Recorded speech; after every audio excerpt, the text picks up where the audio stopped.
My story is about the Minoan fleets that travelled the oceans of the world before the ghastly explosion on Thera in 1450 BC, which wiped out the Minoan civilization.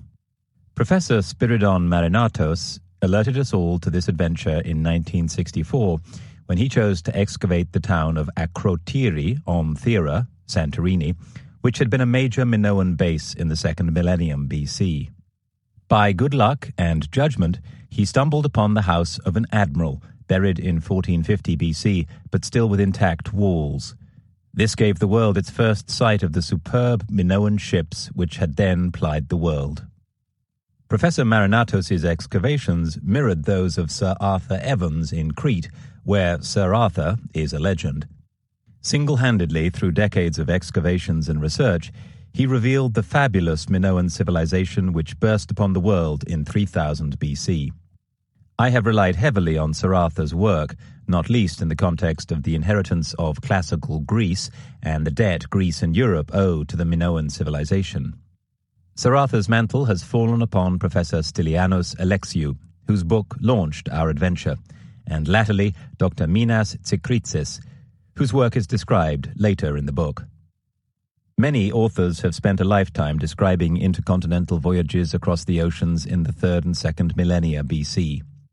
I would particularly like to thank Dr. Gunnar Thompson for his accounts of the trade between America, Egypt, and India, notably the trade in maize, Charlotte Rees and Liu Gang for their works on trade between America and China in the 2nd and 1st millennia BC, David Hoffman for his researches into prehistoric voyages for copper between Europe and America, especially between the Great Lakes and the Atlantic, Tim Severin for demonstrating to us all that such voyages were possible, J. Leslie Fitton for knowledge of the trade between the Atlantic, Europe, and the Eastern Mediterranean, Professor Emeritus Bernard Knapp for his writing about the trade between Crete, Africa, and the Levant, Dr. Joan Aruz for mounting the superb exhibition Beyond Babylon in the Metropolitan Museum of Art, New York.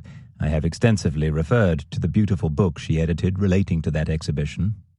Professor Emeritus Manfred Bitak for his work on Minoan fleets in the Nile Delta, Professor Rao for unearthing the Bronze Age Indian port of Lothal, Professor Edward Keel of the Royal Ontario Museum for his team's excavation of the Bronze Age hoard in the Yemen, Hans-Peter Duer for his articles on Minoan trade with the Baltic in the 2nd millennium BC, Professor Beatriz Comendador-Rey for her research and her team's excavations of Bronze Age seaborne voyages to Spain, Tony Hammond for his information about Bronze Age mining and trade in Britain, and Philip Coppens for his studies of the Great Lakes copper trade in the 2nd millennium BC.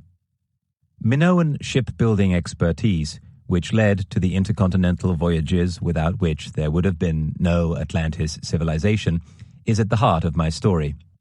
Together with the rest of the world, I am indebted to Dr. Mehmet Kakir, who found the Uluburun wreck circa 1310 BC, and Professor Simal Pulak, who organized a very skillful series of dives over 11 summers, which have resulted in such a haul of evidence being taken from the seabed to the castle which has been adapted to house these amazing treasures.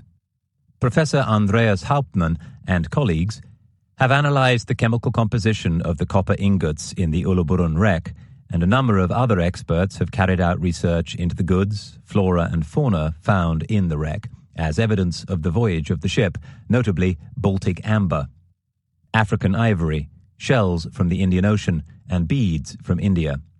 Further thanks have been placed on my website. Not only have I relied on the revolutionary research of those mentioned, but I have equally depended upon the team without whom this book would never have been written.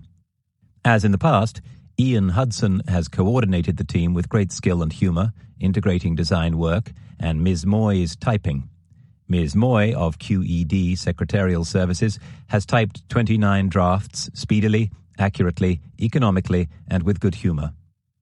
I owe a special tribute to Cedric Bell, who has supported my research in many ways for years. Originally a marine engineer, he has spent a lifetime in engineering. His roles have included those of surveyor, foundry engineer, works engineer, and then production manager of Europe's largest lube oil plant. Following retirement, he has spent 15 years researching the Roman occupation of Britain on a full-time basis, finding many similarities between Chinese and Roman engineering.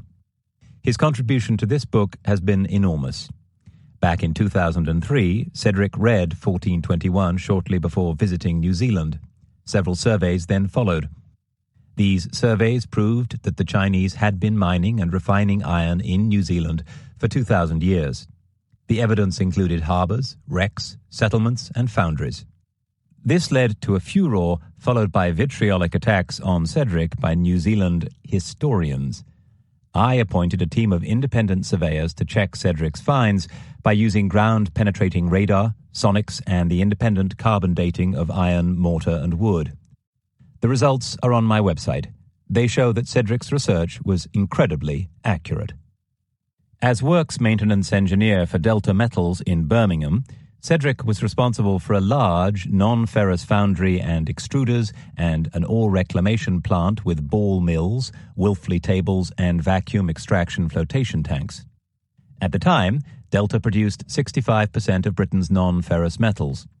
Whenever I have come across a problem, there have been many, Cedric has either been able to answer me immediately or refer me to an expert who could.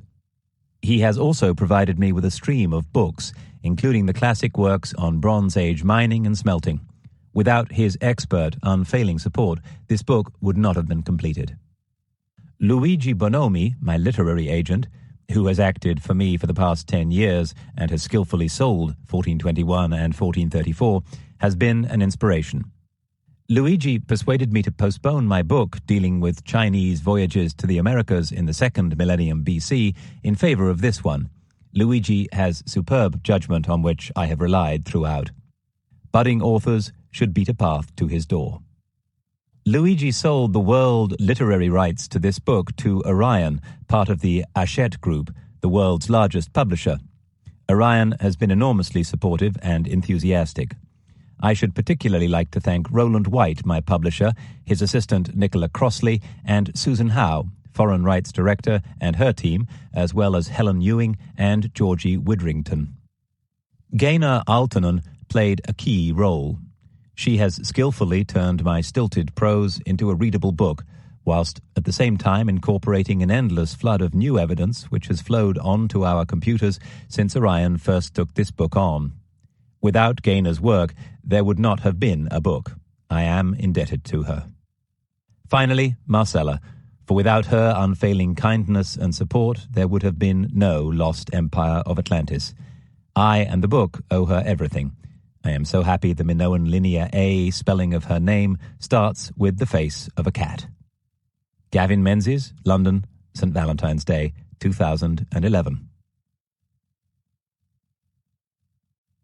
Book 1. Discovery. The Minoan Civilization. 1. An Adventure on Crete. I was gazing north from the balcony of our hotel, the glowing lights of the town huddled at my feet. Far below, the Aegean stretched away through the night towards a lost horizon. Somewhere out there in the open sea lay the ancient, ruined island of Thera. What I did not know, as I turned and made my way back into the room, was that hidden beneath that island was a secret that was thousands of years old, a secret that would revolutionize my view of history. All of my ideas about history and world exploration were about to be turned upside down. My wife Marcella and I had been looking forward to a quiet, contemplative Christmas, shut off from the world. After researching material for a new book, I was dog-tired, so we decided to take a short break on the island of Crete. We would travel via Athens, one of our favorite places on Earth. No more mobiles or email, we'd spend Christmas by candlelight in a former Byzantine monastery, or so we thought. Our cozy dream of long walks through the classical ruins, followed by a week of Spartan simplicity in the mountains of Crete, was shattered when we arrived in Athens to find a mini riot in progress right outside the hotel. In front of us, protesting mobs of people milled around, shouting, waving placards, and overturning cars. Police, bearing guns and wearing riot gear, stood menacingly in front of them. So we took ourselves straight off to Crete, finding another spot, idyllic in its own way, a small hotel in the comfortable old Venetian port of Rethymno in the north. Our first 2 days were marked by torrential downpours of rain. Then, on Christmas Eve, the rain lifted. A few rays of sun turned into a soft, mellow morning that beckoned us to explore beyond the snow-capped mountains we could see from our balcony. What we found that day put any thoughts of quiet and of rest out of the question. The discovery would set me on a determined hunt for knowledge around the globe. We set out on a drive. In places, the narrow roads were more like fords, running with the past 2 days' rain. As we drove rather gingerly through a muddy series of pretty villages, we could see that grapes still hung on the vine. The roadsides were carpeted with yellow clover, and the fig trees still had their deep green leaves, even at Christmas. Crete is an incredibly fertile island. As we left one rickety village, we saw 2 men drag a pig across the road and string it up between 2 ladders, ready for slaughter. After a long journey along winding roads, often blocked by herds of black and white goats, their bells tinkling to ward off snakes, we pitched up at our destination, picked that morning at random, the ancient palace of Phaistos. Myth has it that the city of Phaistos was founded by one of the sons of the legendary hero Hercules. It certainly looks majestic. The ruined palace complex unfolds like a great white plate on a deep green backcloth of pine forest to the south of the island. The ancient Greeks believed that this was one of the cities founded by the great king Minos, a mythological figure who reigned over Crete generations before the Trojan War. As we began to explore the ruins, we quickly discovered that the symbol of Minos' royalty was the labrys, or double axe, a formidable ceremonial weapon shaped like a waxing and waning moon, set back to back. The other symbol of Minos' immense power was the terrifying image of a rampant bull. We stepped out onto a ruin that was staggering. Phaistos is vast, bigger than the Holy Roman Emperor Charlemagne's royal palace at Aachen, and at least 3 times the size of London's Buckingham Palace. Its powerful but simple architecture is flawlessly constructed in elegant cut stone, and it is laid out in what appears to be a harmonious plan. Wide, open staircases lead from the theatre to the bull ring to the royal palace, and from there to smooth stone platforms that allow views of the ring of mountains beyond, the green plain sloping away to the distant sea. The overall effect was one of lightness and air. As the sun danced off the pools and courtyards, reflecting the azure sky, the whole site seemed like a mirage floating between heaven and earth. The serenity and scale of the place reminded us both instantly of the same thing, the monumental architecture of Egypt. One other fact immediately gripped us. Like Knossos, its perhaps more famous sister complex further northeast of us, the palace at Phaistos is ancient, older by far than the magnificent Parthenon in Athens, built circa 450 BC when classical Greece was at its height. The people of Phaistos had lived in luxury and comfort more than a millennium before that. The palace is as venerable as the old kingdom of the pharaohs of Egypt and as ancient as the great pyramids of Giza. The site had been inhabited, we discovered, since 4000 BC. This came as a real surprise to me. How was it that I had heard so little of this extraordinary but relatively obscure palace, whose beauty rivaled that of India's Taj Mahal? What did I really know about the people who had built it, the people who are known as the Minoans? As we walked across the baking hot palace court, we realized that while most Europeans were still living in primitive huts, the ancient Minoans were building palaces with paved streets, baths, and functioning sewers. Unparalleled for its age, the Minoans' advanced engineering knowledge gave them a sophisticated lifestyle that put other contemporary civilizations in the shade. They had intricate water piping systems, watertight drains, advanced airflow management, and even earthquake-resistant walls. We climbed a huge ceremonial stair, the steps slightly slanted to allow rainwater to run off. At the end of a narrow corridor, we suddenly found ourselves in an alabaster-lined room. Here, a light well struck sunbeams off the silent walls. These rooms, once several stories high, were known as the Queen's apartments, we were told. Phaistos' rulers enjoyed stunning marble walls in their palaces. The people lived healthy and refined lives in well-built stone houses. Secure granaries kept wheat and millet safe from rats and mice, and reservoirs held water all year round. The inhabitants enjoyed warm baths and showers. The men and women bathed separately, while their toilets had running water. Cut stone, expertly placed, lined the aqueducts that brought hot and cold water from the natural warm and cold springs which surrounded the palace. Terracotta pipes built in interlocking sections provided a constant supply of water, probably pumped via a system of hydraulics.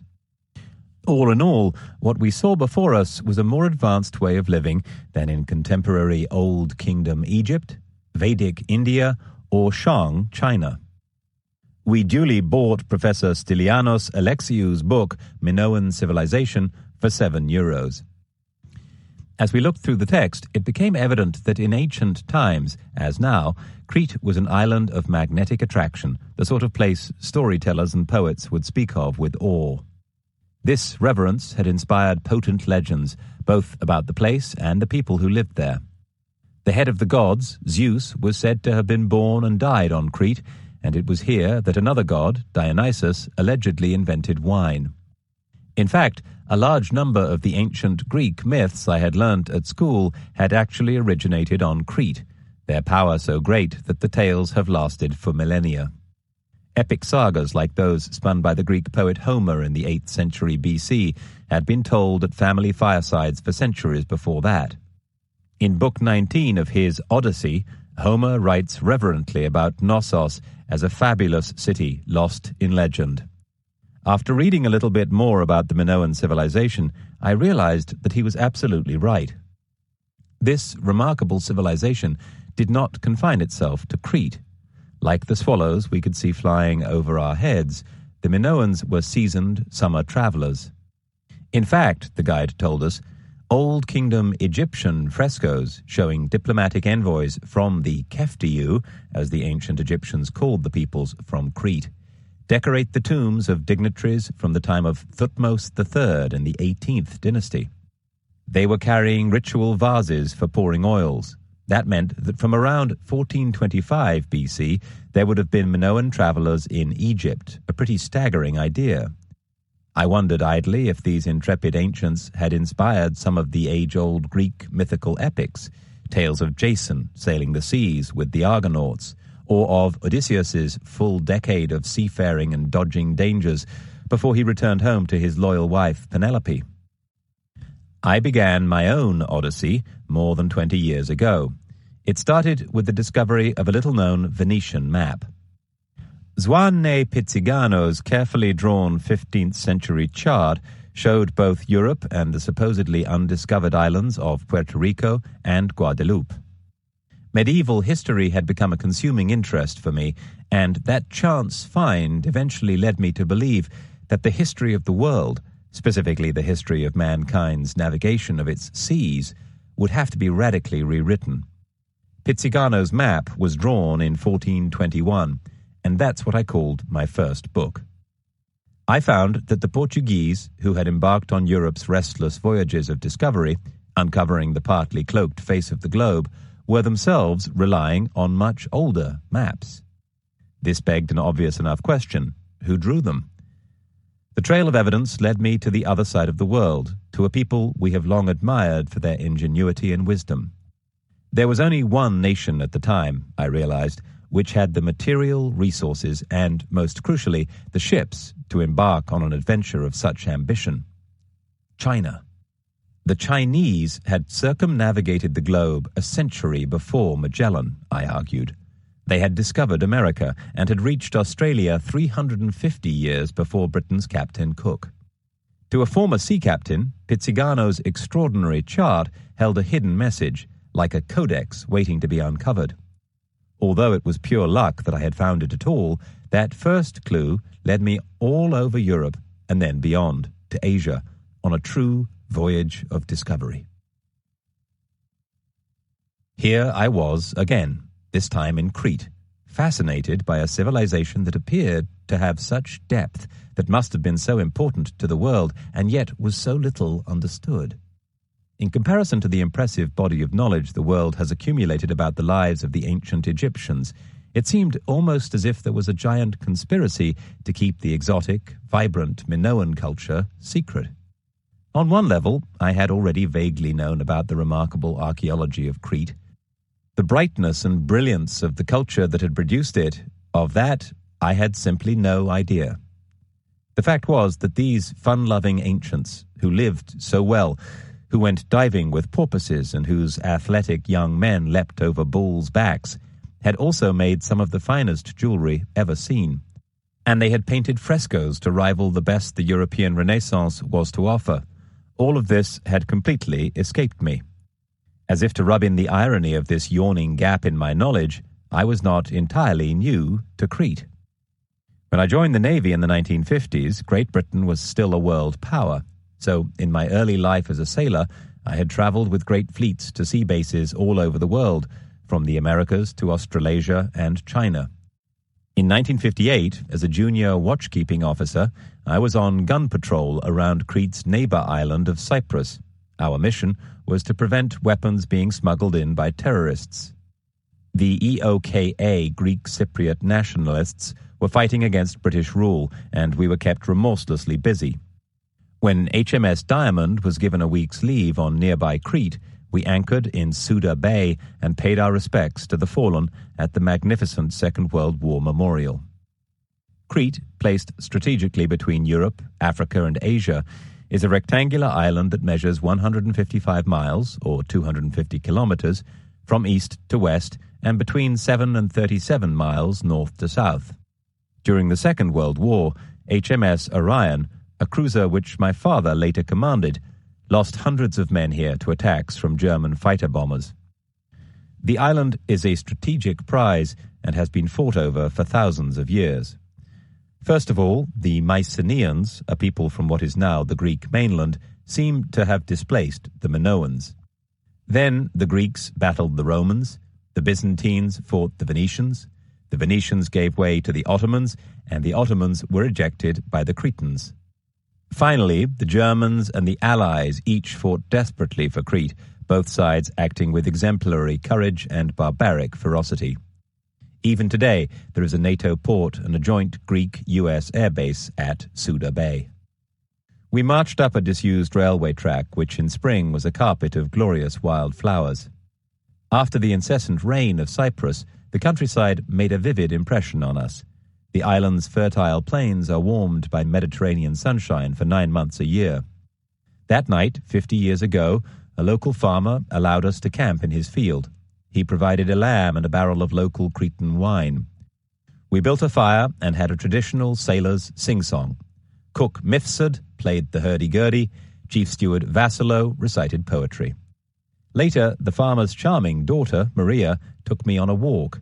She wanted to show me a ruined stone city, which she said was close by. It is very old, she told me, more than 2,000 years old, the other way in time. What she meant was that the site dated from 2,000 years before Christ. That seemed extraordinary to me. I dimly remembered from my schoolboy studies that the heyday of ancient Greece had been some 1,500 years later than that, at around 500 BC. Much later on in life, I worked out that Maria and I must have walked to Archanes, a village which may have been the summer retreat for those Minoans who lived sumptuously at Knossos.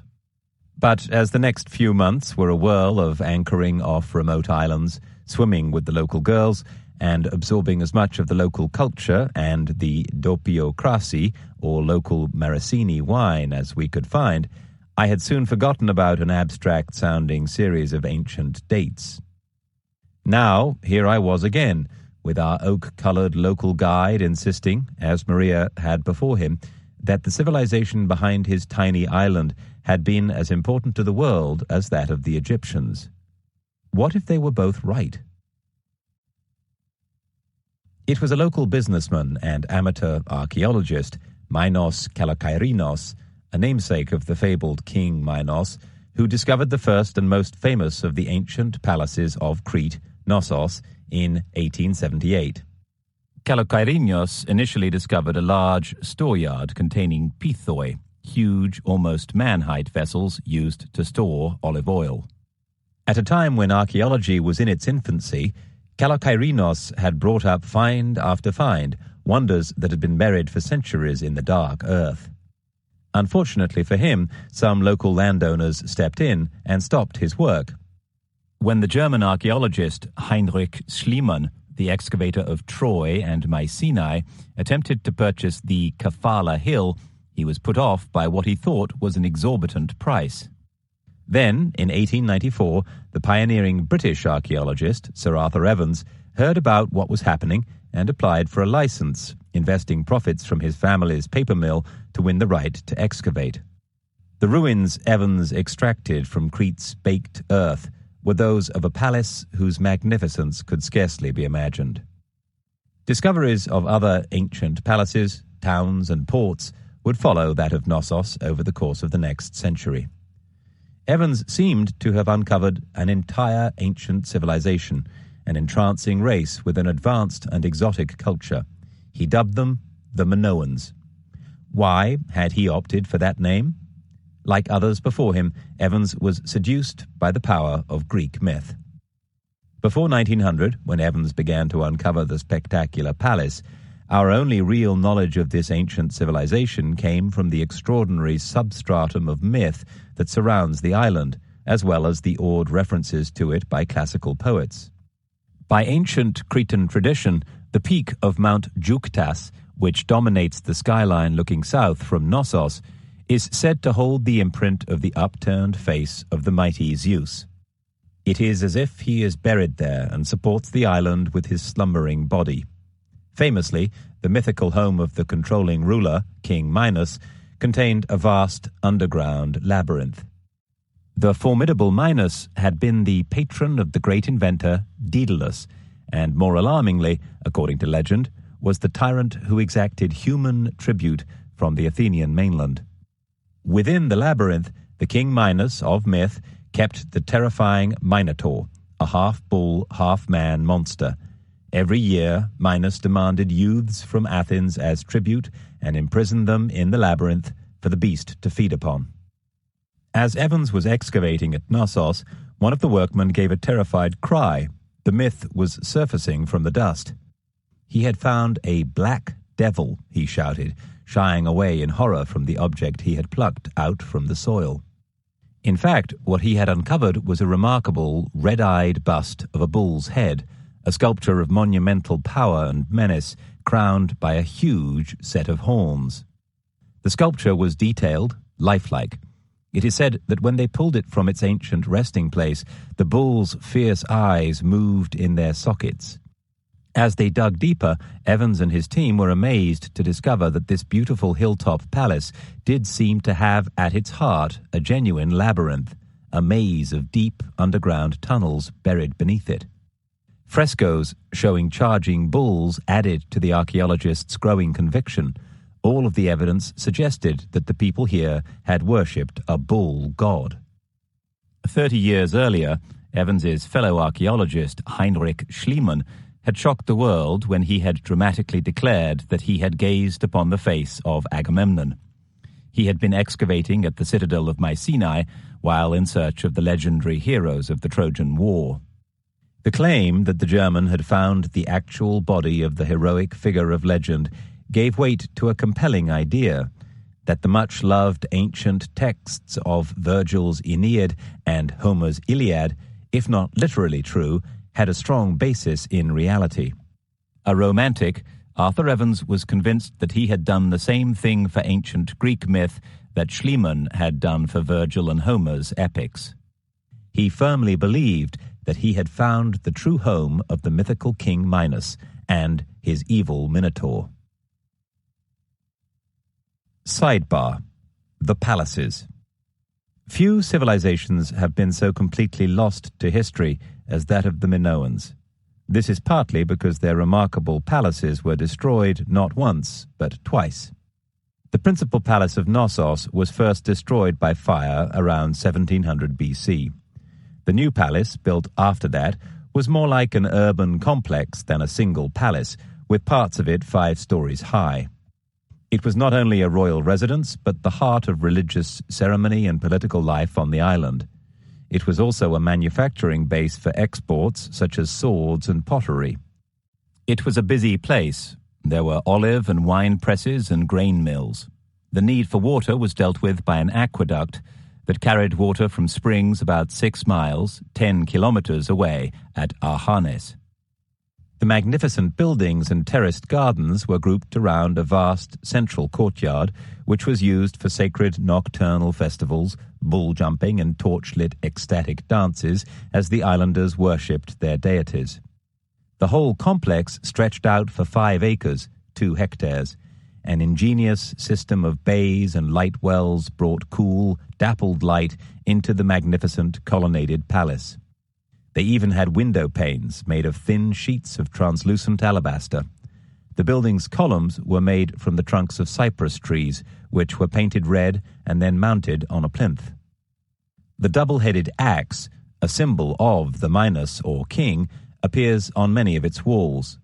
The Greek term for the axe is a labyros, which gives the labyrinth its name. The palace, which contained 1,300 rooms, was so complex, such a mass of halls, corridors, and chambers, with vast underground storage chambers running beneath, that some speculate that the dark, oppressive labyrinth of fame and legend was in fact Knossos itself. The second destruction, which was originally thought to be by earthquake, happened around 1450 BC. Life doesn't appear to have been too grim for the ordinary Minoan citizen. Heraklion Museum has a ceramic model that depicts delightful rows of cheerful houses in the town below, banded with bright color. They played board games, such as a version of draughts, and barbecued food was prepared outdoors on charcoal braziers. In the countryside, the better off also had summer mansions. The major palace complexes discovered on Crete to date are at Knossos, Phaistos, Malea, and Kartozakros. Zakros is a fifth of the size of Knossos. Most of the palaces seem to be oriented with the landscape. The immense age of the palaces poses a problem with dating them. One dating system is based on the architectural development of the palaces, dividing the Minoan period into the pre-palatial, proto-palatial, neo-palatial, and post-palatial periods. Legend may have surrounded the island, but it was a very real people that Evans had plucked from the ancient shadows. A people who at their peak of prosperity around 2160 to 1500 BC had plainly commanded fabulous wealth and power. What was also intriguing was the society's high level of sophistication, almost modernity. Men and women appear to have been equal. More than that, the Minoans seem to have worshipped a female goddess as well as the bull. Now, here I was clutching a booklet that was making the astounding claim that Phaistos was as old as the oldest Egyptian pyramids. The palace was contemporary with the time of the Egyptian Old Kingdom, 2686 to 2125 BC. It had been first built in the era of the pharaohs Khufu and Khafre and the Great Pyramid at Giza. There was more. Reading Professor Alexiou's book, I discovered that the remarkable Egyptian sun king, Akhenaten, had owned many pieces of Minoan pottery and had installed them at his palace at Amarna. The implications of this idea halted me in my tracks.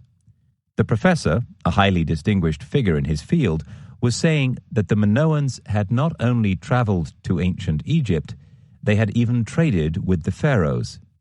See the enhanced portion of this audiobook. Fictional representations of Cretans, the famous Keftiu, as the Egyptians called them, carrying zoomorphic raita, ritual vases for pouring, and other works of art typical of the Neo-Palatial period as gifts from Crete, decorate the tombs of dignitaries of the same dynasty.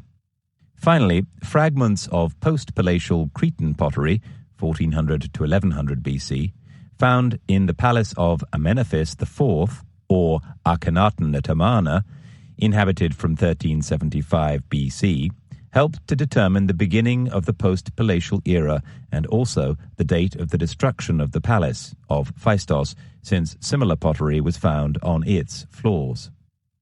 Since starting research for my first book, 1421, in 1988, nothing in those 20 years has surprised me more than Professor Alexiou's evidence of the long-standing maritime trade between Crete and Egypt from 1991 BC to 1400 BC. My own thesis had been that the Chinese had been the first navigators of the world in the year 1421 AD. But evidence of international trading many centuries and more before the birth of Christ put an entirely different perspective on my proposed book about Chinese voyages to the Americas. According to solidly researched and established archaeological evidence, the Minoans had traveled far beyond their native shores. What's more, said our guide proudly, the Minoans had achieved another significant first. They had invented writing. This struck me as unlikely. Hadn't the Egyptians or the Sumerians got there before them? When I challenged him, the guide pointed proudly to his handheld notes, covered with slightly crumpled pictures. On his papers, you could see a picture of a strange red ceramic plate, covered in clear, white markings. It was an enigma, like nothing else I'd ever seen. The symbols didn't go right to left or even left to right, like Chinese script. The path of this language, if that's what it was, went round and round in a labyrinthine circle. It's a mystery. It's something we cannot understand. Our guide traced the symbols with his finger. "What is it called?" I asked, truly intrigued. "The Phaistos disc," he replied. He explained that these impenetrable ancient letters or words could be man's first linear writing. Perhaps they could be better described as the first use of printing, given the fact that the symbols were stamped into the clay surface before it was fired around 1700 BC. Here then was a hidden language, a secret history written in ceramic. The disc could be the key to understanding an entire lost civilization. But it was totally unintelligible, he said, even to the experts. Looking closely, I could see that the circular plate had 241 symbols imprinted on its surface. Some of the pictograms looked just like sticks, or maybe they were a form of basic counting. Others were strange, involved, and full of what looked like symbolic meaning. Images of fish, fruit, and even human heads. The disc was discovered in a small basement room in 1903 near the depositories of the archive chamber in the northeast apartments of the Phaistos Palace. A few inches away from it lay a tablet known as PH1, which carried the first discovery of a mysterious Cretan written language. It is now known as Linear A. Like the disc, it has so far completely eluded translation, although the script has since been found on many other objects and artifacts at various sites in Crete. Linear A's first known use was here at Phaistos, and some experts believe that Linear A and the strange pictographic language of the disc are closely related. How extraordinary to hold the key to a lost civilization right there in your hands, but to be unable to make sense of it. To view the Phaistos disc, please see the enhanced portion of this audiobook. Another overriding thought was troubling me. If the Minoans were so advanced, as educated and artistic as the ancient Egyptians, a civilization which had invented both writing and printing, as well as employing an astonishing realism in art many centuries before classical Greece, why was it that the world knew so little about them? The next inevitable question was, what happened to the Minoans? Our guide's dramatic response to that question was to start me on my new quest. Phaistos, its sister palace city of Knossos, and the other Minoan cities were all destroyed in a massive earthquake, he told us.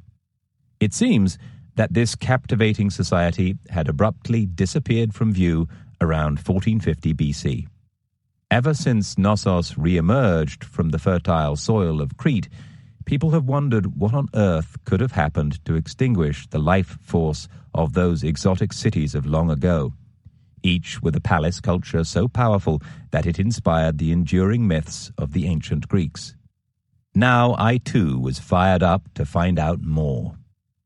"Are you sure it was an earthquake?" we asked the guide, "because it says in this book that the island of Santorini, or ancient Thera, about 90 miles away from here, was destroyed at the same time by a huge volcano." We had to follow the trail. 2. Under the volcano. 69 miles north of Crete lay an island in the Aegean Sea that might, we thought, yield the answers to the sudden disappearance of the Minoans. We were off to Santorini, known in ancient times as Thera. We arrived late at night, exhausted, delayed by strong northerly winds. The Med, usually so calm and peaceful, can catch you out. Within 6 hours of a 30-knot wind, the waves can reach 3 meters, 10 feet high. The Meltemi, in particular, is a violent wind which whips up in summer with little warning, often creating havoc with ships and ferries alike. See map in the enhanced portion of this audiobook. After that journey, even a short taxi ride felt like an expedition. Tired as we were, Marcella and I were excited as we approached our new destination, the Apanamo Hotel, built high on a rocky promontory. Although it was dark and we could hardly see a thing, we were finally here, safe, on an island that the world's first historian, Herodotus, called Calliste, or the Most Fair. We awoke the next morning to a marvelous view overlooking the central lagoon, the so-called caldera, or cooking pot, the volcano that had once been Santorini's molten heart. It sits on top of the most active volcanic center in what is known as the South Aegean Volcanic Arc, and we could see the effects of its violent geological past from our colorful Greek-style bedroom. The great crater blown out from its middle is spectacular, about 7.5 by 4.3 miles, 12 by 7 kilometers long, and surrounded by steep cliffs, 300 meters, 980 feet high on 3 sides. The water in the center of the lagoon is nearly 400 meters, 1,300 feet deep, making it an extraordinarily safe harbor for all kinds of shipping. The islets of the upstart volcanic islands Nea Kameni and Palea Kameni lay right in front of us, the choppy, narrow channel between them churned up by the northerly winds that had plagued us the day before. Far below us, 2 white cruise liners, half the size of matchsticks, were entering the deep blue of the caldera. Today, the island's shape resembles a giant round black fruitcake with the center gouged out, leaving a circular rim of inky volcanic soil surrounding the central lagoon. Like the icing sugar on a wedding cake, white villages tumble down in terraces and then cling for dear life to the caldera's circular rim and dramatic cliffs. By chance, I knew Thera reasonably well, but only, as it were, from underneath.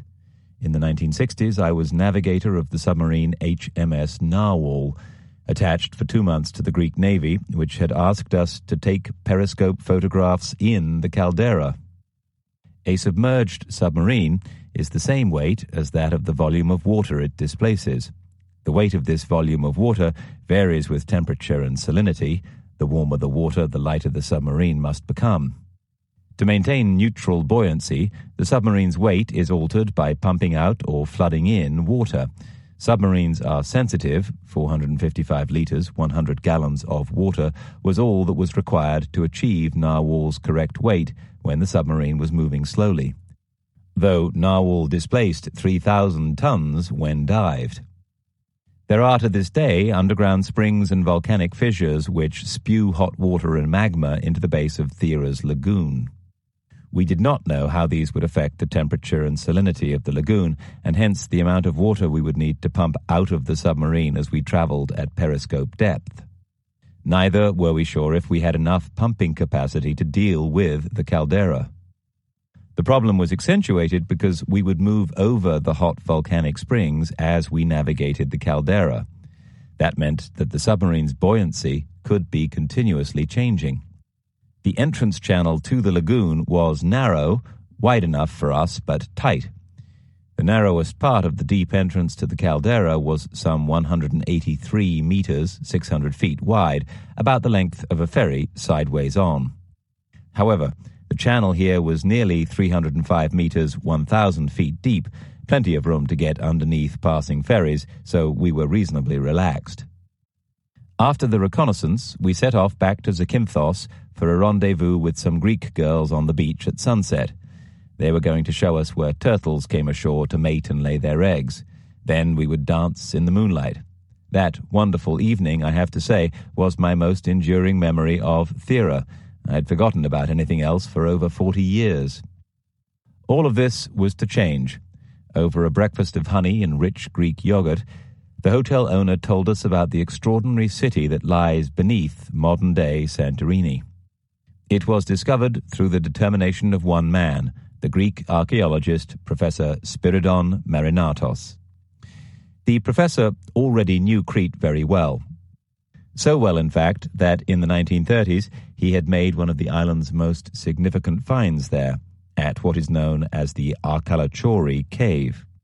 At that site, Marinatos found a priceless hoard of ancient bronze goods and weapons, as well as one of the most famous double axes ever discovered on Crete, the impressive bronze votive offering known as the Arkalachori axe. That intrigued me. Bronze weapons must have been highly valuable. Why hoard them away?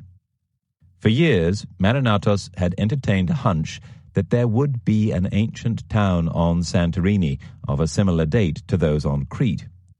Marinatos was an inspired archaeologist whose long and exciting career eventually included excavations at world-famous sites such as Marathon and Thermopylae.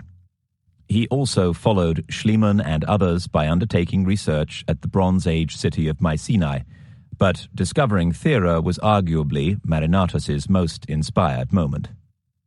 It was a chance observation that led to Marinatos' extraordinary discovery.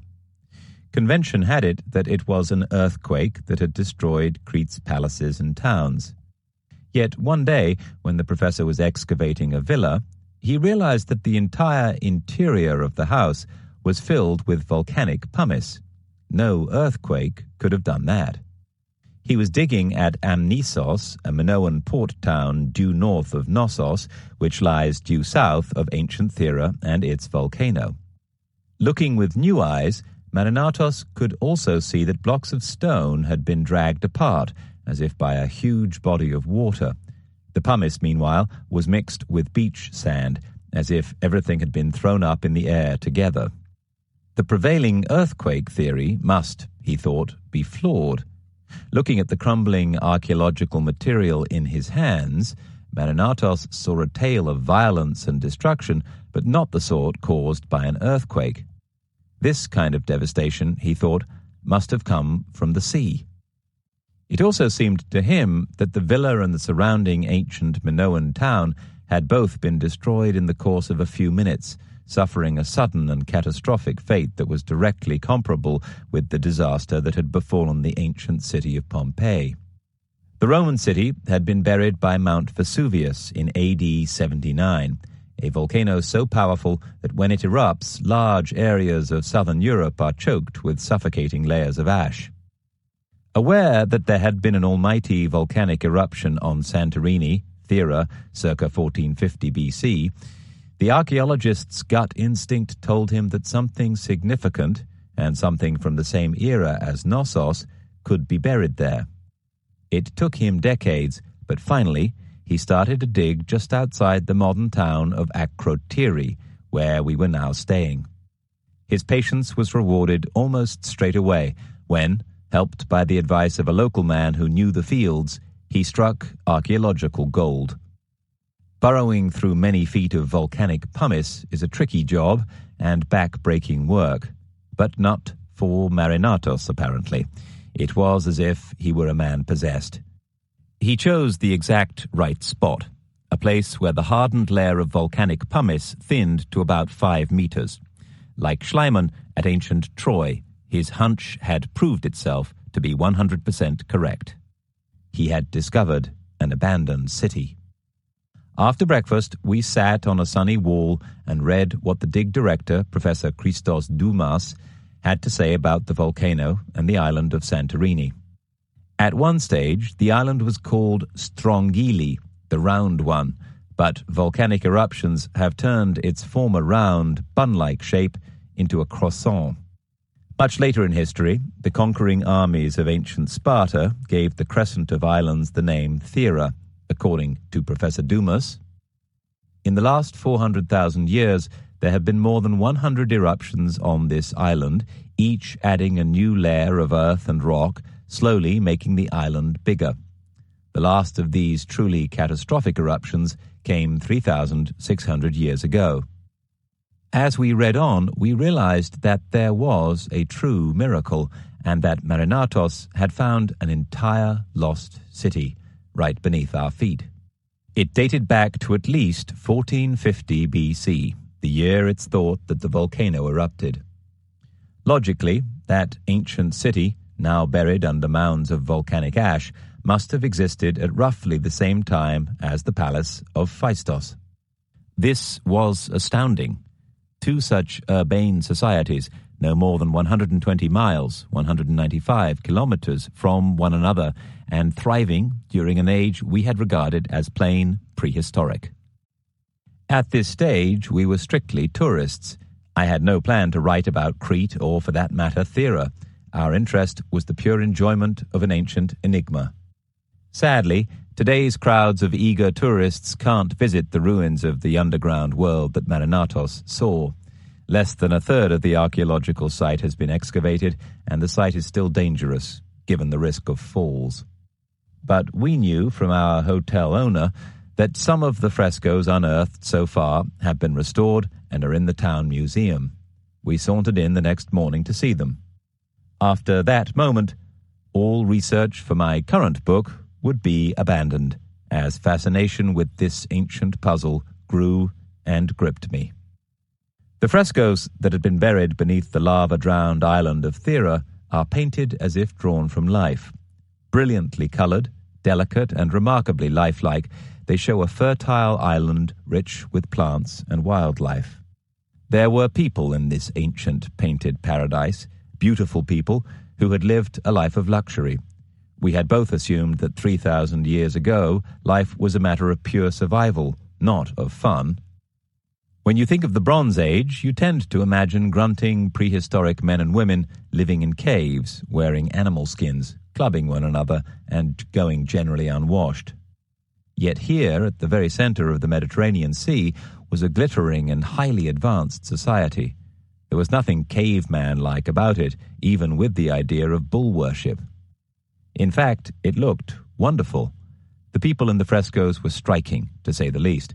Women had tight, uplifting bodices, slit to the waist to reveal their breasts, like those on the frescoes at Knossos.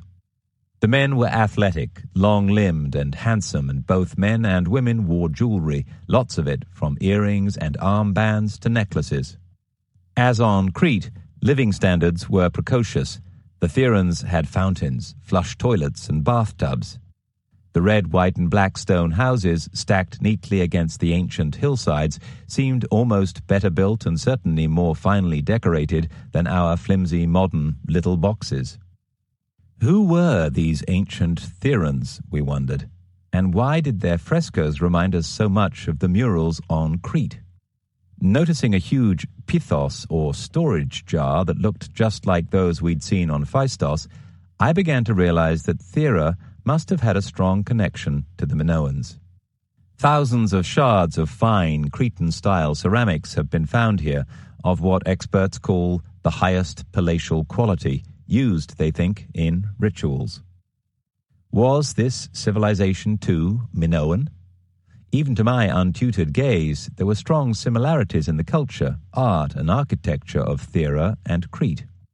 Just like the Minoans on Crete, the people of Thera had a taste for spectacle, for music, for festivals, and for fun. There were both cultural and spiritual connections. Here, too, the bull was a creature of cult worship, and their worship of female gods was as striking as that of the Minoans.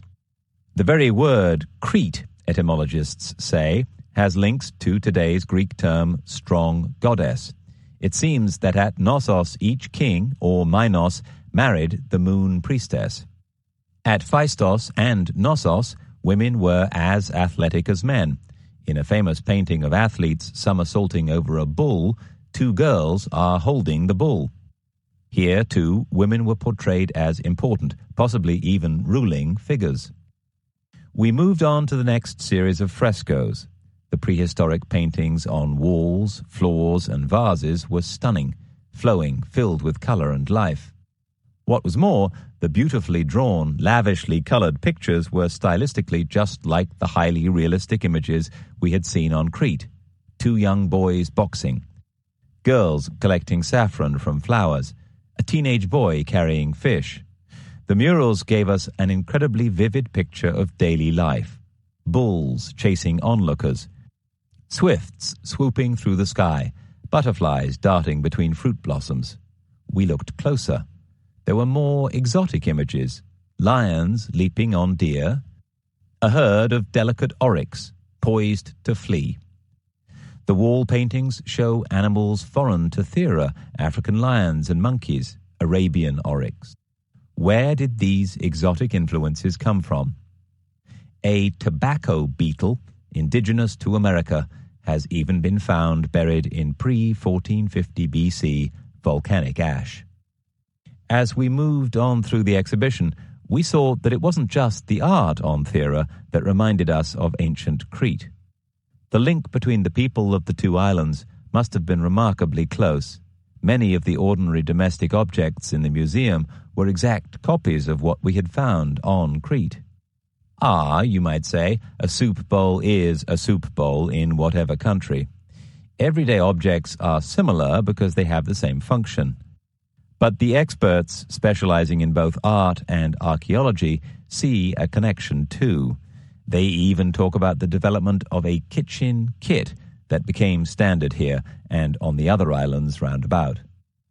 While their artistic styles seemed remarkably similar, the resemblance between the society's basic artifacts, such as fastenings and pins, was striking. To our eyes at least, the Therans' achievements in architecture and engineering were almost carbon copies of what we'd found on the larger island. As in Crete, some of the fine, ashlar-faced houses on Thera were 3-story mansions. Meanwhile, the scale and sophistication of the Bronze Age metals technology on Thera was, as on Crete, astounding. At all 3 sites, Knossos, Phaistos, and, as it now looked to my eyes, on ancient Thera, there had been marble-floored palaces of incredible luxury. Space, light, freedom. This was not what we normally regard as prehistoric living. This was hot and cold running heaven. The distinctive architectural features of ancient Crete, the light wells, terraces, central courts, sunken baths, and terraced and porticoed gardens were here too. The open verandas and grand staircases must have made life on this already warm and welcoming island gracious and comfortable. They had fresh running water, both hot and cold, and they even had a form of air conditioning.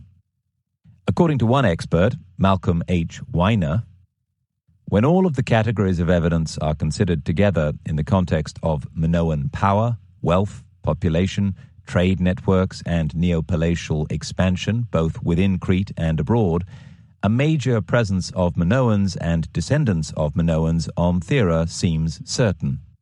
They may have begun to arrive as individuals or an enclave in the proto-palatial period, their number growing subsequently through further immigration and intermarriage. Still, I didn't have time fully to take in the startling implications of this idea, because the most amazing fresco of all lay ahead of us. As we entered the room devoted to the West House, room 5, Marcella and I could hardly believe the evidence of our eyes. A fleet of ships was just returning to harbor. Preserved for thousands of years beneath mounds of volcanic tufa, the images of the homecoming flotilla were largely intact and the colors as warm and glowing as if they'd been painted just a few days before. Shouting to their friends, teenage boys rush through the town gate along a narrow strip of land between the sea and the town walls.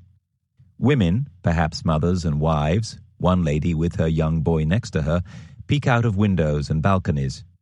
Fishermen clamber up the slope from the beach, trying to reach the top of the hill and get the first view of the fleet already filling the harbour. The homecoming of the fleet is the climactic end of a story. What was the full story, I wondered. To view the magnificent Thera Flotilla fresco, please see the enhanced portion of this audiobook, along with a description of the position of the ships in the fleet fresco. Before us was what amounted to a stolen moment in time, a snapshot of an entire Bronze Age fleet looking just as it did when it sailed into harbour 3,500 years ago. These must be by far the oldest images of European ships in existence, I thought. Thinking about the ships took me straight back to Phaistos. Urgently, I scrabbled back through the guidebook. Minoan pottery, particularly the extraordinary black, cream and orange pots known as Kamaris ware, has been found in various Egyptian excavation sites dated as early as Egypt's 12th dynasty. The Minoan pottery must have been transported to Egypt in ships like these, pictured right in front of us. These frescoes had been on the walls of an astonishing mansion found by Marinatos. The excavators thought the house had belonged to an admiral.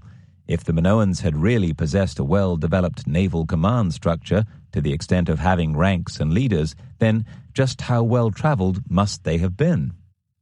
Could a Bronze Age people of 2700 to 1400 BC really have constructed the world's first ocean-going vessels, loaded them with precious goods, and started plying the world's first international trading routes? What if the centers of Knossos, Phaistos, and Thera, island paradises separated only by a few short miles of sea, had been the central hubs of a much bigger sailing nation?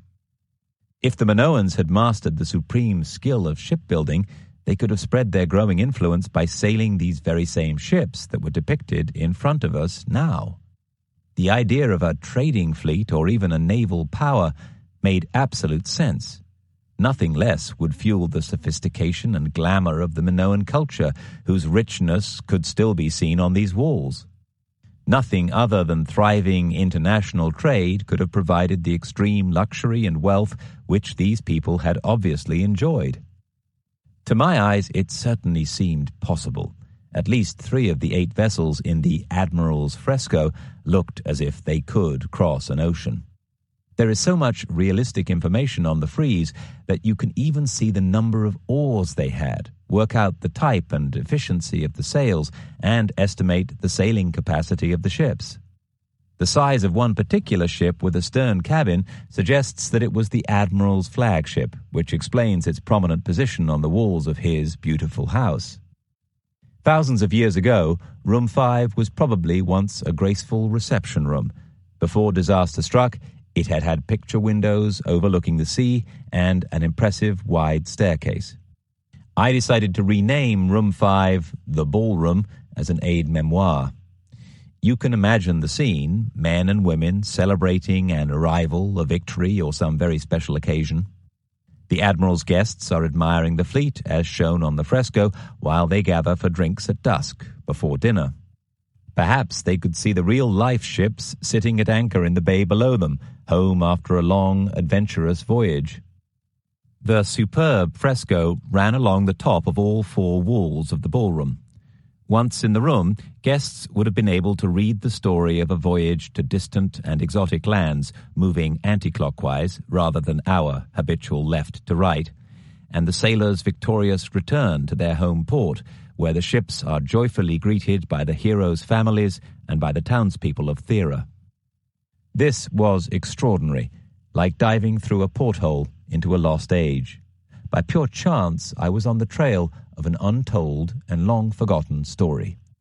I began taking notes. The length, width, and draft of the ships, and hence their seagoing capability, can be easily calculated, as well as the weight and volume of the cargo which could be carried. In short, the frescoes might even be able to tell us how far the ships could have sailed and in what weather. To start analyzing all this, I numbered each ship, starting with 1 on the far left and ending with 9, 10, and 11, seen on the right-hand side of the picture provided in the enhanced portion of this audiobook nearest to the Admiral's house. The ships varied in size. Numbers 4, 5, 7, and 8 are the longest, and 5 and 8 have the largest number of oars, 26 aside. Number 6 has the most sophisticated sailing capability. In fact, excavated Minoan seals show that their ships had significant sophistication, including masts and sails, from at least 3000 BC. Inscribed clay roundels found at Chania on the western coast of Crete show the same symbolism for ships as the frescoes did, a hooked prow, a kind of cabin astern. The small cabins on numbers 1, 2, 3, 4, 5, 6, and 8 were in fact awnings to shade passengers from the fierce sun beating down on them at sea.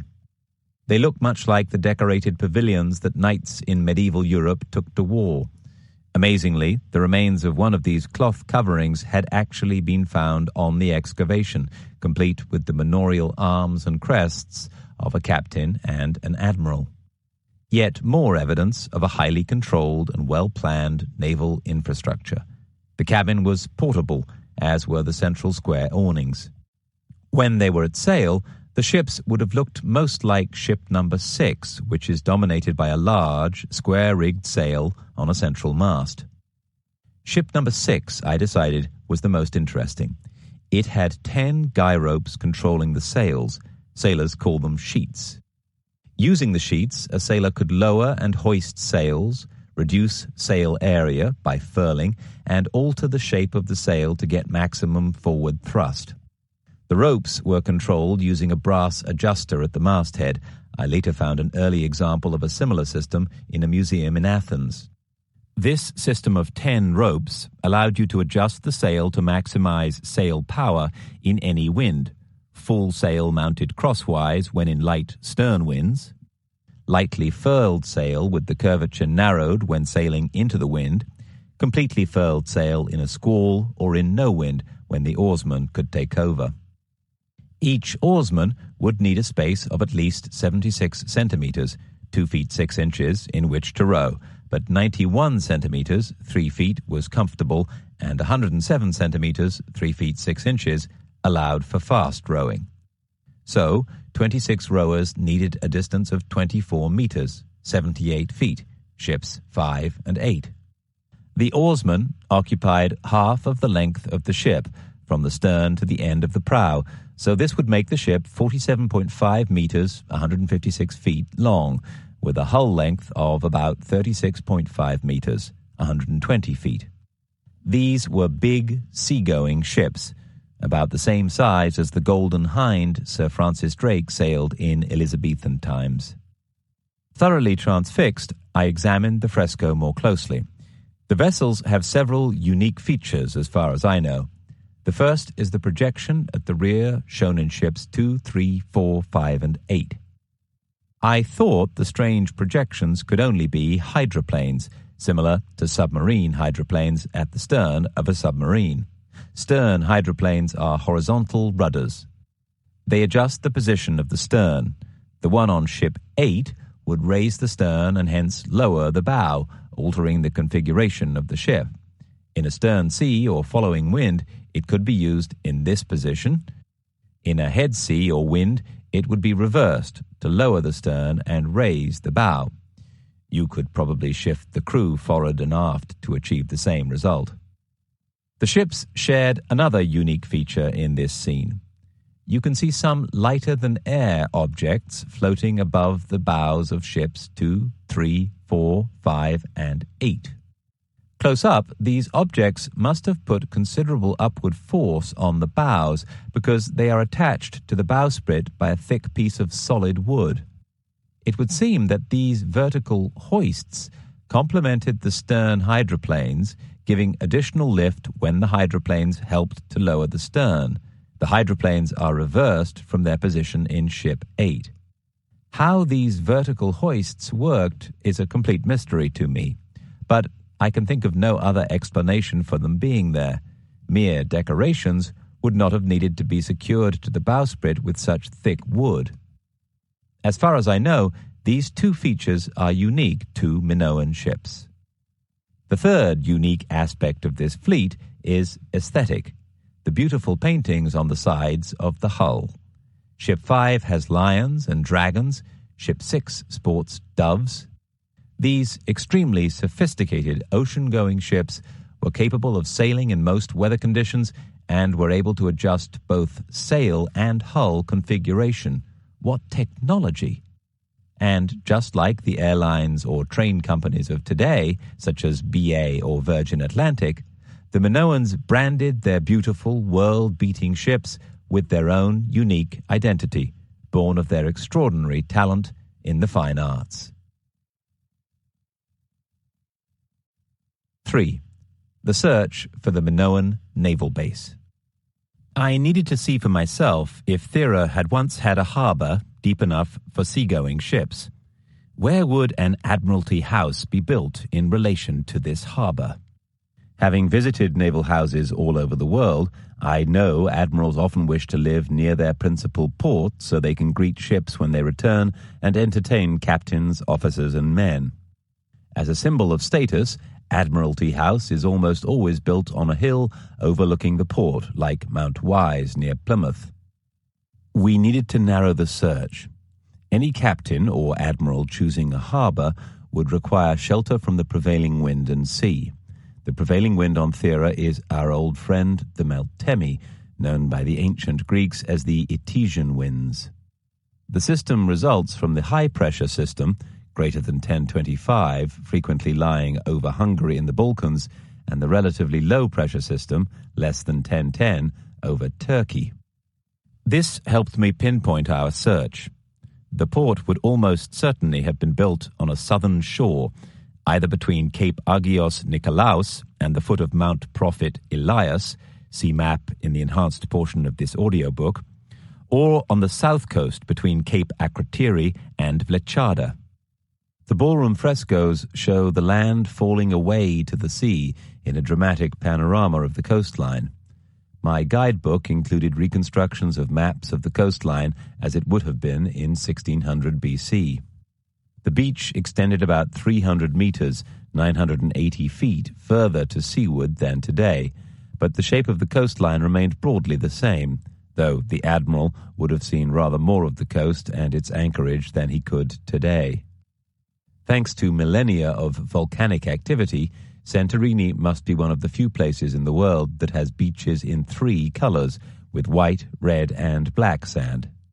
This headland has the strangest coastline I have ever seen. One of the beaches is called Kokini, or Red Beach, and indeed everything is red, from the terracotta-colored cliffs, the red sand and red pebbles, to the sometimes red tourists in places. But the water is deep, cool, and crystal clear, shading from aquamarine through turquoise to cobalt and then black. Thinking about it on a practical level, as a seaman, the most likely place for a port would be between Red Beach, 1,000 meters, 3,300 feet, west of where the Admiral's house was excavated, and White Beach, which is 2,000 meters, 6,600 feet further west. Then it suddenly struck me. Imagine if the Admiral's guests were actually able to see the ships, not just on the fresco, but at sea. Supposing the painter of the frescoes was in fact painting the fleet just as it was, moored right in front of the Admiral's house. It made perfect sense. Immediately, we decided to sail out along the short stretch of coast that looked like the scene in the fresco. We racketed around the harbor until we found someone with a boat, and then we set off, the wind in our faces and camera at the ready. In 1600 BC, there were a number of volcanoes affecting this island: Lathirasia, Megalovuono, and Mikros Prophet Elias in the north. These would rule out a base on the sheltered north coast of the island. The port must have been on the south coast. The sailors would want to be as far away from danger as possible, and all the evidence so far is that this strategy worked. No shipwrecks caused by the volcano have yet been found. This was a trip to remember. the salt spray flying high as the cutter bounced and plunged its way along the spectacular coastline. The next major requirement of a port is for drinking water from streams or rivers entering the sea to stock ships before a voyage.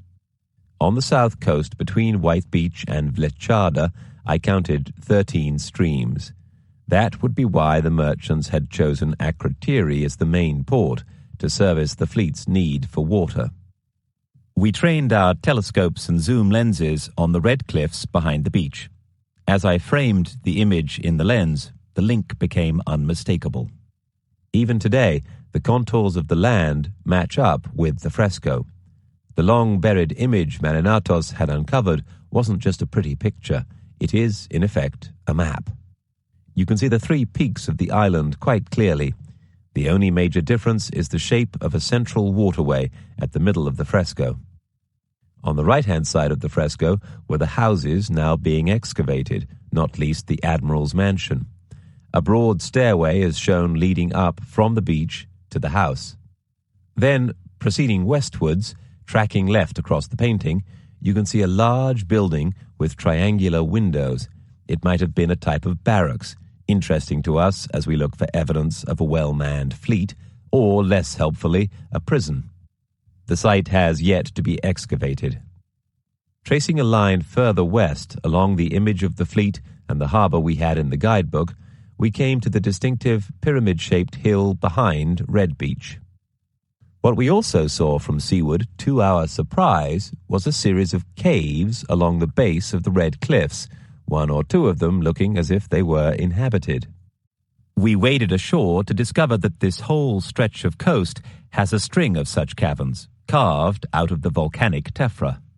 Later, at the hotel, Spiros, the owner, told us his grandfather still keeps his fishing boats in such a cave, and that many people live in what's known as skaptas, long houses carved out of the tephra. They are easy enough to dig, but strong enough not to collapse. Many of them have been turned into restaurants. Starving and with just a touch of sun and sea burn, we dined in Cave Nicholas that evening, a cavernous room dug 12 meters, 40 feet, into the cliffs, which yielded an excellent fish dinner. Finding an entire lost city, many thousands of years old, was simply breathtaking. The drama of the story, along with the suddenness of ancient Thera's disappearance and its equally sudden discovery, has led many people to speculate that this was the long-lost civilization of Atlantis. I knew the tale well. It was a highly popular story when I was younger. A fabulous city had been suddenly drowned underneath the sea. This was the gods' punishment, apparently, for its people's arrogance and hubris. I just dismissed this idea as nonsense. There was huge drama to Thera's destruction, true. It was terribly poignant that at the very height of its brilliance this civilization's bright flame had been extinguished in a moment. Yet this wasn't a tragedy on the scale of Pompeii, it seemed. The archaeologists were convinced that most of Thera's citizens had escaped the ravages of the volcano. During Marinatos' excavations, no actual bodies were found, and there are many signs of preparation for the disaster.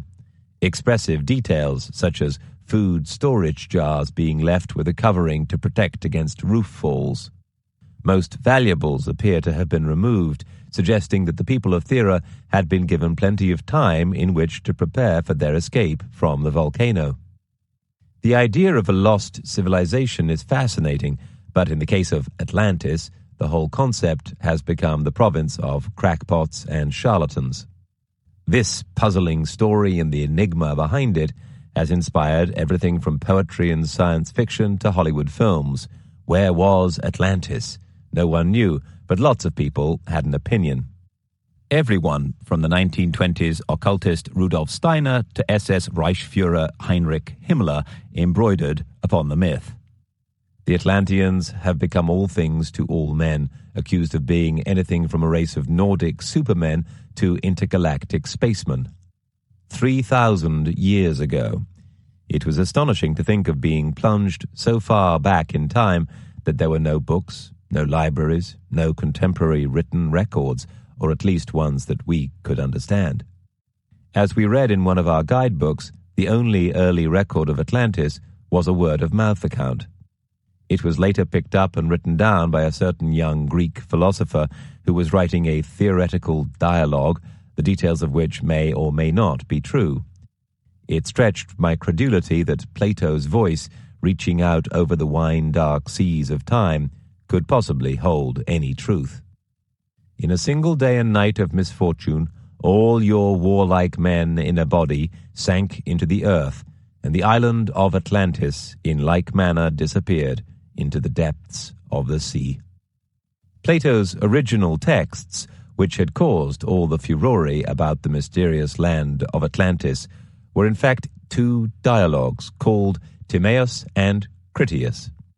Born 423 to 427 BC, Plato was the second among a great trio of ancient Greek philosophers, along with Socrates and Aristotle. Timaeus is concerned with the creation of the universe. Critias is incomplete, breaking off suddenly in the passage which concerns Atlantis. Translations of the texts seemed to suggest that the ancient metropolis and the royal city were separate entities, which I could see had a strong resemblance to the relationship between Crete and Thera. The main city, he said, lay on a circular island about 12 miles, 19 kilometers wide. The royal city, meanwhile, was situated on a rectangular-shaped island. So Plato's Atlantis was certainly 2 islands, and possibly more. There are plenty of islands to choose from in the Med. Yet, given that Plato was writing a morality tale, it didn't necessarily follow that the details of his fable had to be true. His motive was not to tell future generations about Atlantis. His concern was to discuss philosophy and the failings of human nature, but his account was striking. Now in this island of Atlantis there existed a confederation of kings of great and marvelous power who held sway over the island and over many other islands also. I still dismissed the whole thing from my mind as nonsense. As we observed in the Scarpta restaurant that evening, for the ancient Therans, murals must have been a kind of photography, a documentary as well as a decorative art form. The ships are shown proudly anchored in full view of the admiral's house, almost as if they were a memorial to him. To my mind, the harbour at Thera is actually far more impressive than those at either Amnisos or Komos, the ports on Crete that served Knossos and Phaistos. One could imagine the Minoans from Crete first joining forces with Thera to face the enormous challenges posed by the Bronze Age. This large, deep-water port had the potential to be truly international. The paintings tell the tale of Egyptians in white robes, Africans with black curly hair, and intriguing thin prisoners with red skins who look Northern European.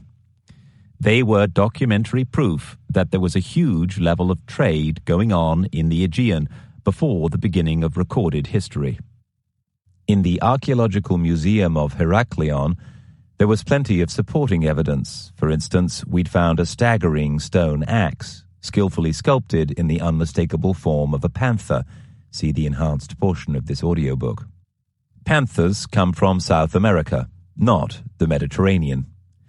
One thing above all kept coming back into my thoughts: the tiny beetle that had been found in the volcanic ash. It came from a totally unexpected place, North America. 4. Return to Phaistos. We returned to Crete with new eyes. Strolling through the market in Akrotiri, we'd seen that on this one remarkable island, nature had provided almost everything that ancient man might have needed. It looked as if the Minoan-Crete-Thera complex had been an international marketplace, exporting foodstuffs like olives and olive oil, figs and saffron, while importing other goods in return. Perhaps it was also one of the world's first true cosmopolitan societies. We counted 28 different varieties of fish in the market and sampled what may be the world's finest olives, plump as plums, and twice as tasty. Olives formed the basis of early commercial life on the island. The oil, say the experts, has been exported across the Mediterranean for millennia. As Dr. J. Boardman wrote, Crete started to cultivate olives from the wild specimens early in the Bronze Age, around 3000 BC. At Myrtos, a port on the southeast coast of Crete, vats from this era for separating olive oil have been found. The early method was to crush the fruit, then plunge it into hot water, which separated the oil before skimming it off. From olive stones found at this site, it seems Crete may have been the first Mediterranean country to cultivate olives. The island certainly has the ideal geography and climate to do so. Olives are a hardy fruit, able to withstand the long, dry heat of a Cretan summer with its months of drought. A cold spell in winter usually plumps up the fruit for the principal harvest. The olive harvest comes conveniently after those of wheat and grapes and before the sowing season, November to January. Life begins at 40 for the olive tree, after which farmers can hope for 50 kilograms of oil every second year.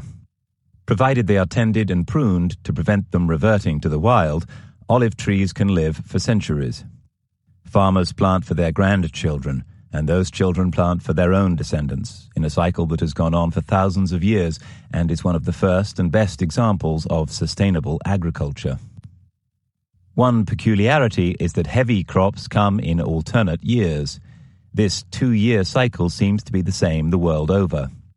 On Minoan Crete, the plentiful olive harvest every other year meant that Minoan palace bureaucracies had to come up with complicated arrangements that included extensive storage facilities and detailed planning to distribute the oil.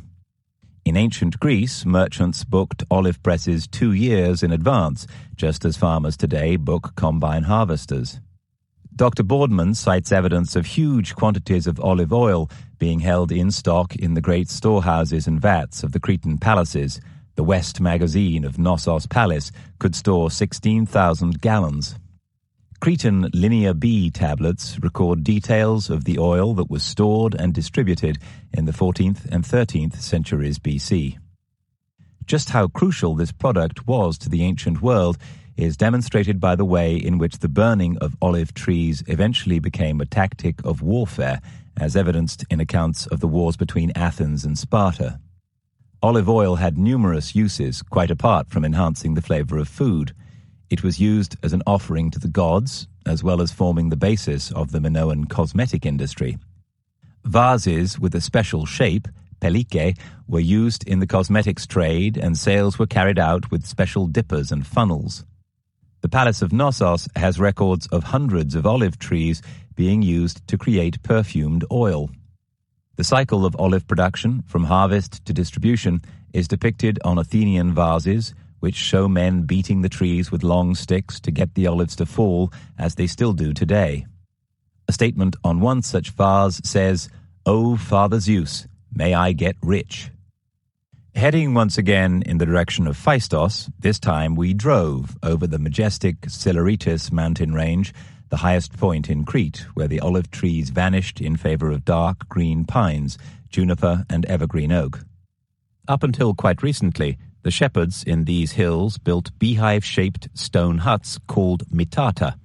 Seeing one, I could not help thinking of the prehistoric Tholos tombs built by the warlike Mycenaeans, who were later arrivals on this island. The mitata's traditional stove-like shape transcends millennia. We stopped at a mountain village for Greek coffee. The elderly innkeeper invited us to view the courtyard, where there was a wood oven, and we shared the space with a cluster of cats nestling for warmth. The enticing smell of roast meat and stuffed eggplants was coming from a large earthenware dish inside the oven. Naturally, we were unable to resist. This turned out to be the best kid I have ever eaten. It was first marinated in olive oil and lemons, and then finished by cooking slowly with wine, basil, thyme, and wild green vegetables. Absolutely sumptuous. Crete's soil is so fertile that fennel, leeks, and other wild leafy vegetables can simply be gathered at the side of the road. The island has the largest number of herbs growing wild in the world. Over the next few days, I investigated the food that Cretans ate thousands of years ago, which has been analyzed from remains found in their cooking pots. They ate kid, cooked in just the same style as the dish we enjoyed. They also ate salads of lettuce, onions, garlic, and celery, again flavored with olive oil and a variety of fruits and nuts. Almonds and pistachios were popular. They drank retsina, resinated wine, and beer brewed from barley. Like the superb Cretan olive oil, these products would soon become wildly popular abroad. As the first view of the ancient palace emerged through the trees, I decided to stop for a minute. We got out of the hire car and looked down on the velvet carpet of crops below us, stretching away like the Garden of Eden. We were at an altitude of about 120 meters, 395 feet, above sea level. At this height, what were in fact the walls, pools, and stairs of the palace looked like hieroglyphic markings. Rivers, we now realized, flowed all around the palace and then tumbled downhill towards the Minoan harbour. Phaistos, light and flawless under the azure sky, was at the centre of a landscape made for adventure. As we drove off again, we saw a sign pointing down a dusty track. I recognized the name. This was the remarkable Camaris cave I had read about, an extraordinarily deep shaft cave which archaeologists think had a sacred or cult religious role in the very early days of Crete. The pottery told us loud and clearly that the Minoans had traded much more than foodstuffs and olive oil. The Camaris designs are dramatic, a modern-looking black and red, and the pottery was first excavated here in the early 1900s. I'd learned by now that it had been highly prized across the entire Mediterranean. It has been found across the Levant and Mesopotamia, from Hazor and Ashkelon in Israel to Beirut and Byblos in Lebanon, and the ancient Canaanite city of Ugarit, near what is now the sea town of Ras Shamra in modern-day Syria. Judging by the finds in Egyptian tombs and elsewhere across the region, the Minoan skill in art seems to have given the Minoans of ancient Crete a free pass to the glamour, science, and civilization of the two most advanced cultures of the early Bronze Age, Mesopotamia and Egypt. Minoan creativity must have been a pearl beyond price. Minoan creative output was precious, perhaps almost holy, like the production of silk was to the Chinese. We arrived at another one of those strange Cretan road signs that don't appear to refer to your real destination, but end at a blank wall, or in this case, a blind bend in the road. At first we shuffled about a bit, not knowing where to go in this remote spot. Then we realized that to get to the mouth of the cave, a steep, knee-taxing ascent, you had to turn off the road and climb on foot. You are rewarded at the top by breathtaking views through the trees to the plain of Messara and the Libyan Sea. To visit the cave, you scramble through the gaping mouth of the entrance and down the giant, slippery boulder steps, built surely for monsters, scrabbling and sliding over the scree. The plunging path leads into a huge vaulted chamber, nearly 100 meters, 330 feet long. The atmosphere is intense and otherworldly, dark and alive with the spirit of an ancient age. The slope downwards is steep, some 40 meters down to a wide, boulder-strewn floor. Then it turns into a narrow, twisting passage. A second, much smaller inner chamber slopes down another 10 meters. You move in complete darkness until you reach an unmistakable, rather fetid smell. Water. No wonder this evocative place remained embedded in folk memory. Deep in the bowels of the mountain, it is easy to see how a cave like this might have inspired the myth of the Minotaur's labyrinth. In myth, the young hero Theseus, blindfolded, had to try to find his way out of a place that you imagine to be as clammy and slippery as this, a labyrinth that was in truth a prison. There he would have had to confront the half-man, half-beast. When the cave was excavated in 1913, hundreds of shards of Camaris pottery were found, together with animal bones, fragments of terracotta animal figurines, and tools in both stone and bone, as well as 6 iron spearheads that were probably post-Minoan. Going by the differently dated finds, experts believe that the Minoans used the cave during the whole of the Bronze Age era, circa 3000 to 1100 BC. The cavern is so huge, so daunting, and so easy to defend that in later times it had a history of being used by whole villages to escape from danger. Yet the sheer amount of ancient Minoan Kamaris pottery found inside it suggests that this wasn't simply a refuge. It had been used over the centuries for long-forgotten sacred rites. Caves seem to have been highly significant to the Minoans in religious terms. Professor Marinatos found scores of precious bronze weapons hidden in the Arkalachori cave, and hundreds of cult items have been found here at Kamaris, from figurines to double-headed axes. An extensive network of roads links the palaces at Palikastro and Kato Zakros with the southeastern part of the island. I wondered if these ancient palaces had been among the earliest known city-states, run like independent fiefdoms with dependent villages, much like medieval European towns. It seemed not. The engineers who built Crete's prehistoric roads had set up way stations and watchtowers, suggesting that lots of valuables had perhaps been moved along the roads. The Minoans had wanted to protect the goods traveling along them, yet if each palace had been independent, and especially if those palaces were each other's rivals for political dominance, that degree of cooperation was unlikely. So in the Minoans we were talking about an amazingly sophisticated and developed people. It seemed they understood the value of an interconnected society. They had cared for and looked out for each other. They had worked together for the common good. We reached Phaistos, or Festos as the locals call it, in the heat of the noon, and waited in a tiny village cafe for the sun to lose its strength while I plunged back into my research. In the 14th century BC, said Professor Alexiou, the bounty of Crete, its skilled metalwork, olive oil, pottery, saffron, and so on, was exchanged as gifts between Eastern Mediterranean rulers.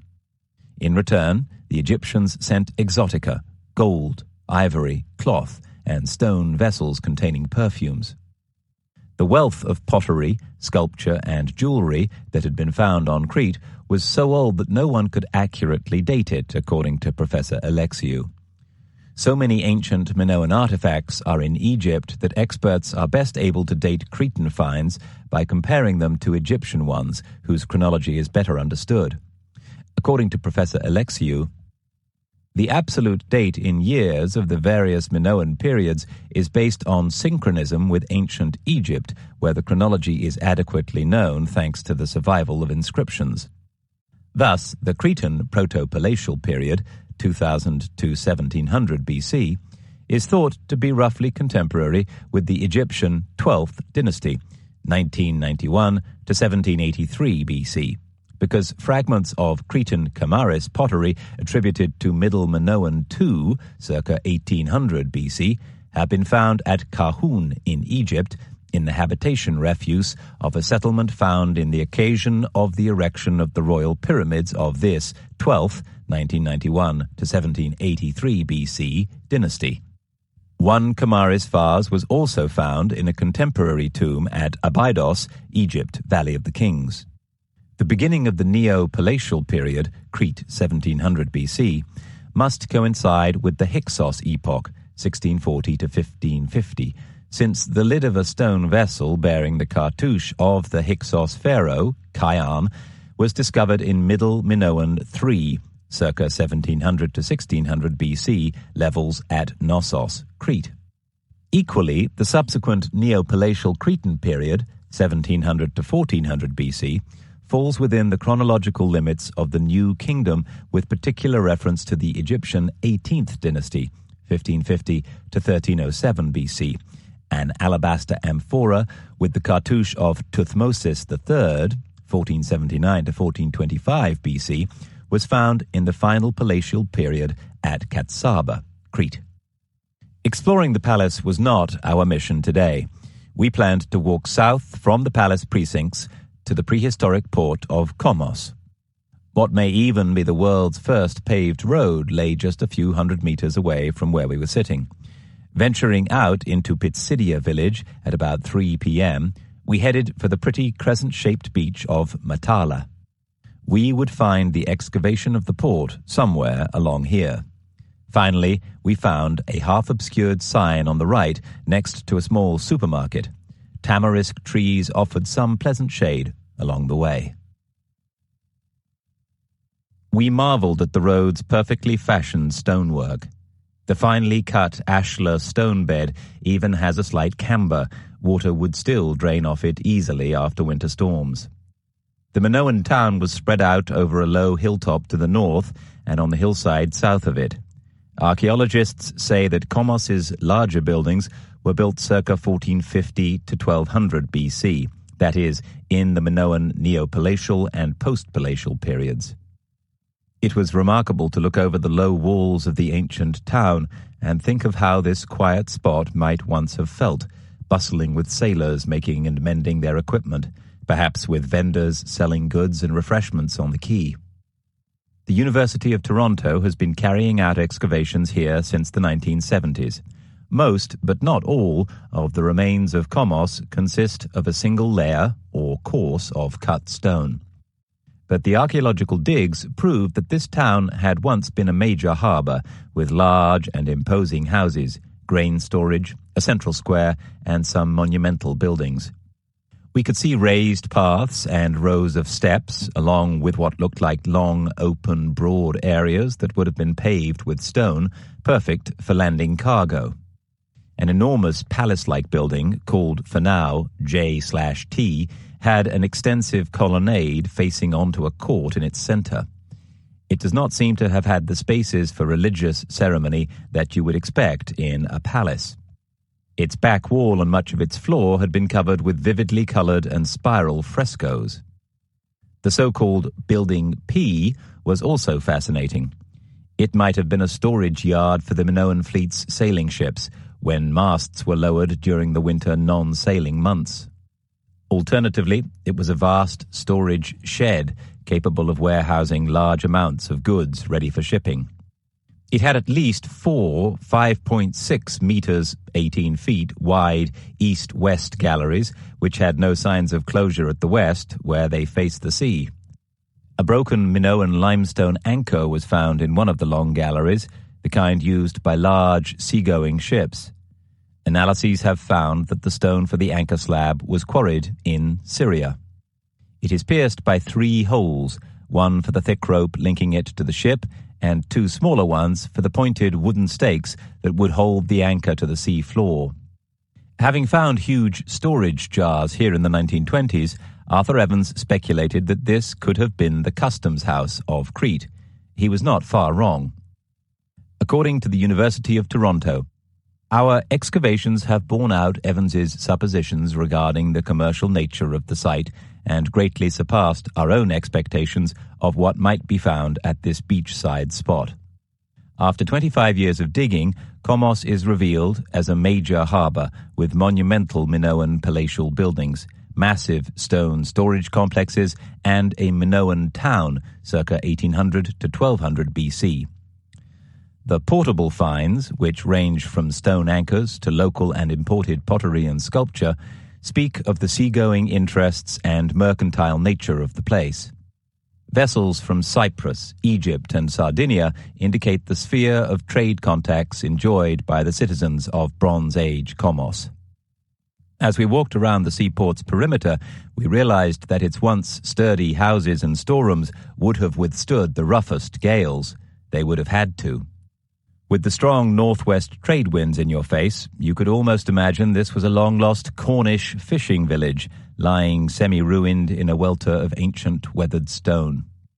Rolling in from the great width of open sea between Crete and North Africa, the waves are impressive and strong, totally unlike the usual soothing calm of the Mediterranean. What these ancient walls wouldn't have withstood was a tsunami. Komos, facing the Libyan Sea, hadn't had to, which is why so much of it has survived.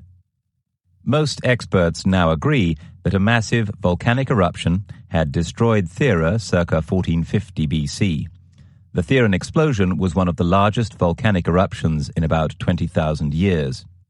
And the titanic amount of lava pouring into the sea from the volcano, in turn, had triggered a gigantic tsunami. Racing across the sea between Thera and Crete faster than an express train, The tidal wave had hit the bustling Minoan towns and palaces that for the most part hugged the ancient shore, reducing them to debris in an instant. Some evidence suggests that the wave may at points have been as high as 26 meters, over 85 feet.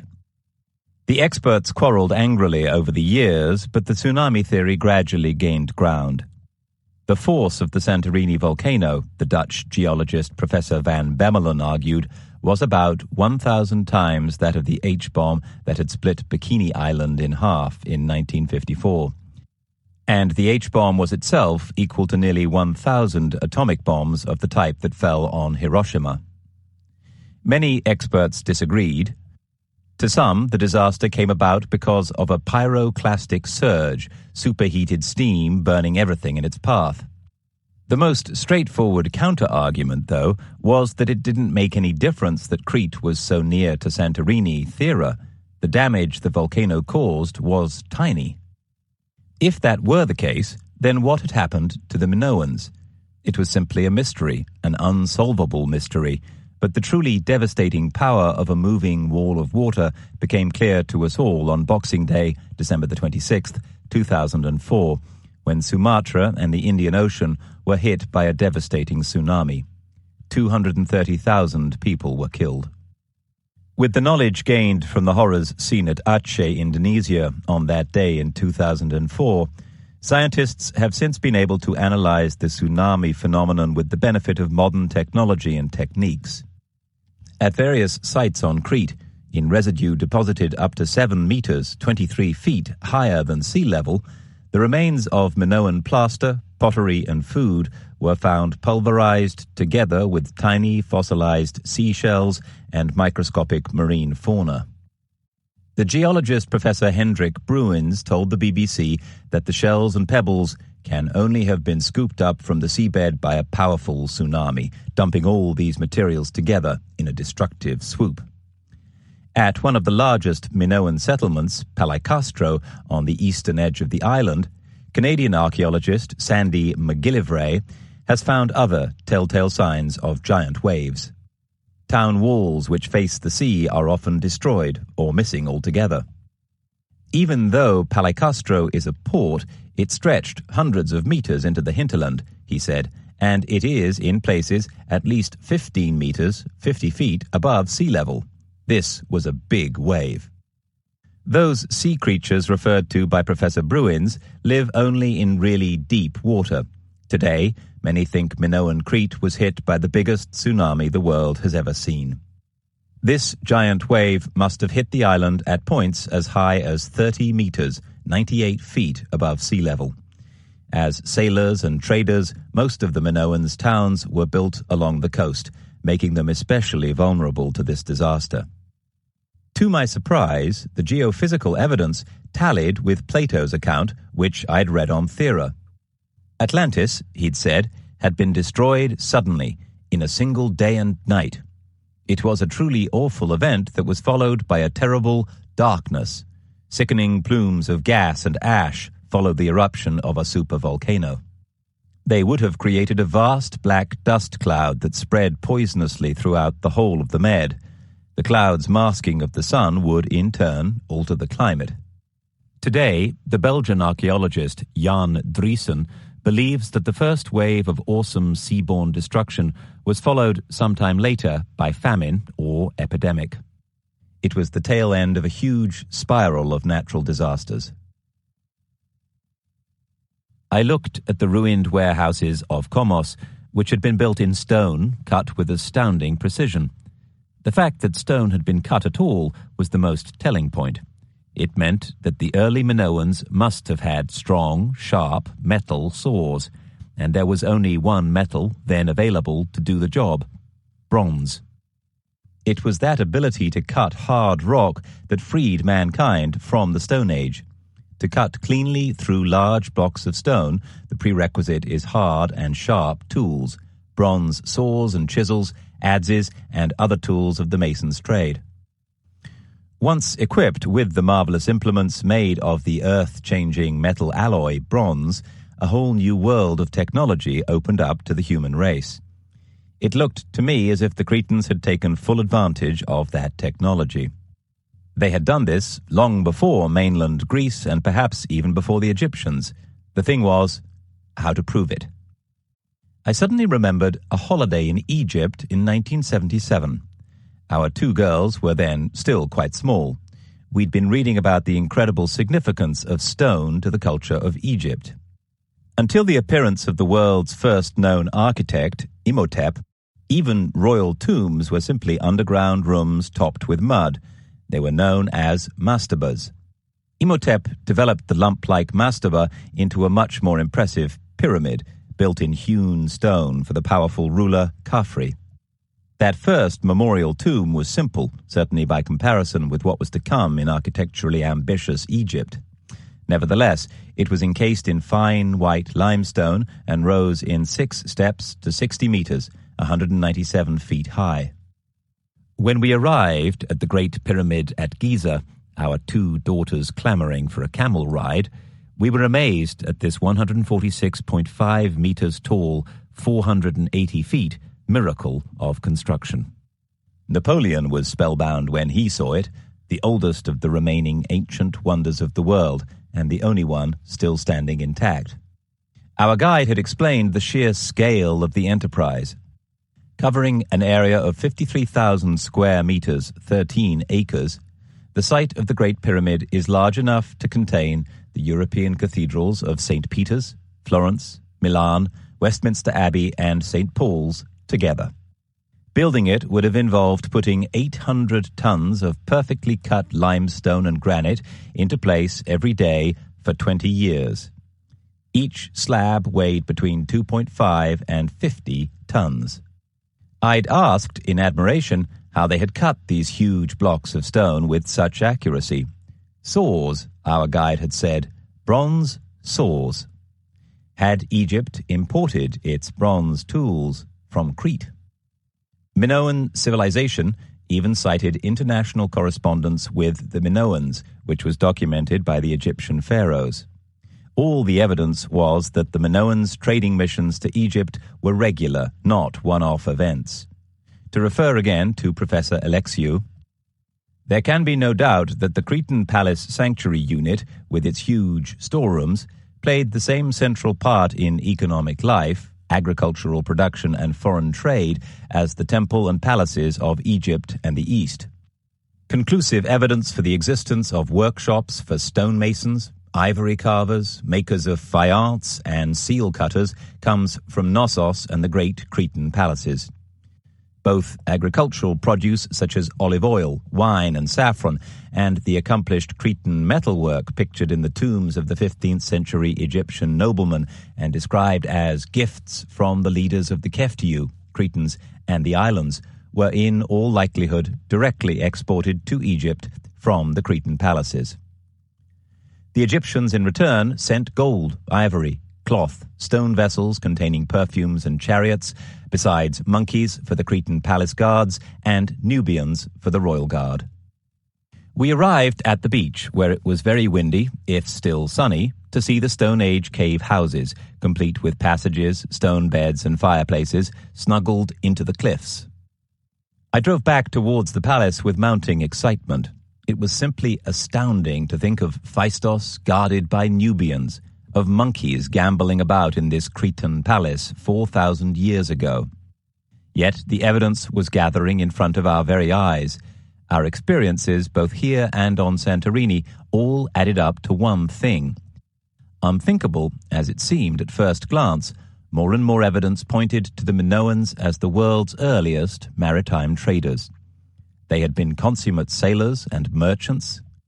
They had built and sailed some of the world's first seagoing cargo ships, and there were cosmopolitan, sometimes royal travelers crossing the seas. I could not let it go. I'd spent the best part of a decade establishing beyond my own doubt that the Chinese had been the world's first global travelers. Now my theory was being turned on its head. In some ways, I was almost galled to find that the Minoans seemed to have sailed to Egypt and perhaps beyond, when my book, 1421, argued that the first voyages of world discovery were made in AD 1421, over 1,000 years after the time of Christ. We had set out to visit a simple Aegean island. What we'd found instead was the Paris, Hong Kong, New York, and London of the ancient Bronze Age, rolled into one. We'd found not an island, but a trading empire. 5. The ancient scholars speak. Racially, culturally, and in terms of international trade, there was no doubt about it. Crete was no ordinary island. Myth already had it that the king of the gods came from Crete. The poet Homer even calls King Minos the companion of mighty Zeus. Feverishly, we began to read more books and hunt through museums. Once you started looking, there were hints everywhere about the existence of a powerful island empire long since lost to human memory.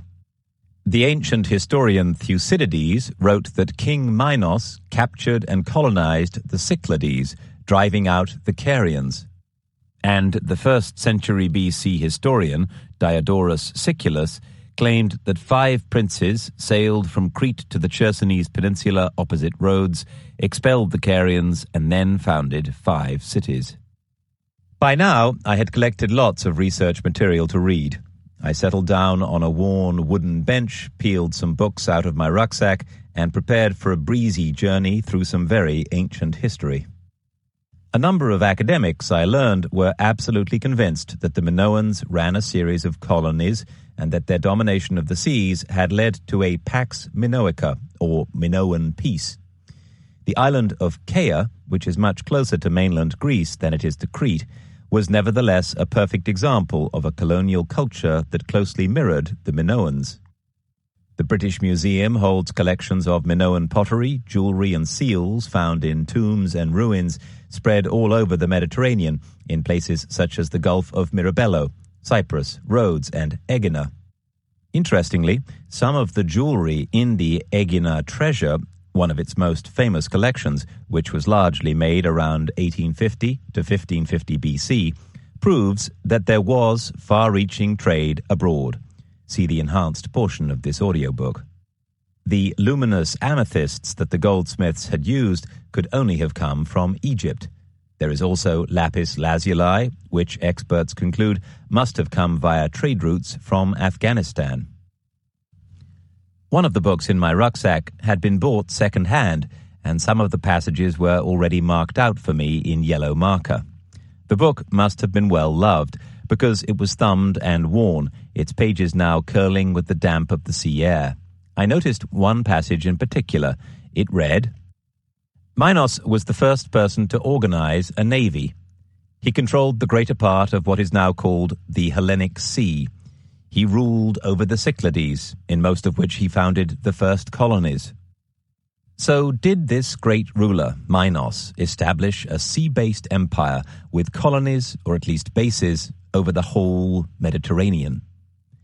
The aristocratic historian Thucydides, writing in Greek in the 5th century BC, certainly thought as much. Many modern scholars, like Bernard Knapp, agree. Minoan thalassocracy, that is, control of the sea, during the Middle to Late Bronze Age was well entrenched.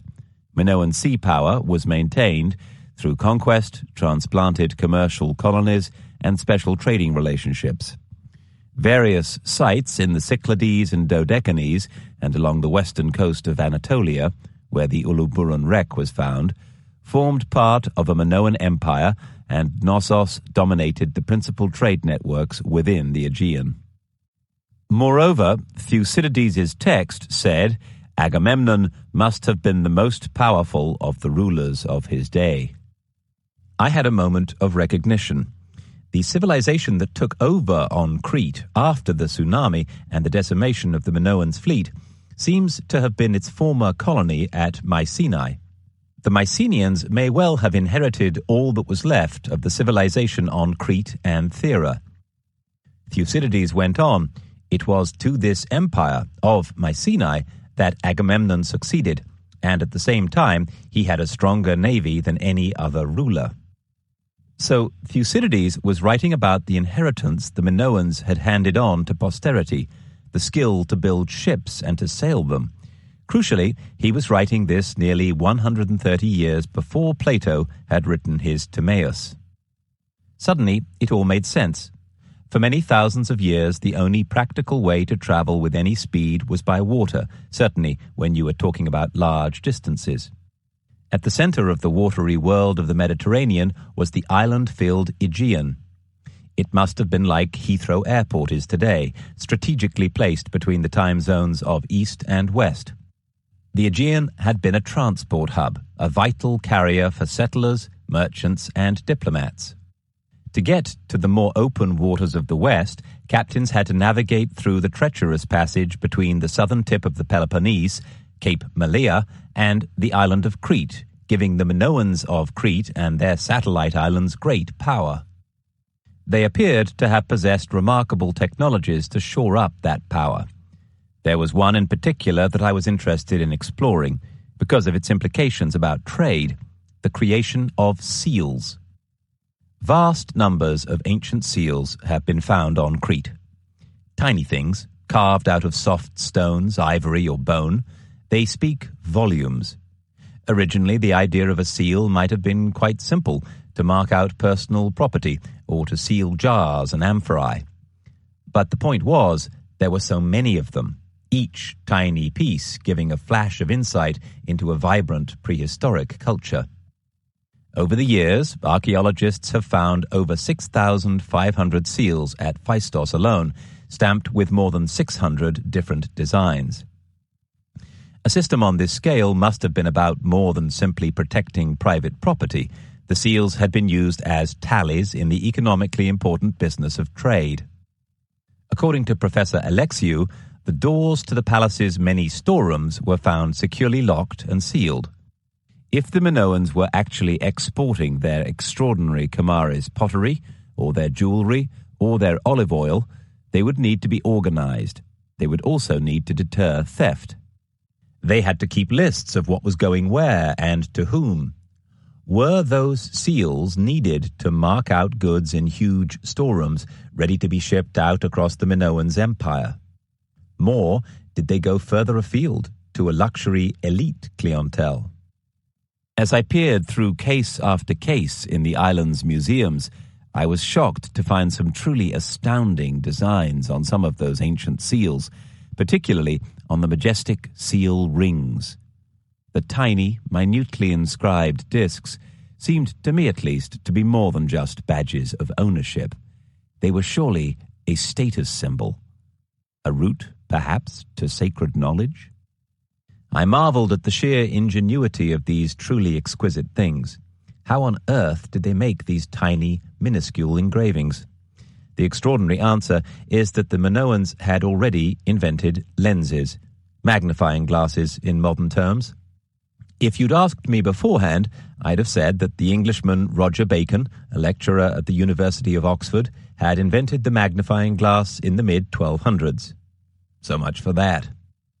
Such lenses weren't unknown to scholars of the distant past.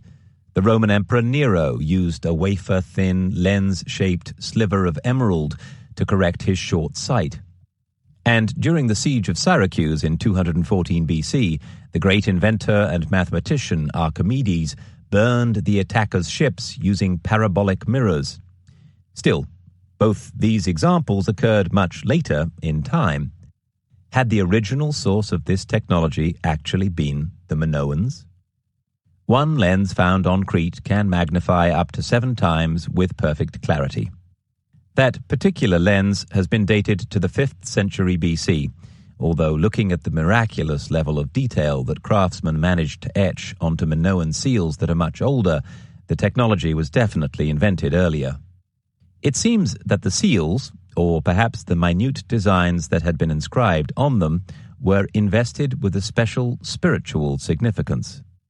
For instance, many of the lenses had been discovered hidden in a sacred cave known as the Idaeon Cave. Mount Ida is on Crete's highest peak, slightly northwest of Kamares, above the barren plateau of Nida. This is where the mythological goddess Rhea is said to have hidden the infant god Zeus from his terrible father Kronos, who had jealously devoured all his other children. The story goes that to protect the baby Zeus from being eaten, special warriors, known as Kurites, danced around him with shields and metal weapons, making such a clashing noise that his gluttonous father would not hear him cry. Is this another folk memory of the special power of bronze weapons? This all adds to the powerful sense of mystery that emanates from the island. There are plenty of caves honeycombing the Siluritis mountain range, including Sfendoni and Melidoni, along with one that is known to cavers and explorers as the Labyrinth. Much of this cave was used by the German forces to store armaments during the Second World War.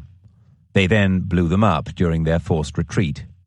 Like Kamares, the Idion cave was holy, but in this case it was more strongly associated with the mother goddess and with the deepest layers of pre-Greek myth. Crete, just as Plato describes Atlantis, was a metal-working civilization with lush, fertile lands, a land of metal, milk, and honey. All this is symbolized by a beautiful little bee brooch we later found in Herakleon's Museum of Antiquities. In Greek mythology, it was Melicius, literally the bee man, who nursed Zeus as a baby. The jewel is a work of great delicacy and devotion. The ancient Atlanteans, or Minoans, were obviously as fond of harvesting honey as they were of making beautiful jewelry. See the enhanced portion of this audiobook. I was still skeptical about the Atlantis theory, but I could quite see why enthusiasts might interpret the Minoan world as Plato's Atlantis. The implied skill with metals technology does, in fact, make Atlantis sound like a Bronze Age culture. In his twin dialogues, Timaeus and Critias, Plato describes his mythical island civilization as having walls covered with brass. Just like the bees, the Minoans' wealth was founded on ingenuity and hard work. That incredible wealth, along with the extraordinarily creative skills of its people, must have given Crete a mythical aura, a status and standing that lived on well after the Minoans themselves. What was certain was that the Cretans had possessed levels of technology we can hardly credit. After the loss of the Minoan civilization, humanity had to wait for centuries to regain these skills and technologies, eventually rediscovering them in stages many hundreds of years after the birth of Christ. No wonder that, for the ancient Greeks, this magical land had reached the status of myth. The key to understanding the Minoans seemed, at least on one level, to be the seals. What did they have written on them? Were they navigation instructions? Maps of the stars? Perhaps they were merely ownership details. However they had achieved it, both the skill and the knowledge of the Cretan goldsmiths were astounding. Some of the minutely inscribed seals seemed to show stellar constellations like Orion. There was a growing conviction in my mind. The Minoans must have understood navigation, and they must have used the stars to navigate. Whether or not they became successful world explorers would depend on just how well they could do it. Back at the hotel, I pored over images of the seal stones and then at the Phaistos disc, back and front. I counted the pictographs on the disc and wondered if you could arrange the symbols into groups and categorize them. Did it show us something profound? Of course, I realized the disc could simply detail something prosaic, a list perhaps. Why was the notion of the spiral, seen everywhere on Minoan pottery and jewelry, and now here on the maze-like surface of the disc, so important? In the last century, scholars had managed to crack truly fiendish languages like Ugaritic. Even the language that followed Linear A on Crete, the so-called Linear B adopted by the Mycenaeans, had been partly translated, but not this. The Phaistos disc had eluded everyone who had ever tried to decipher it, while the seals told a story of a civilization of unparalleled invention and technical ability. I was fascinated, but my lack of expertise was frustrating. Our modern world had unearthed ancient tokens like these seals and the Phaistos disc tools that could potentially unlock the mysteries of the ancient Minoan world. We held the keys to the puzzle, we just couldn't turn them in the locks. 6. The missing link. The Bronze Age is named after a copper alloy. It was a miraculous material. Suddenly, metalworkers could change rock to metal using the magic of fire. Today, world politics is dominated by areas rich in oil, uranium, and knowledge. Many thousands of years ago, metal was as important for the development of wealth and power as energy supply and information are today. It is not known quite when or where some unknown genius discovered that an amalgam of 9 parts of copper to 1 part of tin would produce the metal we now call bronze. The discovery revolutionized the technology of the world. Bronze was sharp-edged, strong and durable. The texture and strength of this material makes it ideal for creating effective weapons and astoundingly flexible tools. This precious metal, for then it truly was precious, totally transformed the world. It was essential to advancing technology and crucial to the development of civilization. It gave man a modern material, an alloy that could be molded and beaten into any shape. The new knowledge was a long time spreading. In countries where there were no native copper or tin mines, spears and swords could only be obtained through trade or conquest. They were of fabulous, untold value. The owners of bronze swords, bronze-tipped arrows, and bronze shields would have seemed well-nigh invincible, a fact which must lie behind the many ancient legends and myths that concern magic swords and armor. Suddenly, Bronze Age man possessed hard, corrosion-resistant metallic tools, shovels, axes, chisels, and hammers. For the first time in the history of the world, with the free time bought by this helpful technology, man was able to create products of pure luxury in large amounts, such as sumptuous jewelry. The Minoans excelled at jewelry production. They also had the sharp saws they could make from bronze to thank for their ability to build durable ships of carved hardwood. These true all-weather ships could trade these new luxury goods with Egypt and across the Mediterranean. And let's not forget weapons. While metals such as gold and silver could finance a war, the magical new metal of bronze could win one. The historian Herodotus talks about the men of bronze who sold their fighting skills to the pharaohs of Egypt. We don't know who those men of bronze were, but we know with certainty that until the destruction that so transformed life on Crete, a busy sword-manufacturing workshop was exporting its products throughout the Aegean, the Dodecanese area, and on the Greek mainland. Those bronze smiths did some of their finest work when it came to weapons technology. Modern bronze uses other metals like zinc and manganese as an alloy. In very early times, bronzes were made using arsenic. Arsenic bronzes have an advantage over pure copper in that they require a lower firing temperature, although they do not cast as well. But dealing with a deadly poison has its drawbacks. In the early days of bronze, smiths could not have lived very long to forge another day. Hephaestus, the god of technology and metalworking, held so important a place in the Greek pantheon of gods that he was generally portrayed as the son of Zeus and Hera, king and queen, as it were, of the gods.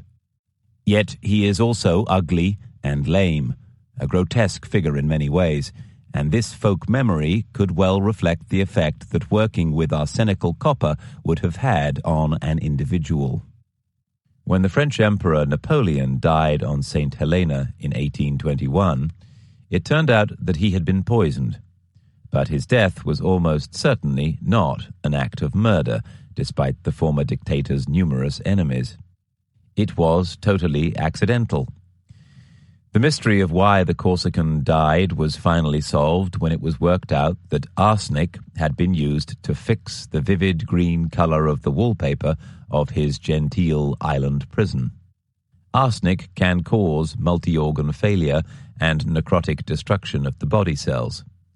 Arsenic poisoning leads to central nervous system dysfunction and eventually death. So the bronze that set the age of metals alight is a combination of 10% tin and 90% copper.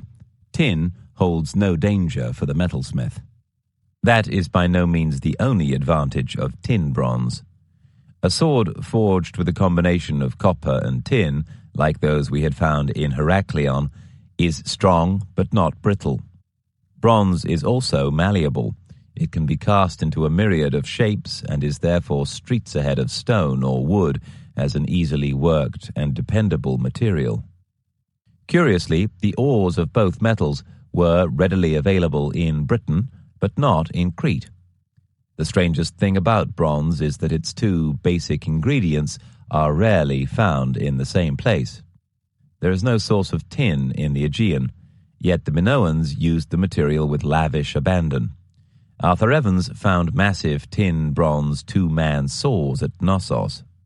Huge ceremonial swords and axes were unearthed by peasants in the 1910s in the sacred cave of Arkalachori and sold as scrap metal in the markets. Vast cauldrons were discovered at Tilissos and Zakros. Yet either trade or travel was essential to make it. The advantage of creating a secure chain of ports to support voyages to find tin would have been obvious to any ruling elite. As one expert, M.H. Weiner, says, bronze was so crucial that it would have been the object of intense search, planning, and investment. He wrote that the security, economy, and hierarchy of Crete depended significantly on bronze. It seems inconceivable that Minoan palace rulers would have waited passively, hoping for a new Eastern merchantman to arrive with copper and tin. Mighty Egypt, then, had no tin and only limited copper in ancient times. Her mines only produced around 5 tons of copper a year. Egypt could not possibly have made the huge numbers of bronze saws required to build the pyramids unless either the raw materials or the completed bronze saws were imported. So how did the Egyptians actually get the raw materials? Because this all predates widespread written records by many millennia, deciphering the historical record is a painstaking task. Lead isotope and archaeological evidence pins early sourcing of copper ore down to the island of Kithnos. Sifnos played the same role for supplies of silver and lead. Later in the Bronze Age, larger and more economical copper deposits on the Greek mainland and Cyprus were used. After doing some of my own digging and delving, I discovered that the Troodos Mountains in Cyprus held ancient copper mines.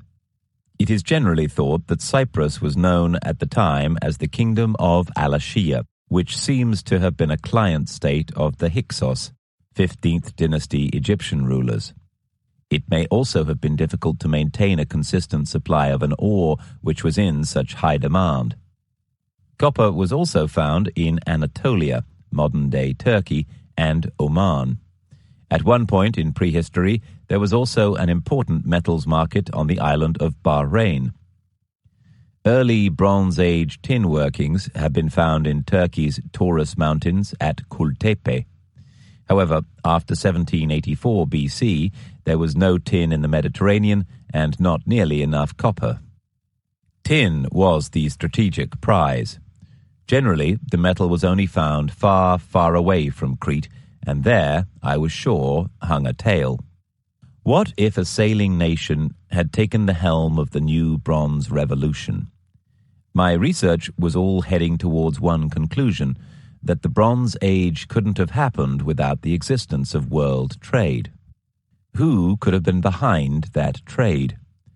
The island of Thera was, in the Bronze Age, a very important place, the equal of Phaistos, Alexandria, Tel el-Dabar, Tyre or Sidon. Not many ports would have had as many ships as can be seen on the admiral's frescoes. Again, the evidence all pointed towards this one idea. To support the thriving trade, a maritime network had existed across the Aegean. The wonderful National Archaeological Museum in Athens holds a wealth of foreign artifacts found in tombs on the Dodecanese and Cyclades islands, notably on Thera and Samos, together with pictures of Bronze Age trading ships, both painted and engraved on pottery. That the Minoans had the ships, there was no doubt. But did their trading partners on the islands give them the scope to, in effect, rule the seas? How many Mediterranean Bronze Age ships were capable of following the Minoan ships to trade across the Mediterranean and beyond? Historical sources, Homer's Odyssey and the later voyages of Pytheas, the Greek, do suggest that maritime technology had been developing for many thousands of years before the Persians lost 300 ships in their famous first attempt to invade Greece and 600 on their second attempt. Nearly 1,000 ships on both sides were involved in the second Persian assault. Although this was, of course, long after the Bronze Age, it does point to a long maritime tradition. In order to try to make a reasoned estimate of the possible numbers of ships that had once plied the ancient seas, I started with the number of ports which existed in the Middle Bronze Age Mediterranean at around, say, 1800 to 1500 BC. Then I multiplied those ports by the number of ships each could have built. The Aegean has more than 1,400 islands and isles, natural incubators for maritime technological development, according to Weiner. To give a couple of illustrations from these sources, Pytheas the Greek mentions Alexandria, Tyre, Sidon, Athens, Miletus, Apollonia, Odessus, Calatis, Olbia, Cumae, Nicala, Antipolis, Agde, Santa Pola, and Carthage as established trading ports. We have Phoenician records for North African trade at Ceuta, Melilla, Malaga, Algiers, Bizerte, Tunis, Tripoli, and Sfax, to use later European names. The major Cretan palaces would probably each have had their own ships: Aia Triada, Phalassarum, Lissos, Suya, Preveli, Komos, Leben, Myrtos, Hierapetra, Zakros, Citei, Gurnia, Malia, and Amnisos, Knossos port. The Cypriot Bronze Age ports were Luni, Soli, Kyrenia, Peia, Paphos, Corium, Limassol, Amathus, Larnaca, Agia Napia, Paralimni, Famagusta, Salamis, and Trachinas. Adding these to the well-known Levantine and Black Sea ports suggests there were well in excess of 70 Mediterranean ports able to build and equip ships capable of sailing the Mediterranean and perhaps further. See maps in the enhanced portion of this audiobook. How many ships would each port have built? This is almost impossible to answer. The Thera fresco shows 10 ships, of which 6 appear to be ocean-going. For Thera to be able to have 6 ocean-going ships at sea at any one time, it is likely that she had at least another 18 being built or repaired or under training. In short, a total of at least 24 Theran ships, let alone those docked at or owned by other Minoan ports.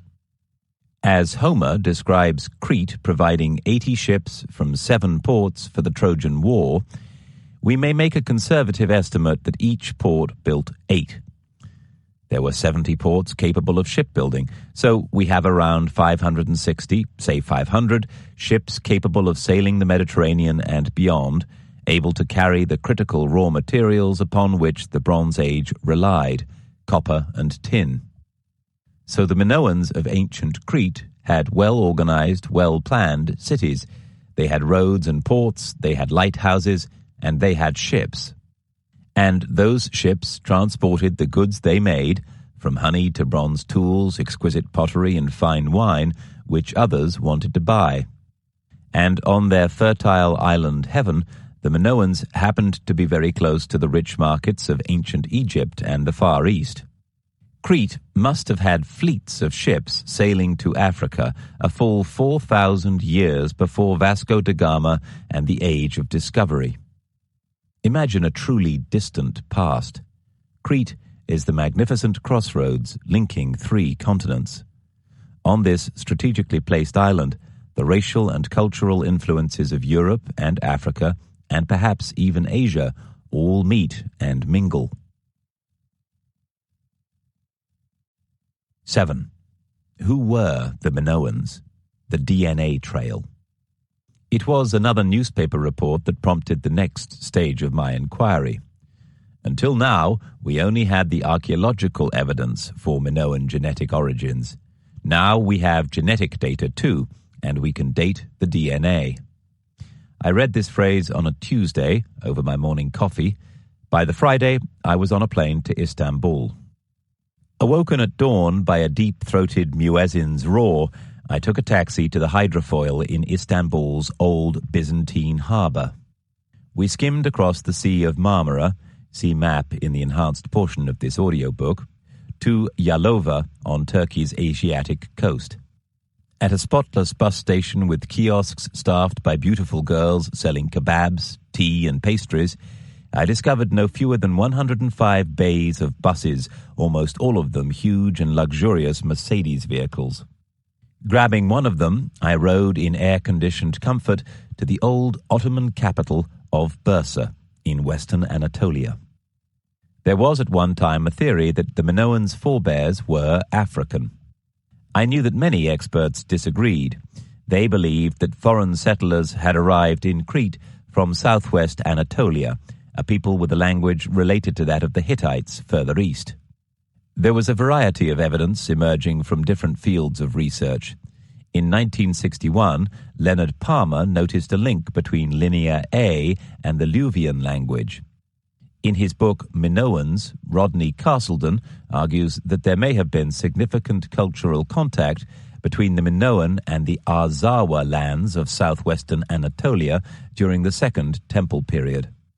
The Hittite kingdoms at various points in history maintained strong contacts with Arzawa, and Castleton mentions that the suffix "me," which frequently crops up in Linear A, associated with deity figures, in fact means lady in the Luvian language, all of which would fit in with the Minoans' fervent goddess worship.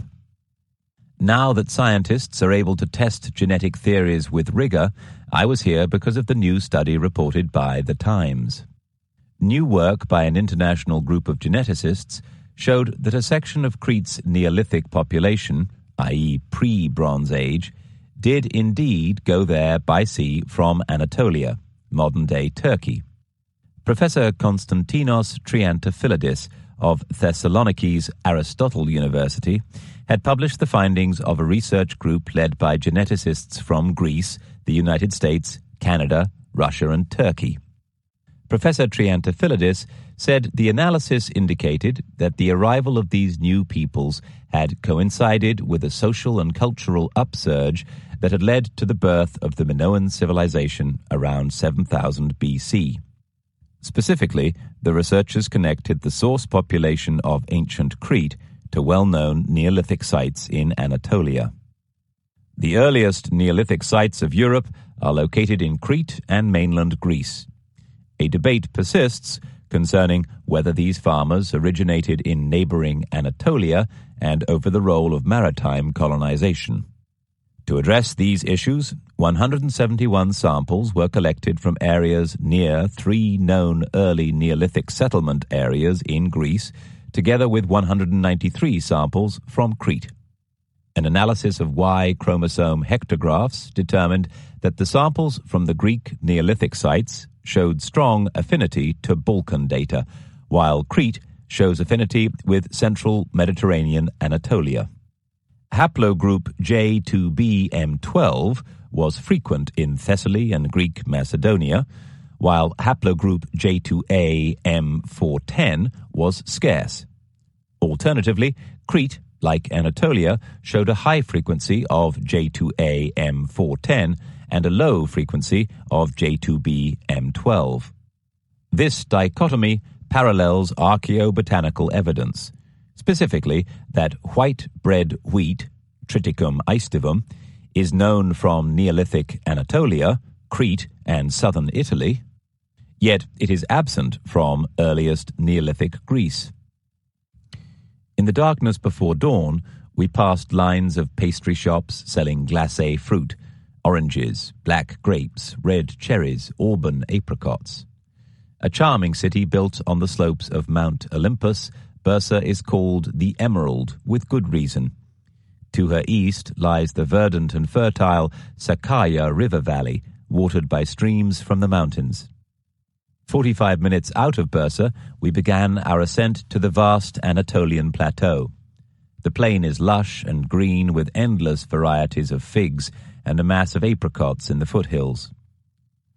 Flocks of black turkeys waddle beside the road. Here and there are plantations of poplars interspersed with oaks, pines and plane trees. Flocks of sheep and goats hold up the bus. After 2 hours, we reached the huge, rolling plateau of central Anatolia. Once the mass of apricots in the foothills had given way to poplars and plane trees, the trees disappeared to be replaced by long, rolling wheat fields stretching to eternity, interspersed every 10 miles, 15 kilometers or so, by giant sugar beet factories. Lines of greenery marching away to the distant mountains told of the track of watercourses. The houses in this area are huge, far bigger than in rural Greece or Romania to the north. Clearly, Anatolia could feed tens of millions of people. It had so many natural advantages: rich soil, abundant water, plentiful sunshine. For hour after hour, we roared across this great plateau, heading for Bogus Koi, 125 miles, 200 kilometers east of Ankara, which thousands of years ago had been the center of the Hittite civilization. I knew that name from the Bible. Some of King David's most valued soldiers had been Hittites, although I'd never before troubled to find out exactly what that meant. In Bogus Koi's museum, I found seals with merchants' signatures dating from 4000 BC. Arrows, axe heads and jewelry fill the rest of the museum. Bogus Koi is a higgledy-piggledy town with red pan-tile roofs and an antiquated dolmus bus that won't leave the square until it is totally full. This is where some of the very first Minoans may have come from. But then you'd need a scorecard to keep track of all the peoples and cultures that have passed this way. The estimate is that the people whose arrival so transformed Neolithic Crete would have left this region around 100,000 BC. The former Hittite capital of Hattusa rises rather accusingly from the top of a huge crag high above the present-day village. A hot walk up a tarmac road reveals an imposing lion gate, but little else other than the rubble and footings of a ruined acropolis. The lions look strangely like puppies, obviously sculpted by someone who had never had the opportunity to study the beasts at first hand. At its peak, circa 1344 to 1322 BC, this great palace was protected by 4 miles, 6 kilometers of stone walls. Now it looks about ready to turn back into dust. To my right, as I walked through the ruins, was the outline of the oldest known library ever to have existed. It is now nothing more than a few dents in the ground. I scrolled my toe through the dust and earth. Archaeologists tell us that all those years ago, the cuneiform tablets stood on end in rows like modern books on a shelf. There were even indexes, also marked out in the baked clay, telling you what was inside each stack of books. For instance, a label saying 32 tablets concerning the Puruli festival of the city of Nerik. I wondered what it would have been like to go to a Puruli festival. Puruli was a storm god, so I thought of the British music festivals so often plagued by rain. Quite some way off from Glastonbury, I suppose, but maybe not radically different, all that mud and all those brollies. I was glad then that I'd gulped down my coffee and headed for the airport. A whole new way of investigating the Minoans' past had now opened up to me, through DNA. The Hittites must have been a formidable people. They signed peace treaties with Egyptian pharaohs and Assyrian kings. They also conquered Babylon and were a well-ordered society, worshipping many deities, including, I noticed, a female god, Hepatu, the sun goddess. I didn't know for certain whether that was a direct link to the powerful goddesses of Knossos, but it felt right. Just to the south of here, on the Konya plain, is Çatalhöyük, known as the world's first major human settlement of circa 7,500 BC to 5,700 BC. Turkey not only straddles two continents, it seems, it straddles time itself. What was the link to ancient Crete and to the Minoan civilization that once flourished there? Very early settlers to Crete introduced cattle, sheep, goats, pigs and dogs, as well as vegetables and cereals. The earliest communities grew up around the coast on the eastern and southern parts of the island, yet something appears to have happened to Crete and its culture after 7000 BC, something momentous. People suddenly learned advanced practices in agriculture. They developed pot-making and metalwork. Next, quite suddenly, came an incredible period of palace development. How did such amazing sophistication appear so suddenly? Boning up on the research I'd first read about in the newspaper report, I discovered that the DNA haplogroups J2A1H M319, 8.8%, and J2A1B1 M92, 2.6%, linked the Minoans to a late Neolithic early Bronze Age migration to Crete no later than 100,000 BC. Specifically, genetic researchers connected the source population of ancient Crete to the well-known Neolithic sites of ancient Anatolia, not too far away from my present location, such as Askilihöyük, Çatalhöyük, and Hasilar. That made the blood surge a little faster. If researchers could find and track an ancient DNA link to Crete from the region I was now visiting, then perhaps I could follow the Minoans via their DNA to some of the other places I suspected they'd been, and in so doing, reinforce my notion that they'd been the most important international trading culture of their age, and as such a key defining force in global history. All human beings carry DNA, deoxyribonucleic acid, in every single cell of their bodies. Each cell contains 46 chromosomes, which cluster in pairs, half derived from your mother and half from your father. Chromosomes contain tightly coiled DNA divided into sections known as genes. Genes tell the cells what proteins to make. The proteins, in turn, control everything that happens in your body when it comes to identity and growth. For example, one protein might make your eye pigment, others might decide the size and shape of your teeth. The paired DNA strands wrap around one another to make a double helix. Each person has their own unique genetic fingerprint. It is unlike the DNA of anyone else, but there is a useful rider to that. While women have 2 X chromosomes, men have 1 X and 1 Y. The Y chromosome is always passed down the male line from father to son. That unique factor makes the Y line virtually like a surname. It is transmitted almost intact down the male line from generation to generation. The Y chromosome is altered only by rare, spontaneous mutations. These mutations can be used to identify sequences of the Y chromosome known as haplogroups.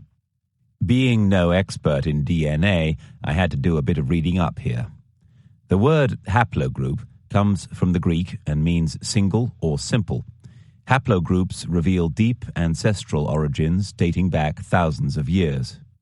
Males with the same haplogroup must have shared a common male ancestor in the past.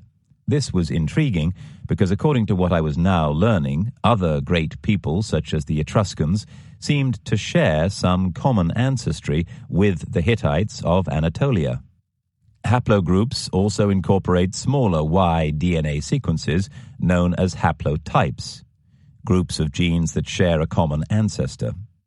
Thanks to the work of the Human Genome Project, many of these have been identified and given code names, e.g. J2A M410. It was Professor Konstantinos Triantafylidis of Thessaloniki's Aristotle University who had released details of the research, and it was his comment that had launched me from my lukewarm morning coffee to a blasting hot plain in central Turkey. According to his initial findings, today's Cretan population was genetically intermingled with yesterday's people of Anatolia. Professor Triantafylidis believes the arrival of these people had coincided with a social and cultural upsurge. It led, around 7000 BC, to the birth of Europe's first advanced civilization. I remembered very clearly one surprising image imprinted on the Phaistos disc. It was of a man wearing a striking feather headdress. My trip to Turkey had confirmed my suspicion. During the Bronze Age, such warlike headgear was worn by the Lycians of Anatolia. Book 2. Exploration. Voyages to the Near East. 8. The Lost Wreck and the Buried Treasure Trove. By now, I was becoming convinced the Minoans were the forebears of the mythic heroes who sailed to Troy. Agamemnon, Achilles, Odysseus, et al. But without any actual physical evidence of the kinds of ships they would have sailed, I feared that the trail had run out. Then, one night, I heard about a wreck dating from circa 1305 BC that had been found on the seabed of the nearby Turkish coast, a discovery which, to a former sailor like me, counts as one of the greatest archaeological finds ever made. In sea terms, Uluburun, a promontory off the coast south of Bodrum, is quite close to Thera. Significantly for me, it is in exactly the zone, western Anatolia, that Bernard Knapp had described as being under the control of the Minoan Empire. In Turkish, the term Uluburun simply means a rocky plinth of land, but the reef below it, like all reefs, is treacherous in bad weather. I arrived at nearby Bodrum early in the morning, having spent an uncomfortable night chugging along the Aegean on yet another ferry. To get here, we puffed in the opposite direction from the beautiful Sea of Marmara and the teeming, anarchic sights of Istanbul. A litter of rocky islands stood in our way. As we puttered forward, I thought you'd have had to be a pretty good navigator just to travel north-south across the Aegean Sea. We awoke to a fresh wind and the unmistakable bustle of a boat nearing port. I rushed out on deck in the sharp air of the early morning to catch my first glimpse of coastal Turkey for more than 20 years. Purple hills, deep grey-green olive groves, the azure sea, and the romance of the deep past. I breathed it all in. Excitement made my skin prickle. I could be on the threshold of a real breakthrough in my quest to uncover the truth behind the explorers and the seafarers of the ancient world. Today, at the town museum, I'd get my first view of the oldest known shipwreck in the world. Bodrum is more or less the home of history. At least it was home to the world's first superstar historian, Herodotus. The town's ancient name was Halicarnassus, and its walls once encircled a mausoleum that was one of the famed 7 wonders of the ancient world. It was such a pleasure to be here and breathe it all in. You can still trace the ancient walls that once embraced nearly the entire town. Bodrum Castle, now the Museum of Underwater Archaeology, was built by the Knights of St. John in the 15th century. I felt instantly connected to the castle. Its 5 major towers include the English or Lion Tower. Colourful rows of huge amphorae are mounted on the entrance wall. The Uluburun wreck is the kind of heart-stopping find that archaeologists dream about, one of those discoveries that helps rewrite history. Quite why the boat came to grief, near what is today the pretty little fishing village of Kos, no one will ever know for sure. The ship foundered 100 years or so after Thera's frescoes were painted. Yet this is hardly a blink in time. In the interim, shipbuilding technology would not have changed much at all. Poignantly, the wreck held one of ancient history's most extraordinary finds, the earliest captain's logbook. But the captain remains mute, his words, written in soft wax, obliterated by time. For centuries, the wreck lay quiet, in total obscurity, protected from looters by 45 deep blue meters, 150 feet of silent sea. Then, in 1982, thousands of years after its last journey, a sponge diver found it by total accident. We must thank the stars for Mehmet Kakir's decency and honesty. If it were not for him, some of the world's greatest treasures could have gone via the black market to unscrupulous dealers. For what Kakir found was a hoard worthy of an Aladdin's cave, mound upon mound of sunken treasure. The ship's extraordinary cargo could have come from a modern French luxury goods house, except that these opulent objects were much more exotic than even the highest quality champagne. The treasure, found scattered over 250 square meters, 300 square yards of the jagged, rocky seabed, came from as many as 10 different Bronze Age nations. The Uluburun ship carried exquisitely wrought gold and silver jewelry and a cornucopia of rich fruits and spices, as well as huge amphorae from the Lebanon, terebinth resin, used to create perfumes, ebony, which had come all the way from Egypt, and all manner of exotic goods like elephant tusks, hippopotamus teeth, and ostrich and tortoise shells. See the enhanced portion of this audiobook. Before you see the ship, the museum guides you through the finds from its hold. The material found in shipwrecks can only be rescued with a huge amount of hard work. Firstly, artifacts are put in vats of water where they will remain for approximately 6 to 8 years. It takes a minimum of 5 years and sometimes up to 10 years just to remove the salt from porous substances. The water is changed every 15 days, depending on what the gauges indicate. After the salt is removed, the objects are placed in a vat containing polyglycol for a period of 4 to 5 years. Every possible care has been taken to save these precious things. It was not difficult to see why. The greatest treasure, a prize find worthy of a king, lay at the stern. It was an extraordinary chalice of pure gold. Homer describes the legendary war hero Achilles drinking from a golden goblet just like it. Achilles strode back to his shelter now and opened the lid of the princely inlaid sea chest that glistening-footed Thetis stowed in his ship to carry, filled to the brim with war shirts, wind-proof cloaks, and heavy fleecy rugs. And there it rested, his handsome, well-wrought cup. Achilles' golden chalice was found nestling on the seabed next to an exotic pendant in the form of a golden falcon, which was clutching a giant cobra in its talons. In the hold was yet more treasure, including a gold scarab bearing the name of the celebrated Egyptian beauty Nefertiti, queen and wife to Akhenaten, the all-powerful pharaoh of Egypt. But in many ways I was less interested in all this exotica than in the everyday story this traveler could tell us. The ship was a time capsule, speeding us back to the daily life of the Bronze Age. For me, it would be almost as if I was stepping into Doctor Who's TARDIS. As I travelled along the solemn line of glass cases, I could see knives and weighing scales, practical tools that had been used by ordinary sailors thousands of years ago. There were many animal-shaped lumps of bronze, deer, cattle. They stood out because they looked like toys, but in the catalogue they were described as weights. The weights used for scales were particularly eye-catching, even charming. There were stone mortars for grinding food and fishhooks to catch it. There was a barbed trident. It made you think of the Roman retiarii, or net and trident fighters, introduced to a much later Roman Empire by Emperor Augustus. The retiarius was modelled on a fisherman. The edges of the net he used, like a lasso, were weighted with lead. Right in front of me were the Bronze Age predecessors of that military innovation. Hundreds of net sinkers, the weights that the crew used on the edges of their casting nets. There was also a harpoon and a set of knuckle bones for playing a game of chance on those long nights at sea, a night's entertainment lit by the comforting yellow glow of oil lamps.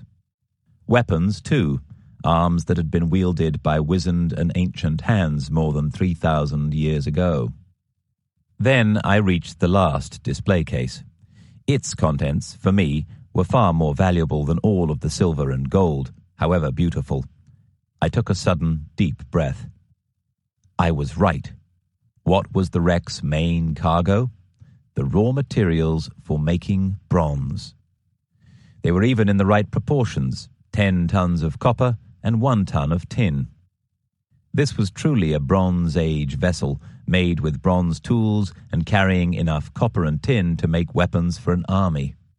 There were 121 copper bun ingots, together with enough fragments to make another 9, and 354 copper oxhide ingots with an average weight of 23 kilos. Each copper oxhide ingot was about a meter long with sharp corners. They are called oxhide ingots because their distinctive shape is a bit like the hide of an ox when it has been flayed and stretched. At one time it was thought that they may have represented the value of an ox. Now archaeologists think the shape is simply easy to handle. I slowed down as I approached the next room. Ahead of me was what I had been looking for, part of the oldest ship I had ever seen. About 15 meters, 50 feet long, her charred timbers were spindly and frail. She may have been ravaged by centuries of seawater, but there was a strength and grace to this boat's design that made you forget about her current disheveled state. Here was a ship that could sail like the wind, nimble, responsive, and maneuverable. There were quite a few other visitors in the room, but the atmosphere was hushed and thoughtful. After all, on this vessel, people had struggled for their lives and lost. It took an astonishing 11 years and 22,000 dives to excavate the Uluburun. The ship had come to rest listing 15 degrees to starboard, facing east-west. A large piece of the hull had lain intact on the seabed for almost 3,500 years. It seemed incredible to me that it had survived at all. The ship was built of cedar in the ancient hull-first tradition, with pegged tenon joints securing planks to each other and then to the keel. To build her, a team of men would have cut down a tall cypress tree, stripped its bark, and carved the length into a keel. Crete was covered with cypress forests in the early Bronze Age. The wood is ideal for shipbuilding because it expands in water, making the seals between joints waterproof. The shipwrights then edge-joined a long, cleanly sawn plank of cypress to each side of the huge keel. Chiseling out deep rectangular matching mortises every 25 centimeters, 10 inches, they worked along the length of the keel. They cut flat, rectangular pieces of wood, tenons, to fit snugly into the matching mortise slots. Then they fitted another plank to the tenons that were sticking out of the slots on the keel. Methodically, the shipwrights added plank after plank to both sides of the keel to build up a sturdy hull. The boat needed very little caulking, given the edge-joined planking, although they did waterproof the seams with a resin mixture. The shipwright who worked for the mythological hero Jason, Argus, had cut his timber on Mount Pelion. But according to Thucydides, the search for wood for battle fleets meant that the plentiful forests of Greece were stripped bare as early as the 5th century BC. The Uluburun's sturdy oak mast was about 16 meters, 52 feet tall, and secured with rigging made of strong hemp ropes. As someone who had spent many years at sea, I was sure that boats like these were fully capable of surviving long and hazardous ocean voyages, despite this individual vessel's fate. But could I prove it? Were the exploits of ancient adventurers simply the stuff of legend, or could they be close to the facts? Luckily, I had an ancient myth and a modern, real-life explorer's vessel to compare it with. Scholars say the legendary 1,500-mile voyage of Jason and the Argonauts to win the Golden Fleece happened during the Bronze Age, if it ever really took place. In the 1980s, Tim Severin became obsessed with recreating a boat that could test the reality behind the myth. The myth itself is a sort of ancient Greek Mission Impossible. The hero's kingdom is under threat from a usurper, his uncle King Peleus. The gods command Jason to find a magical ram's fleece before he can reclaim his father's kingdom of Iolkos. So Jason has to embark on a treacherous sea voyage into an unknown land. To test whether the tale could ever have held any truth, Severin reconstructed an ancient galley with documentary precision. With oars as well as sails, a galley is the logical choice for a vessel that might have to fight its way through hostile waters. I seemed to remember that Severin had managed it as far as the Black Sea without sinking, although there had been some pretty tricky moments. The Uluburun ship would have fared even better. She was an altogether bigger and more seaworthy affair. The ship's cargo alone told us that her owners felt she could travel far and fast. It included Baltic amber from the north, ebony wood, hippopotamus teeth and elephant tusks from equatorial Africa, and goods from both the eastern and the western Mediterranean. The voyage itself almost certainly included stops in Cyprus for copper, Egypt for gold, and Syria for ostrich eggs and pomegranates. That involved steering to all parts of the compass. If Tim Severin could make it, then so could the ship I had in front of me in Bodrum. The Uluburun wreck may have gone down like the Titanic, but that was because the captain was negotiating a dangerous promontory, perhaps braving the greater dangers of sailing in winter.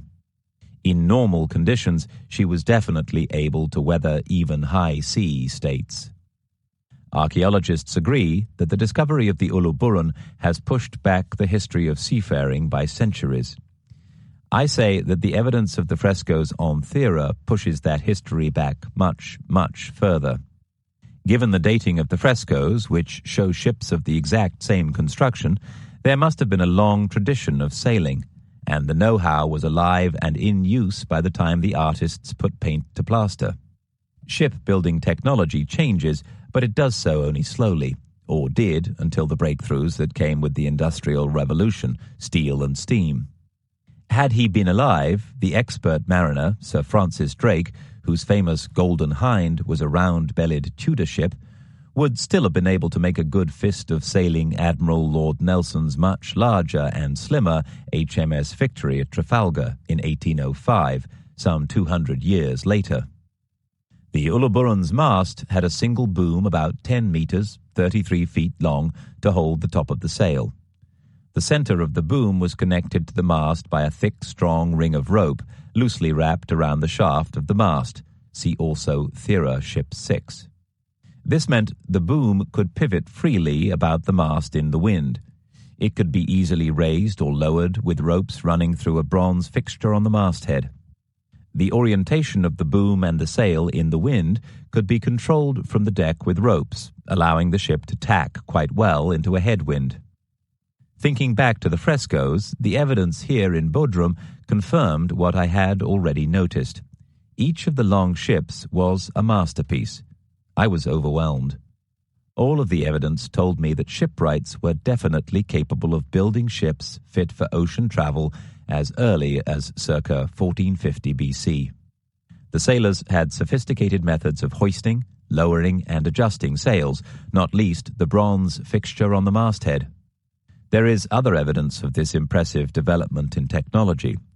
The mechanical principle is shown by two separate examples in the Egyptian gallery in the National Archaeological Museum in Athens. Those fixings show that many centuries ago, ships were confidently expected to sail into the wind as well as before it. The men knew they could lower sail very quickly in the event of an unexpected squall.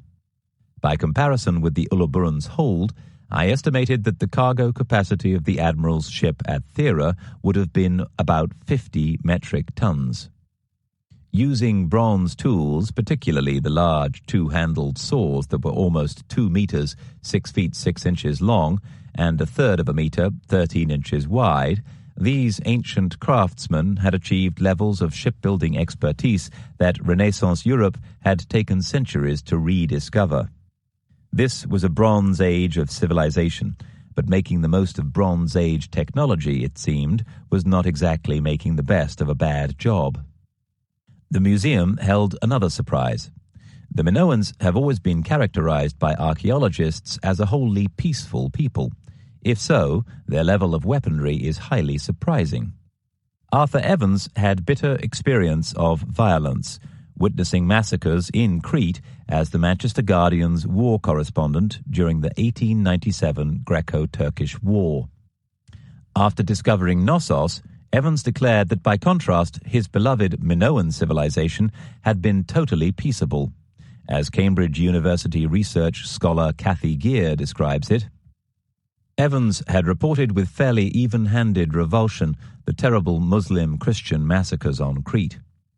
Keen to represent the past as a site of healing and reconciliation, Evans resurrected Bronze Age Crete as an unfortified idyll, internally peaceful under the benign reign of Knossos, and protected from its enemies without by the legendary seafaring skills of King Minos's navy. Since then, most academics have followed his lead and depicted Crete as a peaceful society, mainly because its cities didn't have fortified walls. The Minoans lived a harmonious life in lush, civilized surroundings, they say, calmly governed in a democratic way. They didn't need city walls. Their kingdoms resembled peaceful heavens on earth. Yet, as I moved through the closeted dark of the exhibition rooms, I came upon case after case of weapons recovered from the wreck, bronze weapons manufactured in large quantities. Green and corroded as they were from centuries on the deep seabed, I could clearly see that this prehistoric ship had carried everything a troop of warriors would need: arrowheads, double-headed axes, spears, swords, and daggers, as well as the adzes, saw screws, and razors that had more peaceable uses. Crete's largest archaeological museum at Heraklion also has cases full of ordinary soldiers' bronze weapons, from spears to daggers and nasty-looking rapiers. Some of them are obviously ceremonial, like the extraordinary dagger found at the town of Malea, its hilt decorated with gold leaf. But towards the end of the period, it was plain that swords had been made for only one purpose: fighting. Short blades had been adapted for cutting as well as thrusting strokes. They were made for warriors. Without doubt, the Minoans' military strength came from their fleet.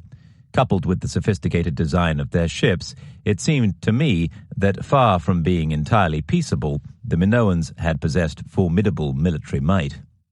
The warlike Mycenaeans on the mainland of Greece would later wage war against the Trojans, as described in the Iliad and the Odyssey, yet the Minoans seemed to live at peace with them. In fact, much of the archaeological record points to the idea that the mainlanders were either a Minoan colony or a compliant ally of the Minoans, until the point at which Crete was fatally weakened by the devastating loss of its wooden fleet in the tsunami. Of course, the Minoans may have preferred not to use force. Who knows? They were certainly as interested in trade as they were in weapons. Yet it was noticeable that their fast, sturdy ships were the type that could be mobilized speedily, carrying soldiers armed to the teeth with a lethal array of bronze weapons of war. Like most British citizens of my age, whose parents had been through a war, I understood the strategic value of being an island nation. The sailors of Atlantis were already the world's top naval power. With ships that were far in advance of any others in Europe or the Near East, the result must have been that the Minoans feared no one. Their remarkable cities had few defensive walls precisely because they had the sea instead, leaving them wide open to the biggest tidal wave the world had ever seen. At least one of Thera's marvelous frescoes shows soldiers in battle helmets getting ready for war, along with an admiral commanding a sea battle, and winning it. They'd evidently had the might to control the entire Mediterranean. Maybe they'd used it. And that's what I was determined to find out next. In construction, the Uluburun wreck had been almost identical to Ship 5 on the fresco in the West House. That meant one thing was certain. The Minoans had similar deep-sea trading ships at least 100 years before the ship that had gone down off the coast of Turkey. I left the calm and quiet gloom of the museum with the blood spinning in my head. Ostrich eggs from Syria, gold from Egypt, precious amber from the Baltic, hippopotamus teeth from equatorial Africa, all of the riches of the world, all here. Here in Bodrum, I felt I was looking at positive proof that the Minoans, these highly creative, ingenious, and artistic people, were also the world's first explorers. 9. Sailing from Byzantium. I'd left Turkey in the Uluburun wreck with a sense of sadness. The captain's book, that simple writing tablet in folding wood, dominated my thoughts. The captain had loaded all of the riches of the world onto that boat, from tortoise shells for making musical instruments and the much-prized blue cobalt glass to the smelly murex shells that were collected in their millions on Crete and which produced the world's most brilliant purple dye. But nothing could protect either him or his passengers and crew from the perils of the sea.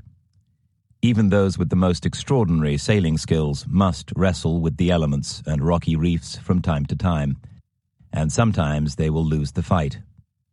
The world's oldest book was made of 2 boxwood leaves joined by a 3-piece cylindrical hinge in ivory.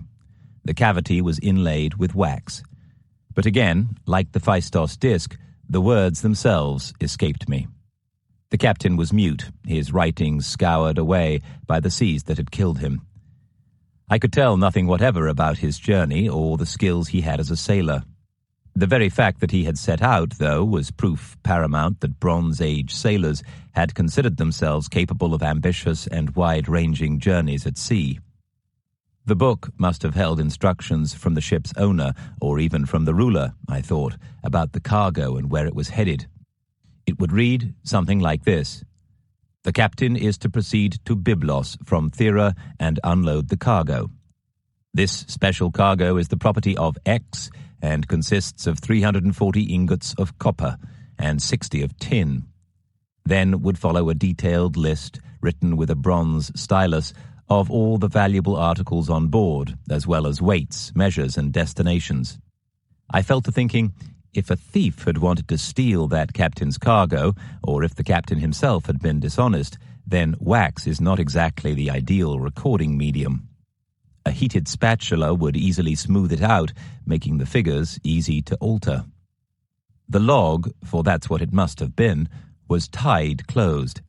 It would also have been sealed with the owner's personal seal, and so that the system was foolproof, the owner and the captain used a common system of weights. On that fateful day, the weights and at least 3 sets of balances were on the ship, suggesting that there were a number of different merchants taking passage on the journey.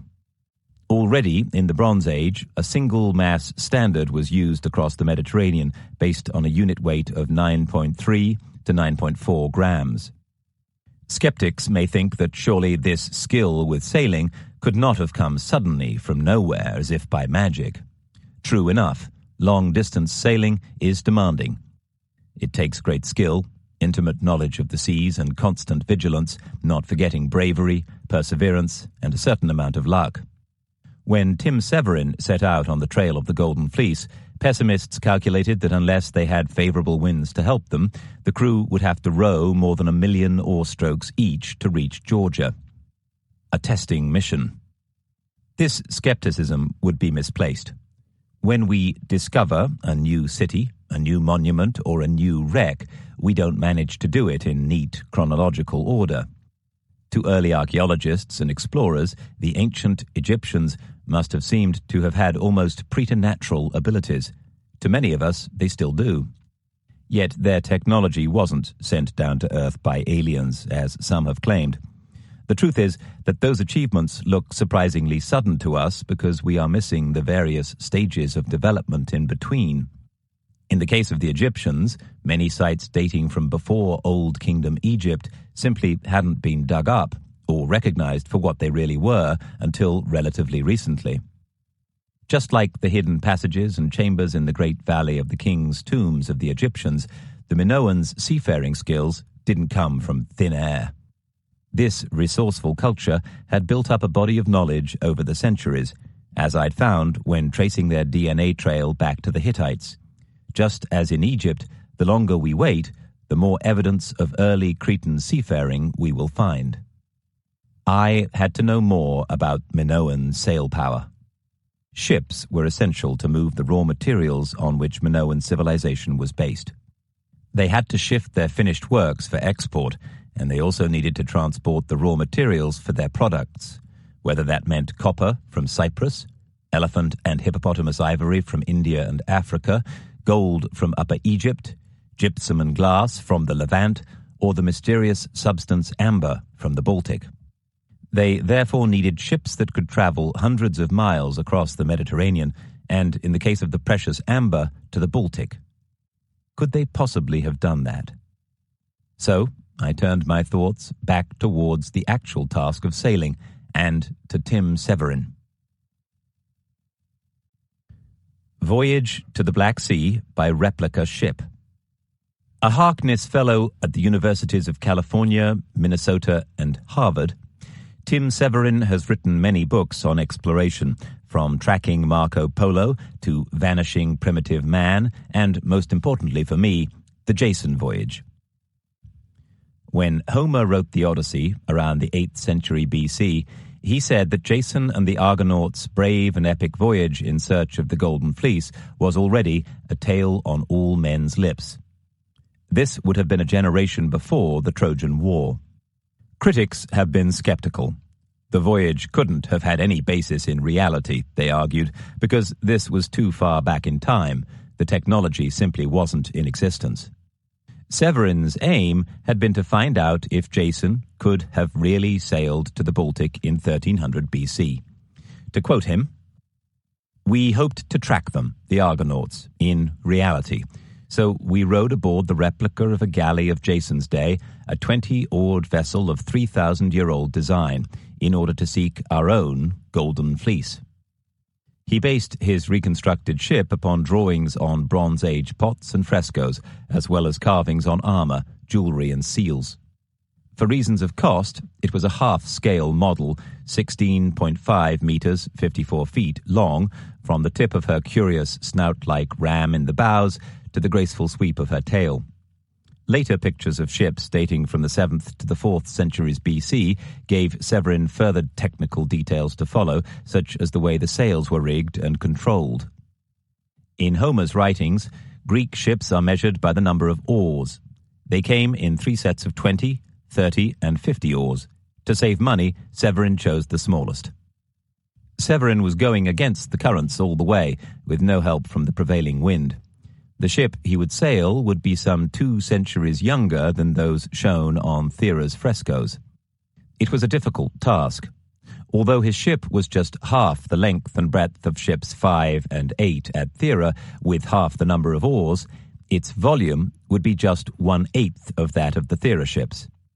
This placed a considerable strain on cargo capacity, water and food, and on the crew. Because of the lack of space, sleeping was hard, and the crew were permanently exhausted as a result. Along with naval architect Colin Mudie, Severin examined every aspect of ships built in the area more than 3,000 years ago, and how to sail them, not least in relation to the crew. The physique of man in the Bronze Age was smaller than today. Cretans were also small. They were perhaps 165 centimeters, 5 feet 5 inches tall, and about a stone lighter than today. The pair searched for a boat builder who specialized in building traditional Aegean sailing ships, one who would work in the same wood that was used thousands of years ago. Vasilis Delimitros was reputed to be the best shipwright on Spetses, which is now a picturesque, car-free island and a splendid holiday haven. In Jason's time, it would have been a Mycenaean stronghold. The galley was built using the same bronze adzes and saws which were used in the Bronze Age.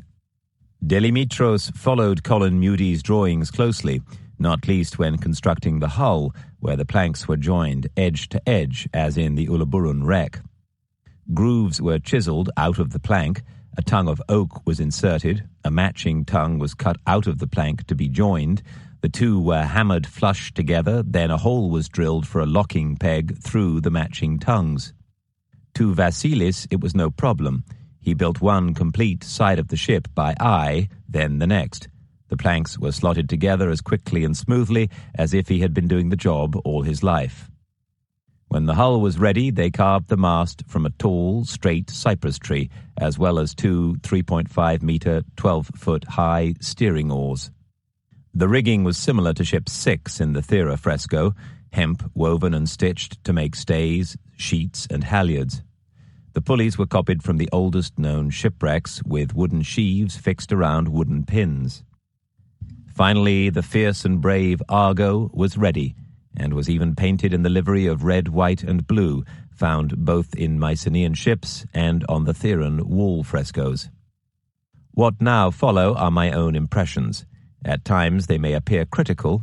That is not the intention. I have unqualified admiration for what Severin achieved with a largely amateur crew on a journey of 1,500 miles, 2,400 kilometers across open sea. The personal toll was extreme.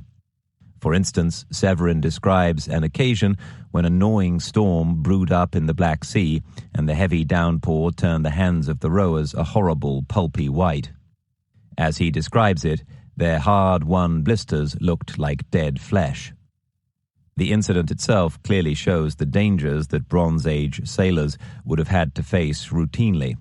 Severin was attempting to reach a calm cove against the pressure of great, round-shouldered waves through a narrow cut in the cliffs. We were getting dangerously near the rocks, and the crew were falling quieter as the constant slog began to sap their energy. I turned Argo at right angles to the entrance and drove her hard at the gap. She rose on the back of a wave, heaved forward, fell back, and was picked up a second time. The crew rowed flat out to keep her moving through the water so that I had enough speed to steer her and to keep the boat from wavering off course or broaching to the waves.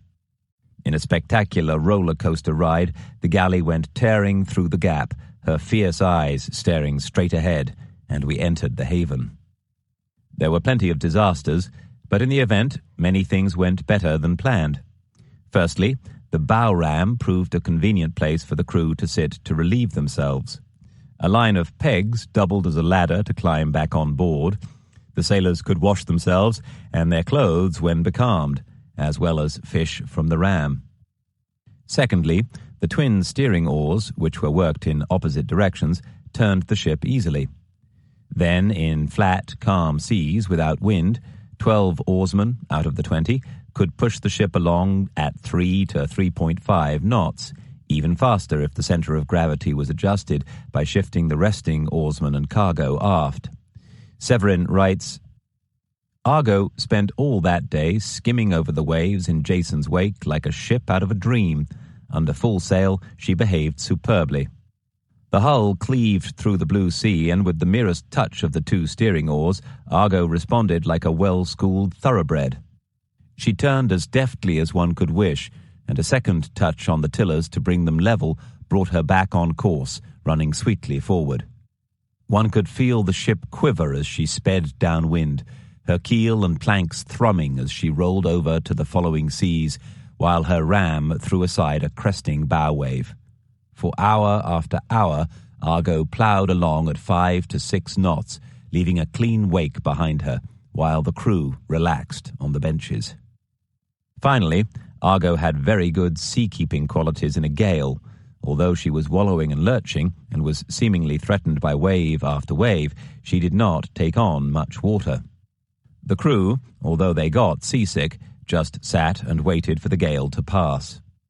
Argo's natural position was to lie broadside onto the waves, rising and falling to their advance and giving a lurching sideways heave as each crest passed under her keel. Now for the bad news. Rowing had been a nightmare. Continuously soaked, chafed and wet, the crew suffered multiple saltwater sores, their hands a mass of blisters. Even when they'd replaced mutton fat with olive oil as a lubricant, rowing was only practical in a flat calm. The slightest wind was a nightmare. A scarcely perceptible breeze blowing against the prow of the boat cut down her speed alarmingly. It was not just like walking uphill, but like walking uphill through shifting sand. In any sort of sea, the oars got banged about and rowers were thumped in the back. The steering oars were not strong enough and broke frequently. Neither were the rowlocks, which snapped. The cotton sail became mildewed with damp. I think using a cotton sail was a mistake. Minoans used woven sheep's wool impregnated with fat. After only 5 months sailing, the hull of the ship was covered in barnacles, reducing speed by 1 knot.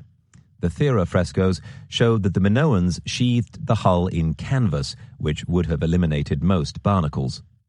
Despite all of this, the Argo covered 1,500 miles, 2,400 kilometers, in 3 months against the wind and current, with a constantly changing, inexperienced crew. It was an astonishing achievement. Severin and his crew had shown that boats like the Argo could have successfully plied the Mediterranean in the Bronze Age. By this evidence, they could even have got as far as the Baltic. Yet there were still major questions that needed answering, as far as I was concerned. I particularly wanted to discover whether it was specifically the Minoans who had developed the art of seafaring. Did they have a far-reaching tradition that made them better sailors than, say, the peoples from mainland Greece? In spring 2010, I once again picked up my Times newspaper and found, by luck, another piece of the puzzle. Quartz tools, at least 130,000 years old, such as hand axes, cleavers, and scrapers, had just been found in an area of southwest Crete from Plakias to Aios Pavlos, including the famous Preveli Gorge. They dated from the Lower Paleolithic period. The fact that Crete has been isolated from the mainland by the Mediterranean Sea for 5 million years told the archaeological team that these early settlers must have arrived by boat. The team, headed by Dr. Thomas Strasser of Providence College, Rhode Island, and Dr. Eleni Panagopoulou of the Greek Ministry of Culture, had surveyed caves and rock shelters near the mouths of freshwater streams, the sorts of sites where Paleolithic man is likely to have lived. Professor Curtis Runnels of the Plakias survey team told the newspaper they reached the island using craft capable of open-sea navigation and multiple journeys, a finding that pushes the history of seafaring in the Mediterranean back by more than 100,000 years. All in all, the team recovered more than 2,000 stone artifacts from 28 sites. The quartz rocks from which the tools were fashioned were sufficiently abundant for tools to be discarded when blunted. At 5 of the sites, the geological context had helped the team arrive at an approximate age for the stone tools. Professor Runnels estimated that they were at least 130,000 years old and could be much older. In the report, Dr. Runnels suggested that they could be at least twice as old as the geologic layers, i.e. 260,000 years old. Dr. Strasser went further. They could be at least 700,000 years old. Dr. Strasser, who has conducted excavations in Crete for the past 20 years, bases his estimate on similar double-bladed hand axes fashioned in Africa 800,000 years ago. He believes that the large sets of hand axes found on the island suggest a substantial population who must have made multiple sea crossings, all landing at the same place. In order to achieve that, Paleolithic man must have had seaworthy vessels more than 100,000 years ago. He must also have had a system of navigation which allowed later arrivals to find Crete and the landing stages reached by earlier voyagers. The newer settlers must have heard about the previous voyages in detail, this at a time before the invention of writing as we know it.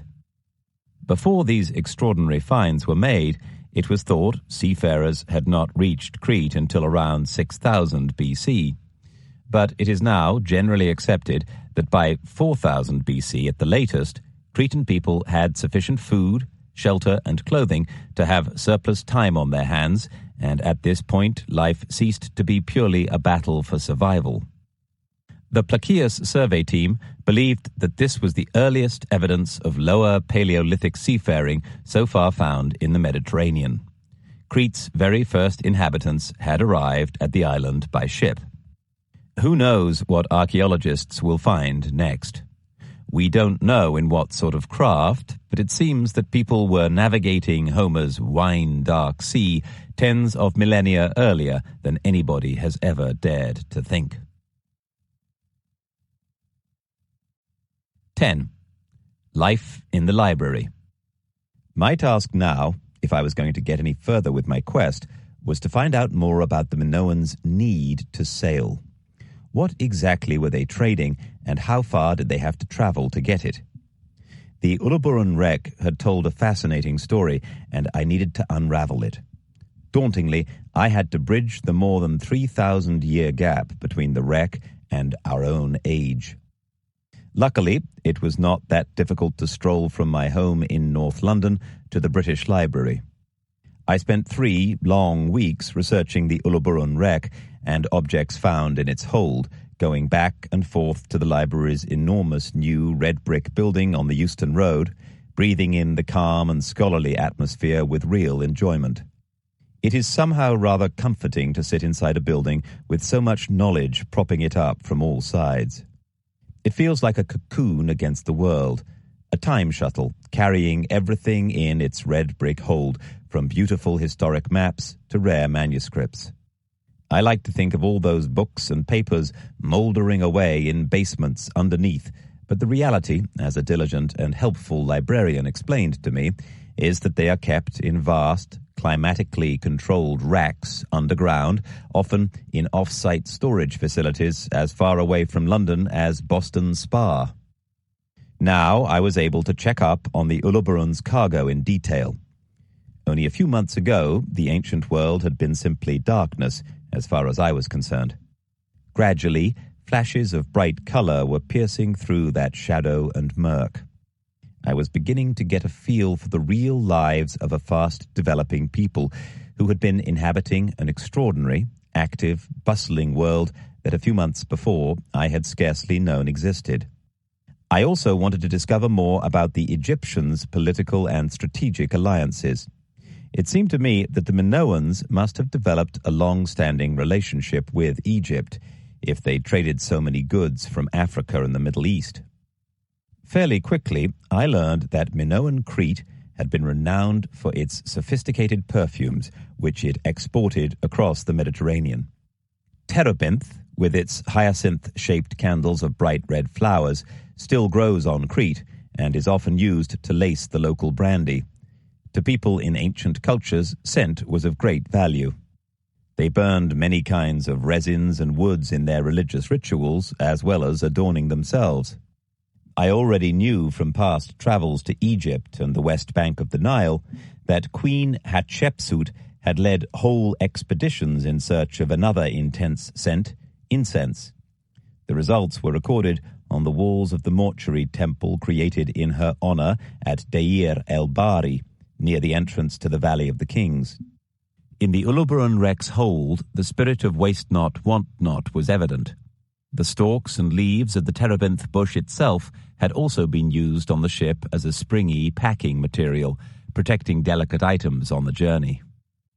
One look at a botanical tome, and unwittingly, the humble terebinth plant had helped me to find what I had not quite known I was looking for. The resin only comes after the early winter frosts. This small fact, along with the fact that the ship was also carrying ripe pomegranates in the hold, stopped me in my tracks. Surely this meant that the ship was on a winter voyage. This would imply that by the time the Uluburun sank, and maybe long before that, voyages were no longer confined to high summer. Bronze Age sailors were sailing in all seasons and into the wind. These early research successes aside, I soon realized that the task I had set myself was not as straightforward as it might have seemed. There was a geographical anomaly to the Uluburun's hold, and it was staring me in the face. There was a rare ceremonial scepter mace on board. The expert analysis was that it came from either Bulgaria or Romania, from halfway up the Black Sea. Also in the hold was a large quantity of amber, the fossil produced by pine resin, which actually came from the Baltic. I thought at once of Severin's voyage, the parallel with Jason's voyage and the tale of the Golden Fleece, and then brushed it from my mind. This was real life we were talking about, not myth. Tim Severin had got as far as the Black Sea. The Baltic was an altogether more dangerous proposition. Had the Minoans truly obtained Baltic amber all the way from the north? Today, polished amber is highly prized, treated like a jewel and bartered like one. But then? A quick look at the work of the great classicist Robert Graves and some science journals yielded a further series of supporting clues. Apparently, wine is quite possibly a Cretan invention and not just in myth. The linguistic evidence comes with the fact that the very word is from Crete. The vines used to make it are thought to have first come from the area around the Black Sea, where they originated in the wild. My research also confirmed that amber had been both valued and used since the Stone Age. The Greek name for amber is electron, the origin of our own word, electricity. Rub amber with a cloth and it will become electrified and even attract paper. It must have induced a real sense of mystery and wonder. It was certainly used in sympathetic magic. Worn as a charm, the belief was that amber protected against sore throats, toothache, and stomach upsets. It was also seen as a remedy for snake bite, and newborn babies were given amber necklaces to protect against infection. In much later times, even the Prophet Muhammad valued it. He said that a true believer's prayer beads should be made of amber. So, amber was a true treasure, a great prize.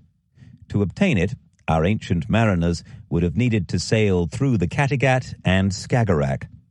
Even those great sailors of latter times, the Vikings, had occasionally come to grief doing that. I cast my mind back to Jason and the Argonauts and thought how dangerous travel in rocky seas would have been. Yet the Baltic amber that had evidently been found in many ancient grave sites in mainland Greece, as well as on the Uluburun wreck, must have got there somehow. Neither did it feel like a coincidence that Crete had such a reputation for wine, if its sailors had been the first to discover vines and grapes because of their adventurous travels. I could see that to piece all of the strands of evidence together, I needed to learn much, much more about the fascinating process of world trade from all that time ago. I decided to concentrate on 4 significant categories of the traded goods and see if I could discover more about the process. Taking a notebook, I began what for me was several days' work, but it is summarized here as just 5 sections. Amber. Infrared spectroscopy proves that most of the amber found in ancient sites in the Mediterranean came from the Baltic, as did that in the Uluburun wreck. The earliest Baltic amber found in the Mediterranean was found at Mycenae, Shaft Grave O, and is dated at circa 1725 to 1675 BC. A vast amount of the jewelry found at Mycenae was originally Minoan. A total of 1,560 pieces using amber were found at Mycenae, 1,290 from Shaft Grave 4 alone. It is intriguing that these earliest consignments show a remarkable similarity in the design of their spacer plates to amber necklaces of the same period found in Britain, which also originated in the Baltic. So, it appears possible that Crete's expanding empire was already trading in amber by 1725 BC. I soon discovered that there are others, apart from myself, who believed that the Minoans were behind the ancient amber trade. In 1995, Hans-Peter Duer, who was then a director of the German scientific research organization, the Max Planck Institute, decided to take his family on holiday to the North Sea Islands near Hamburg. Duer was interested in the lost city of Rungholt, which in the Middle Ages sank beneath the waves in a tempest. Medieval Rungholt, then a part of the nation of Nordfriesland, had a population of some 1,500 people and a reputation as an astoundingly wealthy port. It became victim to the first Grote Mandränke, a Low Saxon term for a great drowning of men, a vicious North Sea storm tide that swept over England, Denmark, Saxony, and the Netherlands in 1362, smashing island groups apart and killing an estimated 25,000 people. Duer's most exciting findings, he told the German magazine Geo, lay underneath the late medieval Rungholt, beneath and therefore older than a Bronze Age layer of peat dated to 1200 BC. They were just ordinary everyday items that sailors who were there for far more valuable goods had left behind at a port. We came across remains of Levantine and especially Minoan ceramics, the daily kind used to transport goods. They were dated 13th and 14th century BC. Amongst these were shards of 2 tripod cooking pots from Crete.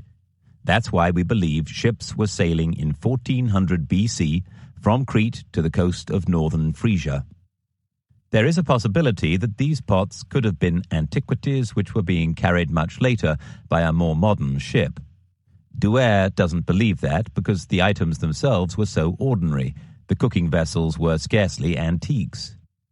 The pots we found were not trade goods being carried by merchants.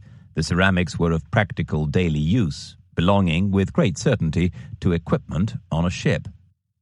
The finds did include lance tips and incense, but mainly what they found were containers for drinking and eating. Most crucially, Douer discovered a seal that he claims had a linear A inscription on it. What could have tempted the Minoans from Crete to the North Sea in the 14th century BC? Their interest was first prompted, Douer believes, by tin from Cornwall. The finds point to a shipwreck. He went on, "I can now add it was not far from Britain to Frisia, where amber came from, beloved by the people of Mycenae. It was possible for the Minoans to navigate the North Sea 3,300 years ago." Tin from Cornwall. Navigation of the highly dangerous North Sea. For now, I was going to put those astonishing assertions aside and continue investigating the Uluburun's hold. Elephant tusks. A length of elephant tusk, cleanly sawn at both ends. Heavily stained by the copper ingots in the wreck, it was found in the stern of the ship. Ivories were regularly traded as luxury goods. I vividly remembered seeing the charred ends of an elephant tusk in Heracleon's museum. It had been found in a 15th century BC tomb at Zakros in Crete. Elephants are, of course, found in both Africa and India, but the tusks discovered in the Uluburun wreck have not yet been classified.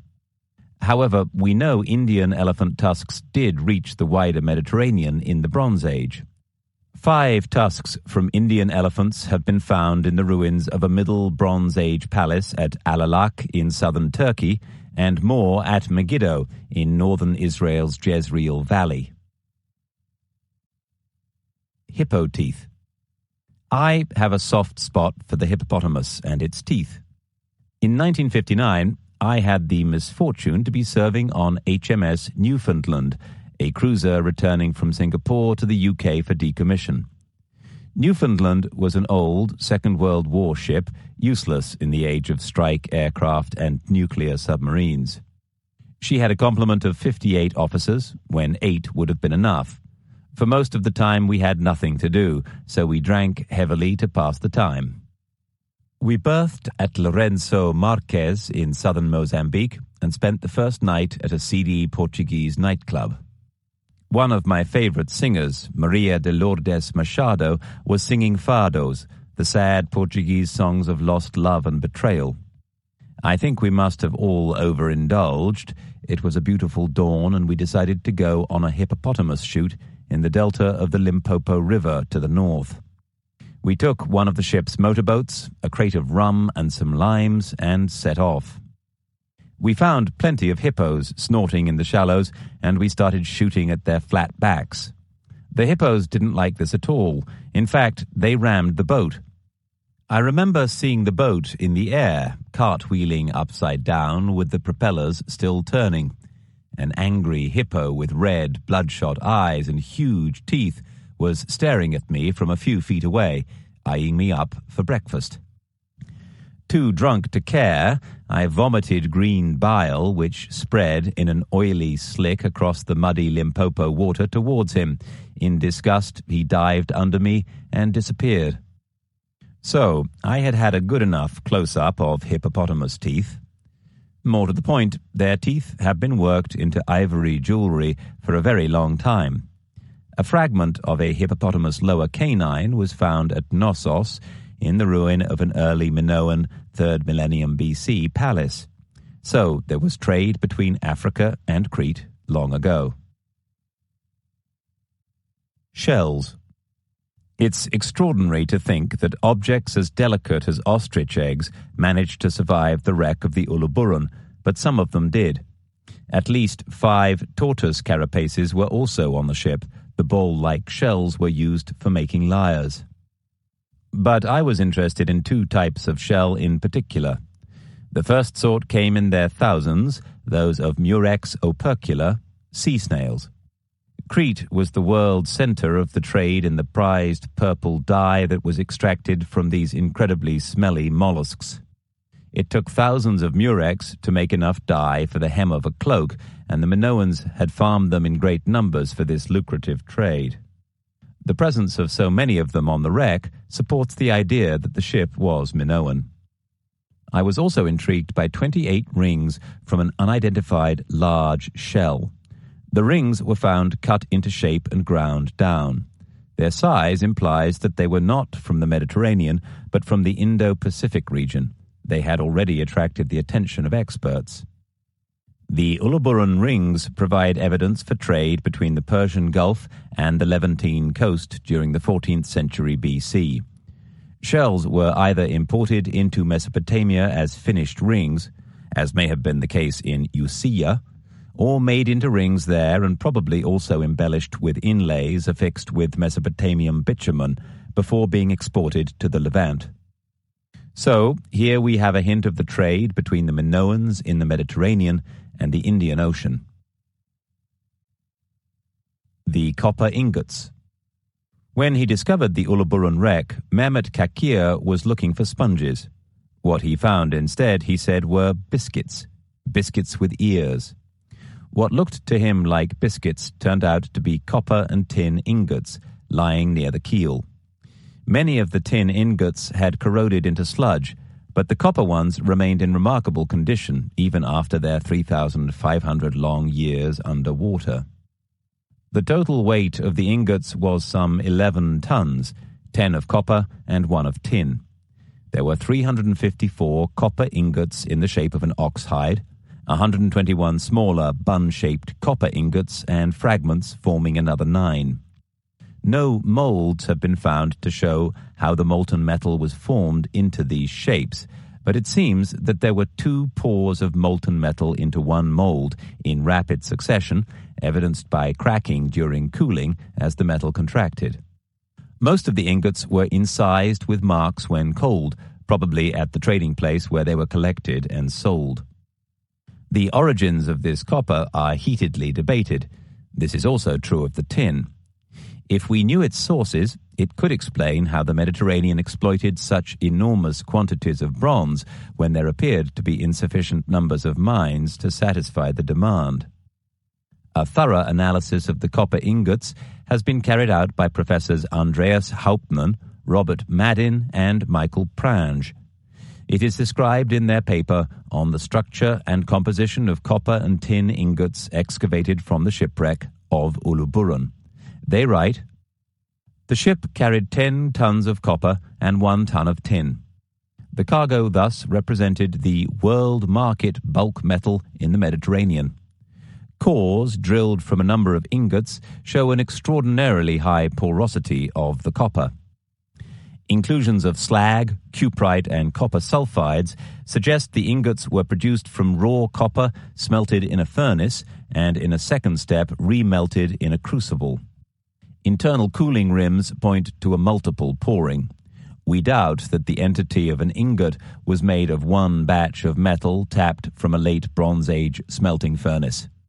The quality of the copper is poor, viz. The smelting process, and needed further purification before casting, even if the chemical composition, i.e. the raw copper, shows that it is rather pure.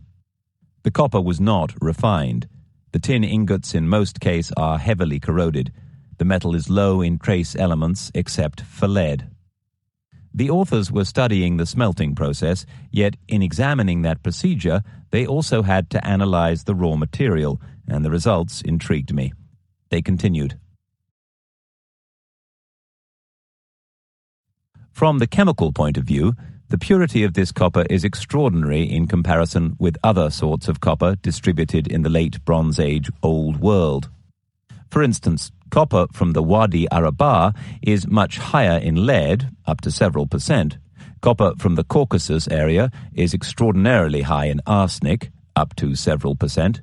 Copper from Oman usually contains arsenic and nickel in the percentage area.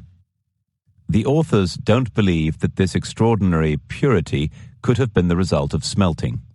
The concentrations, for instance, of lead, arsenic, antimony, nickel or silver do not change very much during smelting. We therefore conclude that the ingots reflect the composition of pure copper ores that were smelted to produce the metal. Detailed results, including a table for the composition of each ingot showing the staggering purity of the copper, are contained on our website, www.gavinmenzies.net. I was more than surprised. There is only one type of copper with that level of purity, the copper that comes from Lake Superior on the Canadian-American border. I only knew about it because many North American readers of my earlier books about Chinese discovery, 1421 and 1434, had written to me on the subject. The Keweenaw Peninsula in Michigan still boasts some of the purest copper ever found, a metal so pure you scarcely had to refine it to make your burnished copper cooking pots. Millions of pounds of copper from North America, mined in the second millennium BC, appeared to have been exported somewhere, no one knew where. Readers had been wondering if it had been taken back home to China in Chinese ships.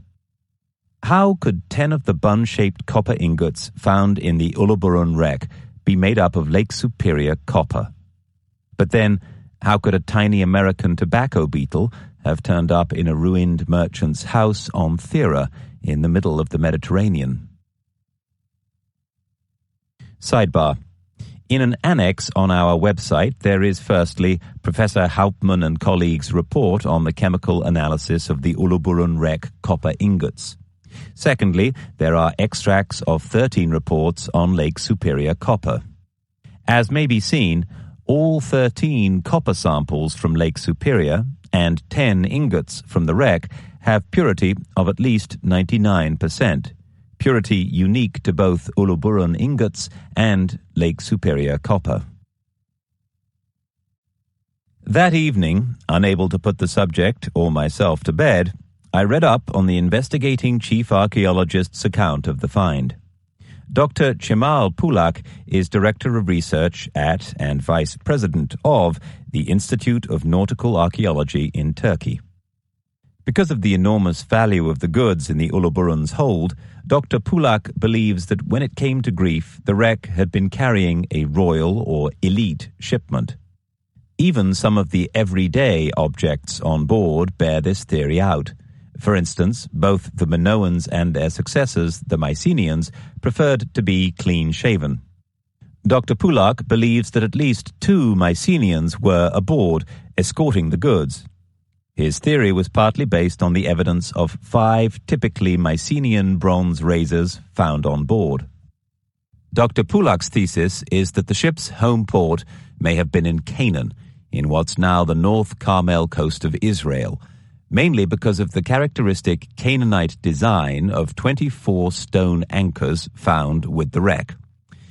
However, the typically Minoan construction of the ship leads me to think that its origin was on either Thera or Crete during the Mycenaean era. The ship's carrying capacity was at least 20 tons, the archaeological team calculated, a figure they had worked out by tallying the recovered objects, including the 10 tons of copper and tin. I had estimated the Admiral's larger vessel's carrying capacity at 50 metric tons.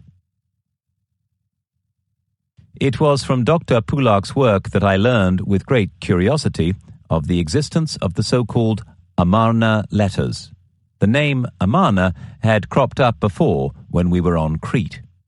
I now knew it as the alternative capital city founded by the Egyptian pharaoh Akhenaten of the late 18th dynasty, husband to Nefertiti, and that the new capital had been abandoned shortly afterwards. The letters prove that during Akhenaten's reign, there was a sophisticated and developed system of trade going on between Egypt and a number of nations. They also show just how crucial it was to Egypt's power base to keep up a continuous supply of bronze. Akhenaten, circa 1353 to 1336 BC, is now remembered mostly as father to Tutankhamun, the famous boy king. Statues show Akhenaten as having been fleshily handsome. His long face bears large, well-defined features and has a high forehead. In fact, you might even say he looks headstrong. Akhenaten was a radical, so much so that he broke with the worship of traditional Egyptian gods. He built his new capital Amarna in an extraordinary new style. Thousands of years later, in 1887, a Bedouin woman was working in what appeared to be just a field when she discovered a cache of cuneiform, the ancient Mesopotamian lettering system, stone tablets. Dating of the 382 tablets is difficult, except to say that most of them would have been written well before Amarna was abandoned, shortly after Akhenaten's reign. As the translator and Assyriologist William Moran confirms, the chronology of the Amarna letters, both relative and absolute, presents many problems, some of bewildering complexity that still elude definitive solution. What these tablets and fragments do tell us is about the established and elaborate trading etiquette that existed between kings. For example, the king of Alashia wrote that he was late on delivery because much of his workforce had been slain by the god of pestilence. As to the fact that I am sending you only 500 shekels of copper, I send it as a greeting gift to my brother. My brother, do not be concerned that the amount is so small. In my country, all the men have been slain by the hand of Nergal, and there is nobody left to produce copper. Send me silver in quantity, and I will send you whatever you request. Experts think that this was a negotiating tactic. If the king can send copper later, then it's unlikely that the men he would have relied on to produce it had genuinely died. In effect, what the king is doing is buying time and testing out his potential client. He is sending a sample and asking Akhenaten for silver in return. This world was beginning to form more and more complex dimensions. A multifaceted but elusive jewel, the colors drifting slowly into place. To me, it looked increasingly as if the Minoans had sailed to all parts of the compass. It also looked like I was going to have to follow them. 11. A place of many names and many nations. Today's destination, Tel El Dabar, a Middle Kingdom palace on a hill in the Nile Delta. Our goal is an ancient port beside the modern city, a place that was named Avaris during the Egyptian 13th dynasty when it was a crucial trading port dominated by the commercial traders known as the Hyksos. A group of friends had agreed to get involved with the first stage of my quest, an expedition to Tel El Dabar and then onto the Nile Delta, following the old Red Sea Nile Canal north of Cairo to Zagazig to test what I thought must have been Minoan trade routes. En route, we visited Bubastis, the old capital city of the cat pharaoh Bastet, simply for fun, but my true aim was to track Minoan influence and involvement through ancient Egypt. I'd decided that I would have to explore the routes the Minoans had taken, using the sources of the Uluburun Rex treasures as my guide. Doing so would be a £100,000 gamble of a trip, starting in Beirut, then on via Damascus and Aleppo to Babylon, the beating heart of the Bronze Age world. All were important trade hubs during the Bronze Age. But first, I was going to take my time traveling through one of my first loves, the sacred land of Egypt, hunting down the truth behind this statement written by Bernard Knapp. Egyptian Keftiu documents clearly indicate the leadership of Crete. The recently uncovered Minoan-style frescoes at the site of Tel El Dabar in Egypt's eastern delta and the Minoan-style painted plaster floors at Tel Kabri in Israel open up the likelihood of diverse social or political contexts. It can be much harder to locate and investigate the remains of Bronze Age Egypt here in the fertile flatlands of the delta north of Cairo than it would be in the dry south of the Nile Valley. For millennia, the delta has bestowed plenty upon Egypt. These are some of the richest agricultural lands in the world.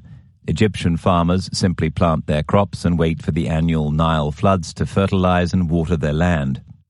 Naturally, this fertility has meant that the land has been plowed up mercilessly, but the wetter atmosphere has also made the old cities of the delta crumble, while the great works of art of the old civilization have long since disappeared back into the soil. Ashes to ashes.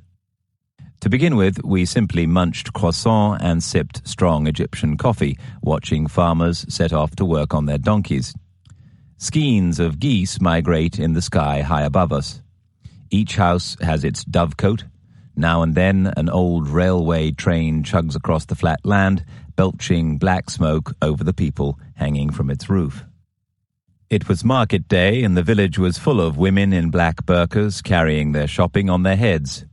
Their baskets looked like a cover for one of Claudia Roden's beautiful Middle Eastern cookbooks, loaded down with beans, cucumbers, lentils, chickpeas, dates, olives, and cabbages. But personally, I've been drawn here not by the delicious food, but by a geographical survey by the Austrian Archaeological Institute. The survey revealed the existence of a buried harbour basin about 450 metres square, 540 square yards, with a canal connected to the Pelusiac branch of the Nile. This region is where the biblical Jacob is said to have brought his family. All that's left to see today are a few flattened, dusty ruins in the farming villages round about. The rest, like much archaeology, stays firmly hidden underneath the modern town. But in circa 1783 to 1550 BC, this whole area must have been a hive of commercial activity. Radar imaging by the team of Austrian archaeologists shows that in the Bronze Age, not only were there 2 islands and a tributary of the Nile running through Avaris, but a second harbour once sat alongside Palace F2 of the Middle Hyksos period. Historians have always thought that Egypt was no sailing nation. If this is true, then why the harbours? A third harbour, or dry dock, lies north of Avaris, at the Nile branch itself. Bronze Age Egyptians are probably best known for their remarkable building achievements and their elaborate cult of the dead, especially the art of mummification. Until very recently, it was assumed that the Egyptians knew little of boat building, despite the obvious importance of the Nile. Yet, after the Hyksos period, Avaris became a famous naval base. It was built primarily by Thutmose III and Amenhotep II, and was at times called Peru Nefer. Timing is difficult to establish for certain, and it involves a degree of analysis of the complex knots of peoples, races, and historical figures who have passed through this ancient land.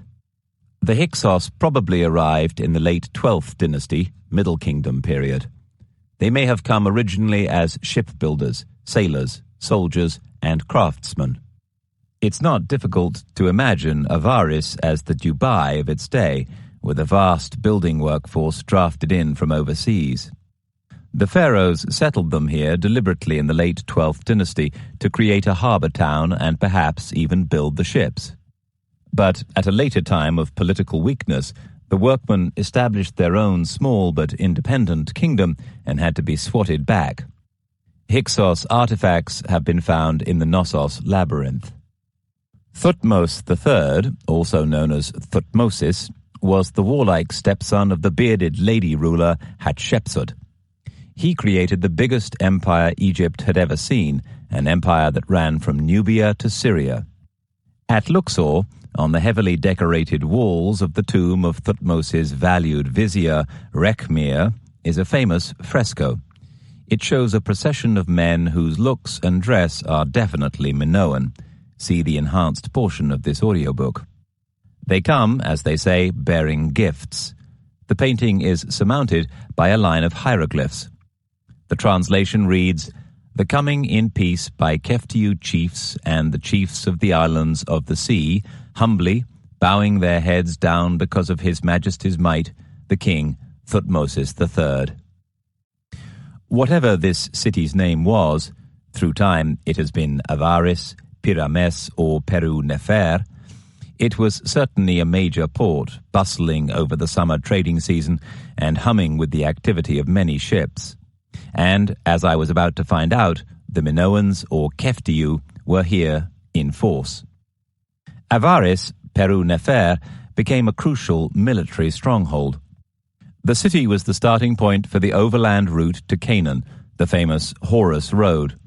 Known in the Bible as the Way of the Philistines, Exodus chapter 13, verse 17, the road was used for military expeditions as well as for commercial traffic.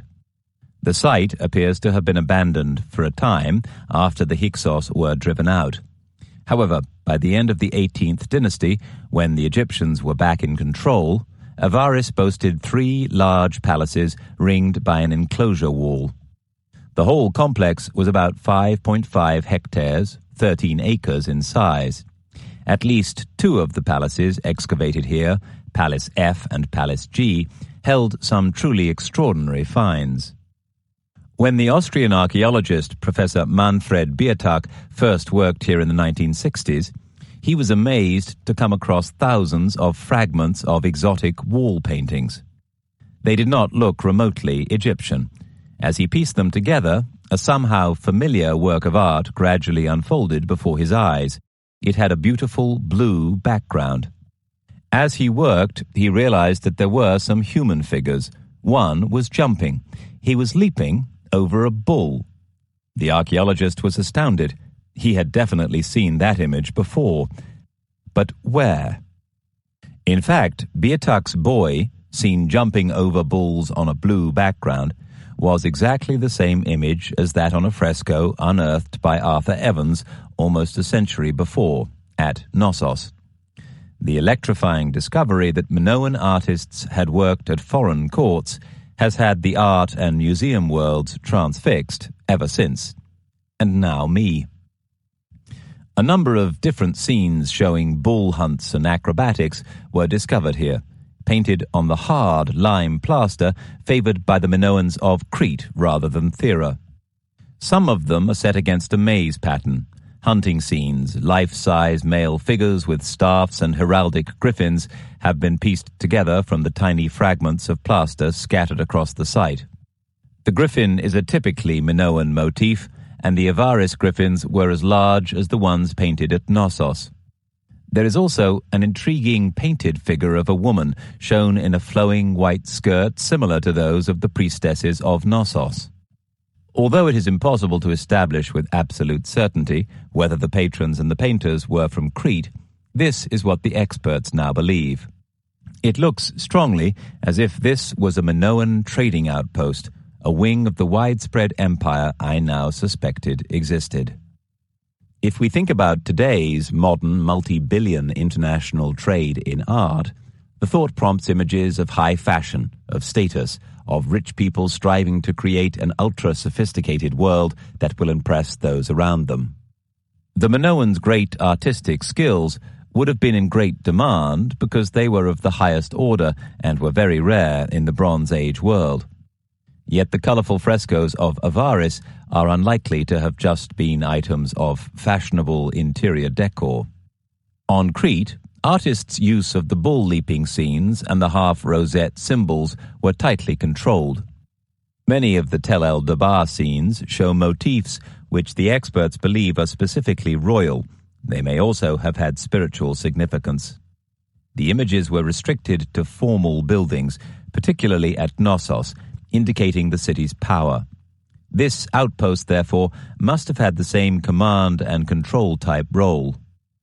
It's more than possible that a political encounter on the highest level took place between the courts of Knossos and Egypt.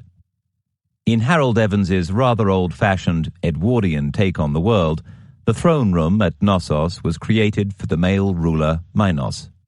Now, after nearly a century of new finds and new palace digs, archaeologists think that the throne was made not for a king, but for a queen. The Minoans' gods were female. As in Egypt, the ruler was the god's representative on earth. At Knossos, that queen sat on her throne between two seated griffins, an allusion to her role as the great goddess, mistress of animals. Those griffins are exactly like the pair uncovered at Avaris in Palace F. Could it be that the Minoan presence in Egypt was formalized in the time-honored way by marriage? Having this base would mean that the Minoans could not only trade en route, but provision themselves for a long voyage. They could load their ships with dates, fresh vegetables, and salt fish for expeditions to the east.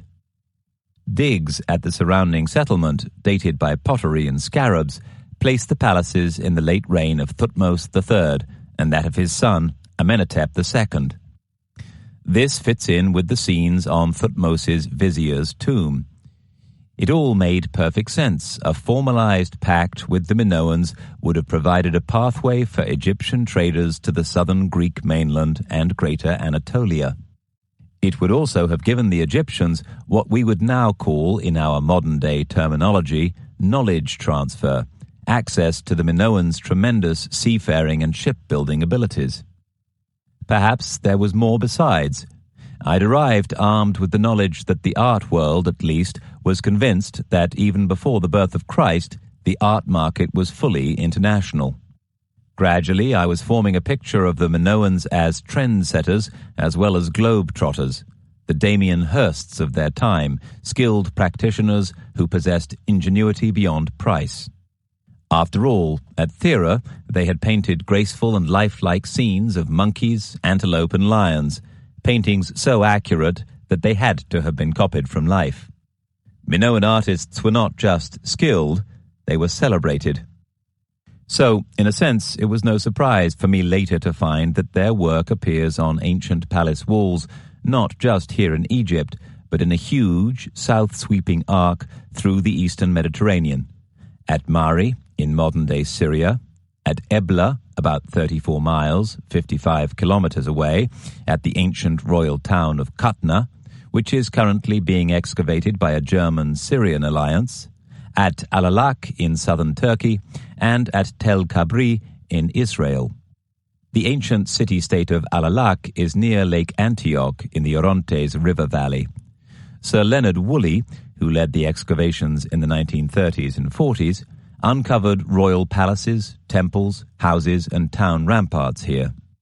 The discovery of what we would now interpret as Minoan frescoes came slightly later. At that time, archaeologists hadn't built up an understanding of the Minoans' cosmopolitan adventures or of the no doubt complex relationship of Crete with Anatolia. The discovery of the frescoes came more or less out of the blue and threw the art world into consternation.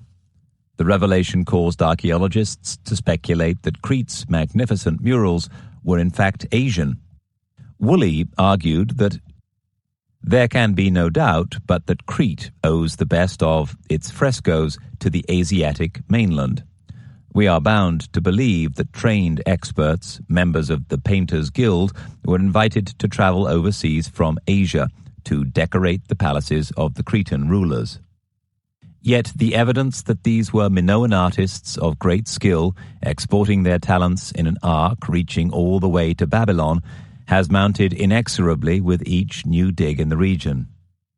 The excavators of Tel Kabri discovered fragments of a fresco that looked almost exactly like a reproduction of a beautiful miniature fresco in the West House on Thera. Written archives found at the ancient Sumerian city of Mari show that King Zimri-Lim, who lived between 1775 and 1761 BC, prized his Minoan pieces so highly that he gave them as prestige gifts to other rulers. The poetry of Ugarit, an important city of the time that is today known as Ras Shamra, suggests that the Minoans didn't just decorate foreign palace walls. They were architects of international renown who built their clients' buildings too. Before I'd left for Egypt, the Metropolitan Museum of New York had mounted an exhibition named Beyond Babylon. The fascinating catalogue was written by a series of specialists, their expertise drawn together specially for the exhibition. The experts believe that the discoveries of Tel el-Dabar testify to an Egyptian special relationship with Crete. As Joan Arrouz wrote in the catalogue, "The stunning discoveries of unquestionably Aegean-looking frescoes around the Mediterranean littoral have dramatically enhanced our picture of cultural exchange during the second millennium BC. The presence of Minoan artists at foreign courts has transformed our view of cultural interaction in the eastern Mediterranean world."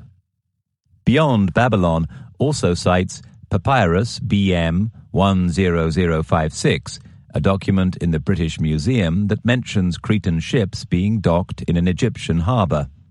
The document refers to a place named Peru Nefer. The palace complex at Avaris, Peru Nefer, had evidently had quite a history. Tel el-Dabar may well at one point have been home to the biblical figure Moses, as well as being the summer residence of the pharaohs. In short, prior to the exodus of around 1446 BC, it was one of the most exciting places in the world, a totally cosmopolitan melting pot and a meeting place for world leaders. David O'Connor, professor of Egyptian art and archaeology at New York University, wrote the following in the catalogue. "The usual interpretation is that these ships, which are mentioned only during the reign of Thutmose III, were of Cretan type or were sailing to Crete. However, it would be more logical to assume that Minoan ships were actually moored and were repaired at Peru Nefer. If one can identify Tel el-Dabar with its palatial Minoan wall paintings as Peru Nefer, then it is conceivable that Egypt fostered its special connections with the Minoan thalassocracy in order to build up its navy for military enterprises in the Near East. If Palace F was indeed a Minoan political base placed right within the beating heart of pharaonic Egypt, the most powerful nation on earth, my case for a Minoan super-trading empire, beginning with this truly special strategic relationship, was getting stronger all the time. Avaris, with its repair facilities, food and water, in effect provided an ideal forward base for onward voyages. So, exactly how far across the world did the Minoans get? 12. A ship in the desert. My friend's flight home was in a few days. I was due to go on to Mari. In the meantime, while I was still in Egypt, I got a call from Marcella, already dutifully back at her work desk in London.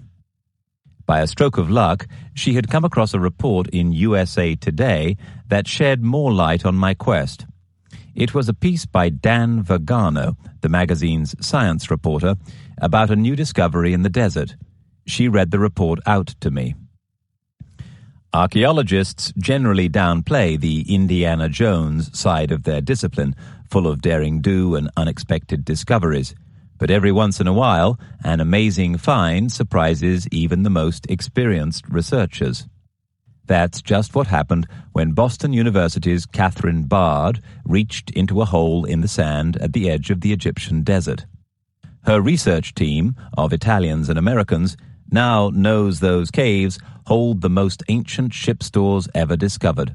Perfectly preserved timbers, ropes, and other fittings, perhaps 4,000 years old. Braving high temperatures and the poisonous vipers that are rife in the desert, in December 2005, Bard had found a hidden chamber in an area named Wadi Gawasis along the Red Sea coast. Exploring the back of a cave, Bard's fingers had met with thin air, making the team realize that there was a hidden chamber of some kind waiting to be found. Later, her Italian colleague Chiara Zazzaro cleared some fallen rock and exposed the back of a second cave. The cave had been expressly cut by hand from the rock. Here, on this dried-up ancient watercourse, the team had found a hidden, secret shipyard. Indiana Jones associations aside, this was genuinely an extraordinary moment. Finding an industrial site, one that tells us where everyday Egyptians worked rather than a carefully preserved ceremonial one, is unusual enough. But finding a site like this, with many working materials still intact and untouched after perhaps 4,000 years, is absolutely unprecedented in Egypt. The amazed team opened up cave after cave and found ancient coils of rope, ship parts, jugs, trenchers, and everyday linens. All deeply practical items which drew a lively, real-life picture of Egypt's ancient seafaring past.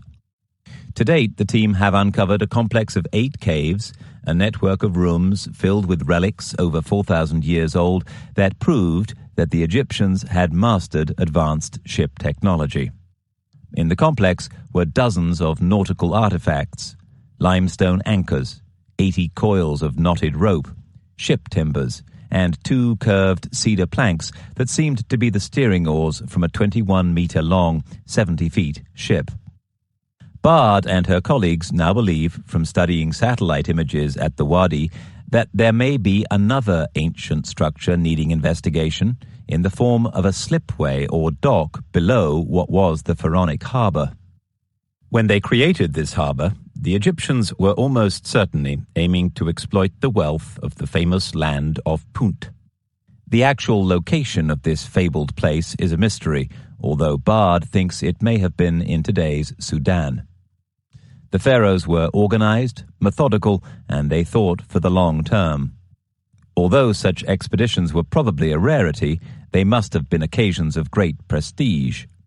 Sometimes Punt is referred to in Egyptian records as Ta Netjer, the land of the gods. They must have prized it highly.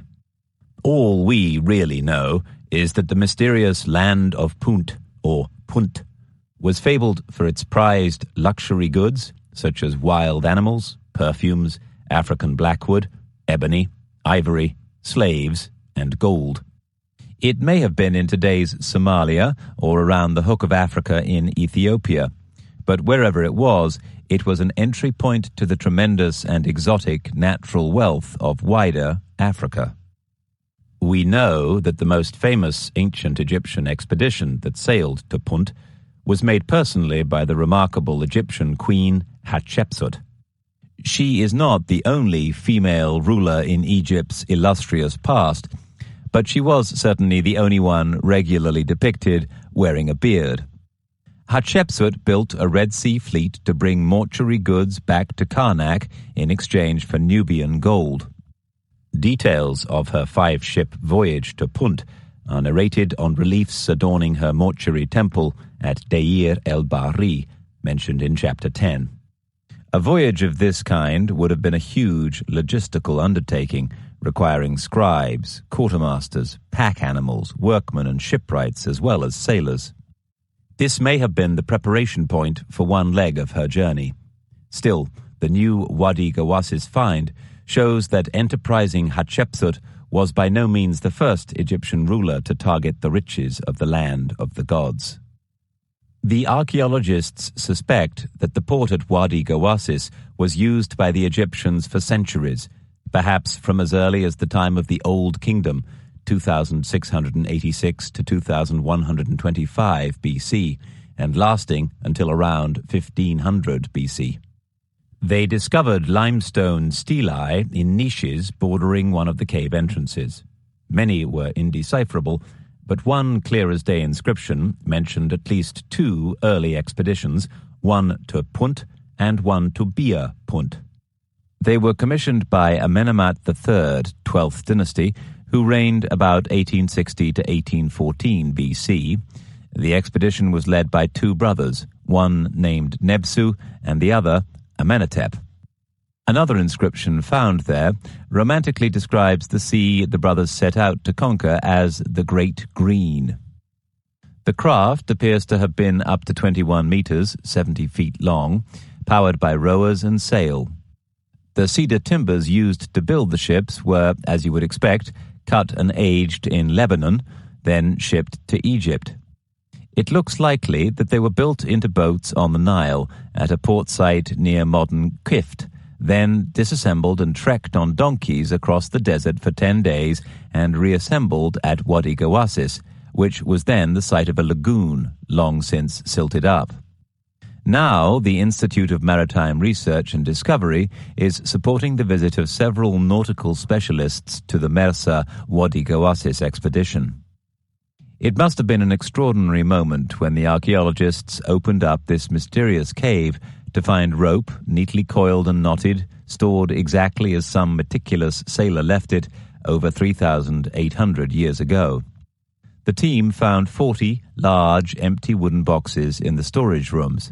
These were cargo boxes waiting to be packed up with exotic wares. 2 of them were labeled with a painted inscription, like an advertising slogan. It read, "The Wonders of Punt." 13. New Worlds for Old. So, it was extraordinary to think of it, but I now had proof positive. Far from the Bronze Age being a dark and obscure time, with little going on except hunting, trapping, and some farming, I had discovered an international jet-setting scene. A glittering art world and a sophisticated world market for metals and luxury goods. Avaris had been a revelation to me. The convention of history was wrong. The Egyptians had definitely ventured off their own shores, voyaging on ships that their honored Cretan guests might have captained or crewed like a modern lease. The Minoans and their sailing skills were so highly regarded by the Egyptians that they had been given special dispensation to set up an outpost there. With their skills in art, design, and metallurgy, the glamorous Keftiu sat at the very center of this cosmopolitan world. There was just one last enigma I had to solve to my own satisfaction while I was still in Egypt. It was a small detail that took me back to the walls of Thera and to one tiny little American tobacco beetle that had been worrying me ever since. In 1992, a well-respected pathologist, Dr. Svetlana Balabanova, decided on an experiment. She took samples of hair, bone, and soft tissue from 9 Egyptian mummies and, in a one-page article in the German publication Naturwissenschaften, reported her astonishing findings of cocaine and hashish usage in all of the mummies. A further 8 showed the use of nicotine. Her findings were immediately attacked on the grounds that 2 of the substances found inside a mummy nearly 3,000 years old were derived from indigenous American plants. Cocaine from Erythroxylon coca and nicotine from Nicotiana tabacum. Tobacco, which contains nicotine, is an American plant. The idea that there could have been any transatlantic contact between America and Egypt, not just before Columbus, but even before the birth of Christ, was obviously so ridiculous that the experts felt that actual scientific inquiry could be ignored. Balabanova's team stuck to their guns. As she said, the results open up an entirely new field of research which unravels aspects of past human lifestyle far beyond basic biological reconstruction. Since 1992, Dr. Balabanova has tested a number of mummies from ancient Egypt. Nicotine showed up everywhere, for instance in 3 samples from Manchester Museum's collection and 14 samples taken directly from an archaeological dig near Cairo. The pathologist's results show that American tobacco was taken by ancient Egyptians as a matter of course. So, who brought it to them? I well remember one particular tomb on Crete. It's known as the Hagia Triada sarcophagus, a small limestone coffin of the late Bronze Age. See the enhanced portion of this audiobook. It is unlike most Cretan sarcophagi in that it tells its own story. The tomb is decorated with a fascinating narrative scene done on plaster. The painted frieze shows a sacred ceremony, a rite. It is intriguing that no similar painted sarcophagi have been found in excavations elsewhere on Crete. The joyful, pleasure-loving Minoans usually seem to have reserved fresco painting for the pleasure of the living, not of the dead. This may therefore be the tomb of someone who had traveled and was aware of customs elsewhere, especially in Egypt, with its tradition of painting tombs. The puzzle is one that teases art historians greatly. The tomb shows quite clearly a man being carried off to his grave. As he is carried off, he is shown smoking a complicated pipe. Some have interpreted it as a musical instrument, but I think this is unlikely. It is clear, to me at least, that he has been either smoking tobacco or taking drugs, perhaps as part of a ritual, or more probably to dull the pain of whatever it was that ailed him. I felt this was an enjoyable little coda to my revealing exploration of Egypt. Dr. Svetlana Balabanova had proved that high-born Egyptians were fond of American tobacco. The tobacco beetle found in the ruins of Thera's buried city strongly suggests that the Minoans were the ones to provide it. In turn, they were given special status in Egypt. Perhaps some of them lived out most of their lives in a foreign land, adopting local customs, wearing local dress, and generally going native. Perhaps for the man on the Hagia Triada sarcophagus, this even meant adopting the Egyptians' special habit of drug-taking before returning home to Crete to die. The Hagia Triada sarcophagus has recently been redated to around 1370 to 1320 BC, to the time around the end of Egypt's 18th dynasty. 14. Rich exotic lands. I am on my way to Mari, a hugely important former trading city on the western bank of the Euphrates. I am touring the eastern Mediterranean in search of the evidence, trade goods, vases, or even, should needs be, drugs, that will tell me more about the Minoans' influence in this region. Today, this is an ordinary enough town on the Syrian border named Tel Hariri. Once it was the site of King Zimri-Lim's exotic capital, an ancient Sumerian city finally destroyed by the powerful Hammurabi, king of the city-state of Babylon. Mari was rich. Its position between Babylon, Ebla, and Aleppo gave it control of key trade routes between the east and the west. The city collected taxes on all of the goods that traveled along the river Euphrates between Syria and Mesopotamia. The old Assyrian traders paid taxes to the local rulers to try and protect their donkey caravans. In return, the rulers had to ensure that they would not be robbed along the way. If they failed, they would give the merchants some recompense for the loss. Mari was also a key point on the land route that crossed the desert from northern Mesopotamia to southern Syria. When Hammurabi attacked, Zimri-Lim disappeared from the record. We assume that he must have been killed. Over the centuries, Mari itself was totally forgotten about, and Zimri-Lim's rich and tremendous palaces were razed to the ground. Nevertheless, at the beginning of the second millennium BC, Mari's magnificence was renowned throughout Mesopotamia. I am here to see a painting that shows the throne room at Mari, a scene which has remarkable parallels with the frescoes of Crete, including one in which a priest leads a bull to be sacrificed. Mesopotamia's lost city was finally rediscovered when a large, headless statue was unearthed at Tel Hariri on the west bank of the river Euphrates. The initial excavator of Mari, a French archaeologist named André Perrault, began by unearthing a large number of alabaster statues. He was convinced that what he was unearthing from the ground had strong connections to Crete. He particularly compared the painted stone imitations he'd found to those painted on dados from Knossos, perhaps the world's first examples of the technique of trompe-l'œil. While a lot of the original frescoes are now in Paris at the Louvre, the whole southern facade of the Court of the Palms of Zimri-Lim's 2.5-hectare, 6-acre palace, with its 260 rooms, has been reconstructed at the Deir ez-Zor Museum in Syria and is fascinating to see. Letters from the Mari archives give us countless examples of international intrigue and diplomacy, of diplomats, agents, and spies who traveled extensively through the Bronze Age. For now, I had decided to follow in King Zimri-Lim's footsteps and take a royal diplomat's view of the age. He had put a great emphasis on diplomacy, marrying off as many of his 8 daughters as he could to regional rulers in order to secure his networks of influence.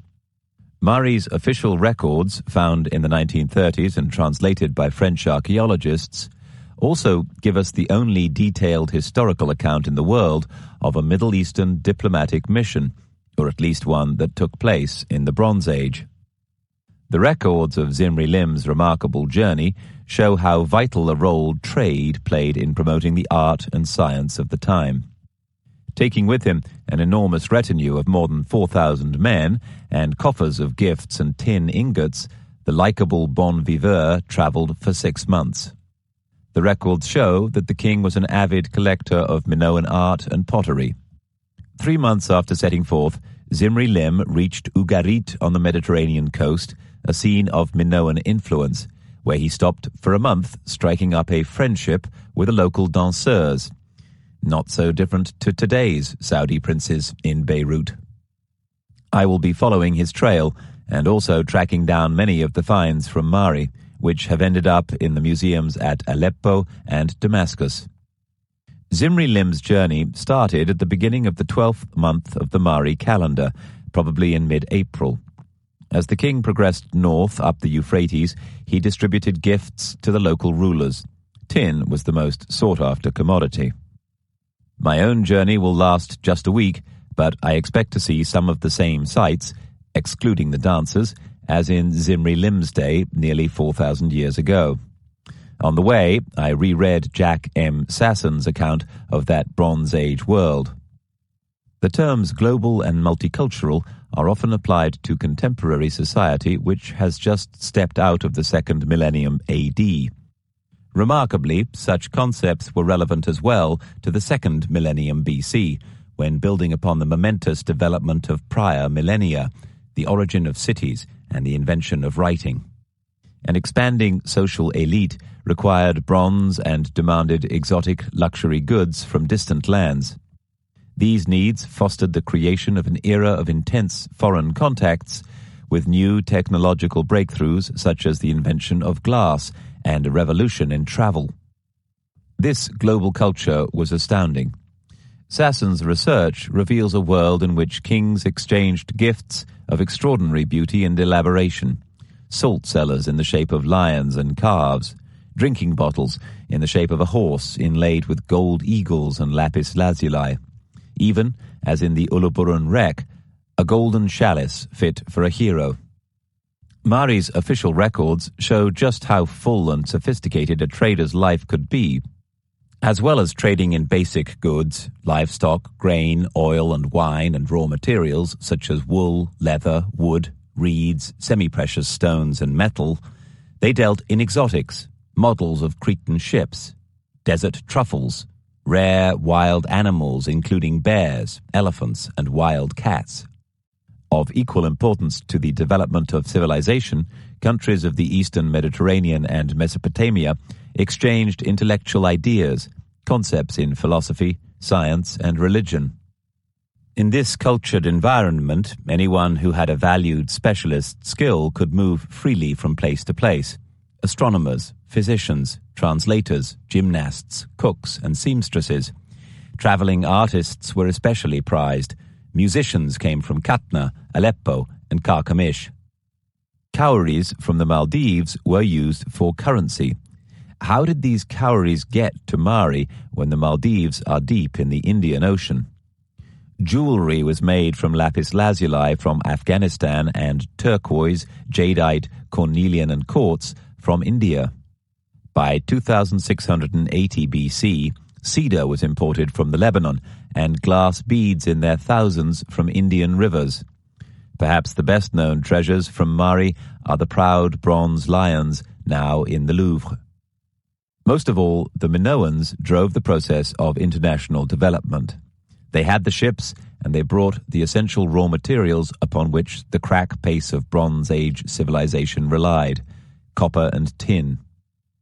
Travel across Mesopotamia was for the most part by river. The river Euphrates, Zimri Lim would have known, teemed with boats, barges and rafts, perhaps even more than it does today.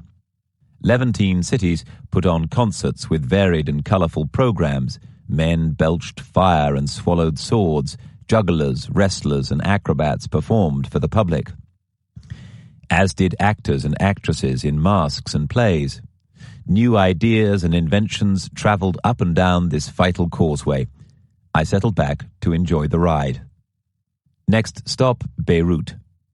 Before the civil war of the 1970s and 1980s, the Beirut I knew was an enchanting city with its backdrop of cedar-clad mountains. It used to be a haven for Saudi businessmen. Here they could escape the pressures of commercial life in Saudi Arabia. They could gamble in lush casinos, eat pigeon Libanese in the glitzy restaurants which lined the Corniche, and have their pick of the local dancing girls for a night. You could ski on the placid seas and on the mountain snow on one and the same day. Today's Beirut, sadly, remains partly ruined. Happy memories have gone. I cannot get out of the city fast enough, so I haggle with minibus drivers to take me across the mountains to Damascus. The price is usually halved by evening. That way the driver can return with a van load of vegetables from the Bekaa Valley in time to sell at dawn in Beirut's markets. Like the Lebanese, the Minoans were master traders. I thought about that principle. If you travel one way carrying human cargo, when you return, you maximize your assets by bringing something else back with you. Perhaps the Minoans did the same. At the Syrian border, Ahmad, our driver, plonked our passports in front of the Syrian customs officer. Fat, agitated, and energetic, Ahmad ate continuously. His side pocket bulged with seeds which he nibbled. There was something odd about this minibus. Perhaps that explained why the customs officer is not being obliging enough. Ahmad pulls out a wad of Syrian pound notes which the customs officer pockets without a trace of emotion, or thanks, or receipt. Now we can set off again. Once in no man's land, Ahmad stops to collect 8 full black plastic bags which he hides in the spare tire bay. I hope these are not drugs. If not, we should have a clear run. Damascus claims to be the oldest city in the world, a title also fought over by Samarkand, Bukhara, Aleppo and Cairo, among others. From late November to early March, the river Barada carries rainwater down to the plain, creating a large, rich oasis named the Ghouta. The city not only has a beautiful climate, rich soil and abundant water, but was at the crossroads of ancient trade routes. See map in the enhanced portion of this audiobook. One route led north from Egypt, up the Fertile Crescent, through Damascus, and on to Mesopotamia. Coming from the opposite direction, a merchant from the east, landing from India in the Euphrates estuary, could travel upriver through Mesopotamia, then turn south through fertile land, bypassing the mountains all the way to Egypt. I intended to explore the museums to get a snapshot of the trade and civilization of 5,000 years ago. For thousands of years, Damascus has been famed for her craftsmen, masters of inlay on wood, pearl inlaid on rose, walnut, or apricot, her women, and her precious damasks. Yet Damascus Museum, possessing probably the finest collection of sumptuous Mesopotamian art in the world, stretching back over 5 millennia, is still a disappointment, with little information to be had and still less scope for research. The few guidebooks are sycophantic to the point of hilarity. One introduction reads, "To President al-Assad, whose march of correctionism is an inspiration and a stimulus." Although I had found plenty to interest me, I hoped to find more accurate information about Bronze Age artifacts at Aleppo. At the bus station, a stunning Syrian girl seems to be expecting me. "Sit down, I will get you a ticket." She takes my money and touts around the buses to find one which will take me for 200 Syrian pounds, then pockets the change. Soon we are rolling northeast in a comfortable Mercedes 403. The road is on a dividing line. To the west, the mountains and the sea. To the east, a lush plain watered by the Barada River. 7 hours out of Damascus, the bus pulls up in central Aleppo, opposite Baron Street. There are 4 hours of daylight left, just enough to visit the souk. I dump my bags in Baron's hotel and hurry to the marketplace, a vast space that still today eventually leads to a copper market. What an amazing experience. Little has changed for 5,000 years. It is covered by great stone archways for some 18 miles, 30 kilometers. The first line of stalls is for butchers who sell sheep's testicles at a cost of 90 pence each, and nothing else. They are huge, each the size of a squashed orange. The butchers, I notice, all specialize in different parts of the animal, the first in the pancreas, then the liver. A group of the next few stalls are selling hooves and tails. I have walked for a mile and have only seen bits of sheep. I explored the place solidly for 4 hours. There must have been 50 miles, 80 kilometers of vaults and stalls. The organized commercial districts are known as khans. At Khan al-Nahasin, the Khan of the coppersmiths, is Aleppo's oldest continuously inhabited house, which has been kept almost exactly as it was 4 centuries ago. It was once lived in by a man called Adolphe Poche, whose parentage was both Venetian and Belgian. Poche was born in this house and yet became Belgian consul to Syria in 1937. Appropriate for Aleppo, I suppose. For thousands of years, it's been one of the most important trading cities in the world. Only a few hundred kilometers away from the Mediterranean, this ancient city is the meeting point of the 2 oldest land trade routes known to man. Barron's Hotel was founded in 1909 as a lodge for Mr. Barron to relax in after duck shooting. Little has been altered since then, perhaps not even the bedclothes.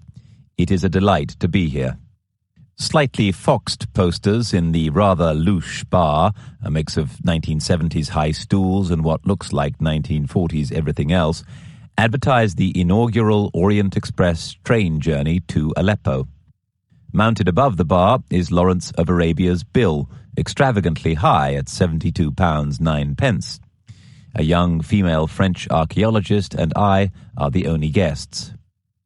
The crime writer Agatha Christie and her archaeologist husband, Professor Malawan, stayed here for months. Professor Malawan had left the hotel a hand-drawn map. Stretching away in an arc to the east of Aleppo, it showed the mass of extraordinary archaeological sites of the middle and upper Euphrates. There are between 50 and 100 sites, going back 5,000 years. In the very early dawning of the Bronze Age, this area was the most heavily populated in the world. Breakfast is at dawn.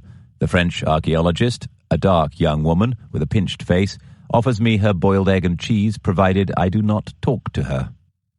Then we set off into the rising sun in Ahmad's battered minivan. The land is flat as a pancake. The horizon flirts with infinity.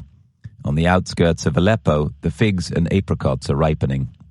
Further out come poplar plantations, then the endless vista of rich, cultivated land. Red earth under plough, bilious green rice, thin winter barley, and dark ochre stubble where the last of the cotton has been harvested. Cotton stalks are piled high beside the farmhouses for winter kindling. Flocks of fat-tailed sheep and slim black turkeys scavenge the fields. Each house has its own pigeon loft.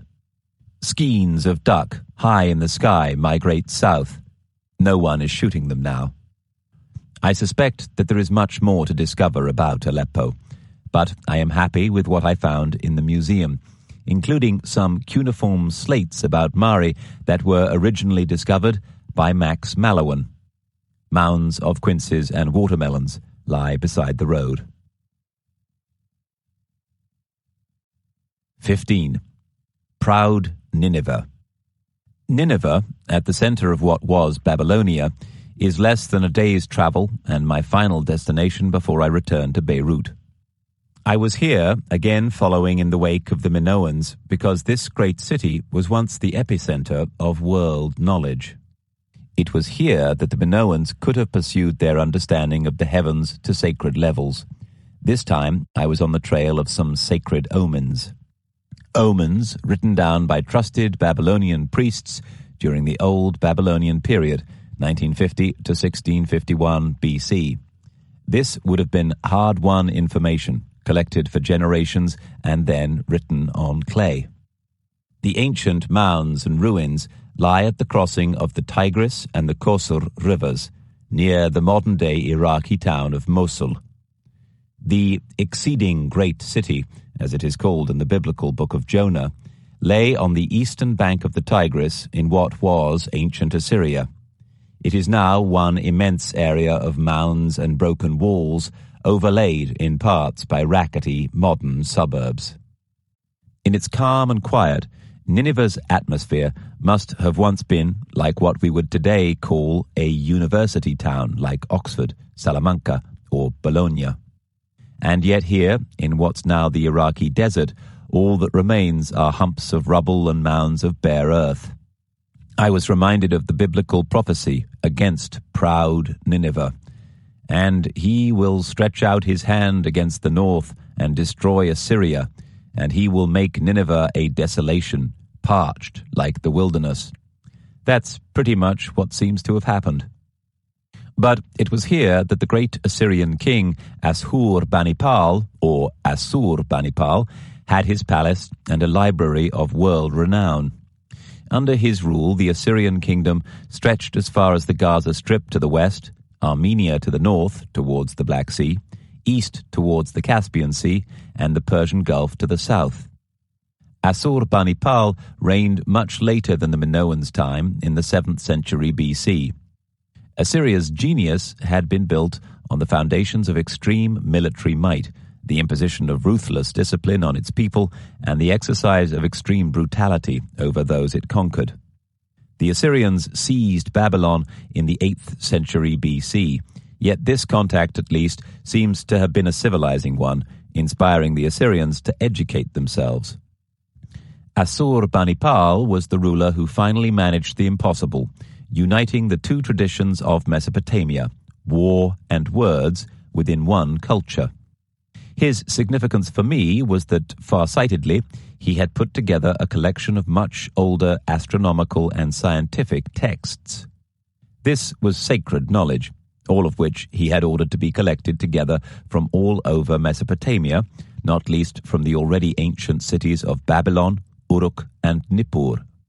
His collection began with the work of the Sumerians, to whom we owe so much of our modern-day culture, including the division of time into 12- and 6-hour blocks. Assur-banipal's library was still in use when Alexander the Great defeated the Achaemenid king Darius III and conquered Mesopotamia. When it was unearthed, the library painted a vivid picture of a violent past. It also held a version of the biblical story of the Great Flood. Assur-banipal's collection also proves that as far back in history as you can look, humanity has been obsessed with the heavens. The seasons ruled people's lives. Farmers calculated what work they had to do and when, according to which constellations were rising and setting at dawn. At that time of mystery and wonder, celestial movements in the sky must have seemed like the jousting of the gods. The constellations were seen as miraculous things. They still inspire wonder today, thousands of years after Homer's hero Odysseus made his slow way home by the stars. Sleep did not fall upon his eyelids as he watched the constellations. The Pleiades, the late-setting Boötes, and the Great Bear, which men call the Wain, always turning in one place, keeping watch over Orion, the only star that never takes a bath in ocean. Calypso, the lovely goddess, had told him to keep this star on his left as he moved across the sea. I was here because I had a problem. My theory that Minoan ships could cross the Atlantic depended on one thing: navigation. It is relatively easy to find latitude at sea. One way is to calculate the angle of the sun in relation to the horizon at dead noon. It can be done using a very basic quadrant. With 3 pieces of wood and a little luck, no cloud or rain, you can calculate your latitude to a fair degree of accuracy. You can also use the night sky, and you can even use the simplest equipment of all, your own arms, to do it. In the northern hemisphere, all you need to do is point to the North Star, Polaris, and extend your other arm to the horizon. If the angle is 30 degrees, you are at 30 degrees north. At the equator, 0 degrees latitude, Polaris appears to be on the horizon line. Longitude is a very different matter. It is much, much harder to calculate. It was the greatest problem for navigators in Europe up until the 18th century. Yet, from my initial investigations into ancient records, I had a strong feeling that the Babylonians had found a way of establishing longitude as far back as 1300 BC, and that their Minoan trading partners shared that knowledge. Could the Minoans truly have navigated well enough to be the world traders I thought they'd been? If so, how had they done it? In the West, we think it was Copernicus who first realized that the Earth and the planets orbited around the Sun. The truth, I discovered, could hardly be more different. It is clear that the Babylonians had realized this. How had they come upon such remarkable levels of knowledge? The answer lies in their extraordinary dedication to stargazing. To begin with, this was nothing to do with navigation. They believed that the gods had created the movements of the planets to help people on Earth tell the future. The stars were used like a horoscope to predict future happenings and to try to avert catastrophes. One such prediction ran, "When in the month of Ajaru, during the evening watch, the moon eclipses, the king will die. The sons of the king will vie for the throne of their father, but will not sit on it." Apparently, just before a disaster like this was predicted to happen, the king would temporarily abdicate his throne. A substitute then took the crown. If the prediction was death, the unfortunate replacement would be killed. What's known as a self-fulfilling prophecy, or having your cake and not eating it. So, the Enuma Anu Enlil tablets, preserved for posterity by Assurbanipal at Nineveh, are full of astronomical events that successions of Babylonian peoples and their kings had been charting, documenting, and collecting for many generations.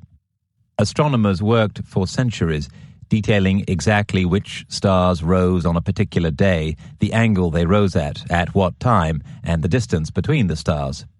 For instance, they knew that a different star rose on the eastern horizon each sunset over a time span of 4 years, and they realized that after that, the cycle repeated itself. Some of the tablets are missing, and some are difficult to decipher. Yet many describe clearly the timings of moonrise and moonset, the rising and setting of the planets, and the patterns of both solar and lunar eclipses. Tablets 1 to 22, dating from around 1646 BC, describe the moon's movements.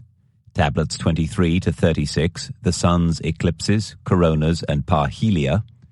Tablets 50 to 70, the planetary positions, and tablet 63 shows the movement of Venus. By the time of the final mathematical phase of Babylonian astronomy, so much data had been collected that scribes were able to calculate what was about to happen in both the day and the night sky simply by looking back in their records. Ephemeris tables, using both the sun and the stars, and sidereal tables, solely the stars, are essential to navigation. They show the day-by-day positions by sign and degree of the sun, the moon, Mercury, Venus, Mars, Jupiter, and Saturn. The Oxford English Dictionary defines them as a table showing the predicted, or rarely the observed, positions of a heavenly body for every day during a given period. In short, an almanac. Supposing the Minoans had relied on their trusted trading partners for reliable astronomical tables, that would help them with their astronavigation, especially for determining latitude at sea with accuracy. Perhaps they'd taken that precious knowledge and worked out ways to produce their own star charts for nearer home. I had to find out. I read and read. As a submarine navigator, I'd spent many years of my life calculating both latitude and longitude, sometimes by using meridian passages of the moon. So I could anticipate some of the practical problems that the Bronze Age navigator must have faced. There are two essentials: having a fixed point or observatory as your reference point, and this is the killer, knowing the exact time of day. In navigation, time translates as distance. Most sailors know the adage, longitude west, Greenwich time best. Longitude east, Greenwich time least. In other words, travel east and you are ahead of Greenwich Mean Time. Go west and you are behind it, or in other words, later than GMT. Thus, if you live near Greenwich, London, never ring a friend in Greenwich, New York State at 9 in the morning. The chances are you'll get someone with a bear for a head. Unfortunately, when navigating, you cannot get this wrong. While miscalculating a minute of latitude could put you out by a negligible 1.15 miles, 2 kilometers, degrees of longitude vary in size, getting smaller towards the poles, where the meridians converge. If you guessed the time when trying to find your longitude at sea, you could easily be out by 1,000 miles, 1,600 kilometers, without knowing it. Nowadays, it only takes a few seconds to download pre-calculated ephemeris tables onto your computer. However, the moon is nothing if not changeable.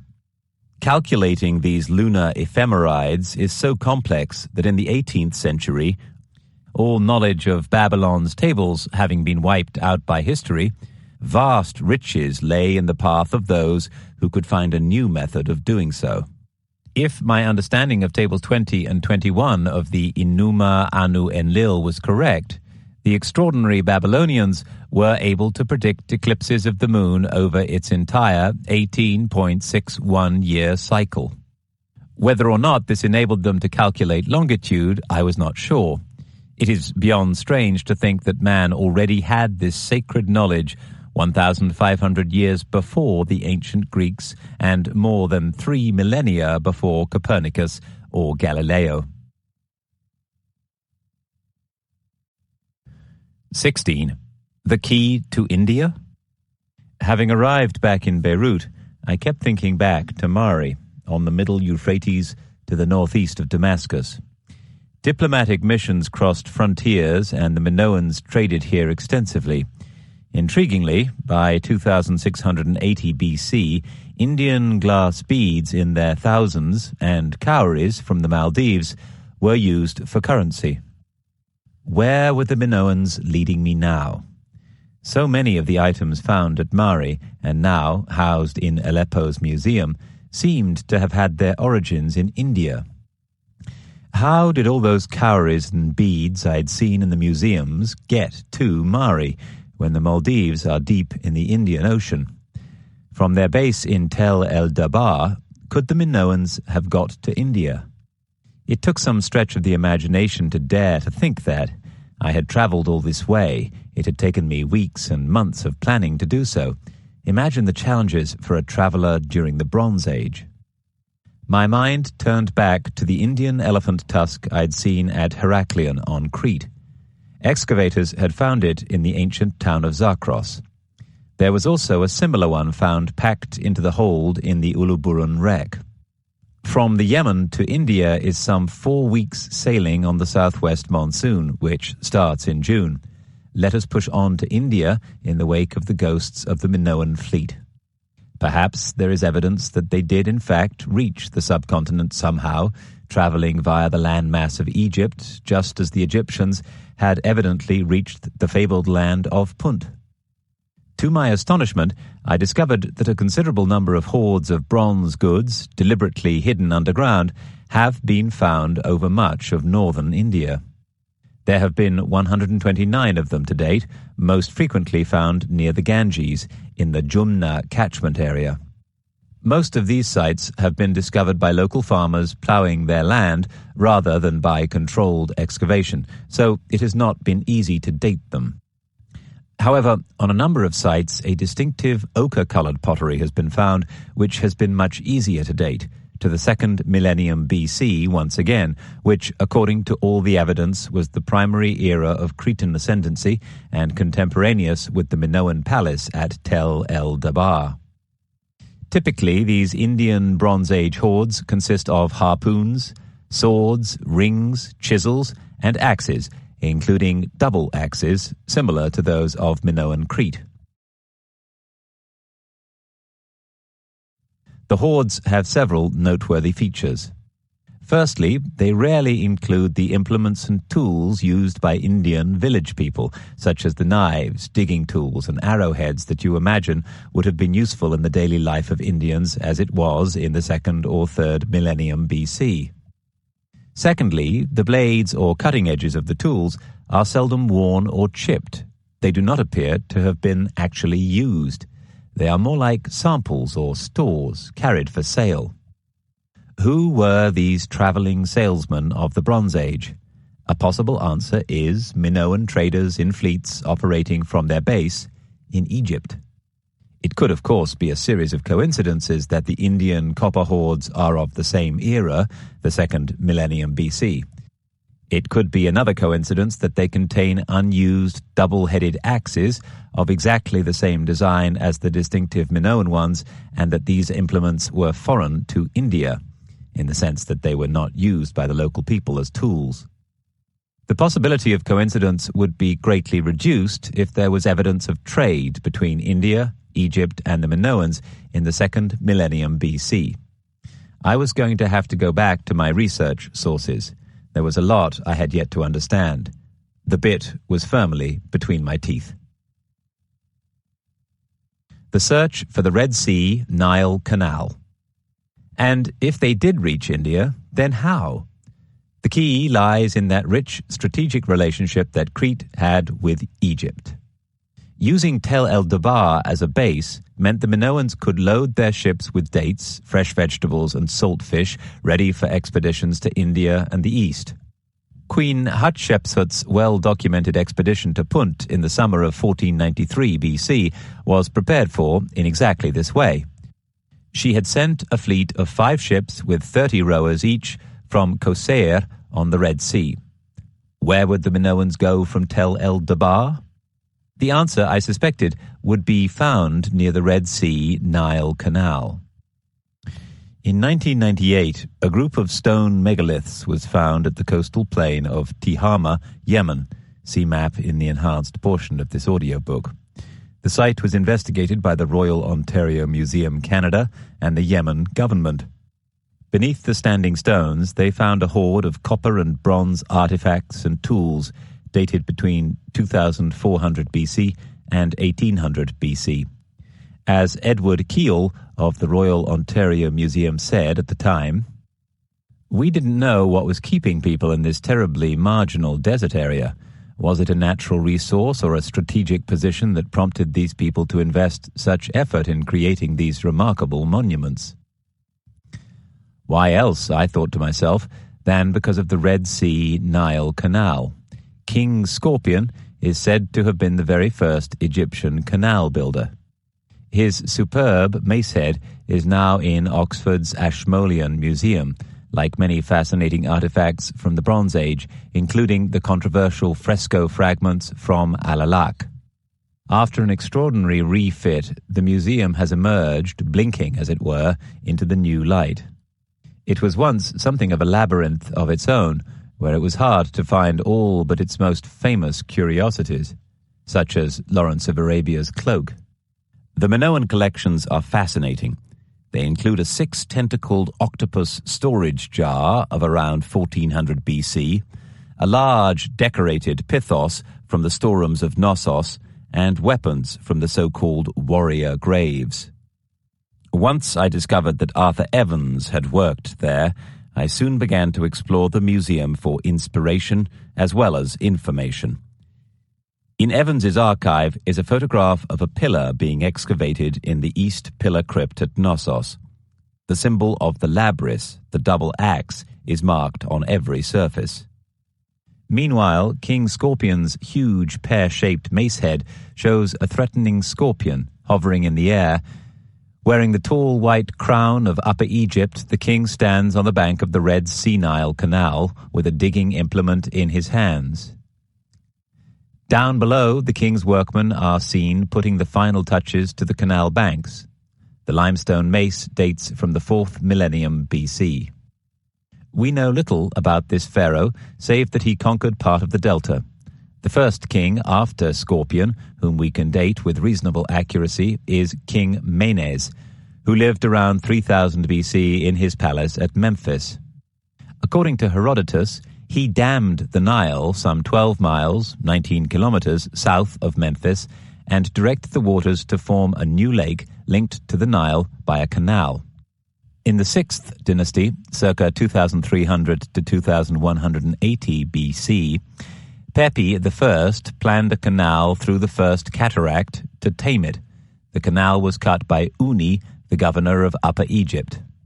Sometime during the Middle Kingdom, 2040 to 1640, a canal was dug between the Red Sea and the eastern branch of the Nile at the delta. Using captured enemies as slave labor, Egypt set off on an orgy of water channel making, so much so that the face of the nation was completely changed. All Egypt is level, yet from this time onwards it has been unfit for horse or wheeled traffic because of the innumerable canals running in all directions, cutting the country into small segments. It was the king's desire to supply waters to the towns which lay inland at some distance from the river, for previously, when the level of the Nile fell, the people went short and drank brackish water from the wells. It was this king also who divided the land into lots and gave everyone a square piece of equal size, and from the produce extracted an annual tax. Perhaps this was the way in which geometry was invented. Herodotus says Egyptian priests informed him that at one time the Red Sea and the Mediterranean were connected. Thousands of years later, Napoleon carried out a cadastral land boundaries survey after his conquest of Egypt in 1798. His maps of the Delta and the Red Sea-Nile Canal may be viewed in the Louvre. The Red Sea-Nile Canal is also shown on a British cadastral survey of 1882. By comparing this 1882 map with Napoleon's maps and Google Earth, even today one can see the route of the ancient waterway. After heavy rain in particular, you can trace its course on satellite photos as it passes under Ramses II Street, emerges in northeast Cairo, and then heads towards Zagazig in the eastern part of the Nile Delta. You can follow its faint outline all the way to the Red Sea. Assuming for the moment that the Minoans did use the Red Sea-Nile Canal, quite possibly in company with Egyptian sailors or ships, they would have entered the northern Red Sea, the adventurers' route to the heady lands of Punt and India. If the Minoans had used the canal frequently, I reasoned, there could still be some concrete evidence left. I wondered if I could uncover any of the traces left behind in the form of Bronze Age ports or buildings on the land which borders the Red Sea, either in Egypt, Arabia, or the Yemen. The hoards of bronze near the stone megaliths of Tihamar speak of trade. A photograph of axe heads in the hoard is shown in the enhanced portion of this audiobook. Not only that, but the megaliths themselves also tell their own story, a story I shall return to later on in this book. The important thing is this. From the Yemen, reputedly the land of Punt, to India is some 4 weeks sailing on the southwest monsoon, which starts in June. 17. Indian Ocean trade in the Bronze Age. Sailing in the Indian Ocean is determined by the monsoon wind, which is caused by the difference in temperature between the massive Himalayan plateau and the sea. See map in the enhanced portion of this audiobook. In summer, the Asian landmass becomes hotter than the ocean, sucking winds and water vapor off the sea. In April, the southwest monsoon is heralded by westerly winds in the Indian Ocean. By May, the southwest monsoon hits Indochina, to reach its peak and constancy in July, by which time winds reach 30 knots in the South China Sea. By then, India is inundated with monsoon rain. During September, the temperature drops, and by November, when the Himalayas have become bitterly cold, air is drawn off the mountains by the warmer seas. The northeast monsoon starts in late December, after which the wind gradually abates until April, when the cycle begins again. Sailing ships voyaging between Egypt, Africa, India, and China would have had to take advantage of the monsoons in order to sail before the wind, returning on the next monsoon to their respective countries. They awaited the change in a sheltered harbour, hence the need for capacious ports around the Indian Ocean where goods could be stored from one monsoon season to the next. Monsoons are so predictable and so important that they were later incorporated into calendars which illustrated the highly synchronized system of regular shipping between Egypt, East Africa, India, and the Gulf. For example, one such calendar has this for day 68, March the 16th. End of sailing of Indian ships from India to Aden. No one sets sail after this day. And on day 100, April the 15th, the last fleet from India was scheduled to arrive in Aden. On August the 14th, day 220, the last ship from Egypt arrived in Aden. 6 days later, ships from Sri Lanka and Coromandel set out on their voyage home. The last departure from Aden, powered by the monsoon, was on day 250, September the 13th. In short, ships sailing from Egypt for India would be carried by the southwest monsoon, which ends in September. They could then trade in India until it was time for the northeast monsoon starting in December, which would carry them back home to Egypt and, via the Red Sea-Nile Canal, to the Mediterranean. They had a free ride each way. The west coast of India has many great rivers carrying melted snow down from the mountains. Their estuaries provide the opportunity. Wonderful ports could be built in the shelter of most of them, from which to export the riches of India. Marcella and I decided to take advantage of an invitation to speak at a Naval Academy event. The coasts of India beckoned, and who were we to gainsay that? I reasoned that there should be Bronze Age ports from Karachi in the north of India all the way down the coast to Kerala in the south. As I began my research, I realized that 3 ports, Lothal, Cambay, and Muziris, were important in the Bronze Age, specializing in exports. Lothal, an Indian Bronze Age port. In a series of articles published between 1955 and 1962, Professor S.R. Rao, an Indian marine archaeologist, describes his excavation of a port at Lothal, inland from the Gulf of Cambay in northwest India. Lothal was then much closer to the sea than today. See map in the enhanced portion of this audiobook. In those 7 years, Professor Rao and his team unearthed channels and locks leading from the river to a large rectangular port area. The dockyard itself was lined with well-made bricks and was designed to control the flow of water through a sluice from the river into the dockyard. Lothal had the world's first lock system. The town that surrounded the dockyard was built between 2500 BC and 1900 BC. The dockyard itself provided sheltered mooring in an enclosed harbour measuring 214 times 36 meters, 702 by 118 feet, absolutely enormous for 4,500 years ago. The entire settlement was divided into 2 parts, a citadel or acropolis for the ruler and wealthy merchants, and a lower town for the workers. Acropolis houses were built on 3-meter-high, 10-foot brick platforms and were provided with running hot and cold water, a well for drinking water, and a sewage system that was designed for flushing out and for solid waste to be removed.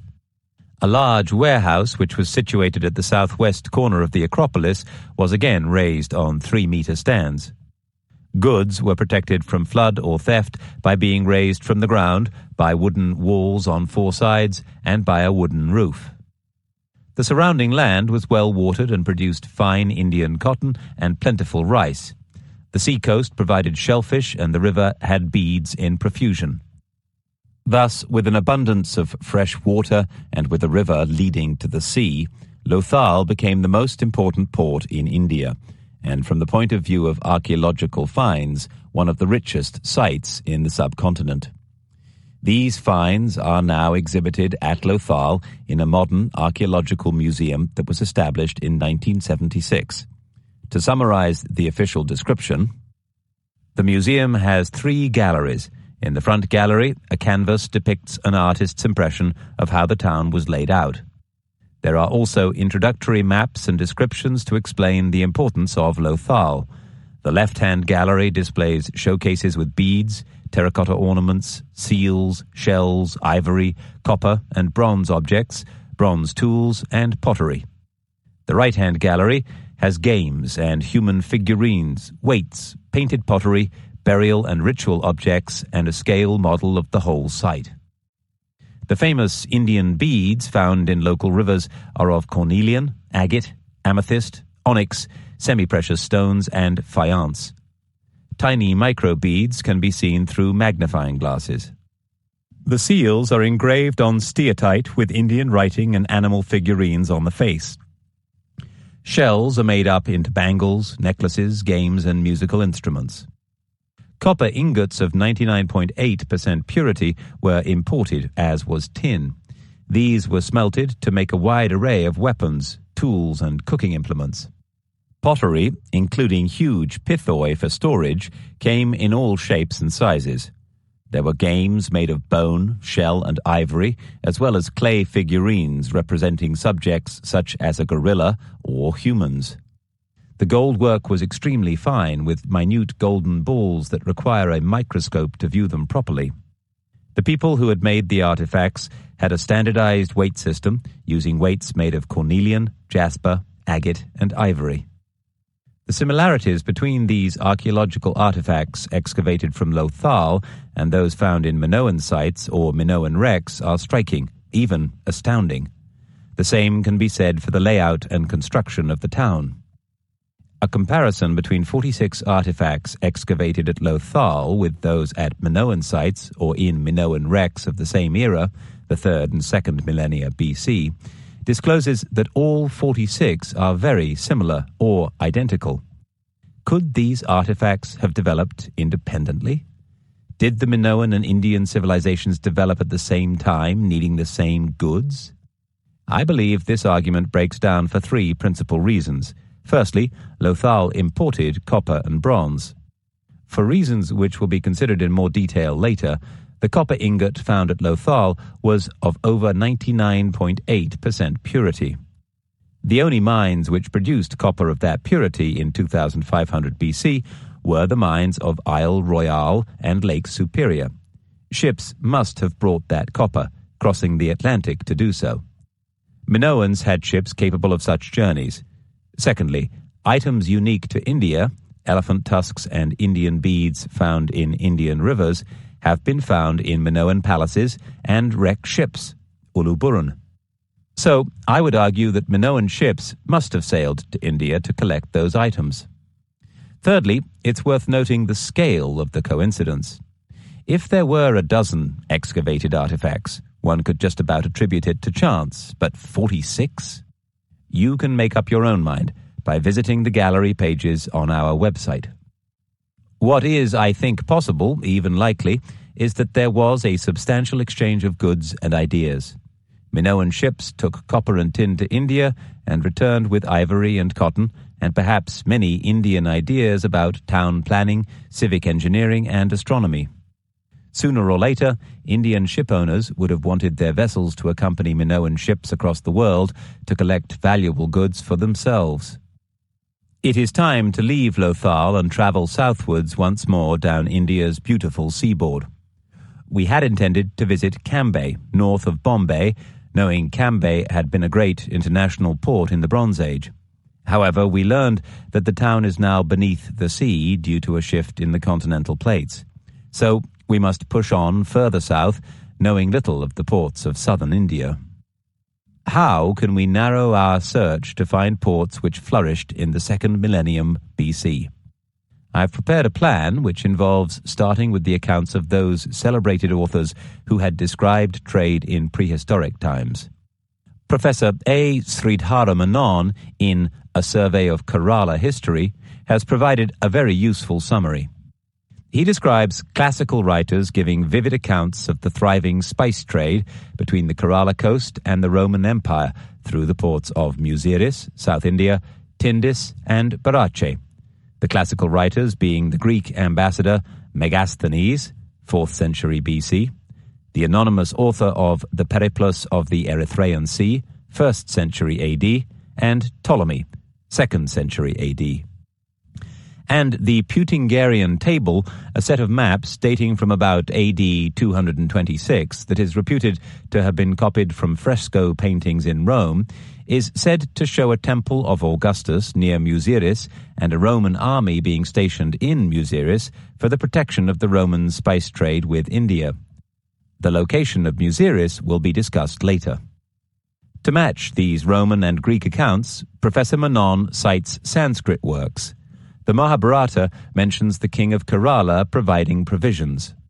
The 4th century BC Arthashastra mentions the river Periyar as one of the rivers of Kerala where pearls can be found. The Puranas also mention Kerala. Apart from Sanskrit, language of North India, Tamil writings in the language of South India are also important sources of information. Ancient Tamil literature is replete with references to the land of Kerala, its rulers and its people, and its well-developed civilization. The Patitu Patu 10 Decades is an anthology of 100 poems which reconstruct the history of ancient Kerala and her trade. To these classical Tamil and Sanskrit accounts, we can add those of the Chinese.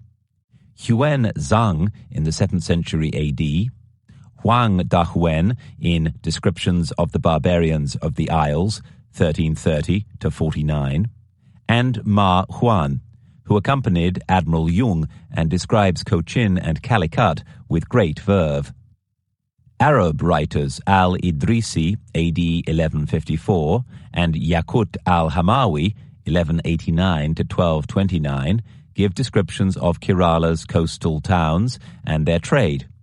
Al-Kazwini, 1236 to 1275, provides information about Ceylon, and Dimishki, AD 1325, writes about the Malabar coast.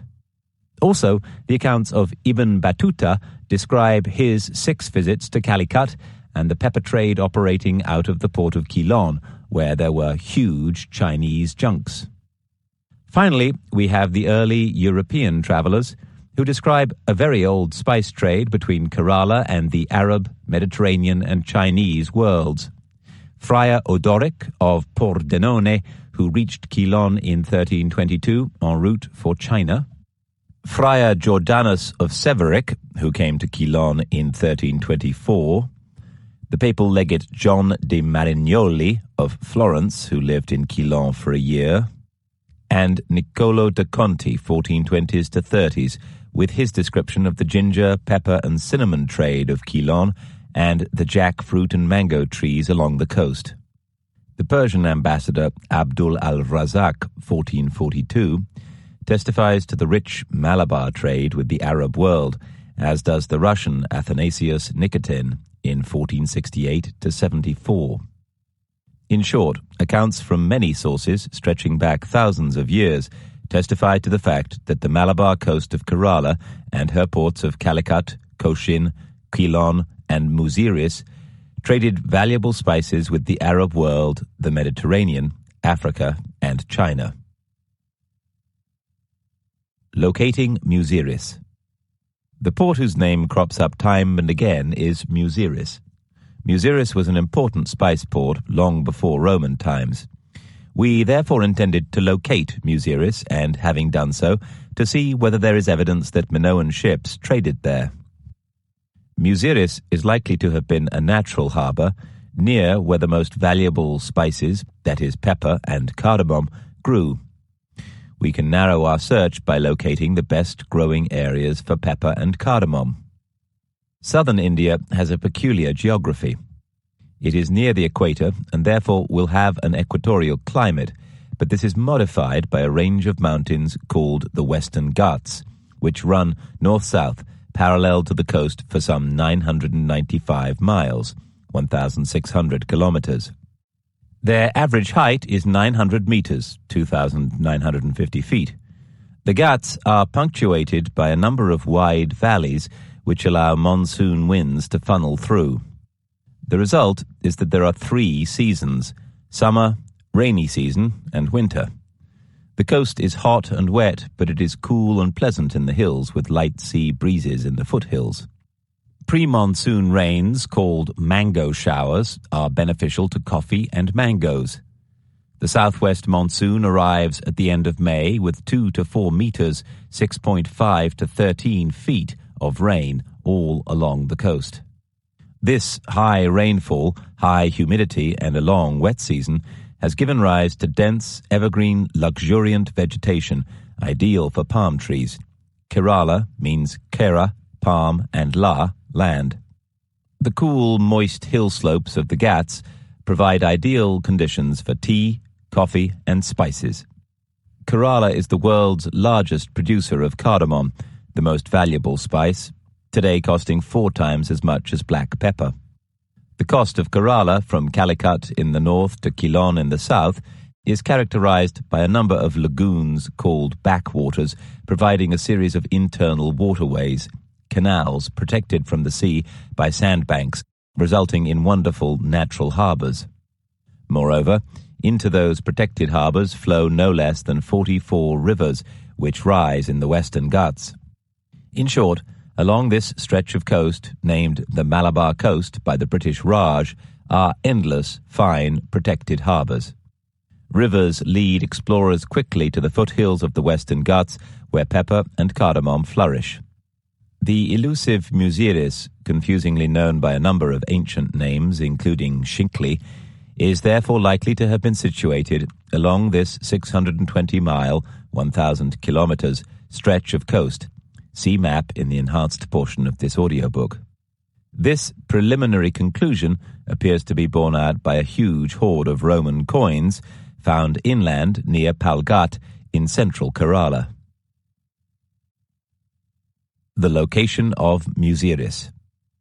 In 2006, the Kerala Council for Historical Research, KCHR, found a prehistoric Bronze Age site at Pattanam, 25 miles, 40 kilometers, north of Kochi, Cochin, near the estuary of Kerala's largest river, the Periyar.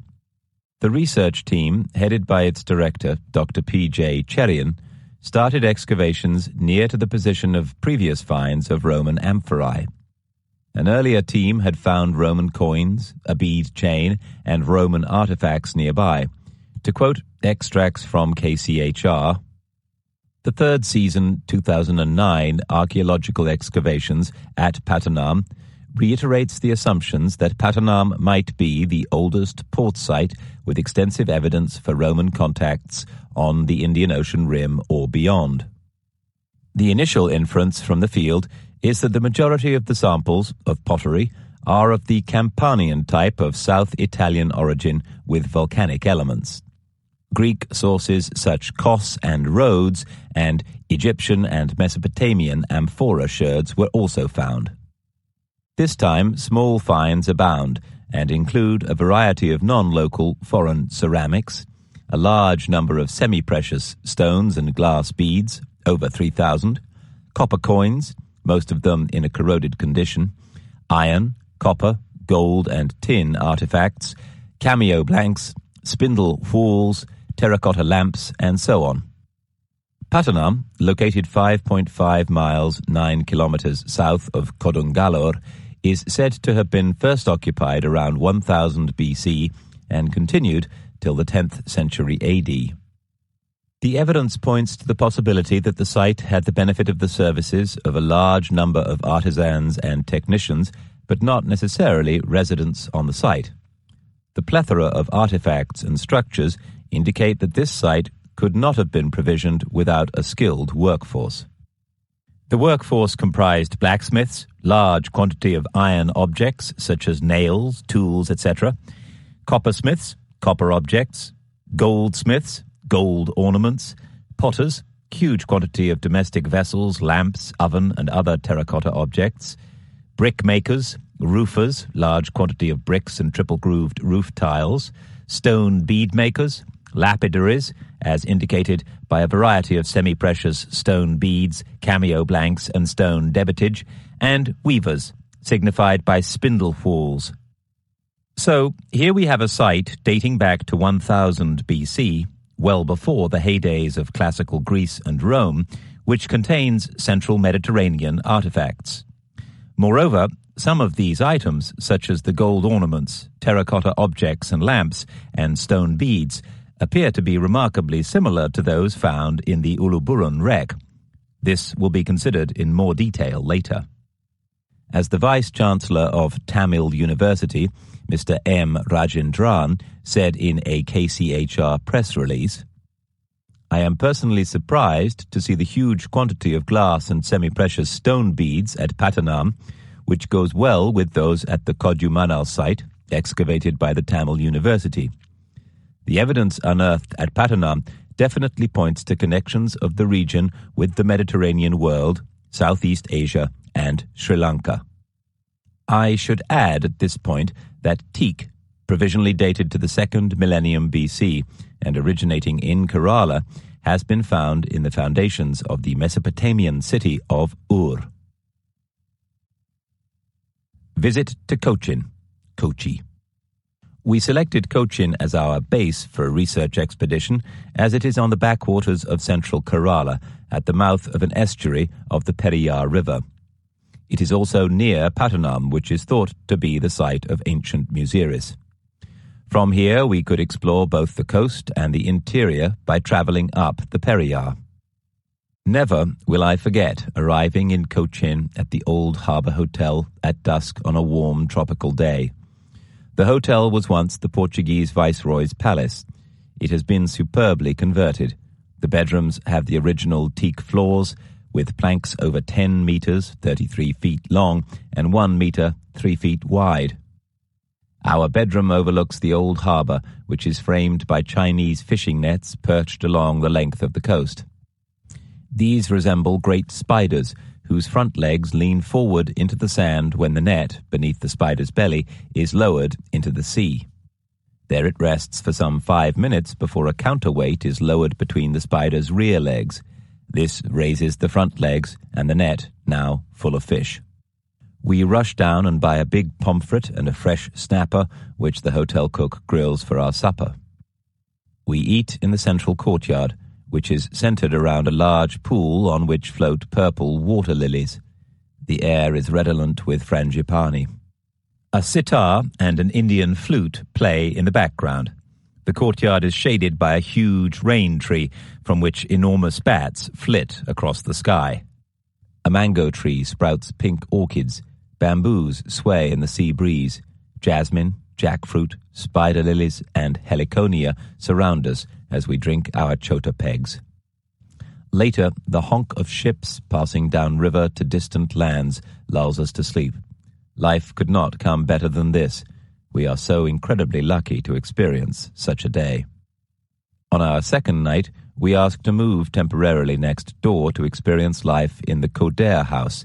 It was built by the Kodairs, prominent Jews whose forebears traded in Kerala long ago.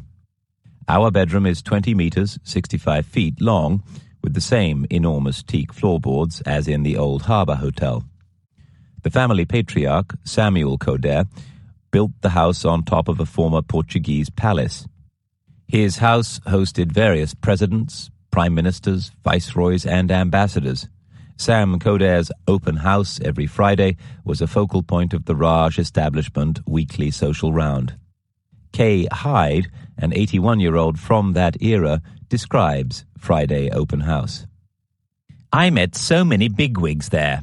Because of the Kodairs, I met Benjamin Britten, the famous composer, Peter Pears, the singer, Princess Margaret of Hesse, sister of the Duke of Edinburgh, and Maharani Gayatri Devi. In those days, Jewtown at Cochin was full of Jews. Almost all emigrated with the creation of Israel of 1948. Lord Curzon, the British Viceroy of India, wrote an open letter of greeting to the Jewish community. Cochin and its people owe much to you. The memory of your early association with this country has always been pleasant. It is recorded by historians that your people began to visit this coast as early as the days of King Solomon, 10th century BC, and they formed one of the earliest links binding east and west, fast with each other." What I had picked up was an intriguing detail in the form of the Jewish name for their hometown. The Jews called their old settlement Shingli, an echo of the ancient name for Muziris. The fame of this settlement, ruled by a Jewish king, spread far and wide. To quote Rabbi Nissim, a 14th century poet, "I travelled from Spain. I had heard of the city of Shingli. I longed to see an Israel king. Him I saw with my own eyes." Shingli became a haven for the Jews. Their attachment was so strong that until relatively recently, the Jewish custom worldwide was to put a handful of shingly sand into any coffin, together with a handful of earth from the Holy Land. The backwaters. By now, Marcella and I have a reasonable feel for Cochin. Before our journey into the interior to find the fabled spices of the foothills of the Western Ghats, we decide to investigate the backwaters around the estuary of the Periyar River. This is the area where Muziris and other prehistoric ports emerged. We take a punt arranged by the Cochin Tourist Board. Our first impression is one of monotony. In whichever direction one looks, there are coconut palms of the same shape and height for mile after mile. A navigator approaching the coast on the monsoon winds would find identifying the port area a very difficult task. He would have to know the precise latitude of the place or risk missing it altogether. The excited foreign mariner arriving off the Periyar estuary would find a string of sandbanks sheltering lagoons from the sea on which to anchor, fresh water from the streams emptying into the backwaters, fish and fruit of every description, as well as wild ducks, pheasants and quail. Journey into the interior. We shall travel to the foothills of the Western Ghats up the Periyar River. These days it has channels which enter the Indian Ocean at Cochin and Pattanam, Muziris. Over the centuries, the river has changed direction at its estuary on account of the silt continuously brought downriver by the monsoon rains. Today, the big estuary is at Cochin. 2,000 years ago, it was at Pattanam. As the river changes course, so do the ports where sea meets river. Up until Al Way, the river is as wide as the Thames at London or the Hudson at New York. Pattanam Muziris is at the northern end of Vaipin Island, which can easily be reached from Cochin by the ferry opposite the old harbour hotel, cost 3 rupees, approximately 4 cents. Above Al Way, the river runs in a remarkably straight course, fringed by palm trees, just like the river in the frescoes of Thera, described in Chapter 2. For the first 2 hours we travel beside the river. There are still wild elephants in the forests here, as well as tigers and leopards in the Periyar Nature Reserve. The land is rich in fruit: mangoes, bananas, papayas, pomegranates, tree tomatoes, passion fruit, and chikkus. The river, according to Roman accounts, is rich in pearls. The woods were famous for jungle fowl, francolins, a type of partridge, peafowl, and wild deer. Once again, plenty of food for seafarers travelling upriver. We have come at the tail end of the monsoon in mid-October to the Festival of Lights, Diwali. By the time we reach the foothills of the Western Ghats, it is raining, or rather there is a thick, wet mist dripping off the trees and shrubs. Josie, our splendid driver, suddenly stops and we get out. He shows us a tree surrounded by a climbing vine with bunches of small green berries. Pepper. Within a 5 square yard, 4 square meters stretch of forest are wild coffee, cocoa, pepper, and cardamom bushes or trees.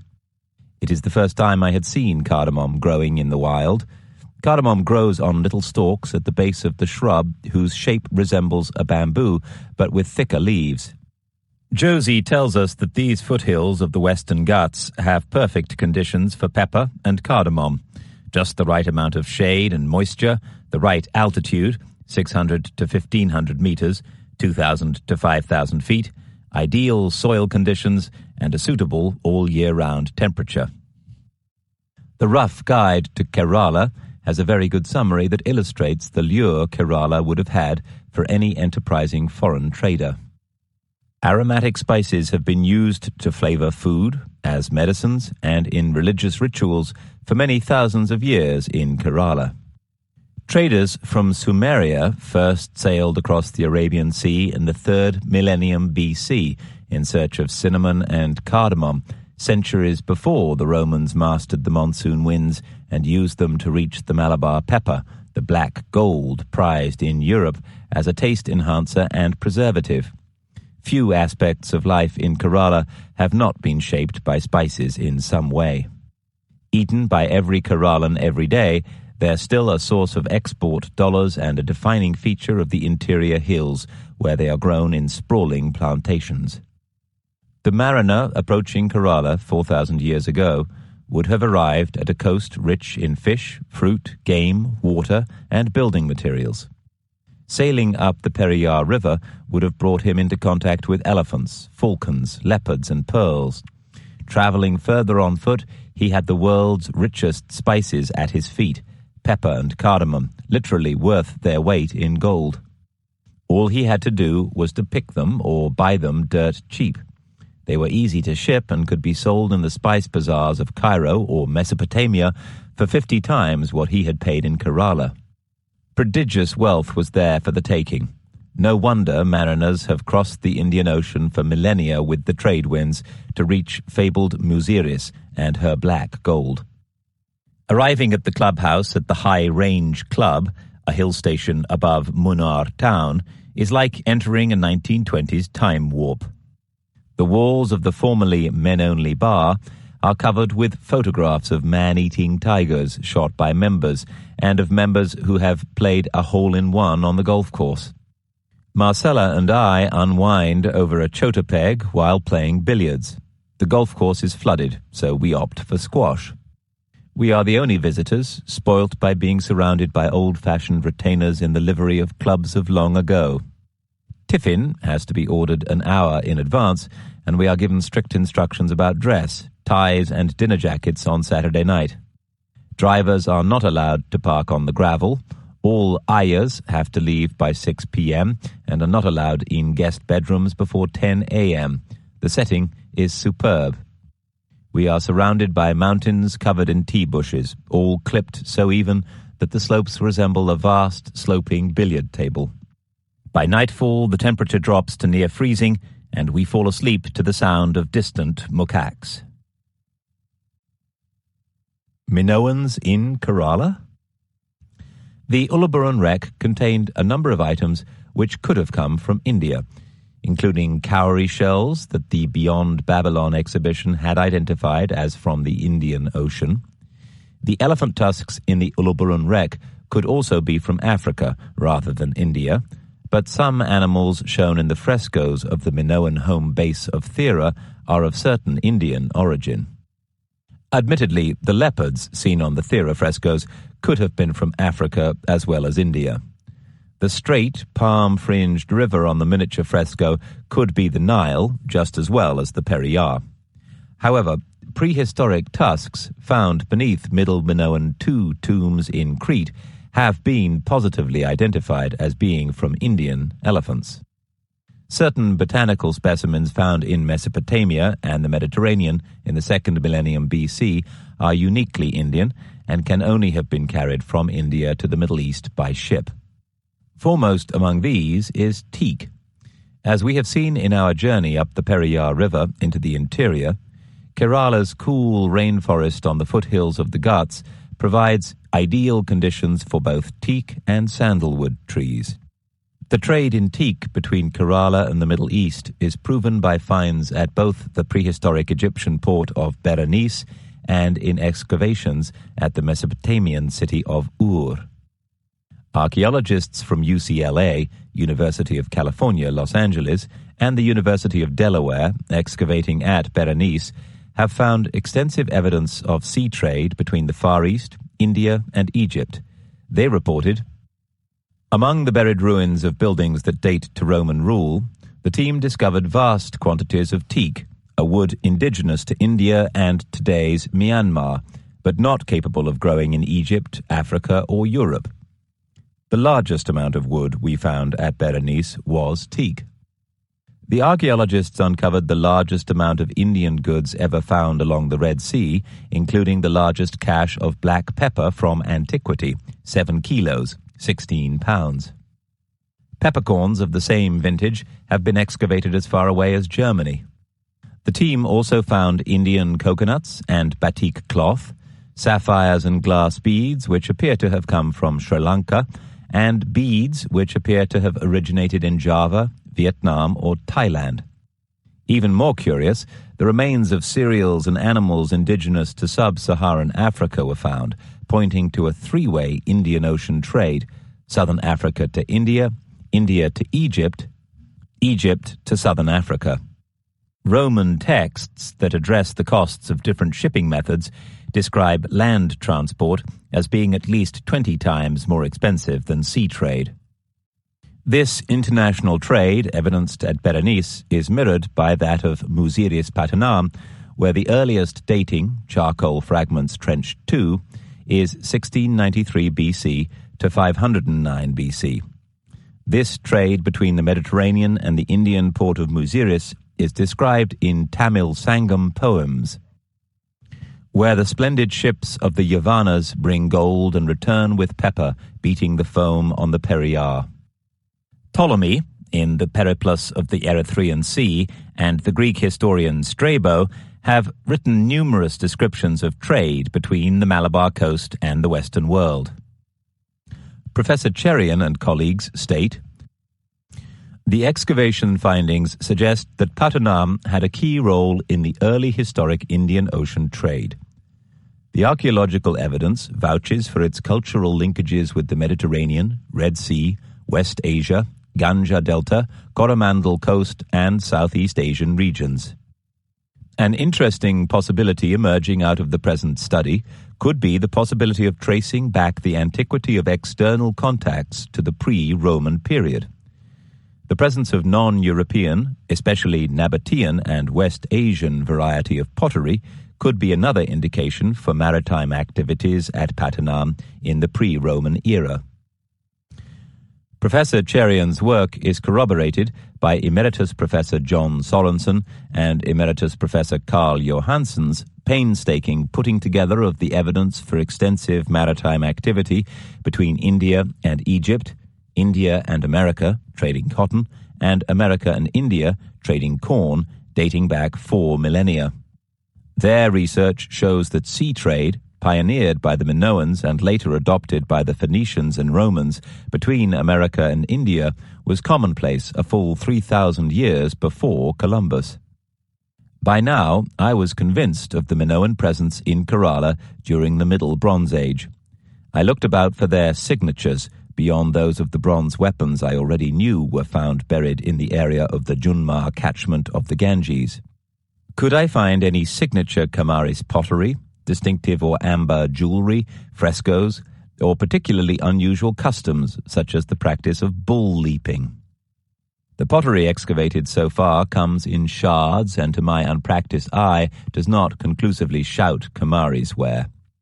There was some interesting evidence of bull leaping in the annual celebrations of Jellicata, a ceremony during which youths led the bull to enciados, then attempt to somersault onto its back. I was struck by the Spanish-sounding terminology, but I am no linguist and certainly not when it comes to Indian dialects. This strange custom is still practiced, and young people get gored just as they do in Spain today, as described later. However, though bull leaping appears an odd and unlikely custom, this in itself could be a coincidence. It seems less so when you consider that this is a Hindu society where cattle are considered holy, objects of veneration. This custom has clear similarities to those ancient Crete.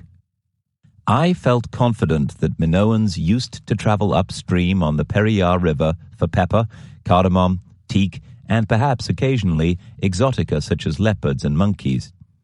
It was hard, though, to keep tabs on information from India, so once we'd returned to England, I retained an agency to search English-speaking Hindi and Malayalam newspapers for relevant leads.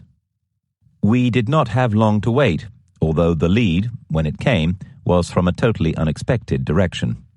On the 10th of June 2009, the Hindu, India's national newspaper, ran this headline in its online edition: Prehistoric cemetery discovered in Kerala. Thiruvananthapuram. Archaeologists have discovered a prehistoric necropolis cemetery with megalithic cairn circles dating back 2,500 years, a Woodhenge-like ritual monument, and a site of primitive astronomical intelligence at Anakara, near Kuttipuram in Malappuram district, about 93 miles, 150 kilometers north of the Periyar River estuary. According to the press report, interred objects suggested that the find was around 2,500 years old. We could also trace some broken pieces of an unidentified copper object. These artifacts could be indicative of the earliest trade contacts of the region. It continued, similar post-hole finds at certain necropolis sites of Anatolia, Syria, Greece, London, and so on have been reported in connection with the Neolithic as well as Bronze Age cultures of secondary burial practices. Nevertheless, our traces of erecting posts in their holes using insights of experimental archaeology have turned out to be quite interesting and revealing. The post-hole alignment looks exactly like that at Woodhenge in England. The holes of uneven sizes, big and small interspersed, in a strikingly wide open site, ideal for star watching, probably indicate patterns of heavenly bodies and are suggestive of primitive astronomical intelligence. This was totally unnerving. The dates seemed to match, closely following the time that the Minoans would have been at their most active. How strange that a European-style prehistoric ceremonial circle should have been found in Kerala, and that it should be so close to the river that I was sure the Minoans had traversed. The newspaper's assertion that the Keralan wooden circle was for star watching is what held my particular attention. Wherever they were, the Minoans would have needed to navigate their way back, and, like Homer's hero Odysseus, they would have had to do that via the stars. Perhaps they had relied on observatories. Perhaps the Minoans had even built those observatories. 18. The truth is in the trade. I have long been convinced that world travel has had a much more complex history than historians allow. And as I was researching the products and produce that the Minoans brought through Egypt and into India and back again, I was uncovering so much unexpected information I hardly knew where to begin to unravel all the leads.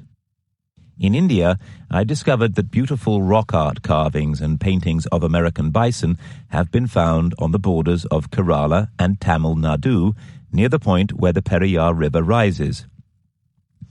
They were dated to the 2nd millennium BC. I had to ask myself how Keralan artists of 4,000 years ago had any knowledge of American bison. The answer seemed to be that the connecting tissue between all these strong, growth and wealth-hungry cultures was the enterprising and dauntless Minoans. To take this any further, I needed to find whatever proof I could that there had been transatlantic contact millennia ago. Back at my desk, I struck gold when I turned once again to Emeritus Professors John Sorensen and Carl Johansson. Both academics have documented a considerable amount of intercontinental trade before Columbus, as has Dr. Gunnar Thompson. Researching their carefully documented material over painstaking decades, they have produced a huge amount of detailed information on the 2nd millennium BC, which has been contested by those who seem unable to ditch the paralyzing historical convention that only Christopher Columbus could have discovered America. From their work, I found that there were largely 6 categories of goods for which there is substantial proof of trade. That exchange was between India, Egypt, the Minoan lands, and North America in the era of Hatshepsut's expeditions to the east, that is, during the 3rd and 2nd millennia BC. They have documented 1. Maize transported from the Americas to Egypt and India. 2. Descriptions of the origins of this maize given by Indian and African peoples. 3. Cotton taken from India to the Americas. 4. Tobacco and drugs transported from the Americas to Egypt via Thera. 5. Squashes and fruit shipped from America to India. 6. Gourds exported from India to America. This will, of course, only be relevant if it can be demonstrated that it was Minoan ships in particular that traded with the Americas as well as with Egypt and India. To concentrate on a few specifics that clearly illustrate local Indian knowledge of exotic produce, in a highly detailed work of scholarship, Professors Carl L. Johansson and Professor Anne Z. Parker contend that stone carvings of maize exist in at least 3 pre-Columbian Hoysala stone temples near Mysore. See the enhanced portion of this audiobook. Professor Johansson has also found the sunflower, another New World crop, in pre-Columbian Indian temple sculptures. Their conclusions are supported by a separate research project undertaken by the Indian botanist Professor Shakti M. Gupta of Delhi University, who agrees. Different varieties of the corn cob, Zea mais lin, are extensively sculpted on the Hindu and Jain temples of Karnataka.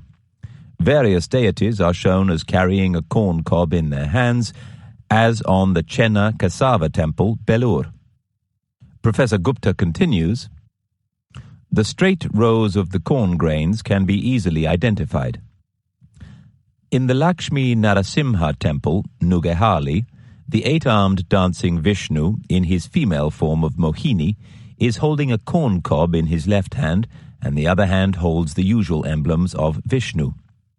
A 12th century sculpture of Ambika Kushmandini, sitting on a lotus seat under a canopy of mangoes, holds in his left hand a corn cob. The number of instances is overwhelming. Professor Gupta identifies sunflowers, pineapples, cashews, custard apples, and monstera, all of them New World species in the pre-Columbian art of India. Carvings depicting the sunflower, a native of Central and South America, are found, for example, in the Rani Gumpa cave, Udayagiri, 2nd century BC. As Professor Gupta reports, a pineapple is clearly depicted, see the enhanced portion of this audiobook, in the Udayagiri core temple, Madhya Pradesh, 5th century AD. A cashew in the Bahut Stupa, 2nd century BC, and monstera, a climber native to Central America, in Hindu and Jain temples in Gujarat and Rajasthan, 11th to 13th centuries BC.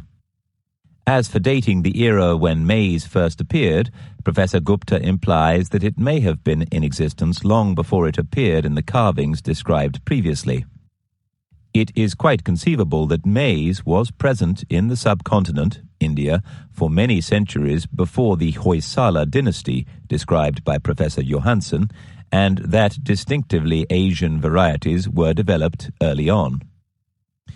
Indian and African people believed maize was first brought to their countries from Mecca in the case of Indians and from Egypt in the case of Africans. These descriptions would make sense if my suspicion that the Minoans had known exactly how to get to America was true. Perhaps now was the moment to investigate the little Lasioderma sericorn beetle in more detail. The tobacco beetle. If, as it appears, the Minoans carried tobacco from the Americas to Egypt, then there should be evidence of American tobacco in Crete itself or on Thera, the principal Minoan base. Finding such evidence may be complicated by the destruction visited on both islands by the volcanic eruption. There is, nevertheless, such evidence in the form of the tobacco beetle, which I suspected would also be found in ancient Egypt. The first specimen I had encountered was buried beneath the 1450 BC volcanic ash of a merchant's house in the Minoan town of Thera, modern-day Akrotiri. Lasioderma sericorn was indigenous to the Americas, yet, as Sir Walter Raleigh, who brought tobacco to 16th century England as a prize for his queen and sponsor Elizabeth I, would have testified, the plant is not indigenous to Europe, nor did it grow there in 1450 BC. The life cycle of this little beetle, averaging 40 to 90 days, is highly dependent on temperature and food source.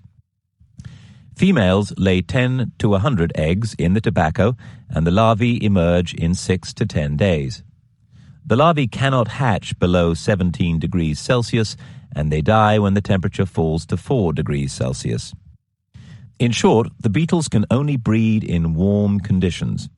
In the right season, Minoan ships would have had a warm hold, with sailors sleeping in it off watch.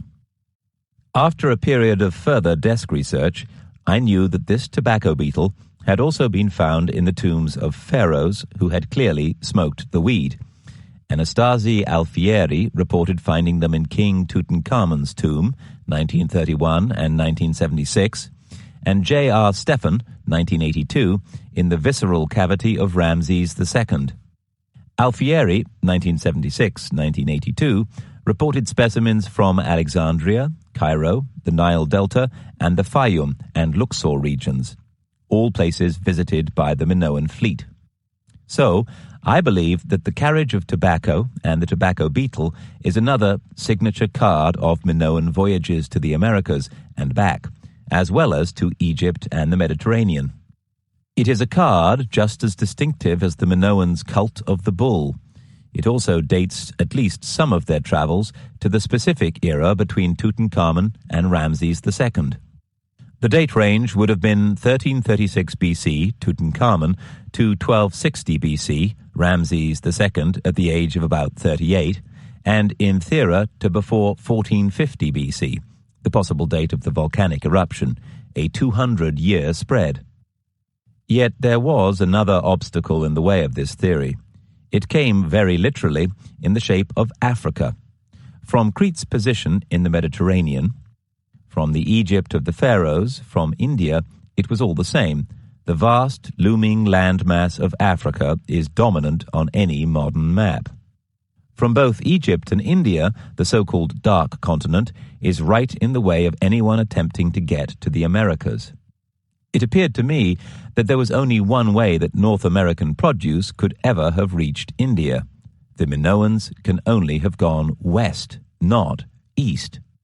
They must have braved the perils of the North Atlantic Ocean and breached the Straits of Gibraltar, passing the landmark that the ancient Greeks, believing that the two magnificent peaks were the gates to the end of the world, called the Pillars of Hercules. The pillars beyond which, according to Plato, lay the lost realm of Atlantis. Book 3. Journeys West. 19. Nec plus ultra. Entering the Atlantic. Helen of Troy's face is said to have launched 1,000 ships. Plato, meanwhile, claimed that the kings of his fabled Atlantis had 1,200 ships. Even by the time of the Trojan War, Homer was still able to describe ancient Crete as the provider of 80 ships for the joint campaign to avenge Paris's abduction of fair Helen. We've established that the Minoans were a mighty sea power until the volcano struck. Thera alone, at the time of the Admiral's fresco, seems to have had at least 10 ships and possibly more. Minoan power and reach expanded steadily as the Bronze Age developed. I was now searching for the answers to two major questions. The tobacco beetle, Lasioderma sericorn, must have been brought to Thera somehow. Exactly how? I also suspected that at least some of the near-pure copper found in the Uluburun wreck originated at Lake Superior. How could two so very different items from America have surfaced so far away in the exotic island culture of the ancient Mediterranean? Geography dictated that it was almost impossible that anything from North America could have reached Minoan Crete via Egypt or even through India. There was no other answer. Sailors, not necessarily the Minoans themselves, must have crossed the Atlantic. And to meet up with them, the Minoans must have made their way west as well. Yet, to brave the unknown, voyaging through the Pillars of Hercules, which the ancient Greeks believed held up the very sky, would have taken real courage. There is much dispute about the location of the pillars, and indeed about what exactly they were. Although some scholars believe that the mythic hero Hercules performed his labors in the Greek Peloponnese, and dispute that the pillars lay between Spain and Morocco, there is an overwhelming amount of evidence in favor of the Straits of Gibraltar. What would have tempted the Minoans to sail westwards in the first instance? Surely the answer has to be something to do with finding or producing the substance that ignited the whole age: bronze. The Uluburun wreck, much smaller than the ships shown in the Thera frescoes, carried 10 tons of copper in its hold, a vast amount. Crete, the birthplace of Minoan civilization and the linchpin of the Bronze Age, had no copper in usable amounts. The island had some small amounts of surface copper, but not enough to fuel the huge amount being smelted and worked on a grand scale in Minoan Crete, not least in the palaces themselves. Intriguingly, at Chrysokamino, on the northeast coast of Crete, there is evidence of smelting activity stretching as far back as circa 4,500 BC. Crete had no tin. It had to be imported by sea. The surrounding colonized islands were also engaged in smelting. After all, the magical metal of bronze was the crude oil of its day, as valuable as the gold that made Croesus rich. So, where did the raw materials that fueled the Minoan brilliance in bronze actually come from? Copper, and later on in time the finished bronze, must have been imported by sea. The nearest copper mines were at Lavrion in mainland Greece and on the island of Kithnos in the Cyclades. Bronze, to recap, ideally contains around 90% copper. The other 10% is made up of tin or arsenic. Mediterranean traders could definitely find arsenic-alloyed copper, but no tin. Almost all copper ores contain some level of arsenic. Arsenic ores are more common than tin ores and are generally found in mines in Western Asia. And in fact, since 3000 BC, Cretan and Western Mediterranean bronzes had been made with arsenical copper. So there was no real need for tin, or so it might appear on the face of things. The deadly drawback in working with arsenical bronze, however, is a major one: the risk of death by poisoning. Perhaps it was partly as a result of this danger that bronze making carried with it a strange allure. All of the evidence suggests that in the Bronze Age, the actual bronze maker or master was respected, lionized almost, as if he were a magician. In some cultures, the actual bronze-making process was top secret. Given the alloy's huge value, the knowledge may also have been regarded as sacred and could even have been restricted in some societies to kings or shamans. Yet, king or not, the unfortunate Bronze Age coppersmith's lot would have been an unhealthy one. For all his status, he could not have avoided breathing in the fumes of arsenic as he heated, cast and hammered the hot arsenical bronze. The smith's illnesses have come down to us through legend. Both the Greek god Hephaestus and his Roman counterpart Vulcan were crippled. So this must be at least one reason why tin bronze had become the Minoans' metal of choice by about 2600 BC. When it comes to making desirable objects such as swords, tin bronze also has the technical edge. While arsenical copper melts at 1084 degrees Celsius, tin bronze melts at 950 degrees Celsius, making it much less prone to cracking in the mold. There were some sources of base metals in established trade areas near to Crete. Göbekli Tepe in the Taurus Mountains in what is now Turkey had tin mines producing substantial quantities of ore from 3290 BC until 1840 BC, when the town was sacked and tin production ceased. So from 2600 BC up until 1840 BC, there was theoretically a tin source readily available in the Mediterranean. Yet the records of King Sargon of Akkad say that Minoan ships had been sailing to the Atlantic to obtain Iberian and English tin since 2350 BC. Once again, why bother to look westwards in the 5 centuries before Göbekli Tepe ceased tin production? The answer, I think, lies in the third material required to make bronze: wood. To produce just 1 kilogram, 2 pounds, takes around 300 kilograms, 660 pounds of charcoal, smelting 30 kilograms, 66 pounds of ore. The Bronze Age may have opened up almost limitless opportunities for civilizations to grow and develop, but like the Minotaur, it was a ravenous beast to feed, devouring acres and acres of trees. The evidence is in the Epic of Gilgamesh. Archaeology owes a lot to a Victorian Londoner with the unassuming name of George Smith. Only a few months before, in my journey to the Near East, I'd sought to the great city of Nineveh to track down Assurbanipal's library. Where I had found only mounds of earth and ruptured walls, however, George Smith had found real words, real stories, and real history, and in translating them, told us much of what we now know about ancient Mesopotamia and the Middle East, and the region's lost legions of precious trees. Nineveh was first rediscovered by the French consul general at Mosul, Paul-Émile Botta, in the 1840s. By the time the British adventurer Sir Henry Austen Layard had later uncovered the fabled library, Nineveh was still less of a city than an ancient conundrum, shrouded in mystery. With archaeology still in its infancy, academics were at a loss. They could not interpret what had been found, although they knew they had at least one source of information, the Bible. Nineveh is first mentioned in the Old Testament, in Genesis chapter 10, verse 11. By the time we get to the book of Jonah, though, things have gone very badly wrong for its citizens. God has brought down destruction upon a corrupt society.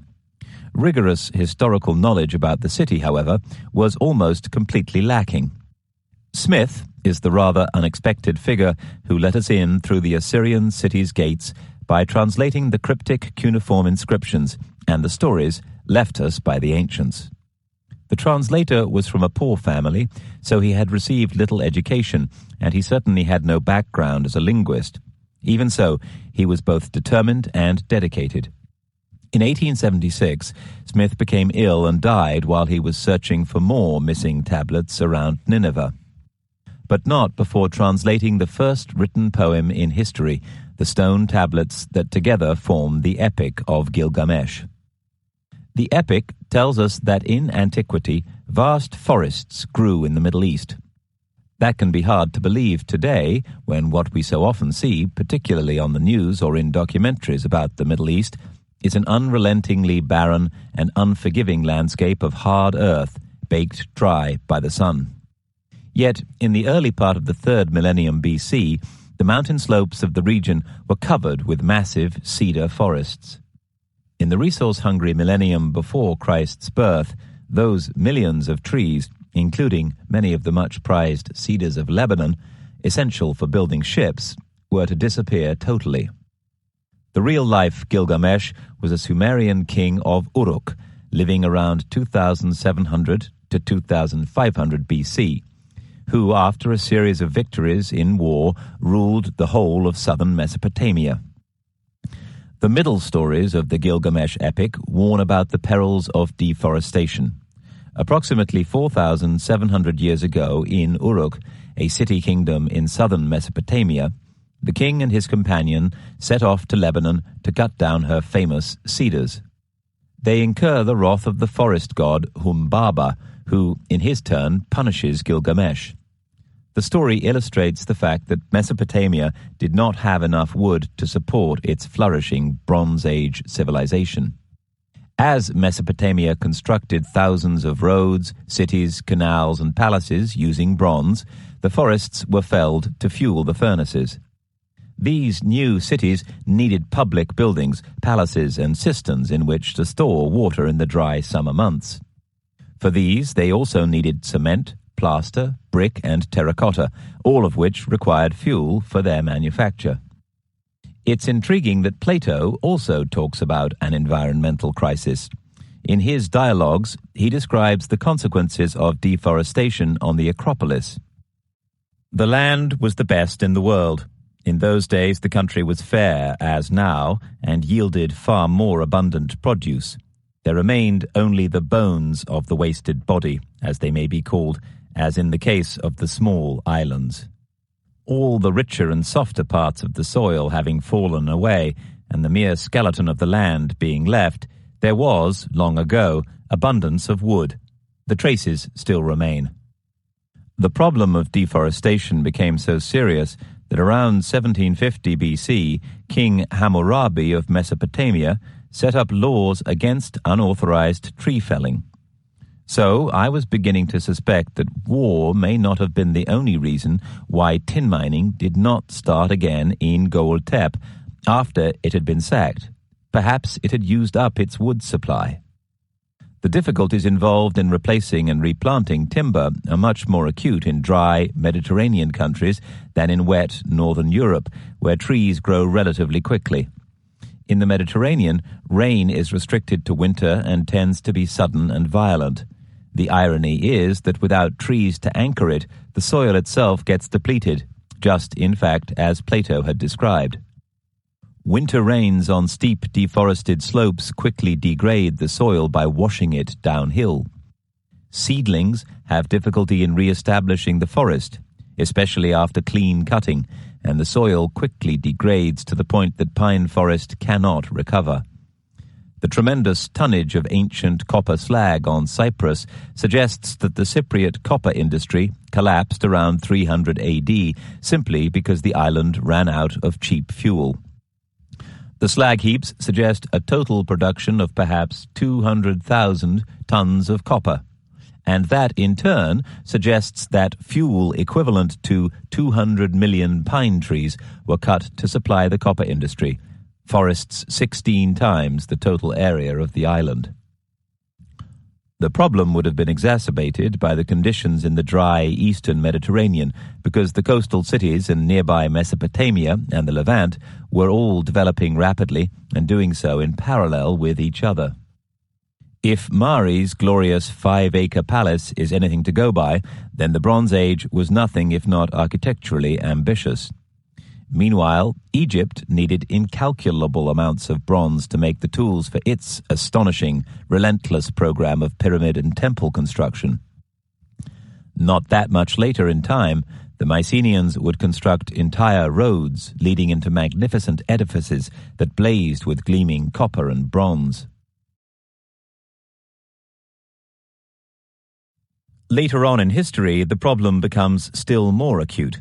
The Athenian fleet that defeated the Persians at Salamis was built from timber that came from the Balkans and southern Italy rather than Greece, because Athens had so depleted her own forests. T.A. Wertheim estimates that the Laurian silver mines near Athens consumed an awe-inspiring 1 million tons of charcoal and 2.5 million acres, 1 million hectares of forest.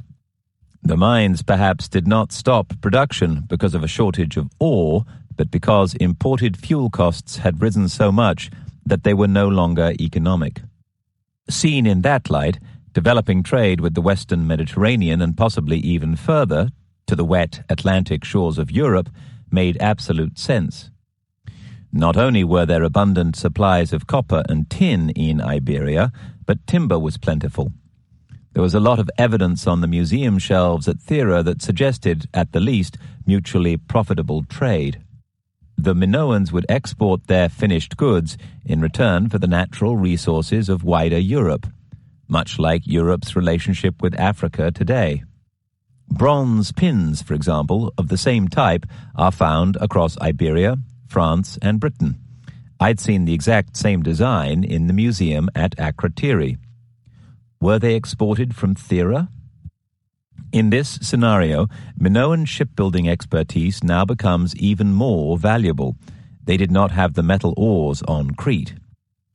Paradoxically, this negative situation eventually turned out to be a strength for the Minoans. It meant that latterly, large-scale smelting did not have to take place on Crete.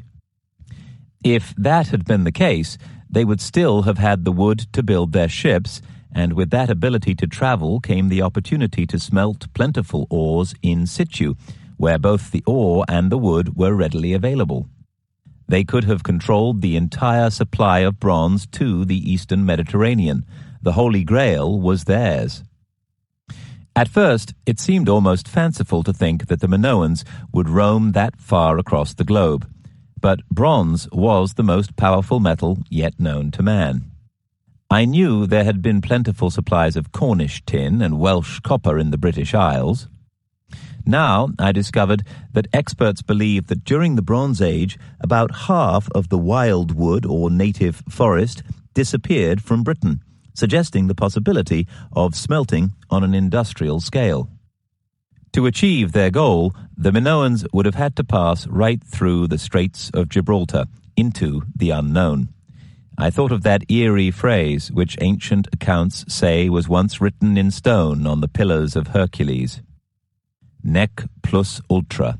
Venture thus far, but no further.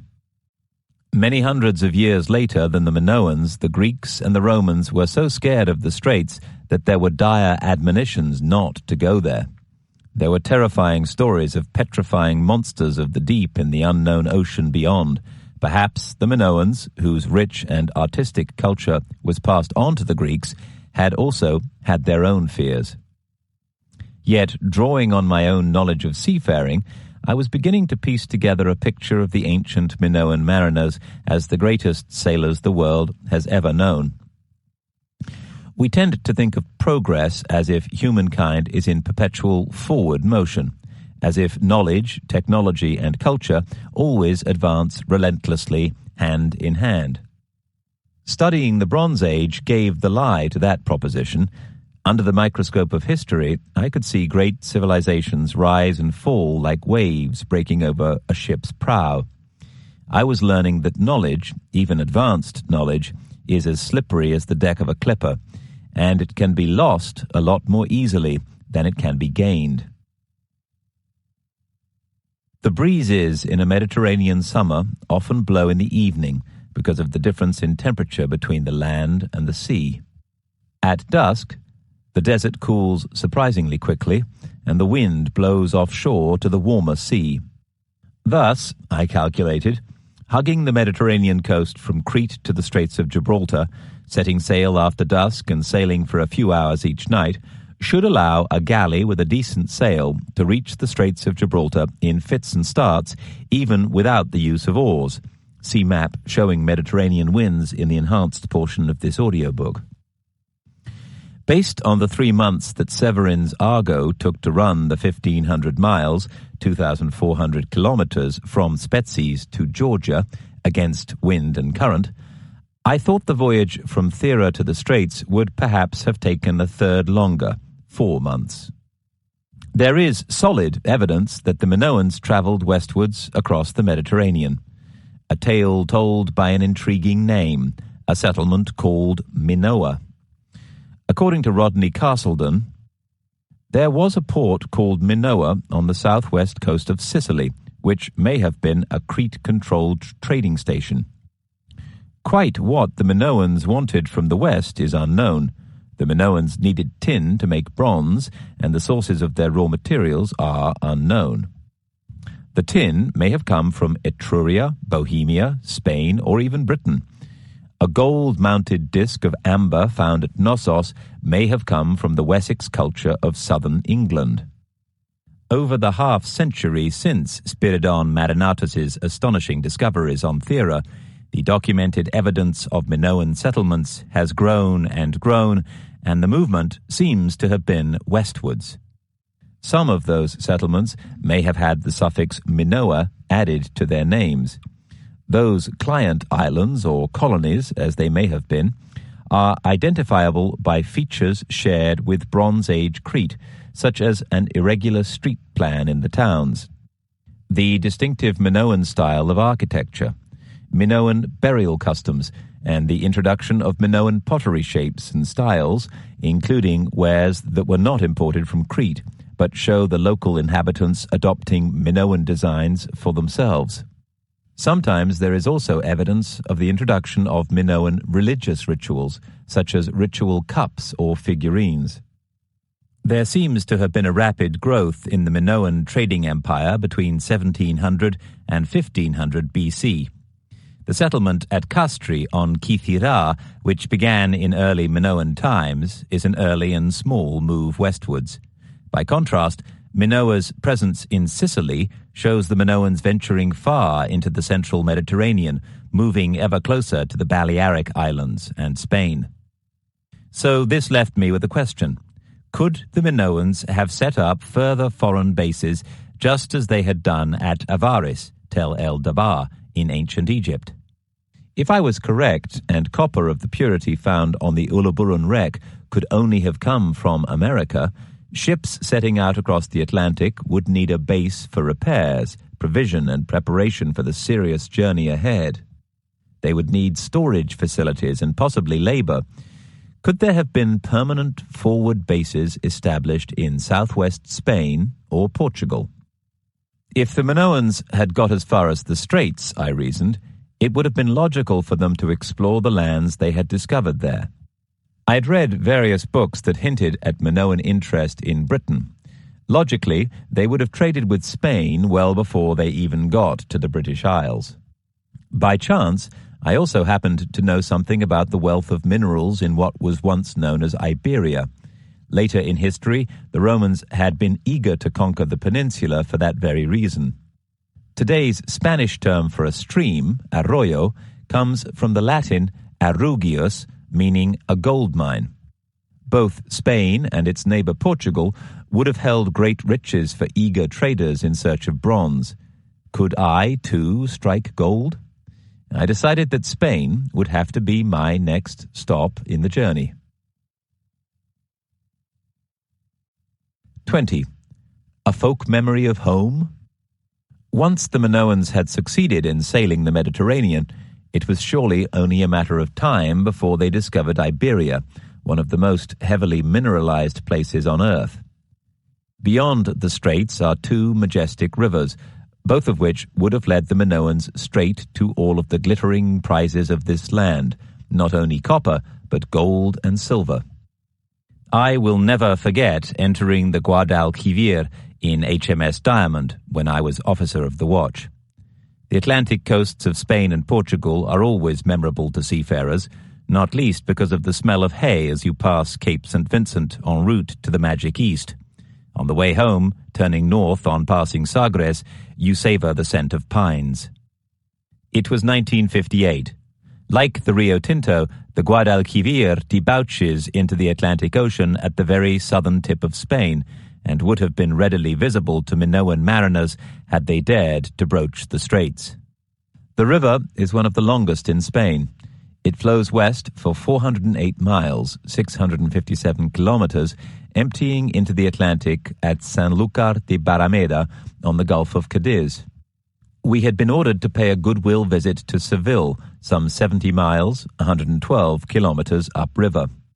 The Guadalquivir is so shallow that a ship of the Diamond's size could only pass over the bar at Sanlúcar de Barrameda at high spring tide, which happened to be exactly the same time that every year a sheer wall of water, a bore, surges up the river. We had to time our entrance to the minute. There was a huge judder underneath us. Then good old HMS Diamond had to mount the bore and travel on its crest, which, since it races along at more than 20 knots, is a hair-raising experience. It was like skiing on stilts. What's more, a big ship traveling at this kind of speed causes a vast wave of its own. In vain we flashed our lights and blasted our foghorn to warn the farmers who were pootling their way to market along the riverbanks. Time after time, the wave caught them, fortunately with no casualties, bar the odd half-drowned, furiously braying donkey. So I had special fondness for the Guadalquivir, and paid attention when I noticed magazine reports which said that a Bronze Age settlement had recently been discovered on its estuary. In the process of creating a beautiful national park, the Doñana, the excavators had uncovered an ancient human settlement. They had also found the wrecked timber carcasses of what could well be Bronze Age ships in the swamps the Spanish know as Las Marismas. It would be a long time before all of the archaeologists' detailed studies were complete, but initial carbon dating estimates from the French excavating team suggested that the remains dated from 2000 BC. I also knew the large modern port of Huelva, about 50 miles, 80 kilometers north, which is fed by the Rio Tinto. I'd visited it in the 1950s, but now I saw a completely different side to what I'd always thought of as just a 17th century port town. The town's origins were definitely ancient, and there were still a number of Roman remains, I read. Yet what was most intriguing here was that a specialist in human prehistory, Martin Almagro Basch, had investigated a hoard of bronze artifacts found hidden in the area. Other archaeologically significant hoards had also been found in the region, notably the Leiro hoard, which was discovered by a fisherman in 1976 in the estuary waters of the Ulla River near Leiro in Galicia. The river, or Rio Tinto, is named the Red for a good reason. As it trickles past the ancient fortified walls of Spanish medieval towns, it runs a symbolic blood red.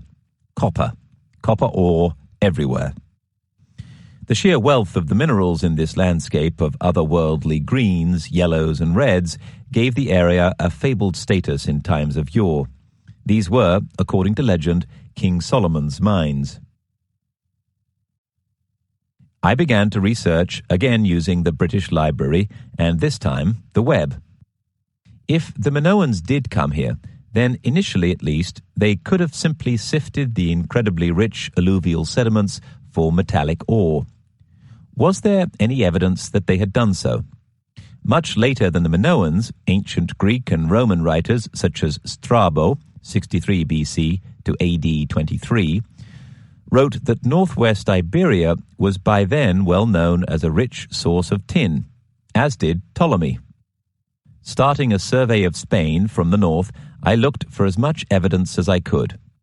Professor Beatriz Comendador Rey of the University of Vigo believes that northwest Iberia could also have a rich archaeological heritage of metallic finds, but that the wet climate of this part of Spain makes dating and scientific evaluation problematic.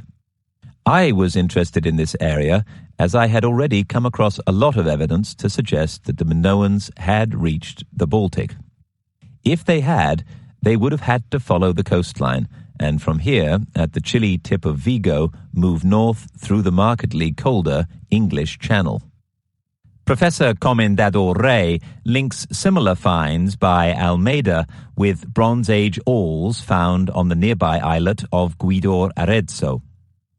She also refers to the artifacts recovered from the River Ulla, mostly swords and spearheads dating from the Middle-Late Bronze Age. Taking all of these finds together, it seems beyond argument that they came from shipwrecks of the Middle-Late Bronze Age. Moving south, the vast Rio Tinto copper, silver, and gold mines were first worked during the 3rd millennium BC. Mark A. Hunt Ortiz dates the mine's initial period of use to around 2900 BC. It is worth pausing at this point. Continuing up the Guadiana River, see map in the enhanced portion of this audiobook, would bring us to Evora. 10 miles, 16 kilometers west of Evora, is the Bronze Age stone circle of Almendres Cromlech. I looked at some pictures I found of the circle on a website. How strange, I thought. That picture shows a carving on one of the menhirs. An enthusiastic amateur photographer had somehow got a shot that was at exactly the right angle to show something carved into the rock. To my eye, it looked like an axe. Thinking back to the newly discovered stone circle by the Red Sea and also to the wood henge of Kerala, I made a mental note to return to Evora, both in body and in thought. Sailing northwestwards along the coast for another 30 miles, 48 kilometers, from the Rio Tinto estuary would have brought the Minoans to the Rio Guadiana and what we would now call Portugal. Its waters were most likely just as red as the Rio Tinto. For just 40 miles, 65 kilometers upstream, are the copper mines of São Domingos. See map in the enhanced portion of this audiobook. To this day, the water is still contaminated by copper, a threat to the health of both people and wildlife in the region. Archaeological digs at the mine have found prehistoric tools showing that the ores here were exploited more than 4,000 years ago. The Rio Guadiana is navigable upriver for only 100 miles, 160 kilometers, into the interior after Evora. The river continues past Badajoz to Ciudad Real and the romantic, gaunt and beautiful land of La Mancha. During the past 35 years, the work of Spanish archaeologists in La Mancha has revealed what is probably the highest density of Bronze Age settlements in Europe. There are many massive stone complexes of large, permanent, fortified Bronze Age settlements. Their extent only became apparent after excavations had been carried out by the University of Granada in 1973. Survey work in Albacete has documented no fewer than 43 Bronze Age settlements and another 300 Bronze Age occupation sites. According to Dr. Concepcion Martin, the concentration of surviving early second millennium Bronze Age settlements in La Mancha has few parallels elsewhere in Western Europe. Almost all our knowledge of the Bronze Age of La Mancha comes from recent excavations.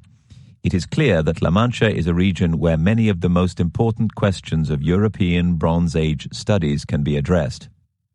The La Mancha Bronze Age settlements date from about 2,250 to 1,500 BC, which fits in with the pattern of Minoan trading, with the Rio Tinto mines being worked for several hundred years, the miners later moving upriver and starting to farm on the meseta, dotting the area with heavily fortified sites.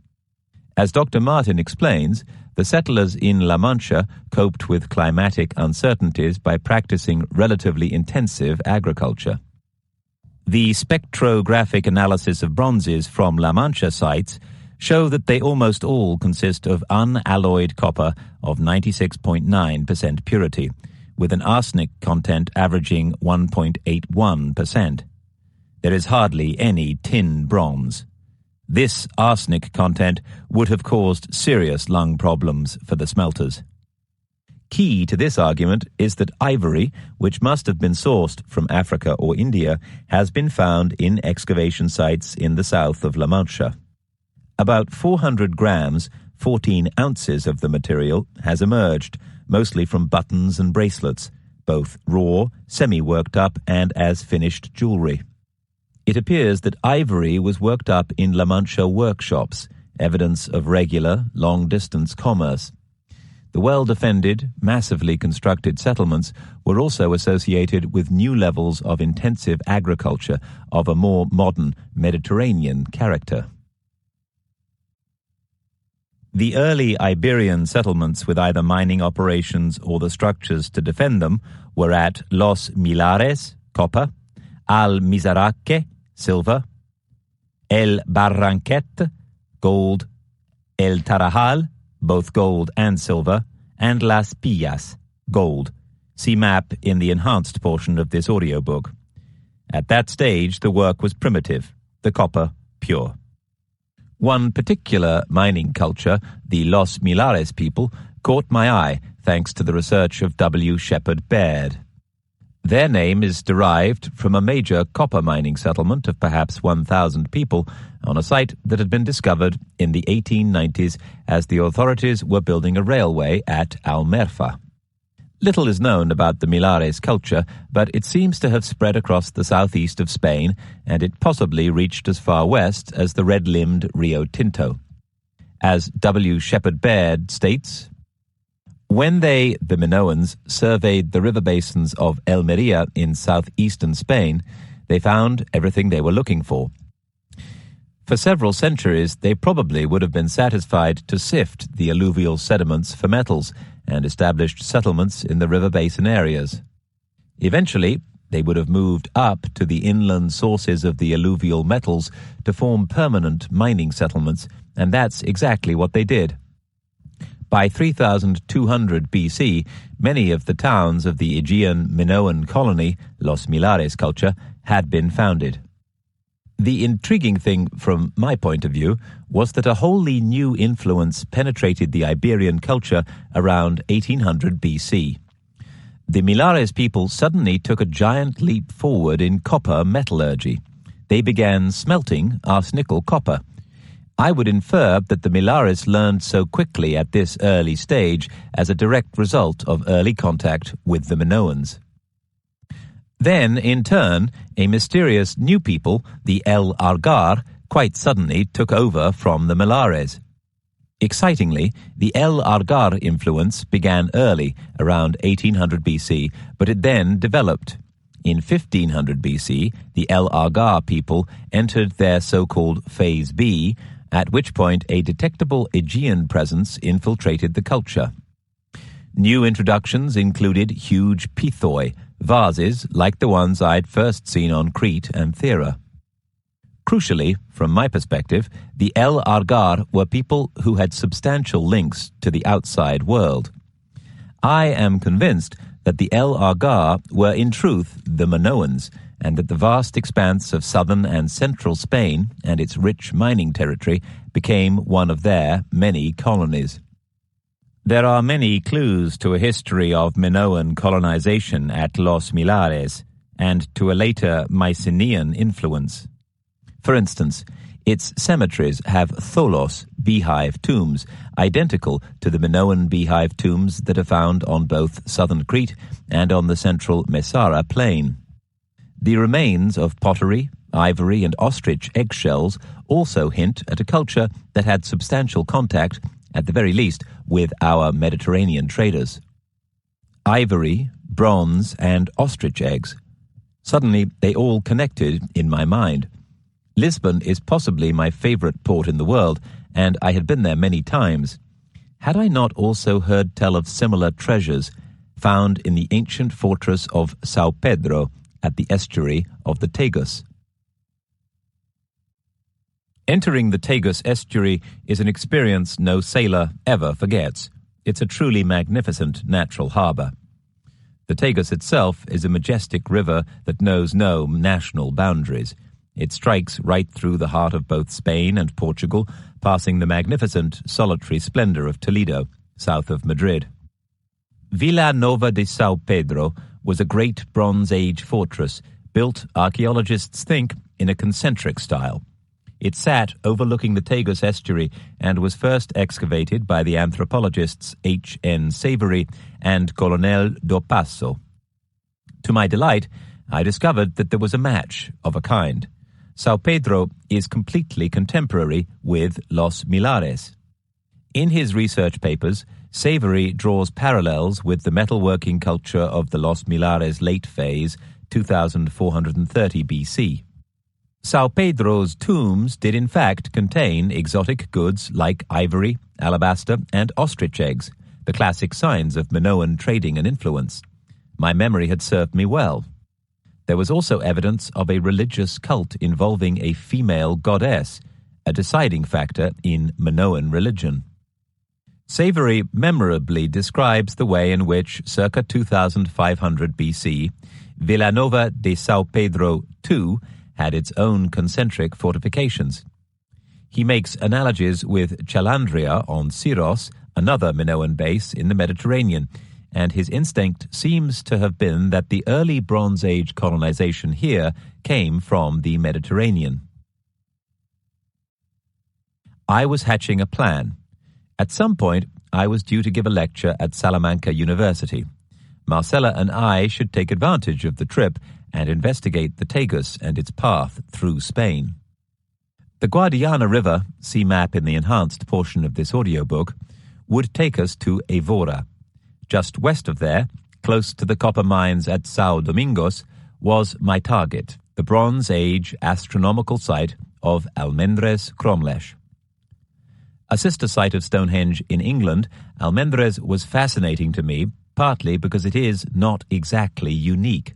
The devil, as ever, is in the detail. Almendres is interesting in the context of this quest primarily because of one thing. It was built at the precise latitude where the moon's maximum meridian altitude is the same as the latitude of the site, 38 degrees 33 minutes north. This means that when the moon is at its highest, its orb is directly above the observer on the ground. The only other latitudes where this happens are at Stonehenge and Callanish, on the west coast of the Isle of Lewis in the Outer Hebrides. Scholars already agree that the stones of Almendres, like those of Stonehenge, mark where the sun rises and sets at the equinox. The first excavator to investigate Almendres was the archaeologist Luis Siret. The evidence he saw convinced him that the new El Argar settlers in Iberia were civilized, seagoing traders who sought ores and kept the natives in the dark when it came to the huge value of the substances they traded. In his early reports, Siret also mentions that the settlers traded in and manufactured oriental painted vases in red, black, and green pigments. As we know, the Minoans' absolute speciality was colorful pottery. Black and green are colors derived from copper. The settlers also brought objects such as alabaster and marble cups, as well as Egyptian-type flasks, amber from the Baltic, and jet from Britain. So, we have strong evidence of a new culture arriving in Iberia, a people who were interested in the raw resources of gold, tin, copper, and silver, and there is a gathering weight of evidence that these people were the Minoans. This was the crucial link. The Minoans needed to read the stars. Without that, they couldn't navigate. Astronomical stone circles could have been used to determine latitude and longitude and the dates of the equinoxes and to predict the positions of the sun and the moon and their eclipses way into the future. What if the Minoans who'd worked or supervised the copper mines at São Domingos and perhaps elsewhere in Spain had also, somehow, been involved with the astronomical stone circles at Almendres? For now, though, there were plans to make. We flew to Madrid with the aim of heading through Avila and Zamora to Lisbon. En route, we would try to find evidence of Minoan visits following the course of the Tagus, either in museums or at archaeological sites. I rang one of the professors at Salamanca for advice and was advised to take a look at Almendres. I was also given an intriguing fact that the La Mancha Bronze Age had ended abruptly. The well-defended, massively constructed settlements came to a relatively sharp end about 1500 BC, at the time when Minoan Crete was also abruptly crushed by the Theran tsunami. The Mora, Motilla, and Castillejo settlements of La Mancha were suddenly abandoned. Virtually all of the radiocarbon-dated sites withered within a century of one another. I would later find out that Bronze Age mining ceased equally suddenly in Britain, Ireland, and America at around the same time, 1500 BC. 21. Spain and La Tauromaquia. But we still had some time to spare in Madrid. I asked the professor, what should we do? Oh, go to the Prado. It's unmissable. Unmissable it certainly was. The Museo del Prado has one of Europe's most extraordinary collections of art. The collection once belonged to the Spanish royal family. We went through gallery after gallery of the most exquisite work, from The Garden of Earthly Delights by Hieronymus Bosch to Rubens's The Three Graces, very robustly fat, as he chose to show them. We thought what we'd seen could scarcely be bettered until, with sore feet and a desperate need for something wet to keep the energy up, we stopped for a cup of tea. Marcella had a tea cake and a fresh injection of blood sugar, while I sat, still stupefied by the weight of my aching feet and the sheer enormity of the Spanish king's echoing palace. She began diligently researching what remained to be seen. "I'm not convinced I can take any more culture," I grumbled.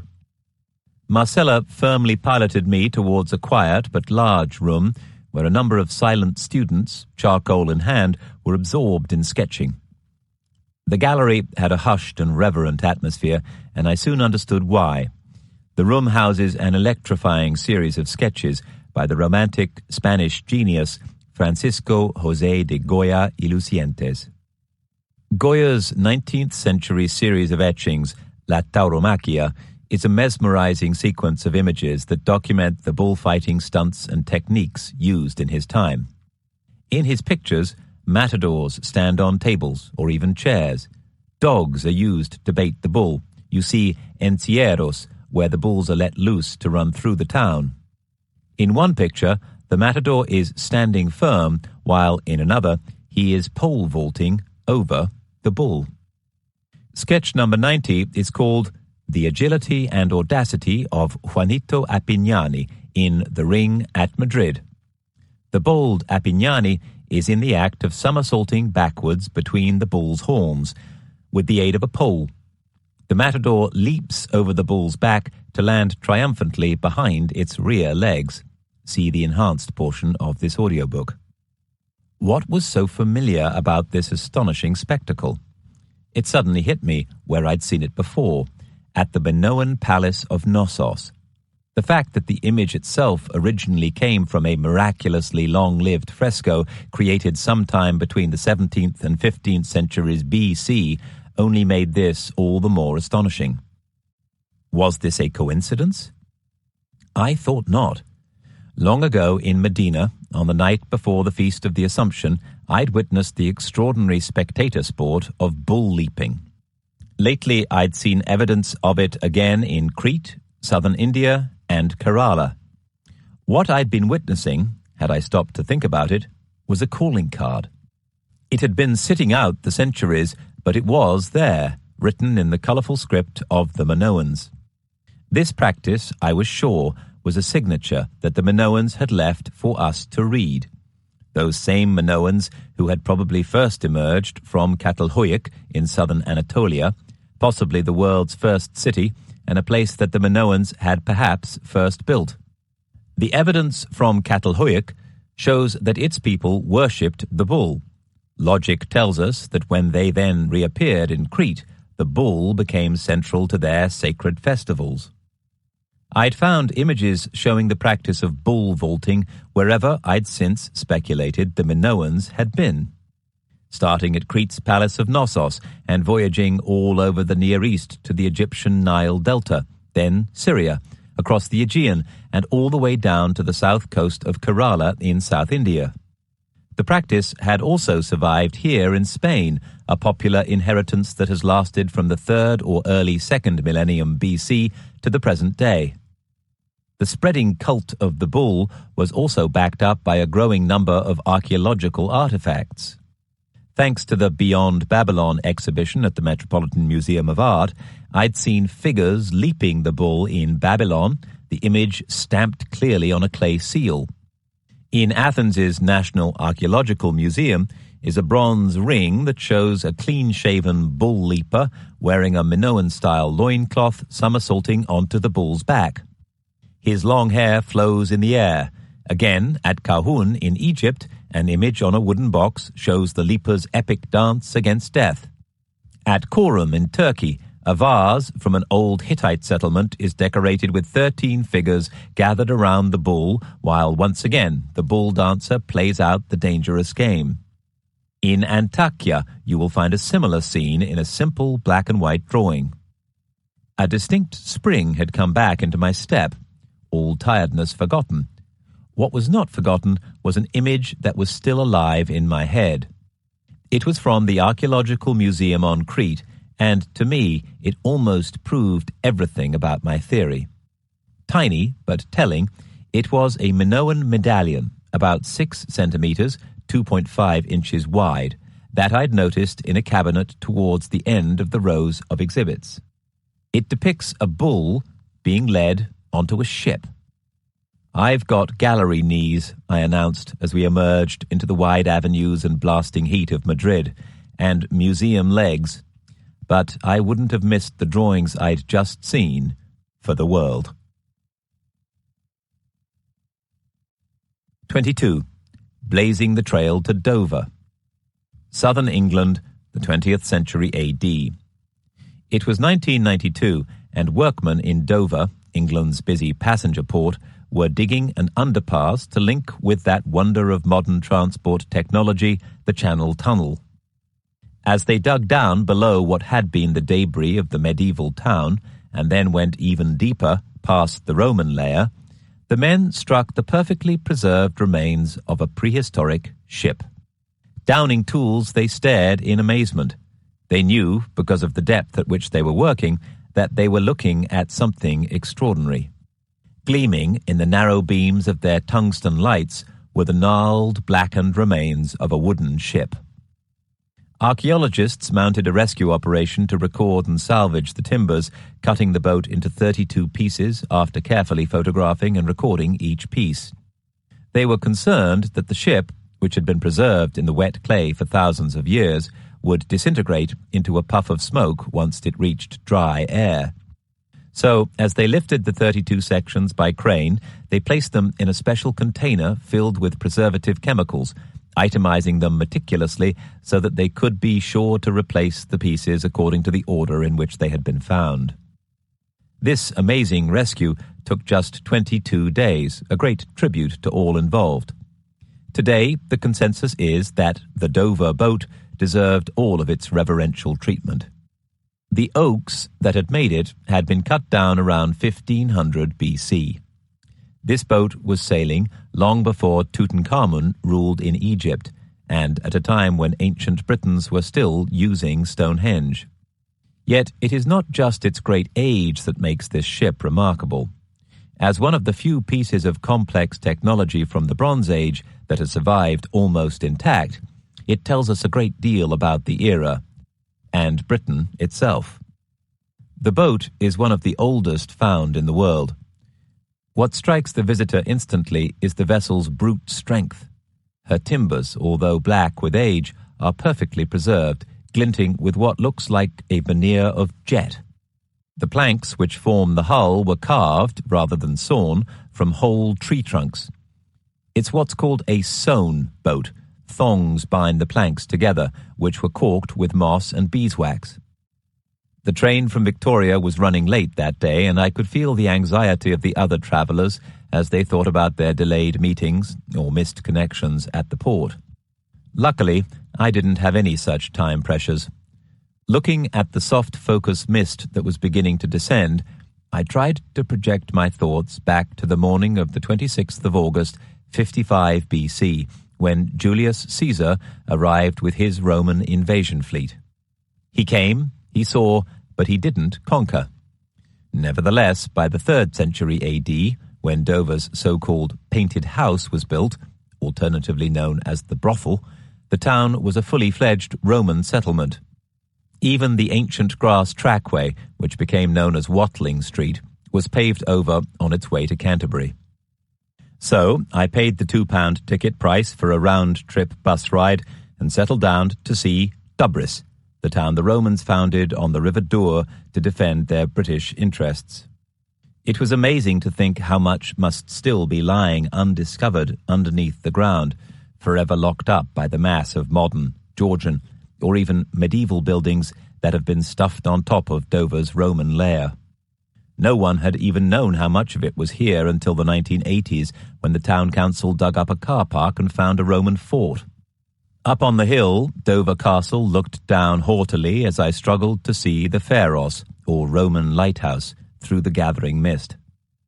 We got to the market square, and I ambled off to see the boat itself, wondering what I would find. What I saw was, in some ways, a shock. I thought back to the light-as-air ships of Thera's frescoes, greeted by diving swallows swooping around them, the crowds massing to see them as they arrived safe home from a major sea voyage. And then there was the steeplechaser that was the Uluburun. By comparison, the British boat is an arthritic old cart horse. The Dover boat had no rudder, mast, or sails. All of the power came from rowers or paddlers. She also looked extremely heavy, more suited to the calm of a meandering river than the open sea. To view the Dover boat, please see the enhanced portion of this audiobook. And yet, says the ancient ship expert Peter Clark, we have archaeological evidence that contact with Europe took place by the early Bronze Age, so that it is generally accepted that there must have existed a capability for cross-channel voyages and coastwise travel along the Atlantic seaboard extending from Iberia, round Brittany to western England. The scene changes from the early Bronze Age onwards with the discovery of the examples of plank-built boats found to be widely distributed round the British coasts. Some of these might reasonably be believed to have had the ability to travel coastwise, or when conditions were favourable, to make short sea crossings. According to English Heritage, the boat's conservers, the Langdon Bay hoard of bronze implements, largely of French origin, found by divers just east of Dover Harbour, clearly lost in the wreck of a seagoing vessel and of Middle Bronze Age date, is good enough evidence that there was routine traffic between Britain and mainland Europe at this period. The Dover boat provides convincing evidence of an actual vessel with appropriate capability. Of course, I don't doubt for a minute that cross-channel trade took place in the Bronze Age. Dover to Boulogne is the shortest stretch of the English Channel, and many historical sources mention various forms of commerce crossing the seas. Pythias, the Greek, describes the Cornish tin trade in some detail. The first person to realize that the tides were caused by the moon, Pythias made his journey to Britain in the 4th century BC. But judging by the way he discusses the trade, it is clear that it had already been in existence for centuries. Cornish tin would have been a valuable prize. It is cassiterite tin, which is harder than other forms and twice as shiny. Cassiterite still prompts wars in the Congo, where it is now found. Ancient Britain had so much of it that the Phoenicians named the country the Cassiterides. There is much more evidence of the roaring trade in tin. Bronze Age specialist Professor Barry Cunliffe describes divers recovering 40 tin ingots from a wreck found at the mouth of the River Erm as it enters Bigbury Bay. Found within 26 metres, 85 feet of each other, all of the tin ingots were quite clearly cargo from a vessel which had foundered, perhaps near Portland Bill, well known as the Cape Horn of the English Channel. Several pieces of ancient timber were recovered in the same area and were carbon dated to more than 4000 BC, far too early for the tin trade, according to Cunliffe. But is 4000 BC really far too early? The dates when we assume international maritime trade was taking place are continuously being pushed back. Whether the Bronze Age came to Britain in 4000 BC or in 2300 BC, the generally accepted date, we can say for sure that boats like this could have been carrying tin from Britain to Europe by 1500 BC, the date of the Dover boat. But this boat had nowhere near the sophistication, strength, or resilience of the Mediterranean ships shown on the Thera frescoes. The Dover ship's weight and inflexibility also meant she could carry far less cargo than the Uluburun or Theran ships, and so she must have been far less suited to ocean-going trade. The English Channel tides are strong, which, coupled with the funneling effect of the French coast, means that in any wind, short, steep waves form. They are maybe as high as 2 to 2.5 meters, 6 to 8 feet. This is known as the Channel Chop, and I can't imagine that the Dover boat would have fared well against it. A few short calculations gave me a picture. I imagine the Dover ship being paddled by 16 strong sailors for 5 hours at 2 knots across the English Channel, with 3 tons of copper or tin on board, while 4 men furiously bailed out. With that amount of physical blood, sweat and tears, they could only have rowed for 5 hours a day. A ship like the Uluburun could have kept going for days on end with more than 4 times the cargo capacity on a like-for-like basis and without leaking. The Uluburun sailors would also have lowered the ship's center of gravity and increased stability by placing copper and tin ingots as ballast at the bottom of the hold beside the keel. This would have reduced roll, pitch, and sagging. Placing ingots low in the hull of the Dover ship would not have had the same effect. The weight of the planks higher up her hull would have made her comparatively top-heavy. When it came to trading, the Bronze Age Brits faced world-beating competition. Had the Minoans seized that opportunity by the horns of their deity, the bull? I settled down to delicious bacon and eggs in a handy greasy spoon cafe, nose in book. It felt good to be reading the work of a Roman naval commander and author in a Roman city like Dover. I was beginning to catch up with my neglected classical education, and I was having to do that fast. There is a well-known but apparently much disputed passage in Pliny the Elder's writings that concerns the history of the British. Next to be considered are the characteristics of lead, which is of two kinds, black and white. The most valuable is the white. The Greeks call it cassiteros, and there is a fabulous story of its being searched for and carried from the islands of Atlantis in barks covered with lead.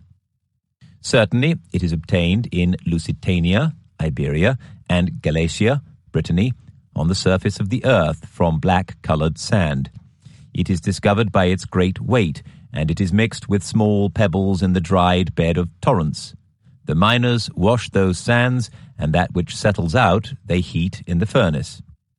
So, Atlantis again, but this time the connection is being made by a Roman, not the Greeks. By the early years of the 1st century AD, Pliny seemed to have identified Atlantis as both the past and the present source of the tin being shipped into the Mediterranean. Minoan seafarers in search of those precious Bronze Age metals would have had to turn north towards Britain and cross the notorious Bay of Biscay in their markedly superior boats. One long, 310-mile, 500-kilometer lee shore, the bay stretches along the northern coast of Spain and around the western coast of France. The crews of the sailing ships of old had a great fear of being driven ashore here, or worse, wrecked by a westerly gale. Biscay is notoriously stormy. Many mariners have run before the Atlantic's driving currents and ferocious gales, only to founder when they struck the bay's vicious reefs and its shallower coastal shelf. June and July are the best months to cross. It is important for our seafarers to sail before the middle of August to avoid the first autumn storms. Even when sailing the relatively placid Mediterranean, it would have been foolhardy to travel before the beginning of May, after which the Mediterranean winter gales should have ceased. That would mean reaching the straits around late August. Overwintering in San Lucar, the Minoans could have repaired any broken steering oars and sails and careened the ship to remove barnacles from the hull. Let's imagine a sophisticated band of travelers, the Minoan seafarers, a hardy bunch of persuasive, charming, and determined people. They are wily and well-traveled. From what we'd seen on the frescoes, they are also lively company and extremely good-looking into the bargain.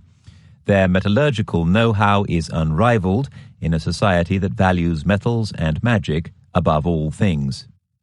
They have one goal in mind: riches.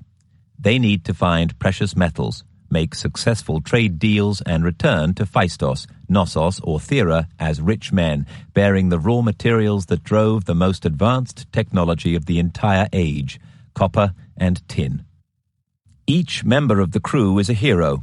He has seen the wonders of the world and will return to his people bearing the future in his hands, or within the hold of his ship. 23. The Land of Running Silver. The early Greek historian Diodorus Siculus called Britain the Bright Country, and indeed Cornwall, the first part of Britain any seafarer striking from Portugal through France is likely to hit, does have a remarkable quality of light. But I think Diodorus's description is more likely to have been inspired by the sparkling richness of the country's metals. This was an island where the sun set in a blaze of tin, copper, and gold. After I'd gone to see the Dover boat and satisfied myself that foreign traders had little to fear from native competition, Marcella and I decided to make a week of it. We hired a cottage on the Cornish coast near St. Mawes. From here, we could explore the Carnon River, which in the Bronze Age almost ran with sparkling, silver-coloured tin ore. For once, we found that the subject was not controversial. English people in general, and Cornishmen in particular, readily accept that in the Bronze Age, foreign sailors came from the eastern Mediterranean to mine tin. The usual date being given was around 2000 BC. In fact, all sorts of folk memories have grown up around the export of the ore. The brasswork in King Solomon's temple is said to have been made from Cornish tin, and an old legend has it that Christ himself visited Cornwall with his merchant uncle Joseph of Arimathea, who came to buy precious ores. Much of Cornwall's bedrock is granite. As this cooled many millions of years ago, fissures and cracks opened up when the granite was still molten, and hot rock from the Earth's core bubbled up through the cracks. As these new rocks crystallized, they formed mineral lodes: tin, copper, zinc, lead, and iron, with a little silver. Because the ore-bearing rocks came from vertical cracks, they had to be mined vertically, straight down into the earth. Streams often ran across the tin deposits and sometimes sliced through them. Tin, being so heavy, was often left on the stream bed. In this part of Cornwall, evidence of Bronze Age mining is everywhere, even to the body of a poor Bronze Age miner found at Piranarworthal. The richest area of all in those days was the Fal Estuary, see map in the enhanced portion of this audiobook, and particularly the rivers to the west of it, notably the Carnon River, which was navigable throughout the Bronze Age, upstream as far as 12 heads. Another crucial factor that would have made Britain highly attractive to the Minoans was its incredible woodlands, as well as the type of wood that grew. From the air, Britain would have looked almost as the Amazon jungle does today, a mass of vital, living green, punctuated with the chattering rivers that shone with glittering grains of tin ore. The mighty hornbeams, feathery oaks, and majestic beeches and willows of Britain all respond well to pollarding and coppicing, cutting off young tree stems close to the ground. Much like a good haircut, cutting the wood short does two things. Firstly, it makes the tree healthier, so it lives longer. Secondly, it makes it grow more branches and produce more wood, a substance that is vital, as we already know, for the smelting process. Wood, as the Epic of Gilgamesh implies, was already becoming a scarce resource in the wider Mediterranean. Why should we believe it was the Minoans, rather than the Phoenicians of a later time, who reached Britain and began to exploit its resources? Partly because of the great Akkadian emperor Sargon I, the Magnificent, who lived around 2333 to 2279 BC. He commissioned a road tablet which recorded the mileage and geography of the roads throughout his vast Mesopotamian empire. A copy of it, made by an official scribe in 8 BC, was found at the Assyrian capital of Assur. The tablet details the land of Gutium and Tinland country, which lies beyond the Upper Sea or Mediterranean. This latter reference was translated slightly differently by a former Oxford professor of Assyrian studies, Professor Sayce. His version reads, "To the Tinland, Kugarki, and Kaptara, Kaftor, Crete, countries beyond the Upper Sea, the Mediterranean."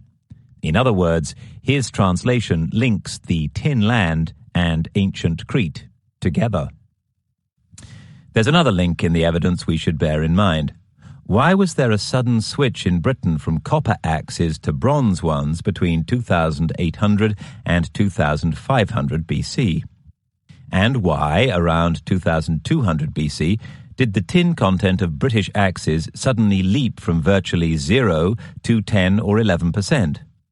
This date coincides neatly with the height of the Minoan trading empire, which I now propose was well underway. As Professor Cyrus Gordon wrote, the existence of an ancient, formidable commercial network of which the Mediterranean Sea was the epicenter is being revealed. The Minoans had the technology, fast, sail-driven, ocean-going ships, and the knowledge to navigate them.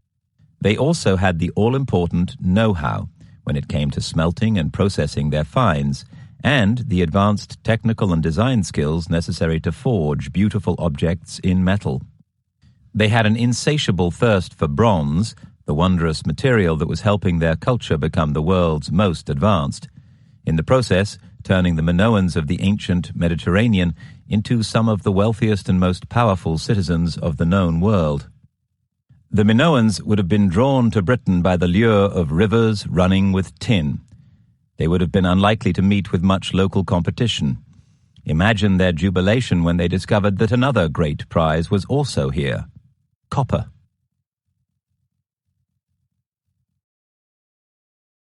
This is the end of the disc. The audiobook continues on the next disc. 24. A Labyrinth in Dragon Country. Any ship sailing north from Cornwall's tin mines up the St. George's Channel would have noticed a handsome group of mountain peaks near what we now call Carnarvon in northwest Wales. The curious mariner might then have turned eastwards into Colwyn Bay on reaching Carmel Head, see map in the enhanced portion of this audiobook, to investigate. This is what I believe happened in the Middle Bronze Age around 2500 BC, when the first Minoan explorers, having gathered a load of Cornish tin, pushed north to explore further. Before the age of the dinosaurs, this rocky foreshore was a tropical seabed. The huge Carboniferous limestone headland of today began forming about 300 million years ago. Stone Age man would almost certainly have shared the Orme with mammoth, lions, and the woolly rhinoceros, but archaeologists don't know for certain when Homo sapiens first arrived on the headland. Many thousands of years later, two mining enthusiasts were investigating 19th century mine workings. Wales is famous for mineral exploitation on an industrial scale in that century. But what Andy Lewis and Eric Roberts came across instead was a spectacular warren of copper mines that didn't conform to either 18th or 19th century mining practices. Worried about exploring too far underground without taking safety precautions, they managed to get the local council to agree to do a survey. What that survey found shocked everyone, including themselves: a labyrinth. Beneath their feet was a maze of prehistoric mine workings that extended into a dense warren of shafts, tunnels, and side chambers. The dark, buried passages and chambers were immeasurably old, not at all like the shallow-cast pre-Victorian mining the Welshmen had been expecting. Quite by accident, Lewis and Roberts had unearthed the enormous Great Orme Bronze Age copper mine. The Great Orme Exploration Society meets every Thursday night in the King's Head in Llandudno. So today you can visit them and drink a fine pint of bitter to Lewis and Roberts and those ancient pioneers who opened up the land and the world to a shining past, a technological age we had scarcely dreamed of. I visited the site in late spring. It is an easy journey from London, first flat out to Warrington and then taking a leisurely local train westwards along the beautiful Flint and Denbigh coasts for another hour and a half. To the south lay the intriguing snow-capped peaks our Minoan mariners would have sighted. To the north, a succession of shallow bays where they could have beached their craft. Today, the coastline is a mixture of caravan sites, oil refineries, and field upon field of Wales's ubiquitous sheep. The terminus for my journey was the genteel yachting town of Llandudno. The Great Orme mine is halfway up Llandudno's peak, which is reached by a cable car and a tram that connects the town to the summit. It would be a spectacular and healthy walk up to the very top, where the Telegraph Inn was once the vital communications link between Holyhead and the busy global trading port of Liverpool, advising of the imminent arrival of sailing ships laden with valuable cargo. Still, I cheat and take the charming, stubby little blue-painted tram, which drops me off at an unassuming group of low, white-walled buildings and puddles of grit and mud. Inside the Great Orme mine, one's first reaction is incredulity. If you were to draw a cut-through diagram of this place, its tunnels would look like the branches of a vast, spreading oak tree, stretching right through the entire hill. The complex is different to anything I have ever seen. It's almost as if you are entering a huge subterranean sponge or ant's nest, where humans would have crawled down into the tunnels, crevices and fissures, steep shafts and side chambers. Some of the tunnels are so narrow that it seems that all those thousands of years ago only children could have excavated them. What a Herculean task it must have been. Judging by the archaeological evidence, the first miners used antlers and shoulder blades to scoop out the ore before it was hauled to the surface by a system of ladders and windings. Once above ground, the copper ore was pulverized with stones. They were the shape and size of ostrich eggs. Usually colored a rich cobalt blue, the ore was smashed out and then heated in a heaped crucible using a pair of bellows surmounted by a pile of charcoal. The liquid copper could then simply be poured into the mold as required. The process was as easy as that. When cooled, the copper could be worked in its own right, or it could be mixed with molten Cornish tin to create the all-important alloy of hard bronze. The end product, whether axe, knife, or sword, was either hand-beaten or shaped by clay molds. Sharp weapons and tools could be made stronger and more flexible by beating them after the initial molding.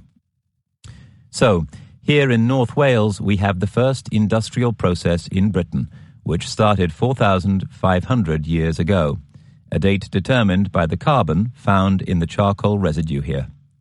Could this operation possibly have reached this level of sophistication so fast without the input of outsiders?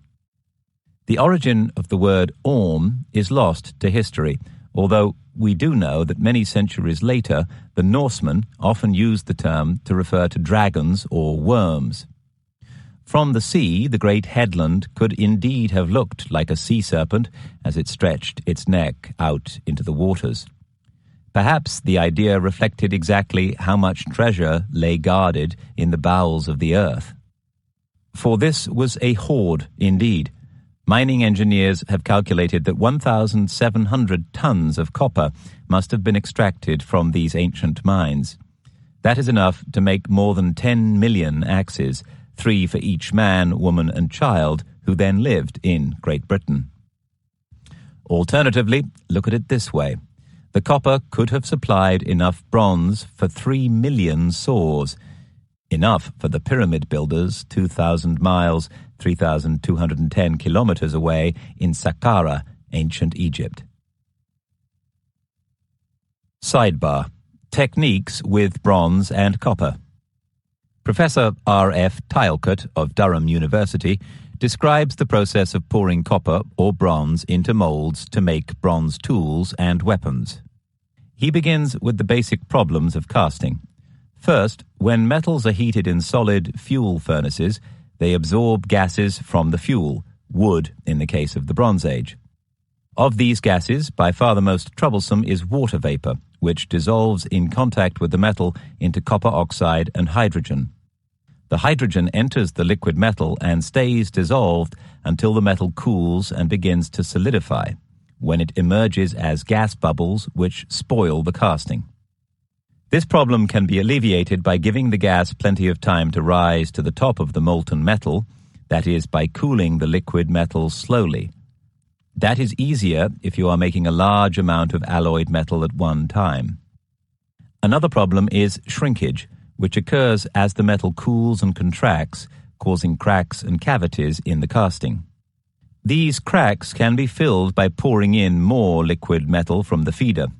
In a thin section like a sword or a socketed axe, a washer was removed and the sides of the casting mold were moved slightly together as the metal cooled. The majority of Bronze Age castings were of this type.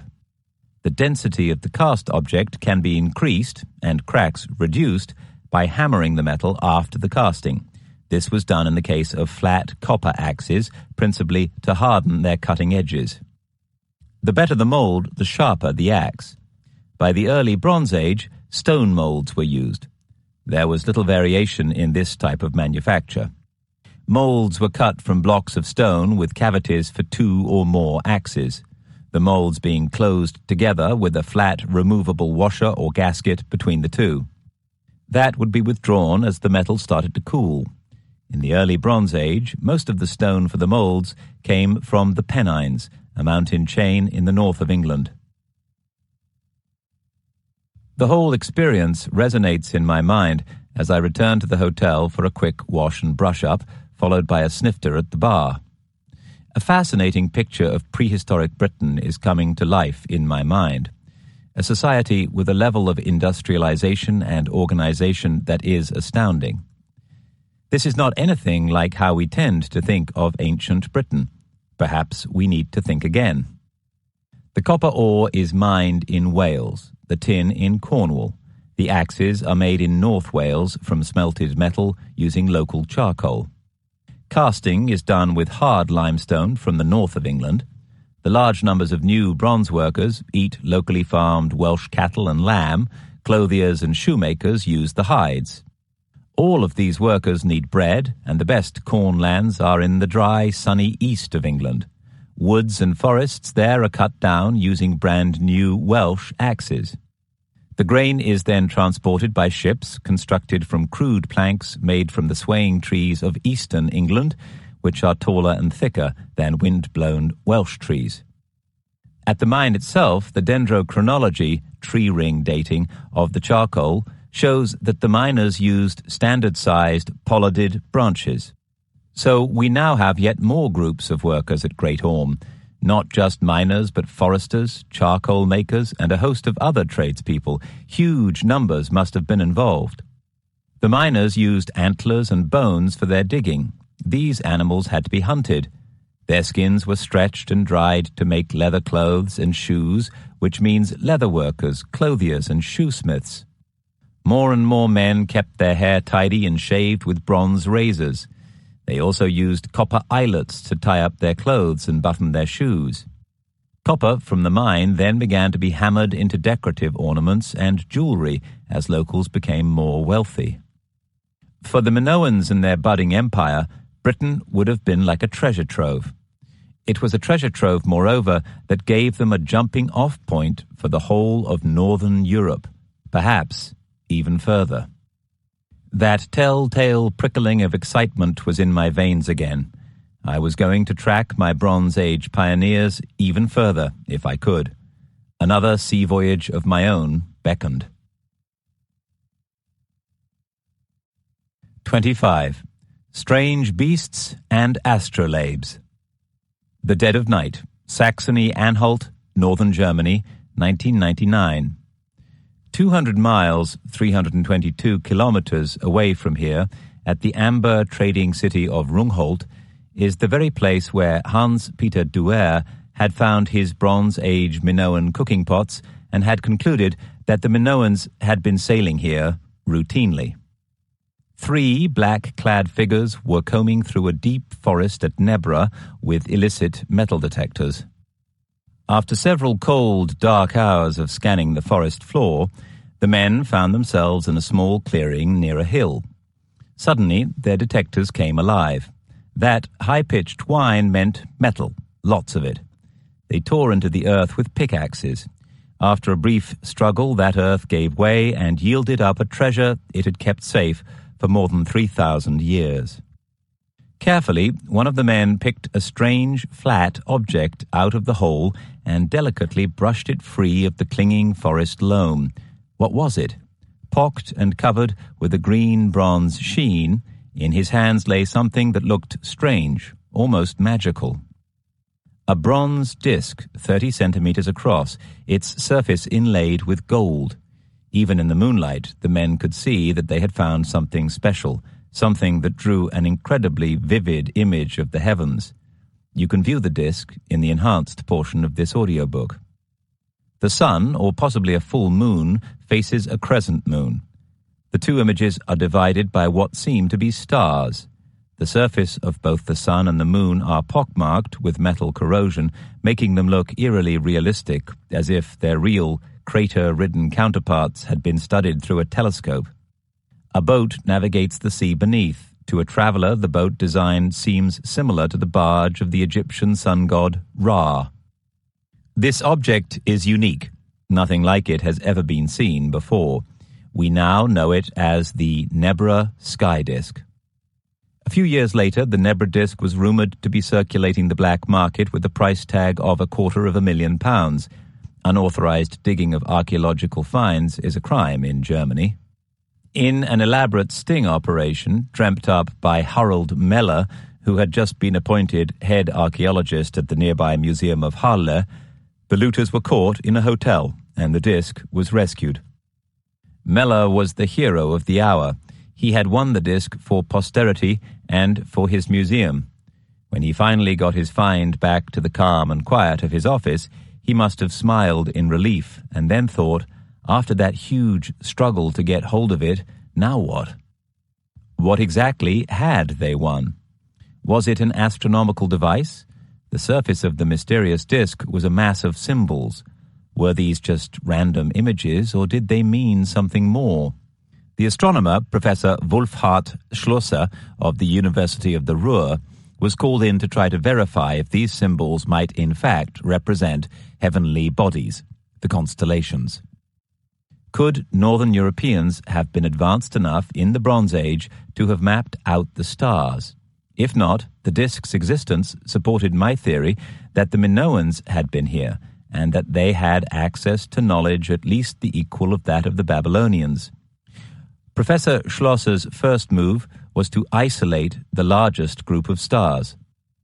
The star marks were spread out in a pattern across the object's surface. The professor ran them against a recognized computer program to see if they would match with the stars in the night sky, first in the northern hemisphere and then in the southern. But there were no matches. These dots, it seemed, were just decoration. Then the professor looked at the small cluster of 7 stars in the middle of the disk, right between the circles that might represent the sun and the moon. They seemed to form a distinct pattern. Could that be a constellation? Professor Schlosser quickly realized that the cluster resembled one above all others, the Pleiades. The ancients thought there were only 7 stars in the cluster. To them, it was one of the most beautiful in the night sky. Significantly, in the mythology of the ancient world, where the greats literally became stars, it was celebrated for being made up of the 7 daughters of one of the great titans. His name was Atlas. Today we know that the Pleiades is made up of 11 main stars, but only some of them are easily visible to the naked eye. So Schlosser turned to the oldest images of the Pleiades that he could find, tablets and scrolls from the east, and there he saw a wonder. The Pleiades drawn with just 7 stars, an image just like that on the disk. The Nebra disk had been found buried with a trove of bronze artifacts, 2 bronze swords, 2 hatchets, a chisel, and fragments of twisted metal bracelets. Although the swords themselves look to be of German design, their metal content is not. Analysis found that the gold was from the Carnon River, where Marcella and I had been staying in Cornwall. The tin content of the bronze was also from Cornwall. If the swords were in fact made at the same time, they dated the disk to circa 1600 BC. 2 golden arcs run along the sides of the Nebra disk. They appear to have been added later. Those mysterious arcs tell another story, but to relate it, we need to travel a few miles further to the Saal Valley. High on a plateau overlooking the valley, just 15 miles, 25 kilometers away from where the Nebra disk was first found, is the tiny hamlet of Gosek. Here is another hidden treasure, one which was only discovered by chance in 1991 by aerial reconnaissance. A large double concentric ring of post holes, pierced by gates and surrounded by a circular ditch. Again, as a specialist in astroarchaeology, Wolfhard Schlosser was called in to investigate. The first clue as to the function of this new discovery was the fact that the gate leading into the Gosek Circle's wooden palisade is precisely aligned with north. The site was positioned to observe the movements of the sun, the moon, and the stars, and for keeping track of time. The southern gates marked the sunrise and sunset of the winter and summer solstices. Schlosser believes that the Nebra disk and the circle are connected and that the constellation patterns on the disk were based on previous astrological observations, possibly made over a period of time at Gosek. The 2 golden arcs that were added to the disk, he reasoned, must also mark the winter and summer solstices. Spanning an angle of 82 degrees, the arcs mark the same angle that occurs between the positions of sunset at the summer and winter solstice at the latitude of this area, Mittelberg, 51.3 degrees north. I think that the Nebra disk is a device that links the sun's movement with that of the moon. What use would the people here in Saxony, whoever they were, whether locals or visiting travelers, have put that knowledge to? Well, the very name the Pleiades is from the same root as the Greek word pleo, to sail. We now know that in ancient times, the Pleiades' heliacal rising was used to predict the time that ships could set sail from the Mediterranean, from early May to early November. Needless to say, I believe that the device must have been brought here by the only people who had the sophisticated understanding of the skies, the Minoans. Hans-Peter Duer's experience is proof of the Bronze Age Minoans' journeys to this area. The only people who had the reason to be here, in this case probably bartering their precious bronze for the sumptuous prize of Baltic amber, were the Minoans. What reason could they have had to create the Nebra disk? Why, for example, would it have been found so close to an ancient wooden circle aligned with the stars? I am convinced that this is no accident. This beautiful little object, like the extraordinarily intricate gold seals found on Crete, has in fact a highly practical purpose. I am sure the disk was used, perhaps in ceremonial fashion, as an aid in navigation. There was now a huge and, to tell the truth, somewhat overwhelming question hovering in my mind. Almendres, the circle here at Gossec, the one near the Red Sea, the one in Kerala, and even Stonehenge. Why did stone and wood henges keep cropping up on my trail? I could no longer avoid the moment. It was now imperative for me to explore one of the world's most ancient mysteries, the ceremonial stone circle. Book 4. Examining the Heavens. 26. Seeing the Skies in Stone. A visit once again to Egypt, the majestic and formidable Minoan ally and a cultural linchpin of the era. Egypt was my next logical step in following the trail of ancient knowledge around the world. This is because the oldest stone circle on the globe lies on the Upper Nile. The stone circle at Nubta was begun in the 5th millennium BC. I sensed that as privileged guests in Egypt, the Minoans might well have been able to study the Nubta site. I knew little about Europe's oldest astronomical observatory at Gossec, 200 miles, 322 kilometers up the Elbe, and the Nebra disk found so close to it. Neither could I rely on written research or much in the way of expert help. Gossec has been little studied, but Gossec and the Nebra disk seemed to be pushing me towards a solution that was obvious enough to be staring me in the face. A pattern was emerging. Wherever the Minoans had traveled, a stone or wooden circle seems to have appeared. Was this idea too improbable? I decided to follow my instincts and research the oldest stone circle in the world to uncover the truth. I am convinced that the Minoans' drive to travel was supported by their astounding grasp of navigation. But to navigate, you need reliable calculations about the stars, and that information needs to relate to your precise location on the globe. How did they obtain such information? Like many others, I strongly suspected that stone circles were built for astronomical as well as ceremonial purposes, and that they were used for far more than predicting the seasons. I was convinced that the Minoans needed to build on the astronomical and navigational knowledge they had already gained from Babylon. The only way they could do that was to create their own observatories by building or perhaps adapting suitable structures, stone circles.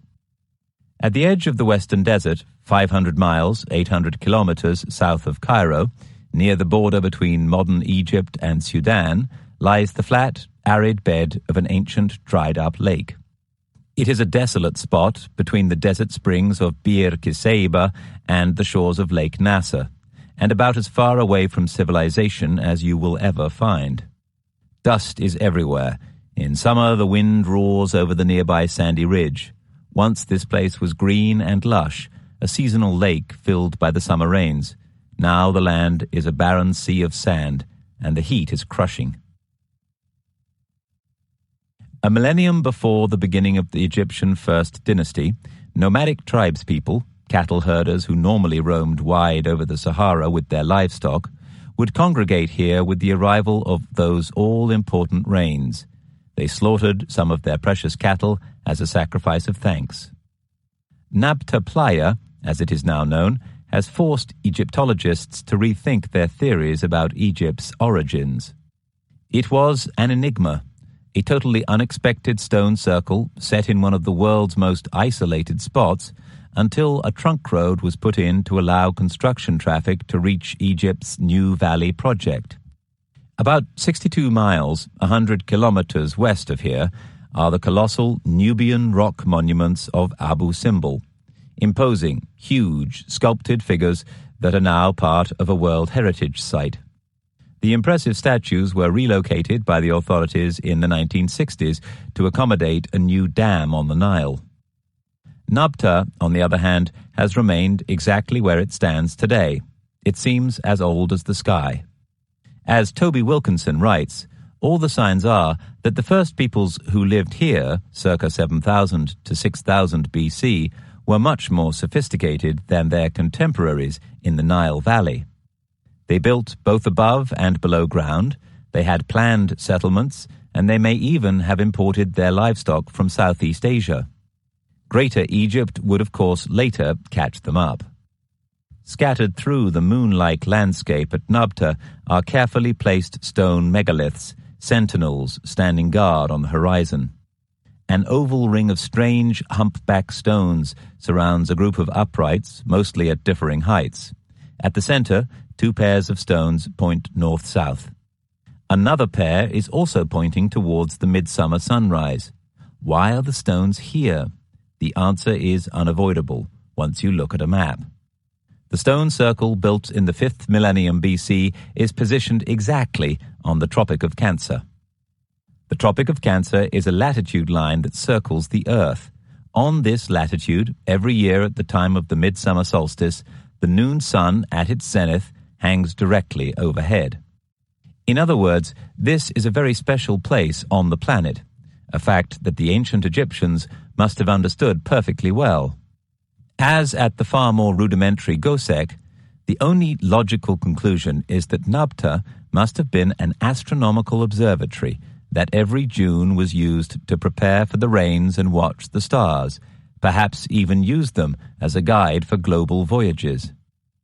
Nabta's stone circle is far smaller than later observatories like Stonehenge. The first phase of development here began around 4,800 BC. Later, between 4,500 to 3,600 BC, megaliths were dragged into new places and aligned with Sirius, Arcturus, Alpha Centauri, and the Belt of Orion. As the skies changed, more stelae were rearranged to align with the brightest stars like Kochab in the constellation known as Ursa Minor, the Little Bear. The 12-foot circle of stone holds 4 pairs of taller stones aligned opposite one another. As the sun rose on the summer solstice, when it was at its furthest apparent northerly position, the great burning orb would appear like a sudden omen through the 2 sets of standing sentinel stones. In other words, the stones are a window into time, marking the passage of the seasons. There were 2 sets of alignments, cardinal, north-south, and solar. This was all that was needed to mark the passage of the year in Bronze Age Egypt.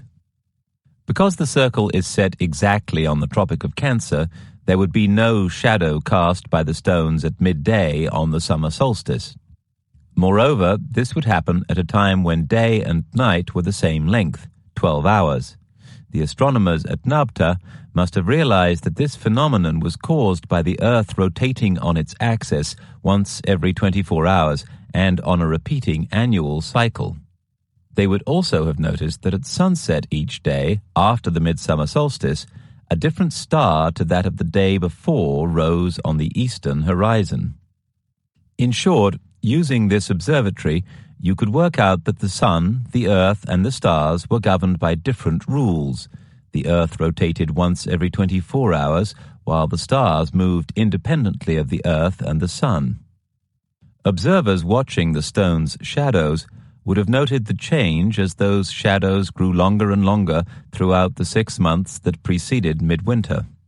Then they started to shorten again until midsummer, when they disappeared.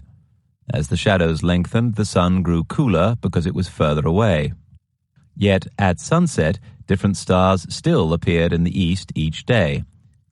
This would have led to the realization that the earth and the sun were nearest to each other at midsummer and furthest away at midwinter.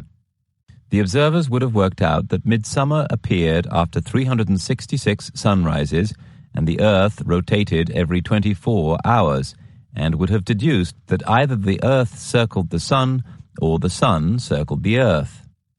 This scientific examination of the heavens told the people the correct times to sow crops, when the Nile flood was nearly due, and when to harvest, when the floods should have peaked and passed. The Egyptian farmer, the fellahin, could merely plant and wait. Surely this shows that in 4500 BC, Egyptian astronomy was among the world's most advanced. The Egyptians knew they could establish true north by examining a star within the Little Bear constellation, Ursa Minor. It was called Koshab, and it was then the pole star. We know they understood this because the Giza pyramids were also aligned with Koshab. The astrophysicist Thomas G. Brophy suggests that the prehistoric stargazers who built the Nabta stone circle must have known a great deal more about the heavens than we assume. One of the stone doorways, he points out, is aligned north-south. This seems reasonable because it aligns with Kochab's position. Brophy further suggests that the 6 central stones inside the circle represent the 3 stars of Orion's belt, the southerly line, while the northerly line of 3 stones stands for the 3 stars that define the shoulders and head of Orion, as they then appeared in the night sky. These correspondences were for 2 dates, circa 4800 BC, and at precessional opposition. In short, if Brophy is correct, the Egyptians must have worked out the long-term precessional 26,000-year pattern caused by the wobble in the Earth's axis by 4800 BC. This change is what makes the night skies look different over time, and is the reason why we don't see the exact same patterns in the stars as the ancients saw.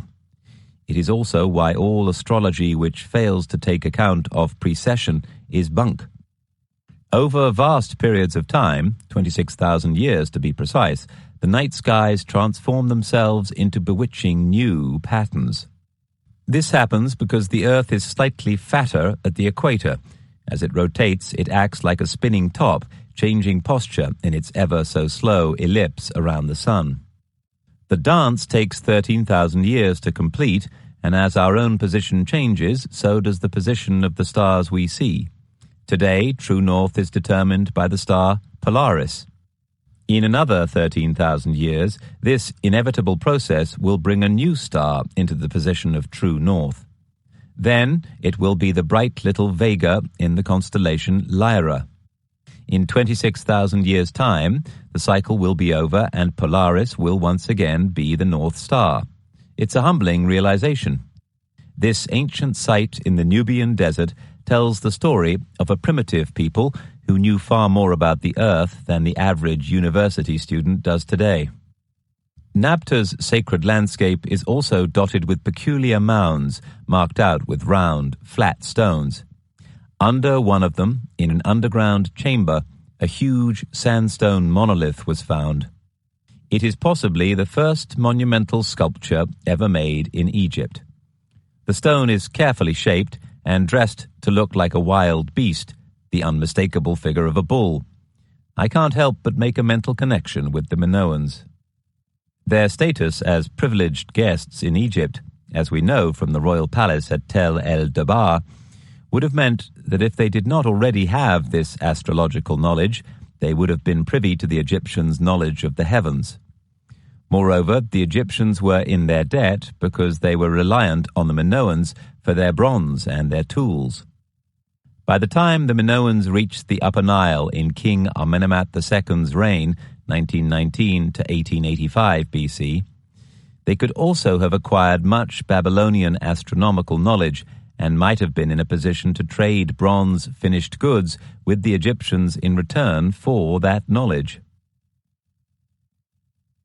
I was beginning to suspect that the Minoans used their understanding of Nabta to alter and improve upon other rudimentary stone circles they found on their voyages. These already existed, but had probably been built for different purposes. There is an unmistakable pattern of observatories being found near mineral mines around both the Mediterranean and the Atlantic coastlines. See map in the enhanced portion of this audiobook. All were built between 4000 BC and 2500 BC. Malta, Sicily, Portugal, Brittany, Ireland, Britain, Hebrides, Orkney Islands. All of these stone observatories were based on the same principles and were built using the same system of measurements.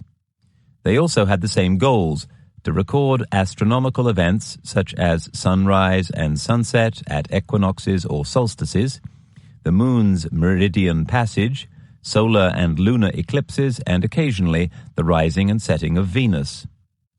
In order to reach Nabta, the world's very first stone observatory, the Minoans would have had to sail up the Nile, a round trip of nearly 1,000 miles, 1,600 kilometers. Would this have been feasible? We know from Egyptian records that the pharaohs of the Middle Kingdom built locks to tame the cataracts and rapids of Aswan, so the journey to Nabta by river could have been possible. We can say for sure that the Minoans reached the Valley of the Kings, which lies 3/4 of the way to Nabta. We know this because there are numerous Egyptian records describing Cretans bringing gifts to the pharaohs, whose court was then in the Valley of the Kings. Further evidence that the Minoans had traveled as far as Luxor, ancient Thebes, had come in the form of my old friend the American tobacco beetle, which has also been found at Luxor. So, Marcella and I put the idea to the test by hiring a felucca and sailing upstream. Egyptian murals suggest that the basic rig of this traditional wooden sailing boat has been in use for thousands of years. The Nile was placid, running northwards towards the Mediterranean at a speed of about half a knot. A pleasant wind blew over from the Mediterranean, carrying us upstream at about 3 knots against the current. At that rate, I reckoned the journey to Abu Simbel would have taken about 6 weeks, sailing 8 hours per day. There is some tantalizing evidence that the seafarers had gone even further. Millennia before us, the Minoans seem to have broken their journey at Tod. Here, underneath a temple dedicated to the hawk-faced god of war, Montu, French archaeologists had made a fascinating discovery: a treasure trove. See map in the enhanced portion of this audiobook. This find fleshed out the bones of my theory that the Minoans had traveled far into Egypt's vast interior. Tod was a huge surprise to me. The temple's stubbiness came as quite a jolt. Unlike Egypt's more famous temples and pyramids, it is a workaday building, much less monumental than I'd expected. There is a chapel there they call the Birth House, dedicated to the female gods. On the western side of the site is a well-preserved quay with paved flooring. It led to what was once an avenue of sphinxes and the main part of the temple. Was I treading on the very paths the Minoan explorers had once followed? I was certain they had once travelled in this region. What the French archaeologist Fernand Bisson de la Roque unearthed in the form of the extraordinary Tod treasure goes a long way to prove it. Buried here at Tod, beneath the floor of the temple of Sesostris I, circa 1934 to 1898 BC, were 4 copper chests. They bear the cartouche of Amenemhat II, 1919 to 1885 BC, of the 12th dynasty, a pharaoh who lived in the height of Minoan trading power and influence. The exotic hoard of treasure found in the chests may well have been a sacred offering to Montu, the god who is said to have slain the sun's enemies from the prow of a boat. It is really intriguing that an offering of Minoan precious gifts was made to Montu, since at this point in history the god was portrayed as having a bull's head. Now divided between the Louvre in Paris and the Cairo Museum, the treasure had with it pieces of silver and goldware that were clearly not Egyptian. The smaller chests contained silver cups with a design similar to ceramics from the proto-palatial period, circa 1900 to 1700 BC, at Knossos. The handle of one silver cup is the same as that on Minoan vases from the Middle Minoan period. Other objects in the hoard seem to be mainly from the Levant and Anatolia, places that I now knew were regularly visited by Minoan traders. The necklaces are distinctly Minoan in style. In summary, if the Minoans had managed to reach the Valley of the Kings by the Middle Bronze Age, Nabta would have been an obvious next step. The Minoans took knowledge just as much as they took precious lapis lazuli and silver. By the same token, they sought it. Sure that I was getting ever closer in the hunt for the truth, I took leave of Egypt and Nabta's eye-opening standing stones. The lead I needed to chase down now was something much, much closer to home, that is, Britain. My next stop would be the stone circles of Europe. Yet my trip to Egypt had yielded another avenue of inquiry. If we take a leap of faith and assume for a minute that, as in Egypt, Minoan traders brought with them hoards of bronze, then we should also be able to trace their progress as they moved north into Spain, then into northwest France and Britain. I needed to look at what they had left behind them, hidden underground. 27. Mediterranean and Atlantic megaliths. As the far-sighted physicist Sir Isaac Newton once said, no great discovery was ever made without first taking a bold guess. Many academics have taken this to heart in examining the stone circles of Europe and beyond. They wanted to see if there was any common factor that explained why they were all such similar structures.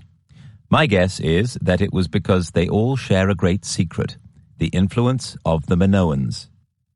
As the Minoans expanded their trading empire across the Mediterranean from Crete, first to the copper and tin mines of Iberia, and then on to northwest France, Britain, and Ireland, I believe they built, or more probably modified, circular observatories based on the Nabta blueprint they had studied in Egypt. A quick summary of these stone circles includes Malta. Like Crete, Malta has a superb strategic position midway between the toe of Italy and Africa to the south. It also happens to lie midway between the copper and tin mines of Iberia in the west and the rich market for bronze to the east. Malta has been fought over by Arabs and Christians, the French and the British, and finally the British and the Germans in the Second World War. The island finally won independence in 1964. The archaeological record reveals unequivocally that around 2500 BC, a new people carrying an entirely different culture arrived on the island. The new inhabitants disposed of their dead by cremation and made use of bronze tools and weapons. Both factors reveal their kinship with the warlike Bronze Age cultures occupying Greece, southern Italy, and Sicily at around the same time. This is a strong reminder of Plato's story of Atlas and his brothers who were given kingdoms of their own. A substantial stone circle appeared at Sagra, a village on the smaller of Malta's two islands, with a megalithic structure inside it. It is uncertain whether there was one structure here or two, but it was here, and the timescale fits in with the pattern of Minoan bronze bringing and the Minoans' voyages of discovery. Sicily, megaliths of Montalbano e Licona. During my trip to Malta, I was told Sicily had identical stone circles. We took a ferry from Valletta to Syracuse, where I had a serious disagreement with a taxi driver, who charged the equivalent of $70 for a 2-minute ride from the ferry to the hotel. The taxi driver had powerful friends, so I ended up in prison for failing to pay more than a reasonable fare and languished there for the night. I was released at dawn and we set off. The huge stones in the wild, romantic landscape at Montalbano e Licona are now interspersed with wild flowers and wind-bent yew trees. They were reputedly erected by 3000 BC and the stones aligned to the summer solstice. Some work has been done towards checking the alignments of these stones with other stars in the heavens, but, as at Malta, Sicily's famous site would reward more archaeological study. In form, Montalbano e Licona resembles a much smaller Stonehenge, a prototype, if you will. Cromalec dos Almendres, Portugal. The Almendres stone circle we have met before. It was built on top of a hill 10 miles, 16 kilometers west of the Bronze Age copper mines of São Domingos, Chapter 20, in around 4000 BC. The site consists of 2 circles, built in sequence. The result is an oval of 92 upright stones measuring 30 meters by 60 meters, 98 by 197 feet. Some of the stones have decorative cut marks, spirals and circles, and there are stones that point to sunrise and sunset at the equinoxes. More interesting is the latitude of the site, 38 degrees 33 minutes north. At this precise latitude, the moon's maximum altitude at its meridian passage is directly overhead. If you looked into a well, you would notice that your head was directly in the shadow of the moon. This is because the moon's orbit around the Earth is in a different plane to the Earth's orbit around the sun. As I've already mentioned, the only other latitudes where this occurs are at 51 degrees 10 minutes north, the latitude of Stonehenge in southern England, and Callanish in the Outer Hebrides. This cannot be a coincidence. These 3 sites in particular must have been built by people who had the same astronomical knowledge. I would speculate that this interest in the meridian passage of the moon may have been for religious reasons. Luis Siret's find at Almendres, especially the ceramic wares, bear the distinctive imprint of Minoan pioneers. How involved had they been here in Portugal? Brittany. On the islet of Lannick in the Gulf of Morbihan in northwest France are 2 half-submerged stone circles. Both circles contain 60 stones, although only the northern one is still visible. The site was excavated in the 1920s by Zachary Le Rouzic, who calculated Lannick had been erected circa 3000 BC. Le Rouzic found that the lines of the stone circle pointed to the cardinal points of north, south, east, and west. The site is conveniently near prehistoric tin and gold mines. Ireland. Irish stone circles of the early Bronze Age are much smaller than their British counterparts such as Stonehenge, Avebury, or Callanish, but nevertheless have stones which point to sunrise at the summer solstice and sunset at the winter solstice. Because Ireland has so many stone circles, it was thought they were built for religious reasons. Recently, expert opinion has shifted, with many agreeing that they must have been created to study the skies. North Germany. I have already referred to the Goseck Observatory on the River Elbe and the Nebra sky disk that was found nearby. Goseck's draw for the Minoans would have been the amber trade, which will be described in some detail later. Outer Hebrides, Callanish. This observatory is one of the most interesting, as mentioned in Almendres previously. It, too, will be analyzed in more detail in another chapter. This is also an opportunity to examine the claim of L. Augustine Waddell that the people who built the circular stone observatories across the Western world were the same people who mined copper and tin. And in particular, that these stone observatories were built in places where the Minoans traded extensively. The Minoans seem to have adapted existing circles, but to have used stones in place of wood. They were able to do this because after 2200 BC, they had the technology needed: bronze axes and saws sharp enough to trim stone. The circles I am interested in are in different parts of the Western world and may even lead ever further west again, to North America. Those I have so far mentioned may have varied in shape and size, but they had many important things in common. They were often accompanied by cursi, ceremonial pathways marked out by megaliths that led the way into the stone circle.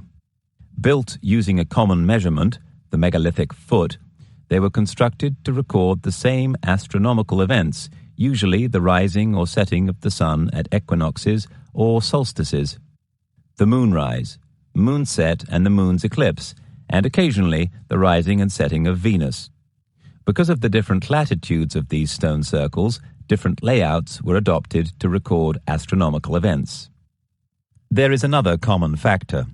All building on European stone circles ceased by 1450 BC, when Thera's volcano erupted, destroying the Minoan civilization. 28. Stonehenge, the masterwork. In the previous chapter, I mentioned Sir Isaac Newton's thesis that new ideas can only develop following an initial leap of faith. Newton also said that nothing made his head ache so much as accounting for the motions of the moon. Stonehenge is the perfect place on a clear midsummer night to develop an obsession not just with the moon, but with the amazing sweep of the whole night sky. Stand on any nearby hilltop, the breeze in your face, and let your gaze sweep the landscape. Drink in the ceremony and drama of the henge itself, its solidity, its permanence. Look harder, and if it's still light enough, you can see grand, ancient ceremonial avenues, cursi, and hundreds of burial barrows. Stonehenge is magnificent, sacred and sublime, the bare bones of Britain's prehistory. People have been worshipping here, it's thought, since 7200 BC. Stonehenge itself, the name probably comes from the Saxon stan, meaning stone, and henk, meaning hinge or hanging, was built in 3 main phases. The first probably dates from 3000 BC to 2920 BC, when people dug out a roughly circular enclosure about 100 meters, 330 feet in diameter, surrounded by a ditch or inner bank which was built of the earth from the ditch. There were 2 entry points to this initial enclosure, from the northeast and the southwest. The ditch was crudely made. In the 1920s, Colonel William Hawley, one of the pioneering archaeologists at Stonehenge, likened it to a string of badly made sausages. It was dug using picks made from the antlers of red deer and spades made from their broad shoulder blades, the same implements that had been used to dig the Great Orme mine. The site has been carbon dated from these bones. It seems that the original purpose of this first site was ceremonial, as a gathering place to celebrate the arrival of spring and possibly as a cemetery for the dead. The next phases changed Stonehenge's character completely because the builders used stones, vast stones. For reasons we don't fully understand, around 2500 BC, these huge lumps of rock were brought to the site, probably from the Marlborough Downs, 23 miles, 37 kilometers away. Known as sarsens, they were cut from dense, durable, silicified sandstone. Each stone erected in the outer ring was about 4.1 meters, 13 feet, high, and weighed around 25 tons. The large stones in the inner ring, 10 uprights and 5 lintels, weigh up to 50 tons each and are linked to each other using complex jointing techniques. Stonehenge's builders set up the massive sarsen uprights to tolerances of just a few centimeters. It makes you marvel, how was all of this done? An even greater mystery is how the smaller stones, collectively known as blue stones, were brought here. Although there is a theory that glacial action brought them near to the site, this seems highly unlikely. The 2- and 4-ton stones seem to have come from the Preseli Hills of South Wales, a full 150 miles, 240 kilometers to the west of Stonehenge. See map in the enhanced portion of this audiobook. Intriguingly, as the crow flies, Preseli is about 100 miles, 160 kilometers, south of the Great Orme mine, which was in full swing by this time. One new theory, supported by radiocarbon dating, has it that the stone construction of the henge began between 2400 and 2200 BC. The change of date intrigues me. This new survey by Professor Tim Darvill and Geoffrey Wainwright contends that the smaller stones were arranged in two concentric circles within an older wooden enclosure. The big sarsen stones were now carefully trimmed with bronze axes, adzes and saws to produce sharply defined rectangular blocks with mortise and tenon and tongue and groove joints to lock the stones together. The final arrangement of the stones was almost certainly completed sometime between 2280 and 1930 BC. The scenes here at the summer solstices of the 21st century AD, with hippies banging drums and the Wiltshire Police Force's new aerial drone sweeping back and forth, lights flashing, filming the crowds from 100 or so meters, a few hundred feet, in the air, may seem worlds away from what would have happened in the era before Christ. Yet perhaps it is not all that different in spirit. The crowds all come for the consuming drama of one moment, when the sun rises from behind the magnificent heel stone. Somehow, for a magical few minutes, it feels as if the sun has dropped dead in its tracks and hangs, suspended in time. The structure that was completed sometime between 2280 and 1930 BC was sophisticated. For example, the horizontal stones that were locked in place on top of the upright ones were not perfectly rectangular.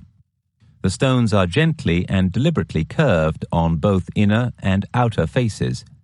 As a result, the stones appear as a perfect ring, suspended high above Salisbury Plain. This effect, playing with the perspective supplied by the human eye, may well be a technique imported from the Mediterranean. The Minoans certainly used it, and they handed it down to the Greeks, whose word for it is entasis. From a navigator's point of view, the circle of horizontal stones provided a perfect artificial horizon.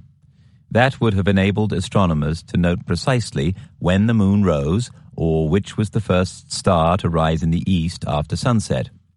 It would also allow them to time both solar and lunar eclipses accurately and determine the exact times of sunrise and sunset.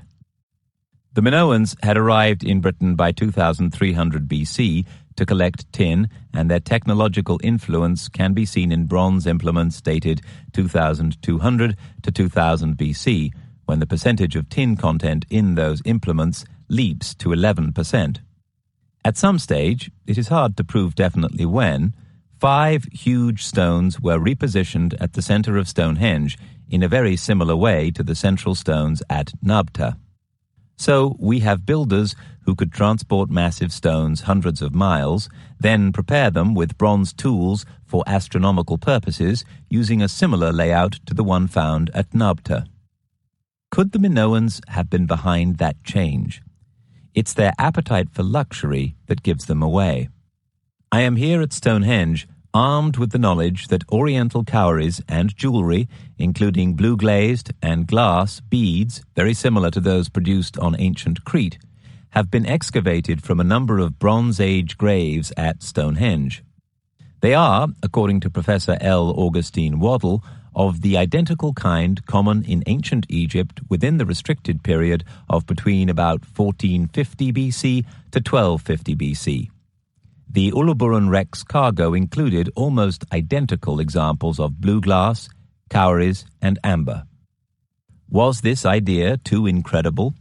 Could I realistically expect to challenge the official version of history, especially when it came to one of Britain's most loved, most written about, most iconic monuments? The fact is that the more one peers into the mists of Stonehenge, the more the evidence of Minoan influence appears from the murk. The most exciting initial discovery? During a casual internet search, I chanced across an old Australian blog. The blogger gave an account of his tour of Stonehenge in the 1950s. You could still walk among the stones at that time, and he described a particular beam of light that had allowed him to see a carving of a double-headed axe etched along the stones. I immediately thought back to Almendres and another tourist's hastily shot photograph showing what looked to me like a carving of a labrys, a Minoan double axe, its shape eroded over the many centuries that have passed. I'd scarcely paid any attention to it. Then it clicked. I remembered Knossos and what archaeologists call the mason's marks engraved on its stones, again in the form of Minoan double-headed axes. Here is the remarkable truth. As soon as I realized that there was an exciting lead to track down, I began looking for answers.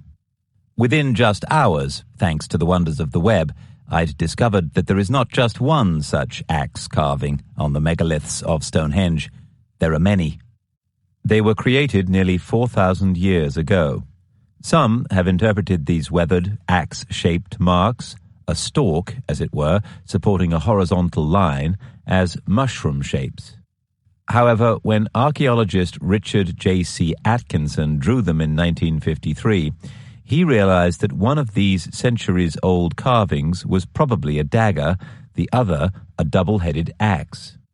What is also remarkable is the fact that these carvings were rediscovered in the last century, and yet 50 years on, they had still not been studied and were scarcely even recorded. With the British weather fast eroding their outlines, the marks are rarely seen today, if only because no one is allowed close enough to the monument to photograph them, except during the chaotic celebrations that annually mark the summer solstice. What with the impact of wind and rain, time was, in a sense, running out. In 2002, Wessex Archaeology contacted Archaeoptics Limited of Glasgow, which is a specialist company at the leading edge of applying pioneering new techniques to archaeology. The year before, the company had laser-scanned the timbers of Seahenge, the intriguing Bronze Age circle of waterlogged wooden posts exposed by the sea on a remote beach in Norfolk. The results had been high-resolution, digital, three-dimensional 3D models, most helpful for analysis. Wessex Archaeology decided to investigate the potential of laser scanning the Stonehenge carvings.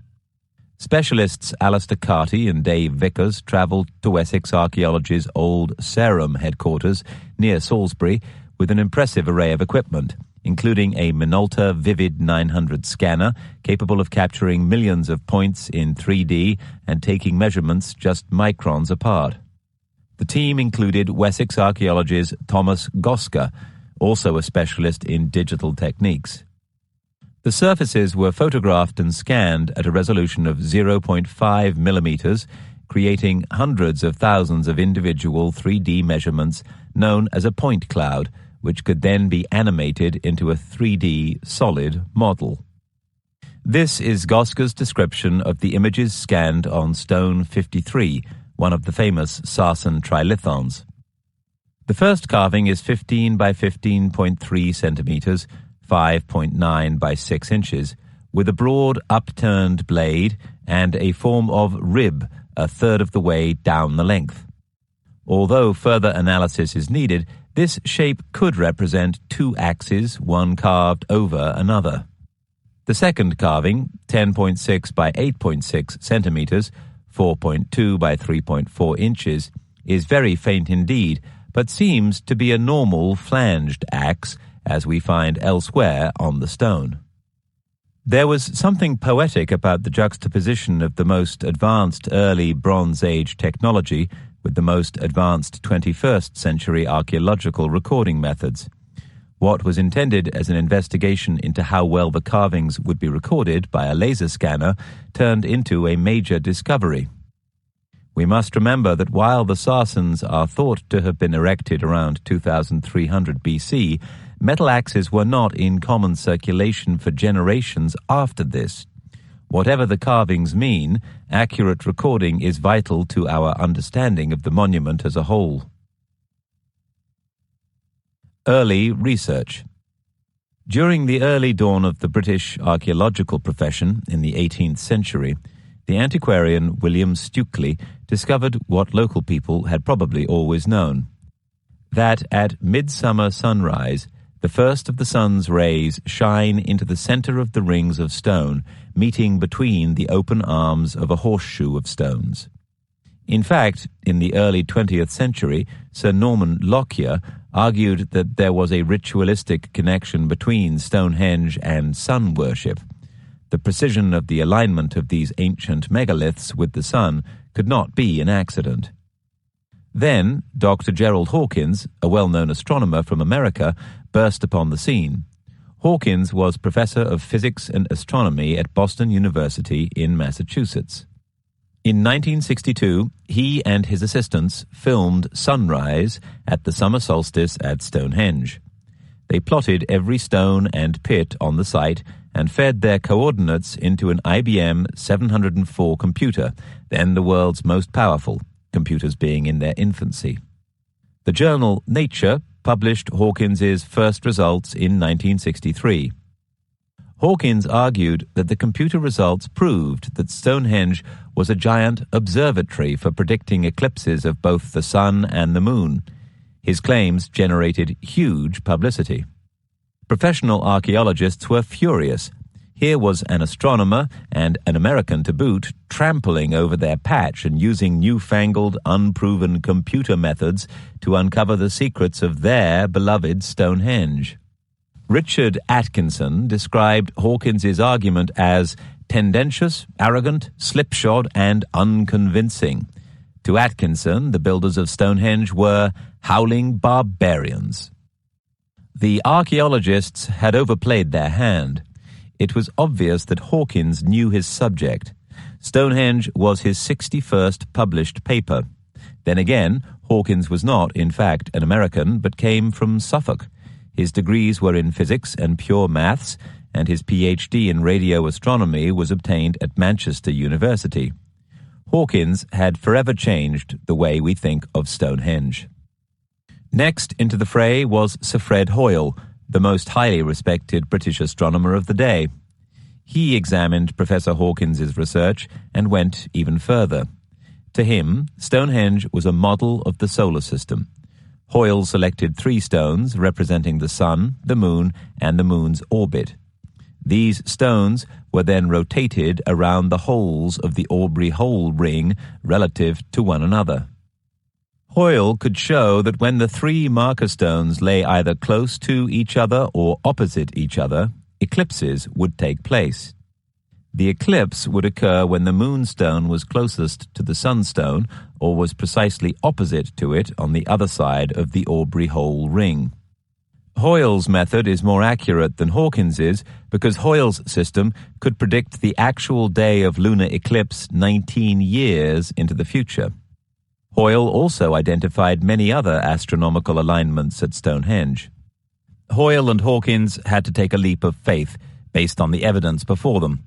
They did not have all the detailed proof we now have about the sophistication of Babylonian, Minoan, and Egyptian astronomy, a body of knowledge that already existed during the latter stages of the building of Stonehenge. Neither did they have proof that the Bronze Age world was as elaborate and sophisticated as we are only just now beginning to understand, nor that there was long-standing contact between the civilizations of the Minoans, the Egyptians, and the Babylonians. From the Egyptian astronomers at Nabta, the Minoans could have known of the sun's daily maximum elevation and declination. From the astronomers at Giza, we know that the Egyptians also knew about the Earth's precession, from the apparent precession of Kochab.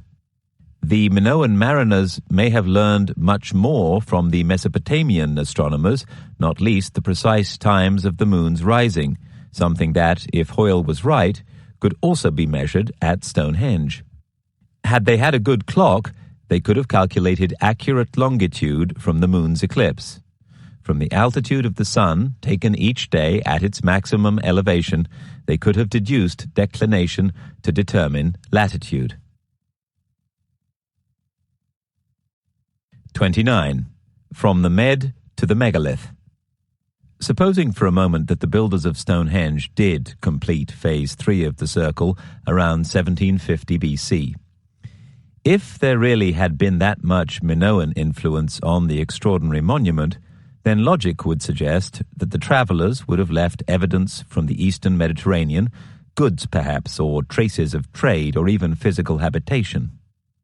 To quote Professor Hawkins again, "Archaeologists are traditionally conservative and ungiven to theorizing, but the indications of a Mediterranean origin for Stonehenge, Phase 3, are so strong that they allow themselves to wonder if some master designer might not have come all the way from that pre-Homeric but eternally wine-dark southern sea, the Mediterranean." R.J.C. Atkinson inclines seriously to this theory, making much of the evidence of dagger and axe carvings and Mediterranean artifacts in the burials of Stonehenge. Atkinson's views are supported by a number of distinguished historians.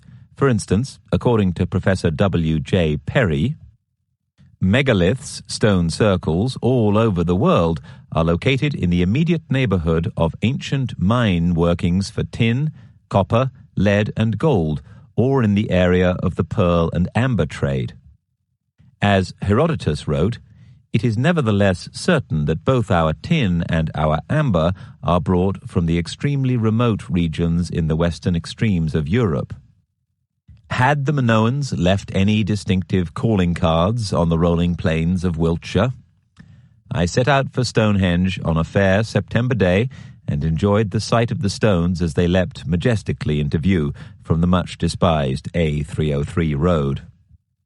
It's fair to say that until recently, the wider landscape around Stonehenge, which is mainly rolling farmland, has been pretty much ignored. The long and bitter public dispute about burying the road, which roars past the stones on its way to the West Country, has dominated the Stonehenge debate to the detriment of other things. Yet it is obvious now that this special area was a vast, interconnected, sacred landscape. The largest prehistoric mound in Europe, Silbury Hill, stands just 1 mile, 1.5 kilometers, to the south of the monument, flanked by the West Kennet Long Barrow. Avebury's stone circles are just 15 miles, 24 kilometers, to the north. There is a lot more yet to discover. Kings and important figures were buried in round mounds called barrows, and many of them overlook the stones. Of late, the archaeological pace has been increasing, with some spectacular finds of Bronze Age tombs. The so-called Amesbury Archer was only discovered in 2002 when a new housing development was begun at a nearby village. The press dubbed him the King of Stonehenge because the goods found buried with him were so rich in quality. 29 groups of exhibits came from the barrow group of Winterbourne Stoke. The earliest is a Neolithic long barrow. More than 1,000 years later, it was followed by a line of large bowl and bell barrows. The barrows are a mile southwest of Stonehenge, lying in a northeast-southwest line. Access is easy. There is a lay-by on the A303. Almost all of the barrows were excavated in the early 19th century, though some were investigated in the 1960s. The most spectacular finds were the remains of 2 wooden coffins, many decorated pottery vessels, and spearheads and daggers of bronze. I arrived after a brisk 5-minute walk through the woods to see pairs of disc, bell, and pond barrows and 19 bowl barrows. Each of the round barrows held one body, presumably a chief living at Stonehenge. The excavations yielded daggers, knives, awls, tweezers, cups, amber, dress pins, faience beads, food containers, and urns. For me, standing beside this line of barrows was a moment of déjà vu.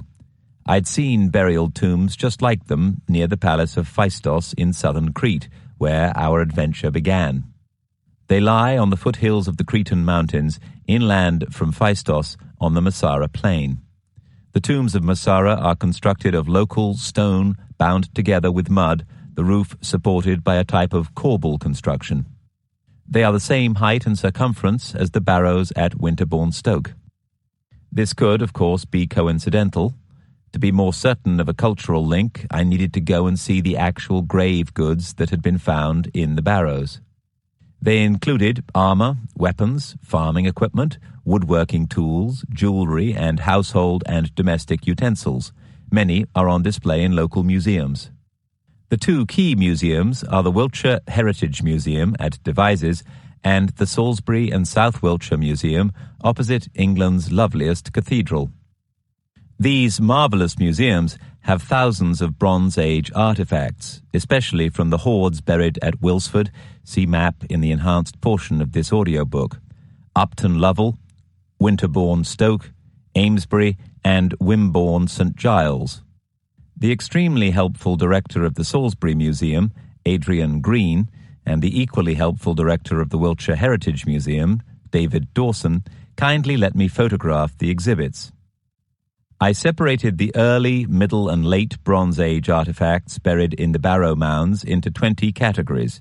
The main ones were axes, adzes, jewelry, personal hygiene, woodworking tools, chisels, hammers, etc., farming implements, dress and couture, hunting equipment, weapons offensive and defensive, votive offerings, ceremonial items, mace, Minoan double-headed axe, games and pastimes, trade goods, balance weights, and kitchen and cooking equipment. These 20 principal categories were then further broken down. Kitchen equipment into pots and pans, cups, knives, spoons, and so on. I then placed photographs of artifacts in these 20 categories beside similar items found in the Uluburun and Gelidonia wrecks. I established that the objects found in the wrecks were in fact Minoan in the manner described in Chapter 37. The results may be seen on our website. The results speak for themselves. See the enhanced portion of this audiobook. The people buried at Stonehenge in the Bronze Age used the same bronze weapons as their Minoan counterparts. Tanged and riveted knives, swords, lances and arrows, the blades often with the same ornaments. The simplest explanation is that the objects were in fact Minoan. The presence of Minoan-type artifacts at Stonehenge does not mean that both civilizations had reached the same stage of development and that these items were made by Britons. Anyone who has visited the magnificent palaces of Knossos and Phaistos becomes conscious of the huge gap between ancient British and Minoan culture. The building technology alone reinforces this point. Were there any similar Bronze Age palaces in Britain? The answer is a resounding no. Amber has been found in 29 graves in the area, not least in the form of some exceptionally valuable necklaces. This jewelry is often Minoan in character. Archaeologists have had some of the amber scientifically examined, and I was not surprised to find it comes from the Baltic. Between the amber pieces in many of the Stonehenge burials are amber spacers and faience beads made of crystal or glass. Archaeologists already accept that at least some of these came from the eastern Mediterranean. Faience beads of the same shape and color were found in the Uluburun wreck. The ceremonial mace at Stonehenge had its counterpart at Mycenae, and so on. The plot was beginning to thicken. Seen in that light, the close similarity of awls, napping tools, bracelets, armbands, scales, knives, twisted bow drills, triangulated socket points, spades, daggers, necklaces, earrings, bangles, torques, rings, brooches, earlobe adornments, cups, plates, lance heads, chisels, spearheads, gaff hooks, weights, pins, buttons, fasteners, cleavers, hammers, saws, bradawls, drills, 32 separate types of artifacts cannot be a coincidence. The most exciting of all these ancient things? 2 Minoan double-headed axes in the local museum, just like the famous labrys of King Minos found at Knossos. Was Stonehenge a holy site for the Minoans, perhaps even a place of pilgrimage? Had they, as part of the long-term trading agreements they held with the local Britons, begun to settle here? 30. The land that time forgot. It was at Callanish on the lonely Isle of Lewis that I suddenly had a breakthrough. I realized that, in a manner of speaking, I'd been barking up the wrong tree. The hoard I was here to see, one of the finest Bronze Age hoards ever found in Scotland, contained Irish bronze tools and beads of Irish gold. But it was the trees, not the hoarded bronze and gold, that I began thinking about. More precisely, it was the lack of them. It was then I realized that my thinking about Minoan journeys to the west had been, in effect, the wrong way round. Today, Lewis has large areas of peatland and bog, but reading my guidebook, I discovered that until about 1500 BC, the island had been warmer, more fertile, and much less wet. I suddenly realized that it was deforestation as well as climate change that had denuded the land. Deforestation. The kind that happens after shipbuilding and repair, the kind that happens after large industrial-scale smelting operations. At first sight, it seems highly unlikely that Minoan ships from sunny Crete would have ever ventured to the stormy, wet wilds of the Hebrides. But there were many more of these mysterious Bronze Age stashes hoarded in this general area, at Gurness on the Orkneys, for instance, and at Donegal on Bute. Why here on this wild and windy series of islands? What did these sites have in common? One fact was immediately obvious. They had all been built before widespread local deforestation. Was that purely happenstance? Had this remote island had a population large enough to carry out an elaborate build, such as the Callanish stone circle? It seemed unlikely.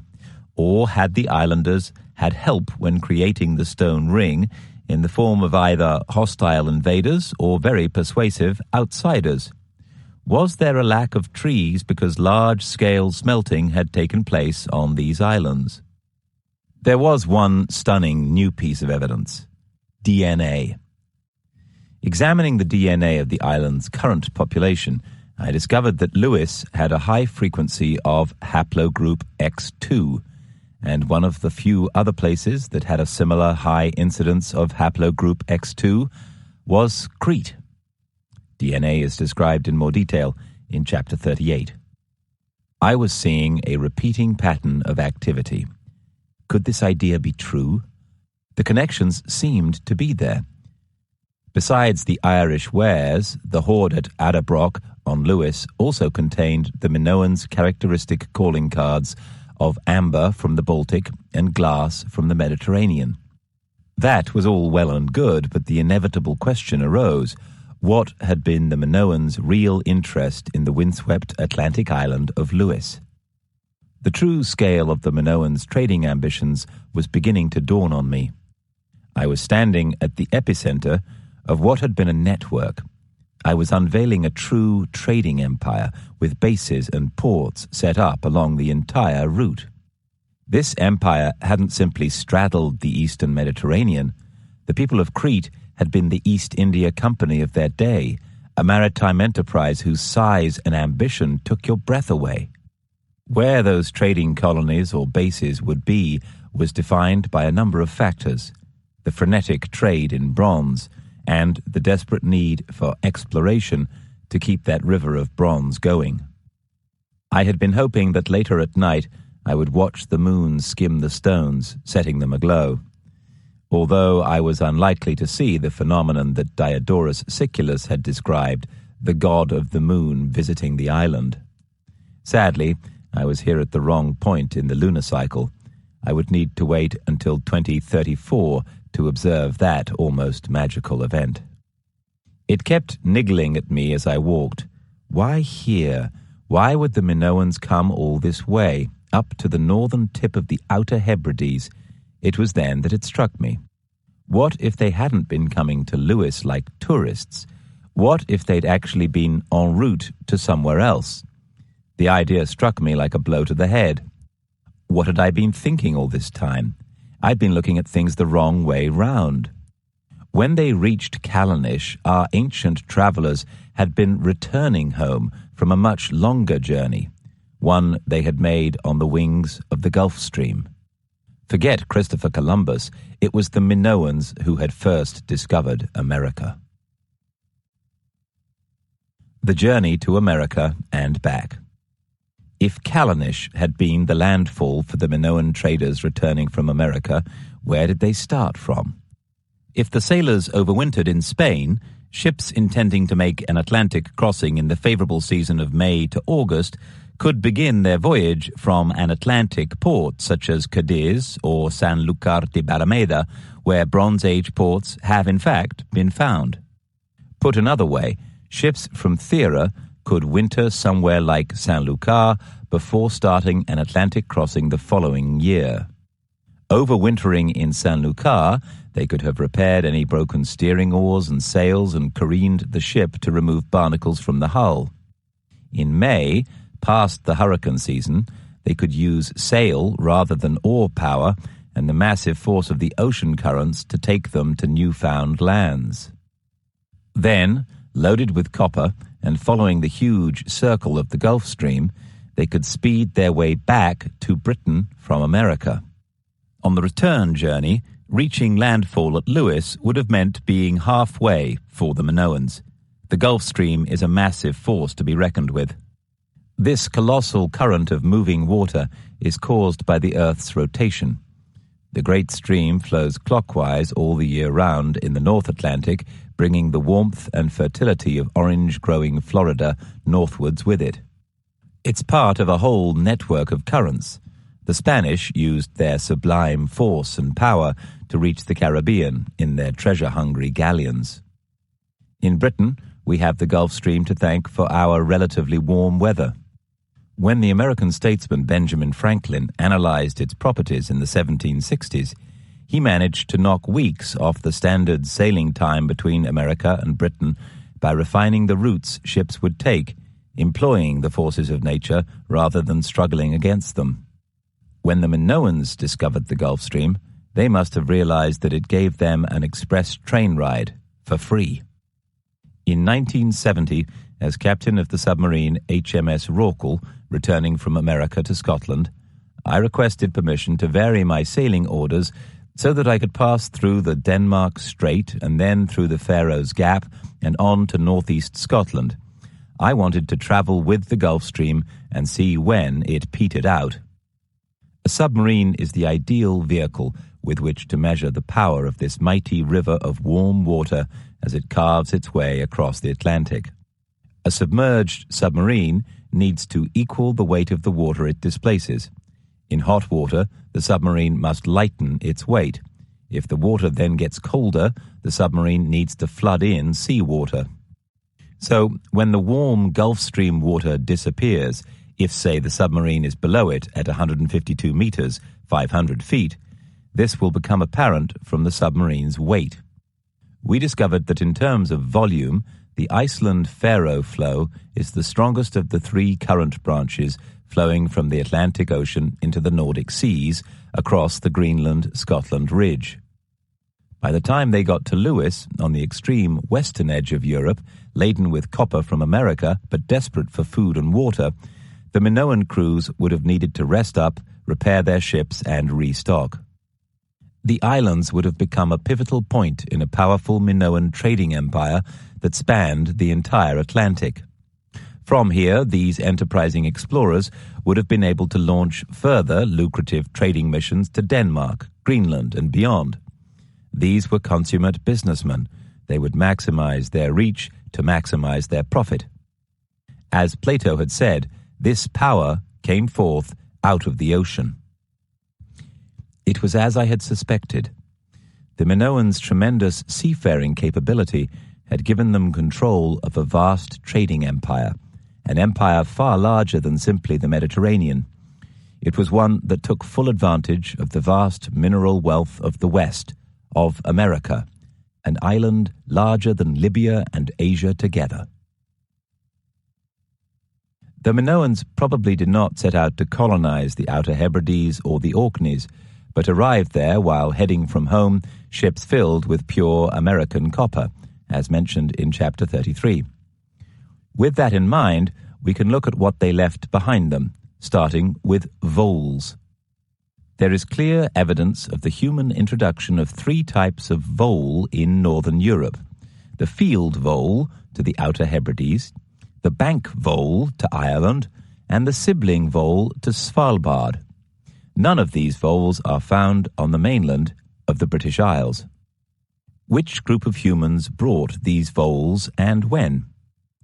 Radiocarbon dates of 3,590 plus or minus 80, i.e. circa 1,500 BC, and 4,800 plus or minus 120, i.e. circa 2,700 BC, are from 2 bone samples of voles excavated in the Orkneys.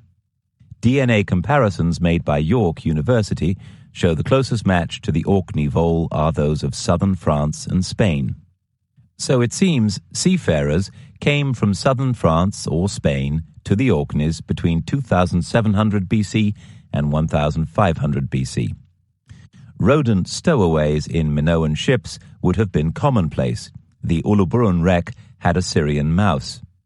An alternative explanation is that the voles reached the Orkneys first, then southern France and Spain. The common vole is the only vole on Orkney.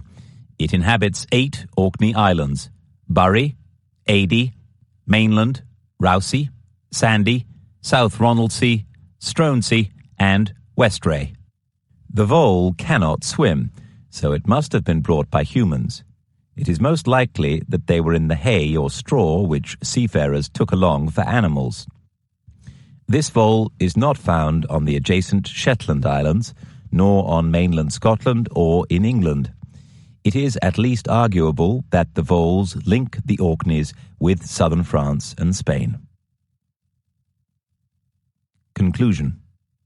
Because of their physical location at the end of the Gulf Stream, the Outer Hebrides and the Orkneys became trading hubs for Minoan ships bringing copper from the Great Lakes to Europe. Perhaps burials in the Orkneys would tell us more. A BBC television programme contained this report by David Keyes. According to sensational archaeological discoveries currently being made in Scotland, Bronze Age Britons were practicing the art of mummification at the same time as mummy culture was in full swing in pharaonic Egypt. It appears that ancient Britons invented this skill for themselves. A team of archaeologists led by Dr. Mike Parker Pearson of Sheffield University had made an astounding discovery on the Hebridean island of South Uist. 2 mummified bodies were buried under the floor of a prehistoric house in an area called Cladhallen. The house was part of a unique Bronze Age complex.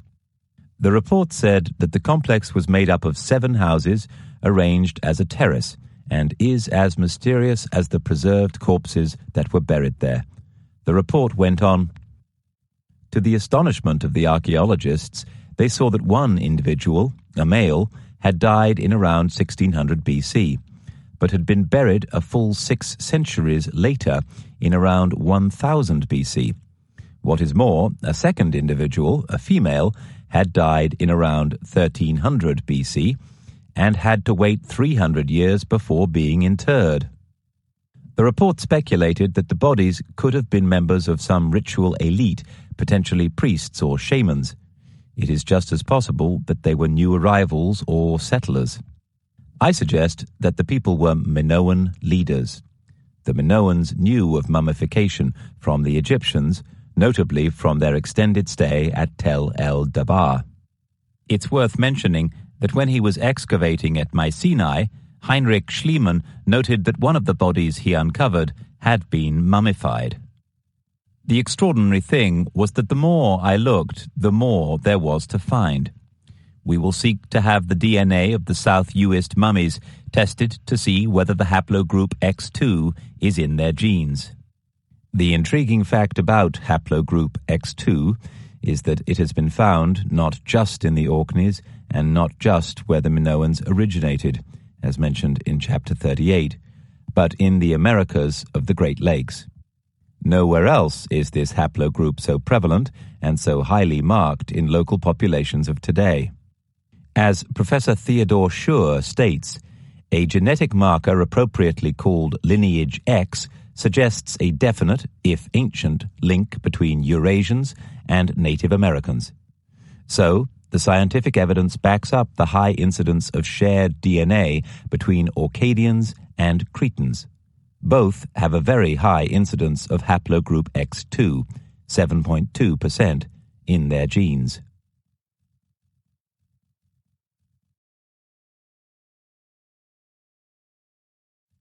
"31. The Bronze Boy. Now I realized the Minoans ran a vast Bronze Age common market stretching from the Orkneys right through to India. They took English copper and tin all the way to ancient Egypt to make the Saqqara Pyramids bronze saws. However, as time went on, the copper and tin became scarce.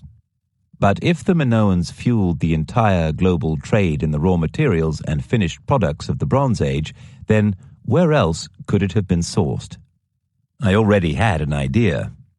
But before we leave Britain's shores to brave the Atlantic, there is one last thing I would like to do. Like a million or more others, I am going to return to Stonehenge. Only last year, in 2010, came a rather stunning discovery. Scientists from the British Geological Survey had conducted tests on the body of a 15-year-old boy, a body found in 2006 at Amesbury, quite near to the Henge. The boy had been placed in a simple grave just a mile from the stone circle, an amber necklace of huge wealth with 90 beads by his side. The tests prove that he died of infection rather than from any violence. More to the point, a broad range of scientific studies proved the teenager was from the Mediterranean. The discovery adds further meat to my overall thesis. The Mediterranean boy was buried here in around 1550 BC, a date that has significance. He could have been here as an apprentice to pick up and capitalize on the Minoans' lucrative system of established trade routes. Alternatively, he could have been a Minoan fleeing the Mycenaeans' invading armies. I'm convinced that Stonehenge was a prehistoric international landmark. In the words of project archaeologist Andrew Fitzpatrick, "We think that the wealthiest people may have made these long-distance journeys to source rare and exotic materials like amber. By doing these journeys, they probably also acquired great kudos."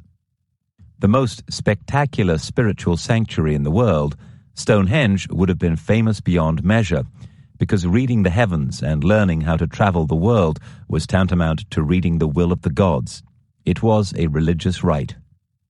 Other people who had visited Stonehenge from afar include individuals found in a collective Bronze Age grave, the Boscombe Bowmen, who were almost certainly from Wales. Crowds came here initially for the religious ceremony and observation of the stars, but where better for the bringers of bronze to conduct trade than at a place where thousands gathered in prayer? Bronze Age wealth transformed the entire plain into a major center of commerce and exchange. At that other mystical stone circle, Callanish, I had already made the connection between the Minoans and copper prospecting in the Americas. Now here at Stonehenge, I was beginning to think there could be much more evidence of transatlantic trade. This grave and the body of this teenager weren't found until the 21st century. How much more, then, is left to find out? In May 2002, Wessex Archaeology was doing a routine excavation in an area that was due to become a housing scheme at Amesbury, a few miles from Stonehenge. It was simply standard procedure in an area like this to look before the whole thing became covered in concrete. If they found anything at all, the Wessex team were expecting to come across Roman remains. But it wasn't long before the archaeologists found something that turned their whole view of this place on its head. What they'd uncovered was a grave. No ordinary burial. This outwardly unassuming site was filled with pottery dating back at least 2,500 years before the Romans arrived in Britain. By mid-afternoon, the team had literally struck gold. Gold jewelry. A bank holiday was due that weekend, and there was a danger that the grave would be robbed or disturbed if it was left unattended. The archaeologists knew they couldn't leave this find, so the diggers worked on through the night, with just their car headlamps for lighting. By dawn, they had unearthed the entire skeleton of a man. His was the richest Bronze Age grave ever found in Britain. The body of the man, also known as the Amesbury Archer, has since been dated to around 2300 BC, the early Bronze Age, almost 1,000 years earlier than the burial of the Mediterranean boy with the amber necklace. This was around the time that the first metals were brought into Britain. His mourners had laid the archer on his left-hand side, with his face to the north. Buried alongside him were the weapons of a hunter, including 3 copper daggers. Bound to his wrist was a slate guard to protect him from the snap recoil of a bowstring. Clearly this was a man of high status. Only the non-organic objects he was buried with survive, so we don't know what he was wearing, but with him were 2 beautifully worked earrings in gold and 2 golden hair ornaments. The archaeologist's dating places him here at the exact same time that the massive stones were being erected at Stonehenge, and as he was buried less than 3 miles, 5 kilometers away, there is speculation that this man of special status had a hand in the planning of the monument. Later, another grave was found close by. Curled up in a fetal position and lying against the pockmarked chalk of his grave, this younger man was almost certainly related to the first. Both skeletons had the same highly unusual bone structure in their feet. The heel bone had a joint with one of the upper tarsal bones in the foot. It is possible that they were father and son. When he died, the king was 35 to 45 years old. He was buried with objects useful to him in the next world, including arrowheads and copper knives. His cushion stone for working metal lay right next to him. He may have been one of the first people in Britain to have been able to work gold, hence the richness of his grave. His teeth were examined by oxygen isotope analysis, which can help identify where a person lived when he or she was young. Stronger than bone, tooth enamel is the hardest and the most mineralized substance in the human body, one of the reasons why human teeth can survive for centuries after a person has died. It envelops the teeth in a protective layer that shields the underlying dentin from decay. The enamel grows quickly until puberty and holds a chemical record of a child's environment, even stretching to the climate and local geology. The enamel's chemical components are mainly calcium, phosphorus, and oxygen, with trace amounts of strontium and lead. Of these, it is the isotopes of oxygen and strontium that are the strongest indications of the climate where a person grew up. The ratio of heavy to light oxygen isotopes depends on the water you drink when you are young.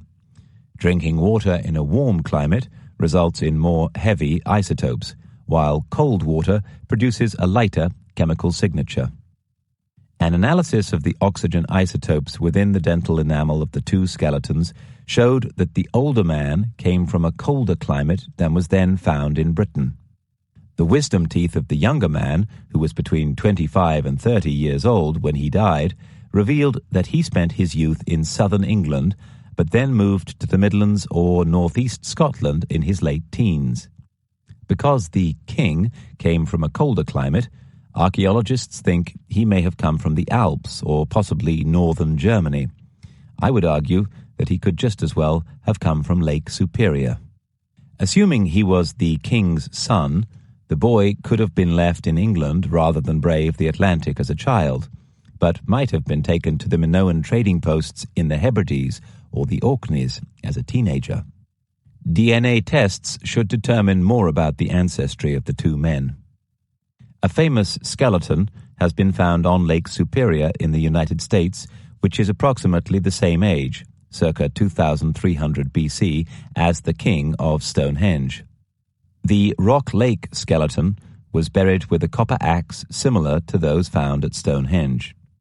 We are hoping to have his DNA compared with that of the king of Stonehenge to see if both are those of Minoans with the rare haplogroup X2.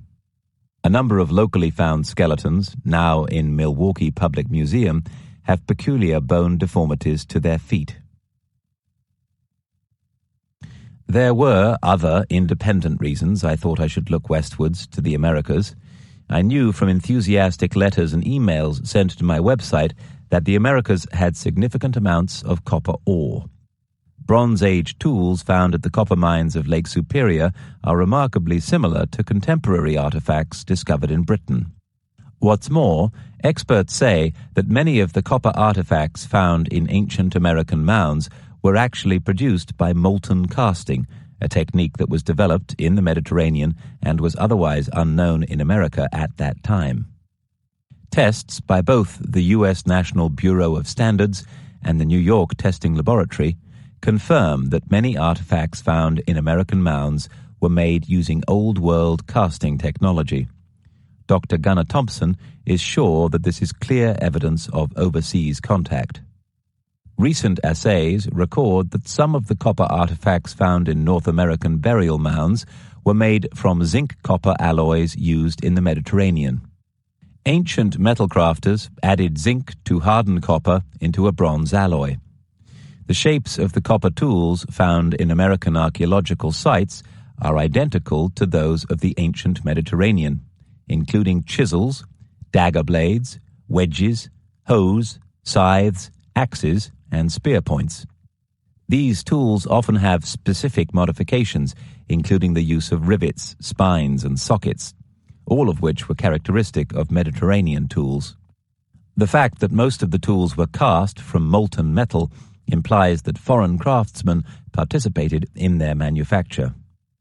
If it is true that indigenous American peoples did not cast copper or make bronze, then the masses of specialist mining tools found at Lake Superior must have been made by foreigners. The foreigners can only have come by sea. If these seagoing people who sailed to America were not the Minoans, then who were they? Book 5. The Reaches of Empire. 32. The Seekers set sail.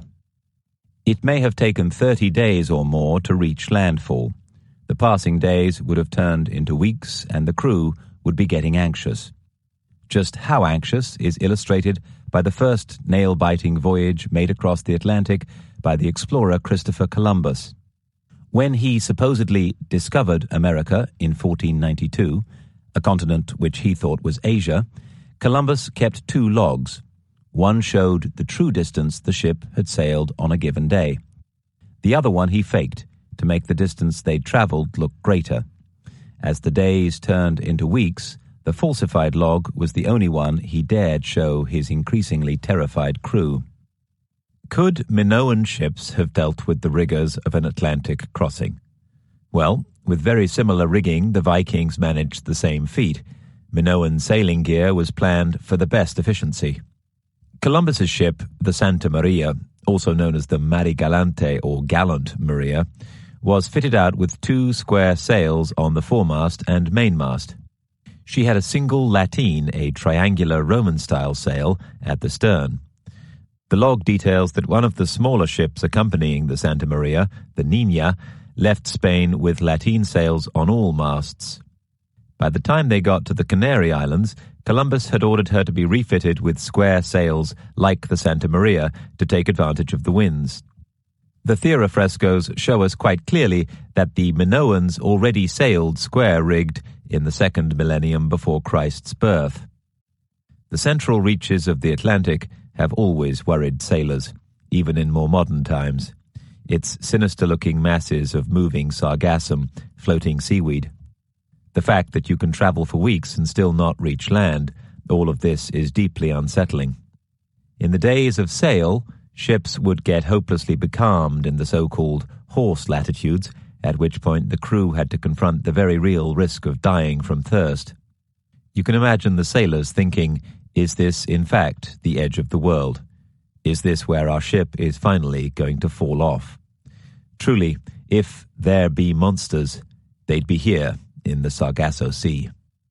Assuming they didn't make the mistake of sailing into the Sargasso, helped by the current, the Minoans would loop up past the Antilles and on into the Gulf of Mexico. It is a monumental journey, as Columbus said of the currents of the Caribbean. When I left the Dragon's Mouth, I found the sea ran so strangely to the westward that between the hour of Mass, when I weighed anchor, and the hour of Complines, I made 65 leagues. Strangely enough, when it comes to navigation, we can take an initial steer from the ancient palaces of Crete. We know the Minoans could calculate bearings with accuracy, not least because the alignment of all of the Minoan palaces is the same, to within just a few degrees, north-northeast to south-southwest, from a datum line, or 8 degrees east of north. The palace builders used a standard unit of measurement, the Minoan foot, as they did at their global observatory sites.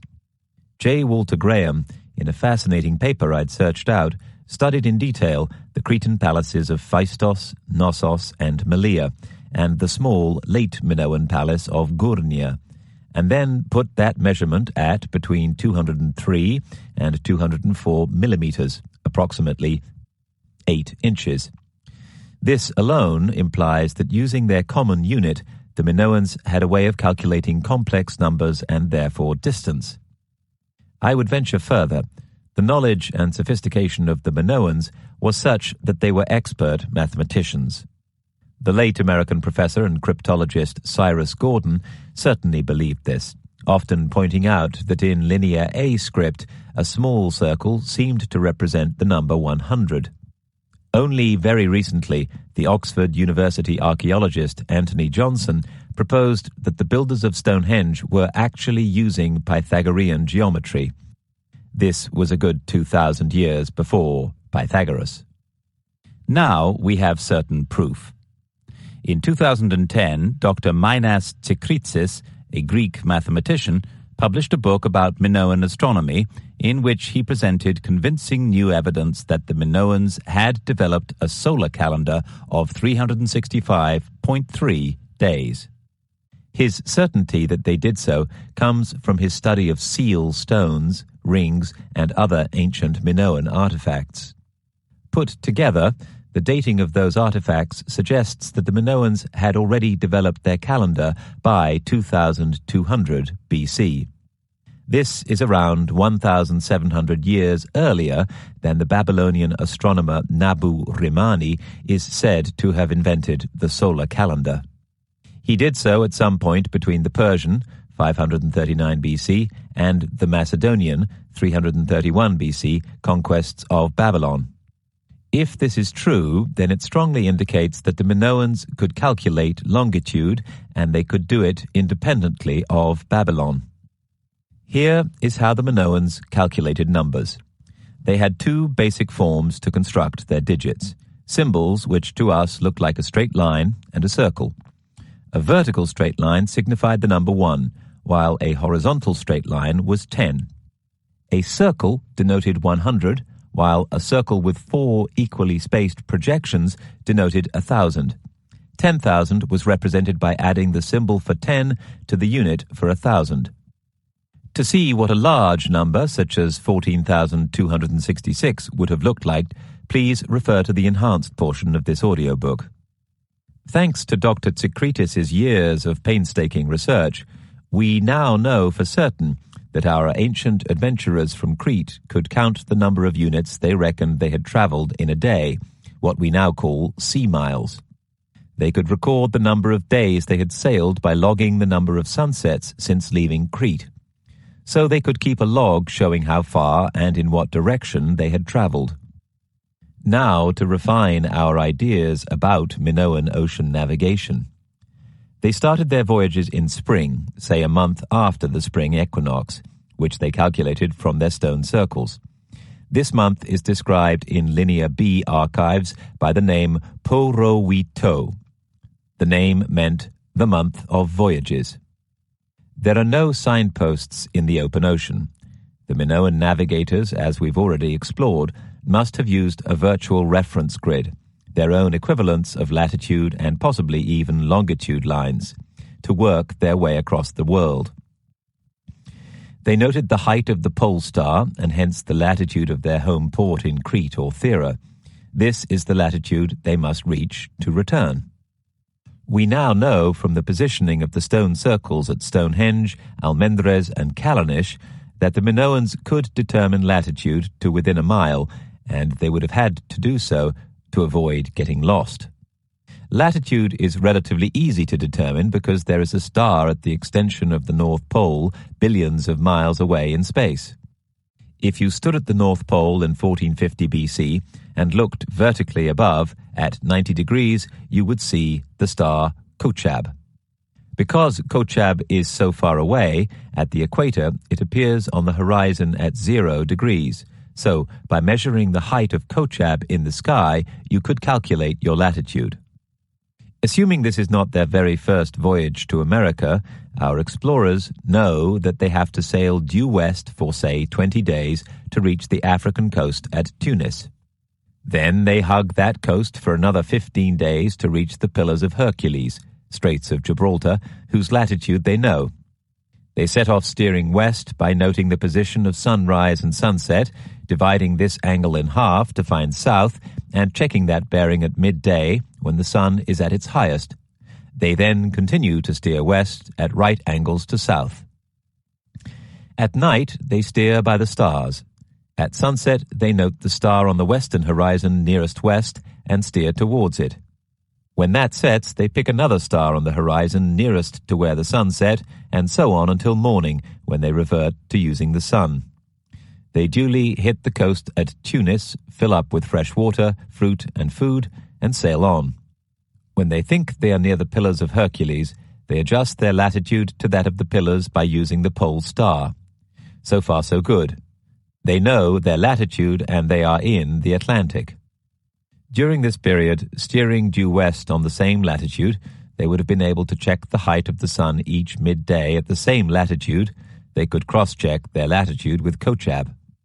They would have noticed that the sun rose higher in the sky each midday towards summer, reaching its maximum height on Midsummer's Day. They would have noted that a simple correction, declination, could be applied each day to the sun's maximum measured height at midday, meridian altitude, to give latitude using this equation: latitude equals 90 plus or minus declination. They could also have learned how to make these calculations at Nabta or other stone observatories. After they had recorded the daily declination, they would have been able to use the sun to calculate latitude each day if Kochab was not visible, i.e. south of the equator. They probably ran a sweepstake, a friendly bet on how far they would travel each day. When in the Atlantic, they turn southwest for the Canaries, where the conveyor belt of the elliptical Atlantic current takes over, carrying them first southwestwards to the Cape Verde Islands, then westwards to the Caribbean. It is worth noting that cotton with chromosomes unique to North America has been found in the Cape Verde Islands. The Minoans record the time the voyage has taken so far. After resting and provisioning, the current carries them on their way northwest through the Caribbean into the Gulf of Mexico. All the time, the pole star is becoming higher in the sky. As soon as it reaches the latitude of the south tip of Florida, they know they must head due west to reach the Mississippi. They then use signposts set up in earlier voyages to guide them to the rich ores of Lake Superior. They steer north up the Mississippi or west up the St. Lawrence River, using these dolmen stone signposts. On the return journey, they again use the conveyor belt. This time it takes them across the Atlantic to the Outer Hebrides, Lewis, and the Orkney Islands, where their compatriots have erected observatories of stone circles, as at Stonehenge. They then follow what are now known as the English, French, and Spanish coasts with the current. Now the pole star is sinking lower in the heavens. When it reaches the latitude of the Pillars of Hercules, they know they must head due east, which they do. On entering the Mediterranean, they retrace their journey to Crete, reversing their outward-bound passage until they reach their joyous point of return. Using latitude only would not have told them how far, in other words, for how many days, they needed to travel. For this, they needed to be able to calculate longitude. As Charles II and the first British Astronomer Royal, the Reverend John Flamsteed, knew, navigation is an art as much as it is a science. That art was so elusive that it became an international obsession in 18th century Europe. In England, the struggle to perfect navigation became a long-standing joke. To be discovering the longitude meant basically attempting the impossible. Minoan calculation of longitude. Any heavenly event, such as 1. An eclipse of the sun or the moon, 2. The rising and setting times of the planets, 3. The times when planets pass in front of the stars, sun or moon, or 4. The stars' rising and setting times, can be used to determine longitude, provided the observers have accurate star tables and an accurate clock. This method is described in my book 1421 at Appendix 2, pages 598 to 607, and in 1434 at pages 24 to 38. The first requirement is for an accurate clock. Professors J. Firma, J. M. Steele, and F. R. Stevenson have summarized the inaccuracy of water clocks used by the Babylonians. There is no way they could, in practice, have used them to determine longitude.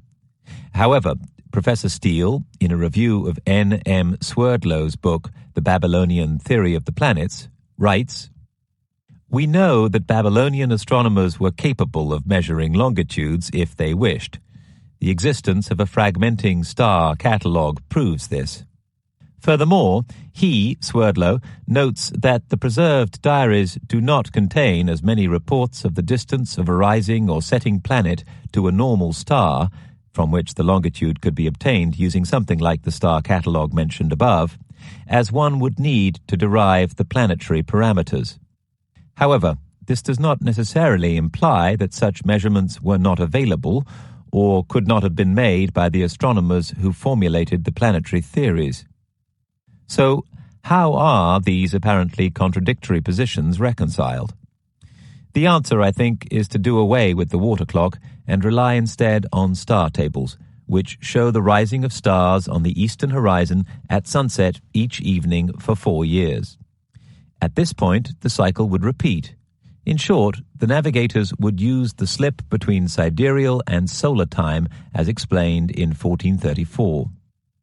For example, on, say, day 68, the star tables published in Babylon state that Aldebaran rose simultaneously with the top tip of the sun disappearing below the western horizon. Out in the Atlantic on day 68, a second observer notes Betelgeuse, not Aldebaran, rose at sunset. The angular difference between Aldebaran and Betelgeuse was 6 hours, 1/4 of 24 hours. Thus, the Atlantic observer would know that his longitude was 90 degrees west, 1/4 of 360 degrees. This eliminates the need for a clock. However, it only works if the observers are on the same latitude and if the Minoans had copies of Babylonian star tables or had produced their own device capable of both measuring geometrical angles and operating as a calendar. The fact is that such a device does exist. It was discovered in a shipwreck at Antikythera in 1900. Then it was locked away and simply forgotten about. The Antikythera mechanism. Antikythera is a tiny island just a few miles northwest of Crete. This is how the magazine Nature put it. 2,000 years ago, a Greek mechanic set out to build a machine that would model the workings of the known universe. The result was a complex clockwork mechanism that displayed the motions of the sun, moon, and planets on precisely marked dials. By turning a handle, the creator could watch his tiny celestial bodies trace their undulating paths through the sky. Since a reconstruction of the device hit the headlines in 2006, it has revolutionized ideas about the technology of the ancient world and has captured the public imagination as the apparent pinnacle of Greek scientific achievement. Now, however, scientists delving into the astronomical theories encoded in this quintessentially Greek device have concluded that they are not Greek at all, but Babylonian, an empire predating this ancient Greek era by centuries. The importance of the Antikythera device is that it could provide planetary information, not least the position of the planets at sunset. Provided the observer at sea had the same set of tables as the observer in Babylon, the angular distance between the planets at sunset would give the difference in longitude. The Antikythera device could in fact be used as a longitude calculator, a vivid example of the brilliance of early astronomers. You can view the device in the enhanced portion of this audiobook. Hoyle believed that a highly sophisticated mathematical and astronomical civilization was behind the creation of Stonehenge. He said, "It is not until we come to Hipparchus and Ptolemy that anything of comparable stature can be found in the ancient world, and not until we move forward to Copernicus in the modern world. To paraphrase Brahms in his reference to Beethoven, we hear the tramp of the giant behind." Stan Lusby has actually tracked those giants' footsteps. A sea surveyor and a specialist in ancient navigational techniques, Lusby used a computer program, as he put it, to navigate its way through myth. He took Homer's description of Odysseus returning home guided by the stars literally, to see whether it would have been possible to cross the Atlantic. The late-setting Boötes and the Bear, which we also call the Wain, which ever circles where it is and watches Orion, and alone has no part in the baths of the ocean. For this star Calypso, the beautiful goddess, had bidden him to keep on his left hand as he sailed over the sea. For 17 days then he sailed over the sea, and on the 18th appeared the shadowy mountains of the land of the Phaeacians. Lusby set up his sky map computer program so that the night sky would appear as it would have done on the 22nd of November, 1350 BC, at latitude 23 degrees north and longitude 22 degrees 50 minutes west. The night sky would have been very similar to the period during which I believe the Minoans were exploring the Atlantic. The position Lusby chose to study, the point between the Canary and the Cape Verde Islands during the mid-14th century BC, is the very same course the Minoans would have steered en route to America. The sky map shows the perfect symmetry of the night sky at that date, with Libra and Aries on opposing horizons. Lusby argues that the ancients used star maps to achieve certain latitudes, then steered along that latitude. For example, when voyaging south down the coast of Western Europe, the explorers would arrive at a latitude where Aldebaran could be seen to be vertically above Al-Nilam in Orion's belt. Then they would have time to turn west into the ocean to pick up the conveyor belt, which would carry them to North America. To quote part of Stan Lusby's paper, Odysseus, James Cook of the Atlantic, "The landfalls detected are too numerous to be confined to chance, and they reveal the existence of a chart in the sky for the North Atlantic that had a degree of orthomorphism, readability in terms of its good shape, partway between a modern Admiralty chart and a metro or underground schematic. It, together with Homer's writings, indicates the safest, most efficient way to cross the Atlantic to take advantage of prevailing winds and currents." Even if they could not determine longitude, Lusby has illustrated that after an initial exploratory mission, the Minoans would have been able to find their way to the sources of copper in Lake Superior and then navigate their way home by using latitude only. There is another reason why I feel that the Minoans were slightly more comfortable in calculating latitude than longitude, and it has to do with a recent reinterpretation of the evidence on a tiny golden coin. After the collapse of Minoan power, the Phoenicians inherited the remains of their Mediterranean trading empire. There are many indications that the Phoenicians traveled to Iberia, Britain, Ireland, India, Africa, and possibly even America. Did they inherit Minoan maps, I wondered, and if so, could these maps be found? I searched for a long time with no success. Then, via our website, a friend referred me to the work of Mark A. McMenamin, professor of geology at Mount Holyoke College, Massachusetts. A paleontologist, geologist, and celebrated fossil hunter, he is nevertheless a much-published authority on the Phoenicians, their language, coins, and maps, a very rare combination indeed.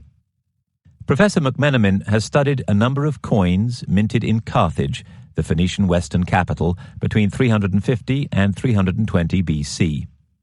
The provenance and authenticity of these coins has not been challenged.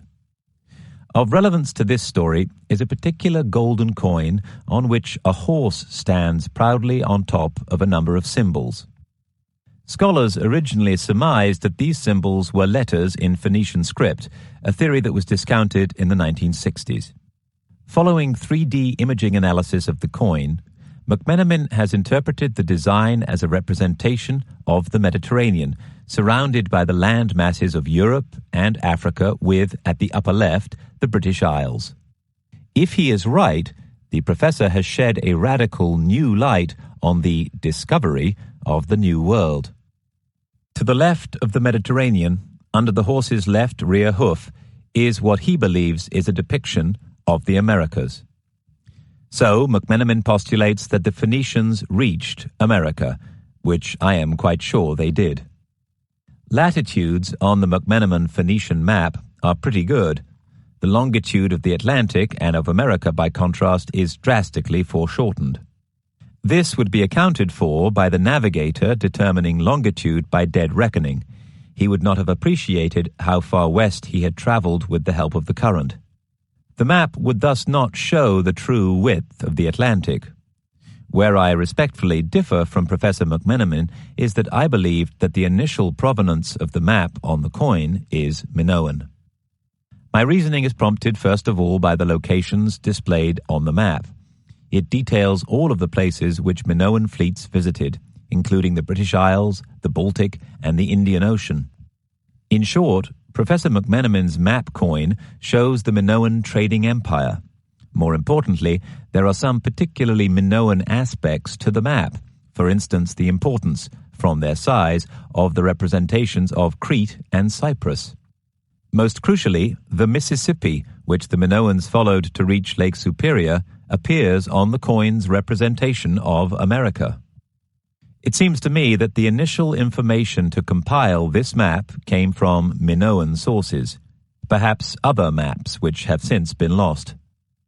In the light of all this new evidence, I think the Minoans may have had the capacity to use dead reckoning to draw up simple world maps. I believe an original Minoan map will one day be found and authenticated. It will show all of the places the Minoans visited, from the relatively straightforward seas of the Mediterranean, Crete, Cyprus, the Middle East, and Iberia, to the quite simply audacious Ireland, Britain, and the Baltic. Not to mention North America, Africa, and India, destinations that took extraordinary levels of bravery and daring to reach. My belief is based upon the very exact geophysical locations of the observatories that, in my opinion, the Minoans either built or adapted.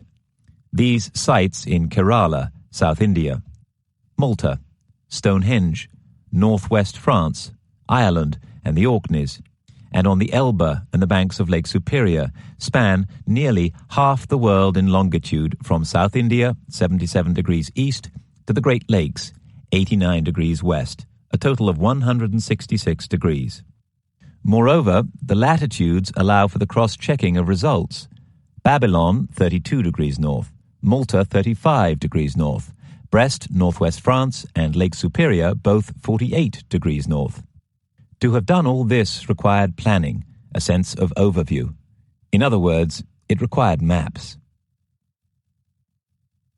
By comparing lunar eclipses on the same day, achieved by counting sunrises, the Minoans could trace the moon's passage across the sky and its position relative to a fixed star.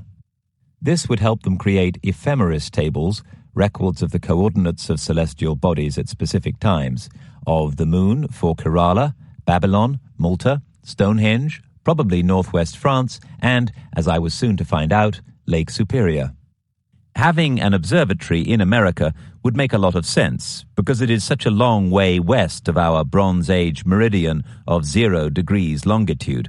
the magical datum line I believe the brilliant Minoan navigators set at Stonehenge.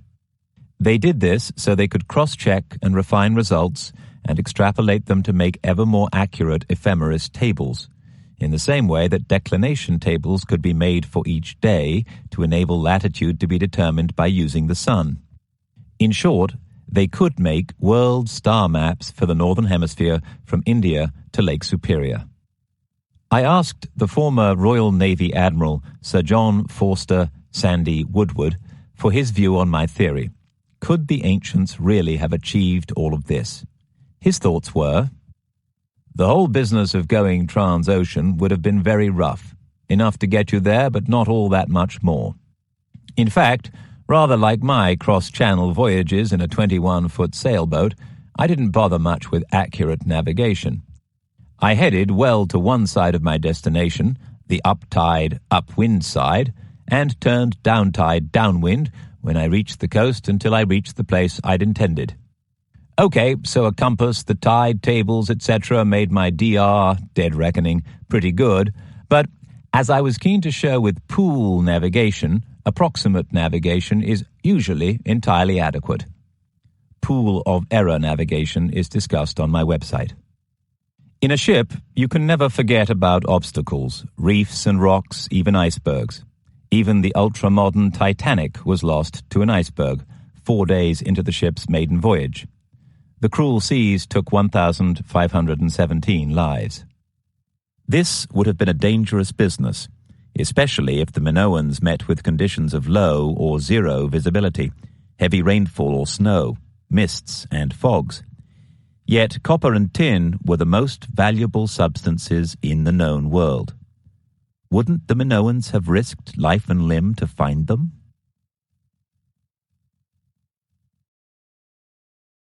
This is the end of the disc. The audiobook continues on the next disc. 33. A Metallurgical Mystery. Over the past 7 years, since we set up our website, we've had hundreds of emails from North American readers of 1421 and 1434. They all tell a tale of a mysterious conundrum. To this day, the perplexing story of America's missing copper is taught in American and Canadian schools. The story began with Professor Roy Dreyer, who in the early part of the 20th century was professor of metallurgy at the Michigan College of Mining and Technology. The mystery itself, however, dated from the Bronze Age. In the second millennium BC, millions of pounds of copper were mined out of mineral-rich Lake Superior in North America. Yet where are the Bronze Age artifacts to show for it? While Bronze Age relics do exist, there is a significant mismatch between the number of finds and the evidence left by the miners. The copper and the bronze it helped create appears to have vanished into thin air. Could the Chinese explorers I wrote about in 1421 have taken the copper ore back home to China? My correspondents asked. I didn't have the answers, but I knew enough to start digging. I was also reminded by Dr. Gunnar Thompson, as mentioned in Chapter 31, that some of the copper artifacts that are found in American burial mounds show evidence of foreign influence. Immense wealth in the form of gold, silver, and amethysts lies just beneath the surface of the vast body of water that is Lake Superior. What's more, Lake Superior's mines were the richest source of copper on Earth. Over 1 billion years ago, copper crystallized in the lava bed that lay deep under the waters of the largest and most northerly of the Great Lakes of America. Glacial action exposed some of those mineral riches, in some cases leaving vast rocks of float copper in riverbeds, on lake shores and glinting out of rocks. On Isle Royale, a particularly copper-rich island in the northwest of Lake Superior, and on Keweenaw Peninsula, a further site on the lake's southern shore, Dreyer found over 5,000 mines.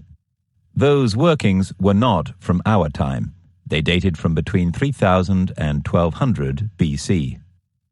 Dreyer wondered if the missing copper had been made into goods that were no longer in North America. In other words, he wondered if the resource had actually been exploited by outsiders and not by the native peoples of America. In the 1920s, so soon after the loss of the Titanic, This was an almost unthinkable proposition. Could seafarers from the Old World have achieved such a crossing? The mystery remained unsolved. The Menominee Indians of North Wisconsin have a perplexing legend that speaks of an ancient network of mines. The stories describe the mines as being worked by light-skinned men who were somehow able to identify the right place to dig by throwing magical stones onto the ground. When they struck, the instruments made the copper ores ring like a bell. It's possible that the legend conflates the start of the mining process, finding the ores, with the end results of it. In other words, with creating a metal. A similar practice was used to find tin in Europe during the Bronze Age. S.A. Barnett, the first archaeologist to study Aztalan, an archaeological site near the Menominee Indians' native lands, believed that the miners of ancient times originated from Europe. His conclusion was largely based on the type of tools that had been found there, tools which he said were not used by the local people. But where was the workforce and where were the villages, the rubbish tips, the burials? The answer, nowhere. Only their tools remained. The two world experts on this mystery, Octave du Temple and Professor Dreyer, staged a number of expeditions to Isle Royale, hard on the Canadian border, in the 1950s. Their research gradually convinced them that an ancient civilization far beyond North America had in fact mined and taken away the copper. At first they considered the Egypt of the pharaohs as a possibility, but they eliminated that line of research when they could find no evidence of Egyptian ships having reached North America. They did, however, manage to fix dates for when the copper was mined. Charcoal found in the bottom of two pits on Isle Royale in Lake Superior confirmed that they had been worked from at least 2500 to 2000 BC.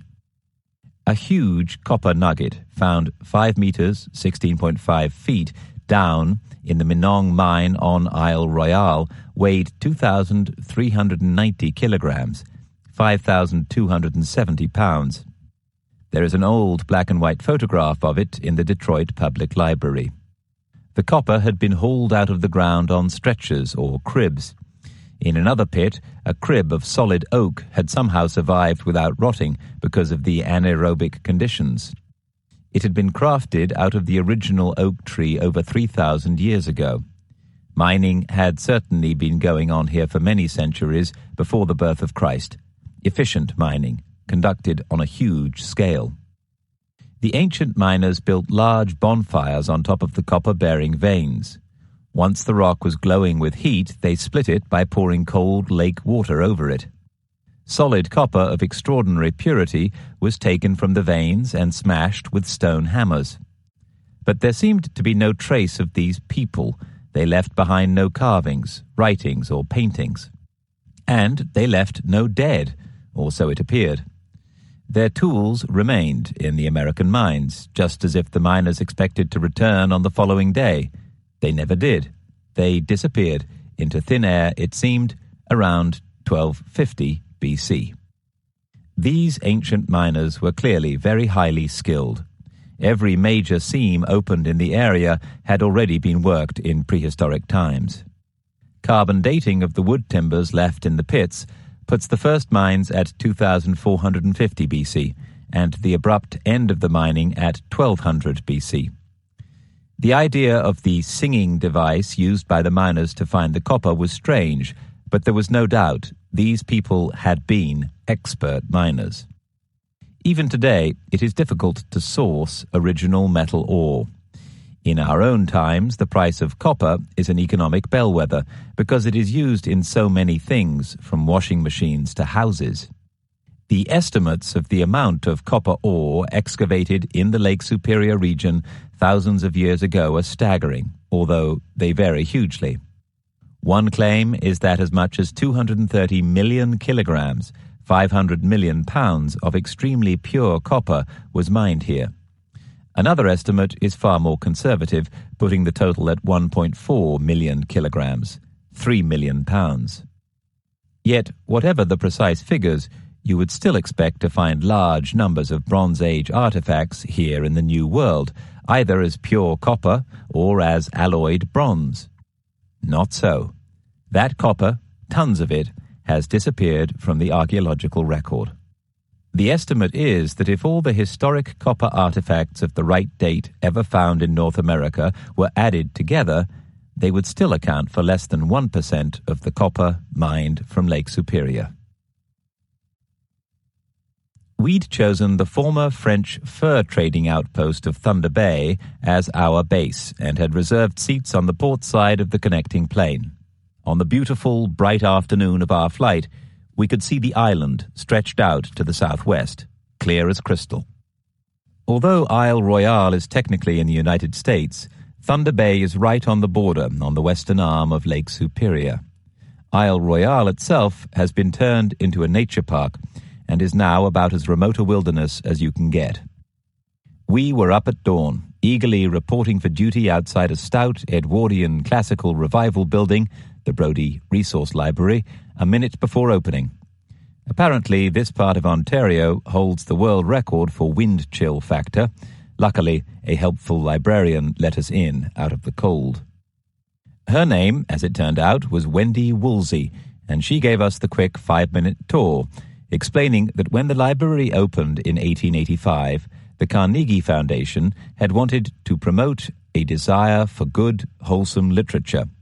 Along the way, the owners had made sure that readers could also get cleaned up. In the original building, the smoking and recreation room had contained a bath. It was good old paternalistic stuff.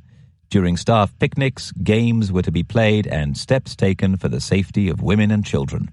I noted that this effectively meant no liquor.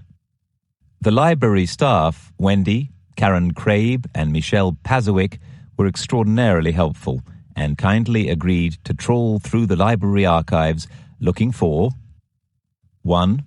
DNA reports on prehistoric miners' skeletons and the dating of these skeletons. 2.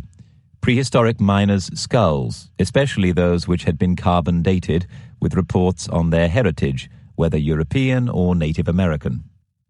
3. Reports on the prehistoric mines, not least methods of mining and the tools left behind. 4. Rock art, particularly any pictures of prehistoric ships. 5. Descriptions of artifacts found by the first Europeans to reach Lake Superior, not least by the Jesuits. 6. Legends and folklore of the indigenous Native American peoples, in particular whether they had mined or assisted in mining in prehistoric times. 7. Chemical analyses of Lake Superior copper and, in particular, Isle Royale copper. Was it really 99% pure?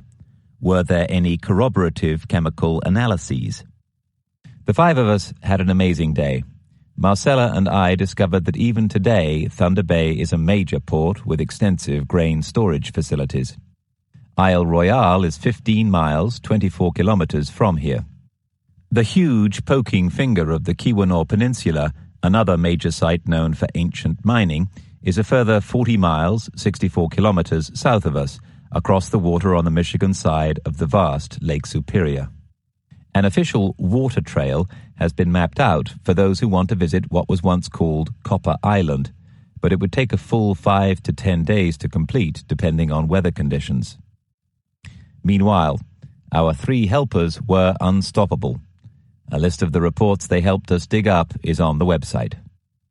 While Karen dredged up reports on mining, Michelle tracked down skeletal remains and local myths, and Wendy looked up local art finds.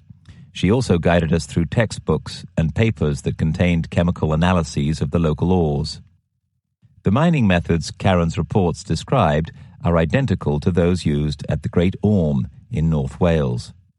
The Bronze Age metal hunters smashed out the ore with copper axes, adzes, and awls, which were almost straight duplicates of those at the Great Orme, and they bashed the excavated ore with stone eggs, just as they had done in Wales. Perhaps this was the device behind the folklore, behind the Menominee Indians' myth. The eggs were once again identical in shape, size, and weight to those in the Welsh mine. Karen also found page after page of detailed descriptions of prehistoric pottery and tools from thousands of prehistoric mines. We looked at old mine workings, mauls and hammers, skeletons and skulls, copper spears and arrows, knives, chisels, punches, awls, needles, harpoons and fish hooks, necklaces, spatulas. There was even a Minoan-style double-headed axe. The excavation was in 1924 and was known at the time as the Milwaukee Expedition. Over 10,000 Bronze Age artifacts taken from the mines are now in the Milwaukee Public Museum. Experts like Professor N.H. Winchell later argued that the indigenous peoples had no knowledge of refined metalworking. He also had intriguing evidence that the prehistoric miners had had a distinctive genetic characteristic, a remarkable flattening of the shin bone. That took me aback a second. Didn't the Amesbury Archer, or King of Stonehenge, and his son both have a marked bone peculiarity? Michelle had so far no luck with ancient skeletons. She did, though, find us some highly interesting information on the changes in the water levels of the Great Lakes over the past 5 millennia. The fact that the water levels had changed radically since the Bronze Age would later become a crucial piece of evidence in my search for the truth. The first modern-day mining operations began near the Ontonagon River on the Keweenaw Peninsula. Wendy had dug out details of a strange, so-called perched rock at Pekaming, which is carved with a prehistoric Caucasoid human face. The rock is aligned with a dolmen that sits on top of Huron Mountain and is in line with sunrise at the winter solstice. Could it have been used by the Minoans as a kind of signpost? Like a child in a sweet shop, I hardly knew which morsel of information to chew on first. Sidebar: 13 chemical analyses of Great Lakes copper since 1894 at the Kearsarge and Tamarack mines, Isle Royale, the Phoenix mine, the Quincy mine, Keller, the Quincy mine, Ladue, the Atlantic mine, the Osceola and Franklin mines, Lake Superior, Carpenter, 1914, Lake Superior, U.S. Bureau of Standards, 1925, Keweenaw, Phillips, 1925, and Lake Superior, Voce, 1948, show trace elements in the copper of 0.09% or less. That is, the copper is 99% or more pure. The 10 copper ingots found in the Uluburun wreck, out of over 300, as analyzed by Professor Hauptmann and colleagues, can only be Lake Superior copper because of this extraordinary purity. 34. Adventures by water. The imposing scale of Lake Superior comes as a surprise, rather like the sight of the Grand Canyon for the first time. The colors of the shoreline are vivid and varied: red and gray granite, white quartzite, black basalt, and golden beaches. The hills behind the shoreline soar to a height of 305 meters, 1,000 feet. This is the southern end of the Canadian Shield, a 4-billion-year-old, almost soil-free area of the Earth's crust, with its edges clawed but barely diminished by the grumbling glaciers. And to the west, nothing. No land, no ships, no sails, no people, just water. Isle Royale was turned into a national park in the 1950s, and today it certainly qualifies as a wilderness. 22 miles, 35 kilometers from Grand Portage, Minnesota, 56 miles, 90 kilometers from Copper Harbor, Michigan, 73 miles, 117 kilometers from Houghton, where the boat service starts, 6.5 hours by boat, and then a long hike from the campsite through wild country. The largest island on the largest freshwater lake in the world, Isle Royale has no modern infrastructure to speak of, no bridges, causeways, or even roads. A deserted, marshy island in the middle of nowhere and populated, I'd been told, mainly by moose. Oh, and wolves. This is the middle of mining country. You can see on maps that the lake's silting up has changed the settlement's position relative to the water. On a satellite image, I could just make out the outline of a likely area, huge and flat, through sun-dappled shadows in the trees. Why did these miners leave their tools so suddenly, as though they were planning to come back again the next day? Could there have been an epidemic? Could the whole community have fallen sick and died? Or was it connected with matters at home, the Thera eruption? I suppose that is something we will never be able to work out for sure. Another day, another island, this time on Lake Michigan, the midsection of the great butterfly shape drawn by the Great Lakes on the face of America. Beaver Island, 45 degrees 39 minutes north, 85 degrees 33 minutes west, is also known as the Emerald Isle. It's a fertile gem of a place, set among the best fishing fields of the lake. 14 miles, 22 kilometers long, it is a 30-minute ferry ride from the city of Charlevoix. Tracking the Minoans across the lakes was one of the most thrilling moments of my discovery. A treasure trail of clues had already been leading me towards this island, whose geographical position is key to its importance. A large number of storage pits that still hold traces of corroded copper lead from the Keweenaw Peninsula to Beaver Island. That was as nothing to the news I had read of a stone circle on the island. Apparently, the Native Americans call it a sun circle. A Native American elder had told Professor James Schertz that a mystical series of stone circles lay submerged in the northern reaches of Lake Michigan. The elder told Schertz that these stone structures were all linked by what he called Thunderbird lines. They all led to a large stone circle on Beaver Island.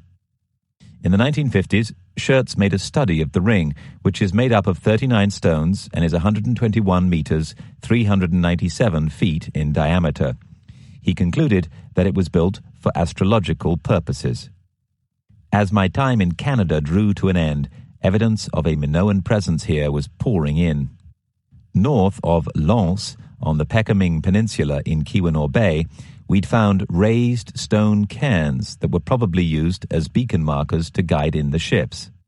Archaeologists have found the remains of prehistoric cemeteries created for the mine workers of old near Green Bay, opposite Beaver Island. Seashells from the Gulf of Mexico and the North Atlantic lie beside the fragments of bone, in some cases alongside copper jewelry. These copper artifacts appear to be identical in style to those found in the Uluburun wreck. Hundreds of large cast copper axe heads had been found, a hoard just like in Europe, by an archaeologist named Warren K. Moorhead.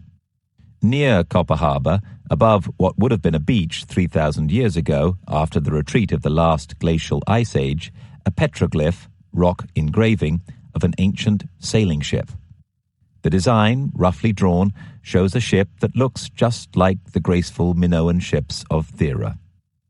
Most excitingly, a second stone circle has now been found nearby, near Traverse City, the only problem being that the site is now underwater. Mark Holley, professor of underwater archaeology at Northwestern Michigan College, discovered the series of stones 12 meters, 40 feet, below the surface of Lake Michigan. By his account, amidst the watery gloom, Holley thought he could see that one of the stones appeared to have been carved. The markings are about 1 meter high and 1.5 meters long, 3 feet by 5 feet. They are worn, and the pictures Holley brought back were inconclusive. People speculate that the stone carries a pictogram of a mastodon, elephant-like mammal. Yet mastodon, say archaeologists, were not common this far north, and by this time the huge tusked mammals were dying out. The Minoans, I was learning, left little to chance. I admired their strategic choice of location. Beaver Island is about halfway between the southern shore of the narrow part of Michigan's Upper Peninsula and the entrance to Grand Traverse Bay. In other words, it is easy to get to with ships under your command, and it's in a great strategic position. It would also be easy to defend, a great site for a trading center. Here, at the heart of America, there appears to be a Minoan star observatory, a mini Stonehenge. Far from leaving without trace, the ancient mariners had left behind something infinitely more precious, to to me at least. A mass of copper tools and artifacts. I felt closer than ever to these fearless seafarers, the sailors who had tamed the Atlantic Ocean to become the men of Atlantis. 35. A heavy load indeed. There was, however, a problem to resolve. How would the Minoans have transported the copper? There are only two possible routes. The first is east, through the Great Lakes. You would have to work your way laboriously across Lake Erie and Lake Ontario to the St. Lawrence, and then head for Newfoundland. As a sailing challenge, this is very, very hard to do. The advantage would be that you would be on the right latitude to cross the North Atlantic quickly to reach bases in Britain. The problem is, it's highly dangerous.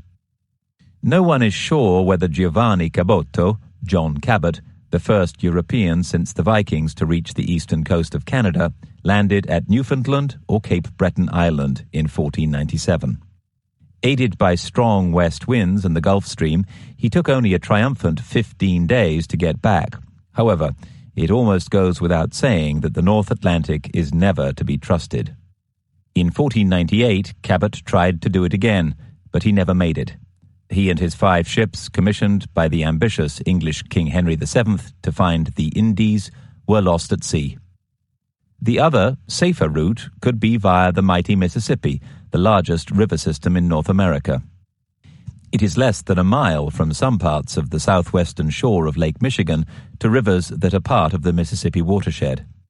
There are also a number of places in Wisconsin, South Michigan, and North Indiana where you could carry boats in a process known as portage from the Lake Michigan watershed to the Mississippi watershed. Looking at the map, I could see that such an approach would take the Minoans south via evocatively named places like Poverty Point and Cahokia. Would journeying this far south have made sense? Yet again, Wendy and her colleagues were being wonderful, supplying me with a lot of papers. It looked to me as if, due to geographic change, this route south had been navigable in the Bronze Age in a way it isn't today. I've made a note of which reference sources were the most useful in the search later in this chapter, but I'm starting here with Professor James Schertz, the first man to examine Beaver Island's stone circle. He had also made a special study of ancient trade routes. Professor Schertz writes, immediately after the glaciers melted, water levels of the Great Lakes were much lower than today, with the main outlet through North Bay, i.e. into the St. Lawrence. But as the land rose under the melted glacier, the river at North Bay also rose. So did lake levels behind it, until the waters of Lakes Huron, Michigan, and Superior combined into a giant body of water called Lake Nipissing. But the water could continue rising only so long, and finally a southern outlet opened into the Illinois River over the present Chicago Ship Canal at the southern end of Lake Michigan. CSC. Another book showed me pictographs of very old sailing ships beside Lake Superior. Of course, when Lake Superior and Lake Michigan were one, there was no water level difference at Sault Ste. Marie. So there I had my answer. The Minoans would have been able to ship their precious copper out of America by sailing the grandest river of them all, the Mississippi. I was still unsure. How on earth, I kept thinking, did they get upriver against the current? And then I realized I'd got it wrong. The bones were all there, but I'd assembled the skeleton wrongly. Of course they didn't. They waited for a favorable wind to be able to sail against the current. Large vessels from the Mississippi could then have sailed directly into Lake Nipissing and then on to Keweenaw and Isle Royale. And coming back, they would have used the current. The current on the mighty Miss can be very strong in high water periods, and the speeds range from 1 to almost 6 knots. If they caught the tide right, travel was dead easy. If copper was floated south, then there should be evidence of that downriver.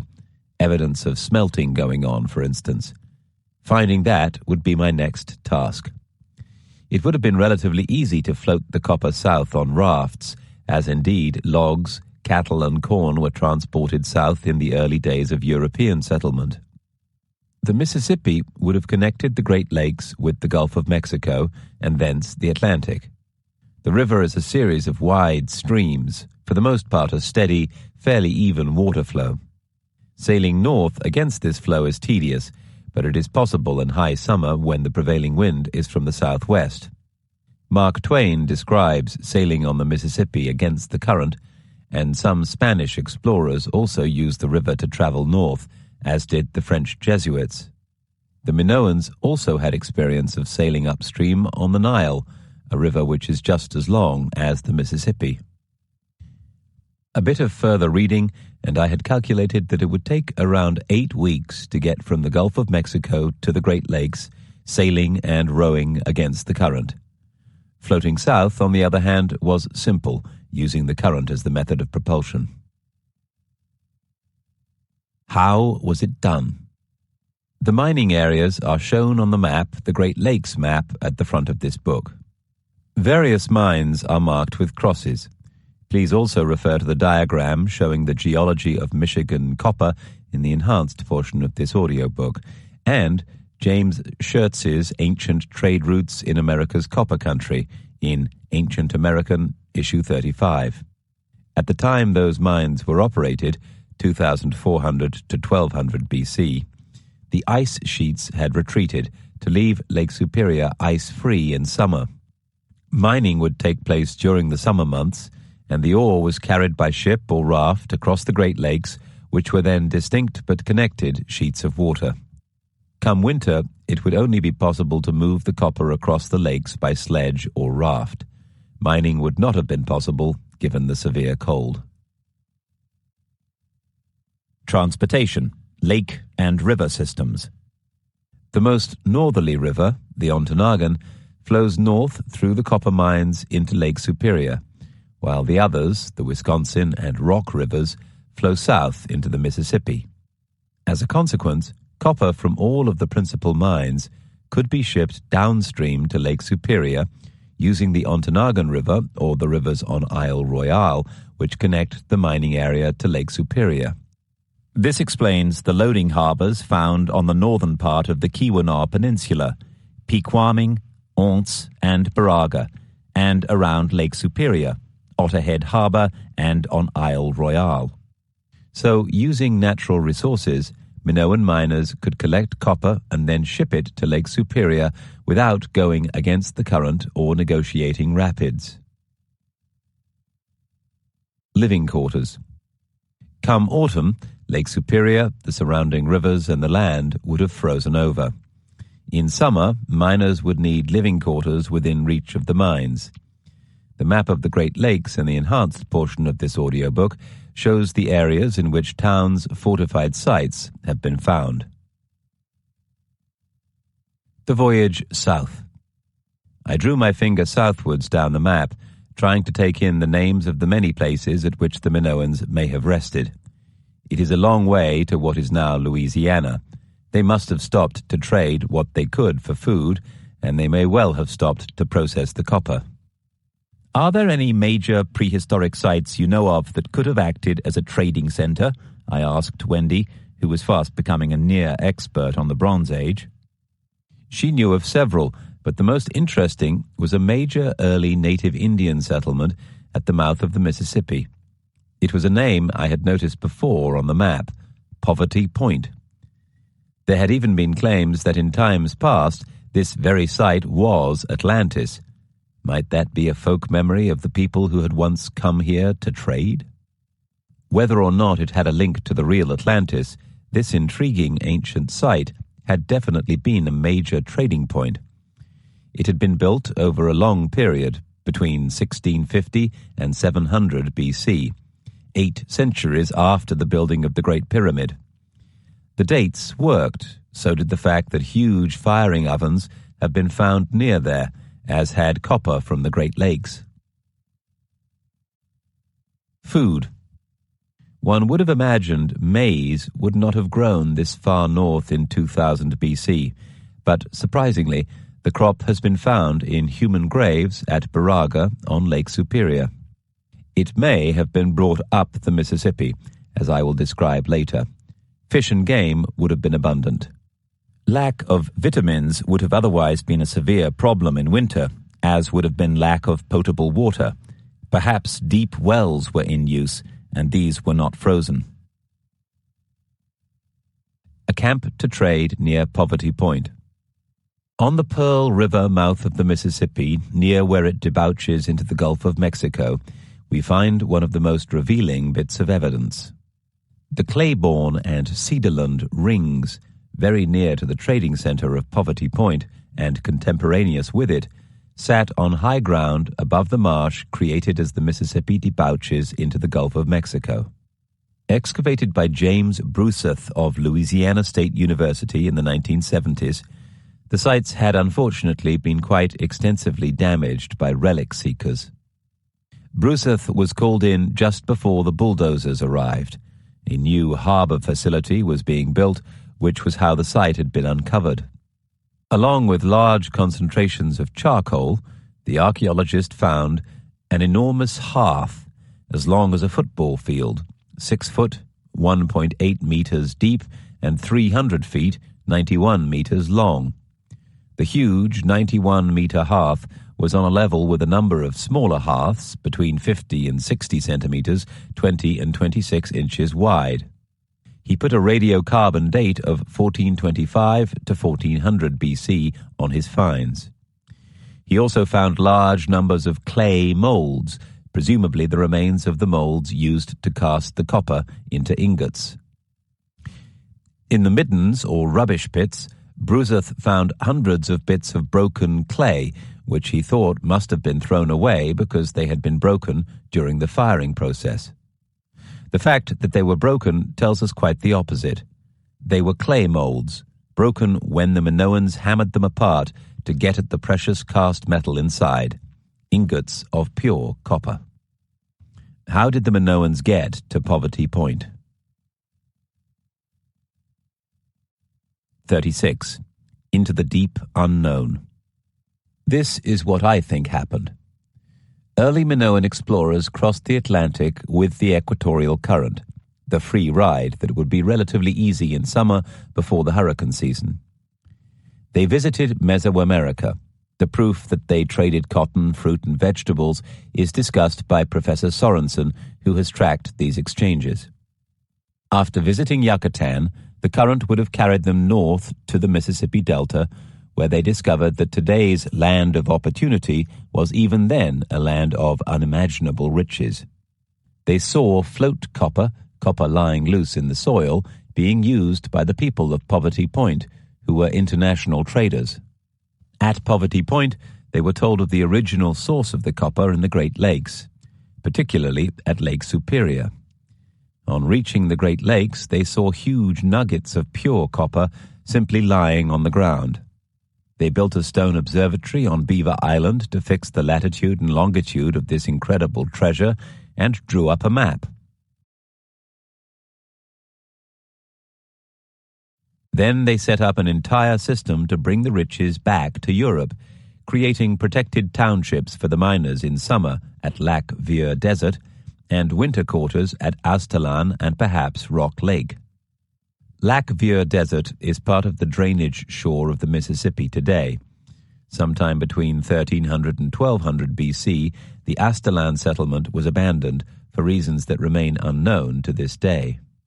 During the Bronze Age, both the Lac Vieux Desert site and Aztalan were fortified, as well as being protected by water, in the middle of a lake, Vieux Desert, and by the Rock River, Aztalan. Recently, walls and substantial pyramid structures have been found submerged in Rock Lake. Both sites are protected by double embankments. The miners clearly feared attacks by humans or bears. I assume Lac Vieux Desert was the summer camp, from which mines could be reached downstream via the Ontonagon River. Aztalan, further south and therefore warmer, was the winter quarters, reached via the Rock River from Lake Michigan. They built shipyards on Isle Royale at Otterhead Island and at the northern end of the Keweenaw Peninsula at Pequaming, Baraga, and Lens. Later, they had the sad duty of constructing burial mounds for those workers who died at Aztalan, Rock Lake, and Green Bay. The copper was loaded onto pallets which were extended to form rafts. These rafts were floated down the Mississippi via Lake Michigan to Poverty Point in the south. Here the vast kilns awaited them. The rafts were broken up to be used for charcoal. The copper was turned into ingots before they'd even left, and stored to await collection by Minoan ships which crossed the Atlantic. On the return leg, the ancient traders pitched up just north of the Mississippi Delta and waited for nature's largesse. Who knows, perhaps it was nature herself who taught them how to get home. We know that 19th century whalers understood about the currents because we have records of them watching the great humpback whales hitch a free ride north and then following them. Our intrepid Minoans may well have followed the loggerhead turtles, fabulous creatures born under 1,000,000 stars on the beaches in Crete as they began their epic journey home to breed. On the return journey, they again found a free ride on the Gulf Stream. Warmed by the sun in the shallow waters of the Gulf of Mexico, water rushes east through its only point of escape, the narrow straits of Florida. 30 million cubic meters, 39 million cubic yards per second of water drain out of the Florida Straits, pumping our Minoan ships north. It's difficult fully to grasp the immensity of this great ocean river. To carry just the sea salt that flies through the straits every hour would take more ships than exist in the entire world today. 1 billion cubic feet of water streams past Miami every second of the day. The push through the straits, only 50 miles, 80 kilometers wide, and 2,500 feet, 760 meters deep in places, increases the speed and force of the Florida current. Deflected to the north by the Bahamas, the Florida current then joins with the Antilles current. The Gulf Stream system, as it has just become, then triples in volume and pushes north. The Minoans may have whiled the hours away watching the whales, as the huge mammals fed off the plankton-rich waters along the current's edge. Or they could have seen the blue sharks that use the current to reach their pupping grounds off southern Ireland, West Wales, Spain, and Portugal. The total round trip made by these amazing predators is 9,500 miles, 15,300 kilometers. The current flows north along the southeastern United States, slowing as it runs toward Cape Hatteras and then turns towards the east. Off the Grand Banks of Newfoundland, the Gulf Stream and the Labrador currents collide, creating fogs and storms famous for their treacherous nature. The ocean water temperature changes are often dramatic, as much as 20 degrees of change as you cross from one current to the other. The huge wheel of the North Atlantic continues to turn.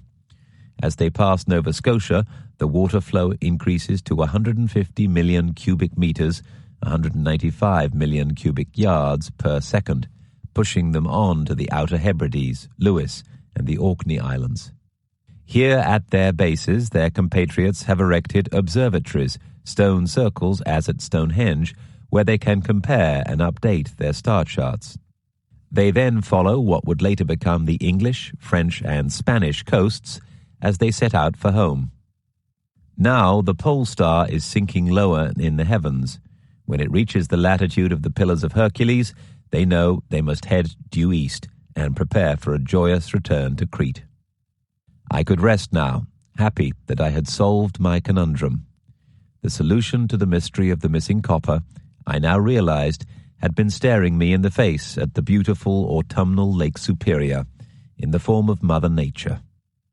Nature provided everything, from the copper sitting right on the surface, ready to be collected, to the wood for the rafts and the water to carry them. Mother Nature was behind the significant change in water levels over 3 millennia, and in riding the Gulf Stream back to Britain, the Minoans used what came perfectly naturally to them, the power of the seas. 37. So, the proof. I decided to look in detail at the prehistoric mining tools and copper implements found on the Keweenaw Peninsula and on Isle Royale, starting with the stone hammers. The fact that Great Orme and Isle Royale copper miners used identical mining tools could, of course, be a coincidence. It could simply be put down to the designer's favorite adage, form follows function. What about the other copper implements left by the miners for other purposes? To ascertain the full extent of the similarities, we built up a file of prehistoric Lake Superior copper implements. We also took photographs at a number of American museums and obtained others from an excellent website called the Great Lakes Copper Culture. Thousands of different copper and bronze tools have been found around Lake Superior. Projectiles with flat, conical and rat tail points and square and ornate sockets. Harpoons with flat and round tangs. Knives of every shape and function with crescent-shaped, straight and curved blades. All manner of fish hooks, scrapers and spatulas. Axes, adzes, pull staves, punching instruments in the form of awls, needles, gauges, mandrills, finger drills. Fasteners in the shape of staples, clasps and rivets. Personal adornments, bracelets, rings, beads, gorgets, tinkling earrings. There were literally hundreds of varieties of copper and bronze implements running into thousands of individual items. Then it struck me. If, as I had been contending, it was the Minoans who had mined the copper of the Great Lakes, then we should compare artifacts like for like with artifacts found in Crete, on Thera, and in the Uluburun wreck. So I re-examined the museum catalogues. These, time and again, showed photographs of bronze utensils identical to their Lake Superior counterparts of the same age. You can view a selection of comparisons in the enhanced portion of this audiobook and on our website. Determining the source of copper artifacts through trace element patterns and X-ray spectrometry. A number of American geologists agree that Great Lakes copper was of extraordinary purity. Professor James B. Griffin of the University of Michigan puts the total trace elements in the material at 0.1% or less, i.e. the copper is 99% purity or more. It should be possible to use non-invasive X-ray spectrometry to measure the trace elements in copper artifacts from Lake Superior and the Uluburun wreck, and then use the results to discover if the Great Lakes were the original source of the copper. As far as I know, 2 attempts to use this method have been made, in studies 30 years apart. The first one was made by Edward J. Olson, and the second by George Rip Rapp, James Allott, Vanda Vitali, Jikun Jing, and Isla Henriksen. I found both easy to read. Essentially, they both reached the same conclusions. There are so many variables that any conclusion reached has to be on a balance of possibility basis, my wording, and treated with great caution. It may one day be possible to be certain, but much more work is required. George Rapp and colleagues state that their purpose was to 1. Indicate the extent to which sources of natural copper can be chemically distinguished, 2. Present a methodology for trace element sourcing, 3. Publish a small database, 4. Provide another means by which archaeologists can approach complexities in trade and exchange networks. There is a final caution concerning finding a reasonable geographic source area.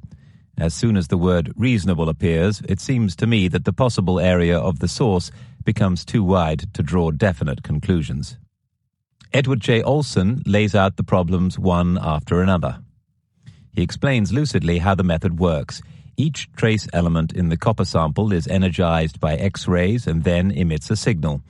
The intensity of the signal denotes the strength of the trace element. The method can be used to trace element 22, titanium, upwards. However, the accuracy depends on 1. Size of sample and whether it is an aggregation or one single mass. 2.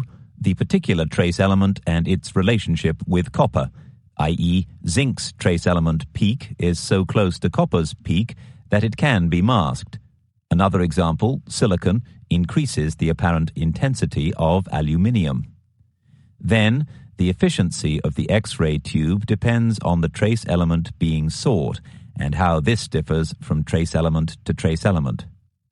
He summarizes, thus, in order to determine the chemical characteristics of copper artifacts from a given locality, one must be aware that trace elements are exceedingly unreliable. Bearing these two reports in mind, I wanted to double-check my contention that Bronze Age copper of 99% purity was only found in the mines of Lake Superior. Unfortunately, the distinguished Professor Hauptmann believes it is impossible to be this precise. As he wrote to me, "You cannot prove 10 Uluburun ingots came from Lake Superior."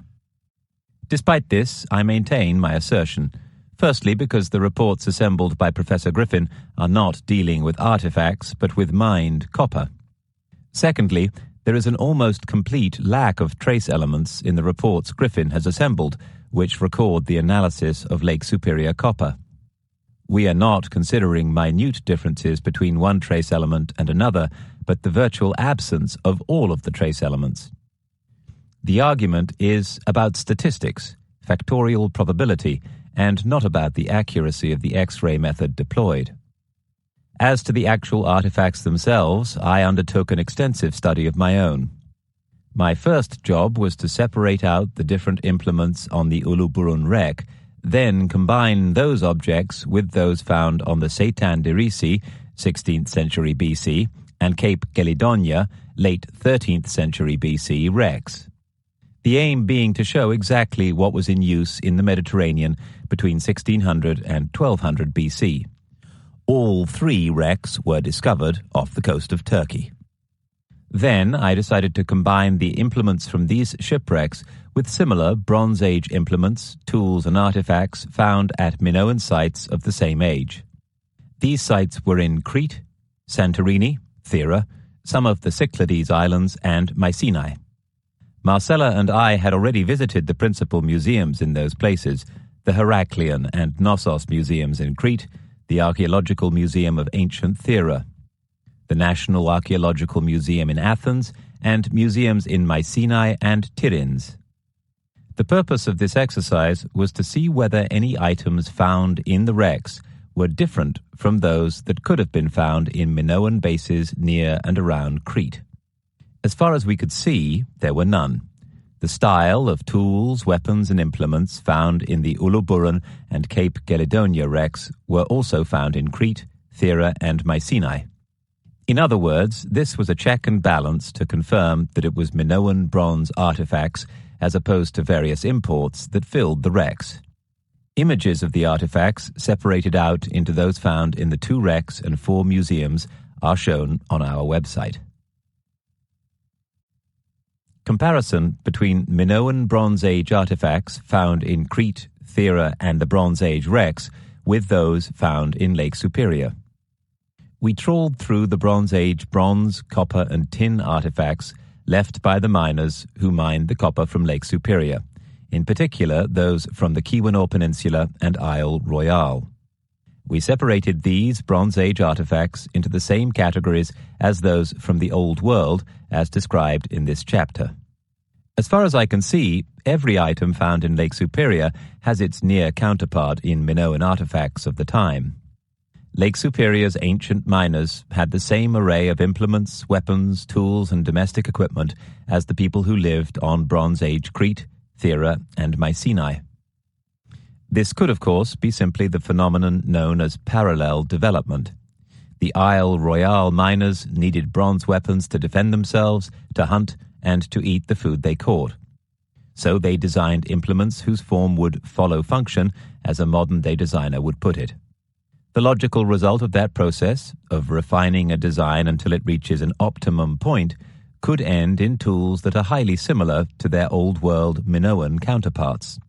This argument will have its supporters, naturally.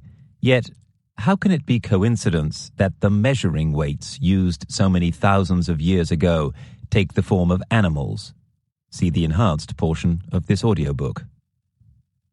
It is also intriguing that even local Native American myth appears to support the idea that it was outsiders who were mining the area's islands and peninsulas. This has a bearing on the other potent argument for the involvement of outsiders in Lake Superior's mining heritage, namely the industrial scale on which the copper was mined and processed. This area was so rich in minerals that local people didn't need to mine. They could use the abundant float copper found on the surface. Those who mined the copper were clearly not indigenous Americans. I suggest the best explanation is that the miners were the same people as those who so efficiently controlled the bronze trade in the Old World. The stone astronomical structures were so like those in Britain. Grave barrows, astronomical alignments, avenues and cursi, the elements were the same.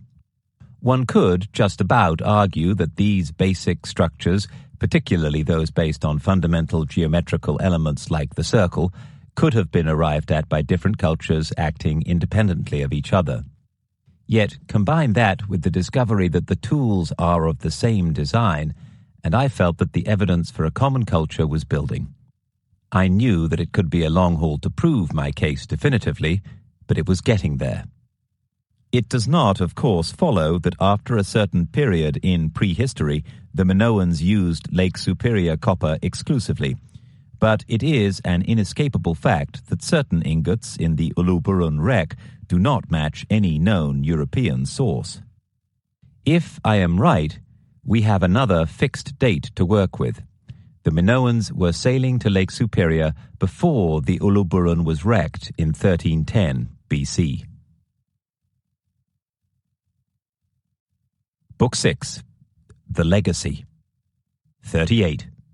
The spots marked X. By now, I was running to catch up.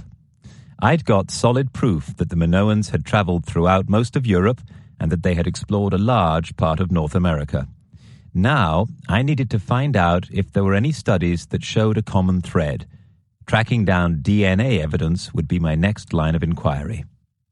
X usually marks the spot in any treasure hunt. By pure coincidence, the same was true of my own hunt for gold in the form of information. There is a widespread but much contested theory that the first Amerindians originally came from East Asia. However, an intriguing DNA haplogroup has recently been found in several Native American populations, haplogroup X. The X group is the only Amerindian haplogroup that does not show a strong connection to East Asia. What is interesting is that although haplogroup X is itself rare, it has a perplexingly wide geographic range. Despite its relative scarcity, the group is found throughout Europe and the Middle East. In North America, this haplogroup is found particularly among Native Americans, especially tribes living in and around the Great Lakes, while in Scandinavia, for instance, it is found in only 0.9% of the population. Haplogroup X2 is a rare subgroup of X that appears to have expanded quite widely in the Mediterranean and the Caucasus around 21,000 years ago. It's now more concentrated in the Mediterranean, particularly in Greece, along with Georgia, the Orkney Islands, and the Druze community in Israel. I looked for a summary. Here is the best I found, written by Jeff Lindsay. As he points out, some geneticists believe that lineage X suggests a definite, if ancient, link between Eurasians and Native Americans. Enter haplogroup X. The team, led by Emory researchers Michael Brown and Douglas Wallace, were searching for the source population of a puzzling marker known as X. This marker is found at low frequencies throughout modern Native Americans and has also turned up in the remains of ancient Americans. Identified as a unique suite of genetic variations, X is found on the DNA in the cellular organelle called the mitochondrion, which is inherited only from the mother. Haplogroup X was different. It was spotted in a small number of European populations, so the Emory group set out to explore the marker's source. They analyzed blood samples from Native American, European, and Asian populations and reviewed published studies. We fully expected to find it in Asia, like the other 4 Native American markers, A, B, C, and D, says Brown. To our surprise, haplogroup X was only confirmed in a smattering of living people in Europe and Asia Minor, including Indians, Finns, and certain Israelis. The team's review of published mtDNA sequences suggested it may also be in Turks, Bulgarians, and Spaniards. But Brown's search has yet to find haplogroup X in any Asian population. It's not in Tibet, Mongolia, Southeast Asia, or Northeast Asia, Theodore Schur told the meeting. The only time you pick it up is when you move west into Eurasia. Haplogroup X is found in several places outside of Asia, including among the Finns, for example, who are often thought to be an earlier group in Europe in the light of Y chromosome studies, but nevertheless appear to share many mtDNA lineages with other Europeans.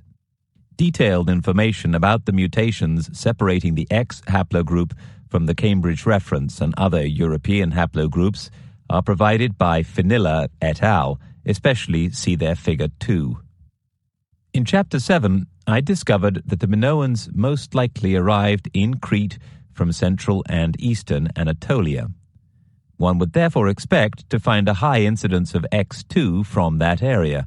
In fact, the statistics live up to expectations. The following figures are percentages.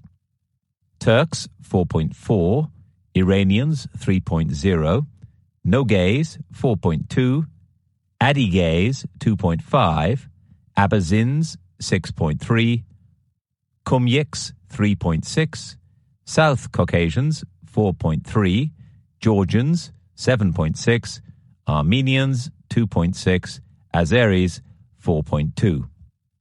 Here is where X2 has been found in significant amounts. Belgium, Crete, Egypt, Finland, France, Israel, Lebanon, Morocco, Navajo, Ojibwa Chippewa, Great Lakes, Orkneys, Portugal, Sardinia, Tunisia. The geographical spread of X2 was most helpfully summarized by Finilla and colleagues. Their graph is replicated on our website. The American inheritors of X2, Ojibwa Chippewa around the Great Lakes, have their own subdivisions of X2. X2A1, X2A2, X2AIB, X2A1A, X2G. From the higher percentages involved, it seems that X2 originated in the Near East and particularly Eastern Anatolia, just as the Minoans had done. There is much controversy over the dating of the DNA, i.e. when the mutations which resulted in the sub-haplogroups occurred. It would be difficult to say with certainty when the European carriers of X2 reached America. At present, there are two possible dates for the arrival of X2. 9,200 to 9,400 years ago, or 2,300 to 3,800 years ago. I would summarize the research in this way. 1. The implications are that the X2 populations in North America could have been caused by Y DNA mutations from European X2 ancestors, circa 1800 BC, or from a much earlier migration by Europeans to North America 9,420 years ago. 2. The people with one of the highest incidences of X2, the Ojibwa, live mainly around Lake Superior in Michigan, Wisconsin, Minnesota, North Dakota, and Ontario, Canada, i.e. near the copper mines described in chapters 33 to 37. 3. No fewer than 16 European and Mediterranean countries in which significant levels of X2 DNA have been found were visited by the Minoans as described in chapters 1 through 15. 4. DNA X2 has thus been found on both sides of the Atlantic and throughout the Minoan trading empire. Taking all of the evidence in the round, it appears that the Minoans could well have been the carriers of X2. It has been found where the Minoans originated, where they settled, and where they traded. Other unknown European travelers appear to have reached America 6,000 years before them in substantial numbers. 5. X2 is not found outside the areas I have already identified as probable trading outposts of the Minoan trading empire. Bearing in mind that X2 is also found where Minoan Linear A script is found, it seems to me that we can learn lessons from the DNA reports. Not least, 1. The Minoans originated from northeast rather than central Anatolia, because of the high incidence of X2 in that area and in neighboring Georgia, Armenia, Iran, and Azerbaijan. 2. The mutation from X2 to X2A in the Ojibwa Chippewa probably took place between 1800 and 1200 BC. 3. There seems to have been little sexual contact between the Minoans and the English, 0.9, or the French, 0.8, compared to that which took place between the Minoans and the Orcadians, 7.2, or the Spanish, 4.2. 4. The Minoans did not get to Central, Southeast, or East Asia, nor to West or Southern Africa, but did apparently reach the Gulf states, Oman, 1.3, Saudi Arabia, 1.5, and Kuwait, 2.0. 5. The Minoan presence in what are now Israel, Syria, Lebanon, and Jordan was even more pronounced, as evidenced by X2 in populations of Israeli Druze, 11.1, Israelis, 3.4, and Lebanese, 5.8. 39. A New Beginning. In some ways, this book was ending as it had begun. I had been working flat out, starting at 5 a.m. and working through for 12 hours each day. My right wrist was locked with arthritis, and once again I was dog-tired. Still, my team and friends, especially Cedric Bell and Ian Hudson, had also been working hard, collating a stream of evidence from the well-wishers contributing to our website. I owed it to them to finish the manuscript and get the book published. Nonetheless, the prospect of describing the end of the Minoan civilization filled me with foreboding. For the Minoans, the end of empire was a slow and painful death, not a sudden execution. I could hardly bear to think of it. All that brilliance, all that invention, and all their cultural and technological expertise lost. Thera's volcano had given several weeks' notice of its anger, so it must have seemed as if disaster had been averted. The island was thoroughly evacuated. The absence of carbonated corpses, as found at Pompeii, tells us that. The real tragedy was yet to come. For safety's sake, everybody on Thera most likely sailed to the mother island, Crete. How could they know what would happen next? For days, there would have been grumblings, maybe even the flash of an odd explosion coming from the direction of Thera. Then it happened for real. An almighty thunderclap seemed to split the horizon. Next came a sinister rush of sound as ash and gases blasted up from the volcano's heart. After the staggering eruption, the heavy sky must have felt leaden and threatening. A spreading stain of purple on the northern horizon heralded the sulphurous clouds to come. I imagine a terrible moment of calm, a charged silence as, inexplicably, the sea reared back from the shore, leaving a mass of gasping and struggling sea creatures in its wake. Then came a low and distant roar. A gathering wall of water raced across the sea towards the mother island, its sheer force pulverizing everything in its path. 100-foot wall of water hit Moklos, the harbor town on eastern Crete. The tsunami probably destroyed the entire Minoan fleet as it lay tied up in the various ports.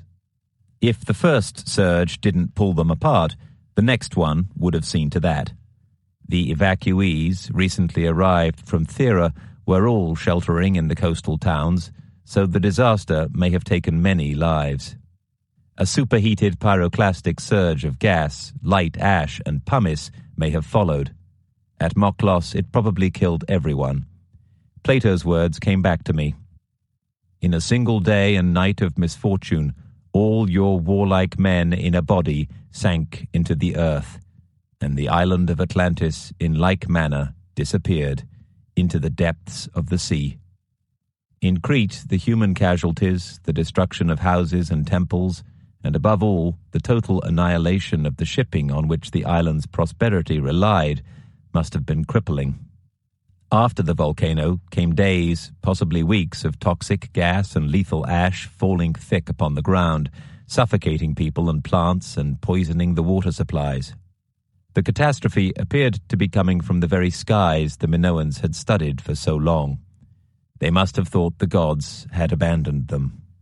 There may still have been plenty of people left alive, but the towering wall of water and the smothering ash had destroyed everything of the Cretan harvest's famous bounty. Then came famine.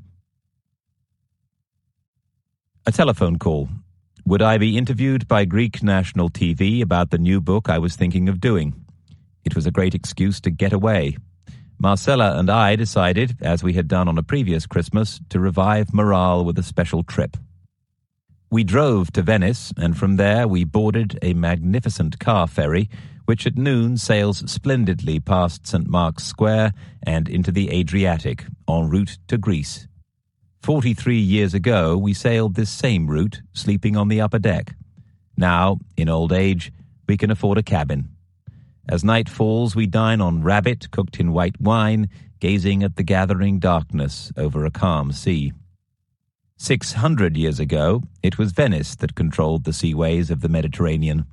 Her fleets were based at the Croatian island of Far in summer and further south at Corfu in winter.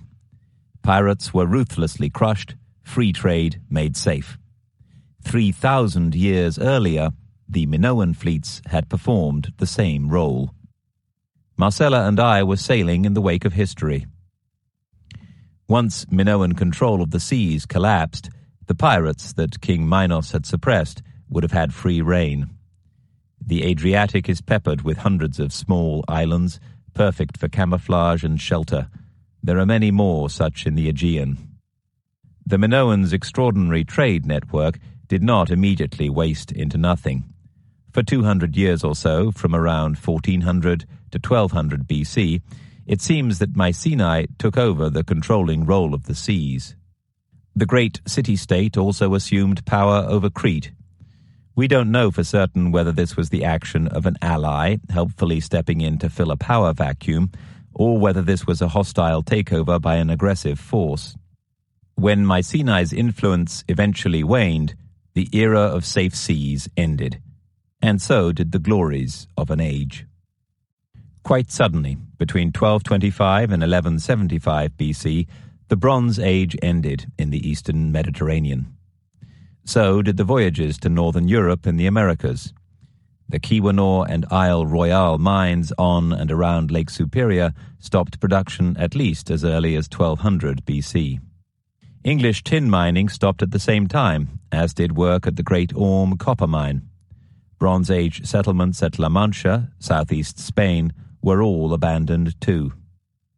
Many reasons have been advanced for the sudden collapse of the Bronze Age, a crisis in civilization that some have put down to comets, climate change, earthquakes, sunspots, or plagues.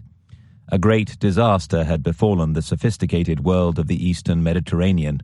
Some scholars call it simply the catastrophe. Most scholars now agree that the catastrophe was caused by a mysterious new military force. They were a people who left few traces behind them, save 50 years' worth of widespread destruction. Their ferocious armies fought with newfangled weapons, such as javelins, and wore defensive armor such as greaves and corslets. Their small, round shields suggest that they may have evolved radical new battle techniques, using infantry soldiers to great effect. The Egyptians called them the Sea Peoples. To this day, no one knows who they were or where they came from. Between 1225 and 1175 BC, the raiders overran the great civilizations of Crete, Mycenae, Anatolia, and Upper Mesopotamia. Many of the cities and fortified palaces along the eastern coast of the Mediterranean, from proud Mycenae through Troy, to the ancient Anatolian kingdoms of Kodi and Hatti were sacked. The Sea Peoples swept through the Amorite city-state of Imar and the city of Ugarit. Both were in what is today known as Syria, and may even have reached as far inland as Hazor, north of the Sea of Galilee. As Robert Drews writes, the catastrophe peaked in the 1180s BC and ended about 1179 BC, during the reign of Ramesses III in Egypt, virtually the last of the great pharaohs. The regimes in the region had been stable, palace-centered, wealthy, and relatively peaceful. What followed, at least in Greece, was a dark age. 250 years after the Minoan civilization on Crete had collapsed, the Hittite and Mycenaean empires fell. All in all, 44 cities were lost to the Sea Peoples, until finally Ramesses III managed to defeat the marauders. Lower Mesopotamia and Egypt escaped the wholesale destruction, yet both were fatally weakened, and a 2-decade famine in Egypt all but destroyed that remarkable empire. The explosion on Thera was the first mortal wound to the Bronze Age cultures of the eastern Mediterranean. Then the Sea Peoples came along and delivered the coup de grace. The very thought depressed me. What would have happened to the world had its first great sea power, the ancient Mediterranean's brightest jewel, not been destroyed?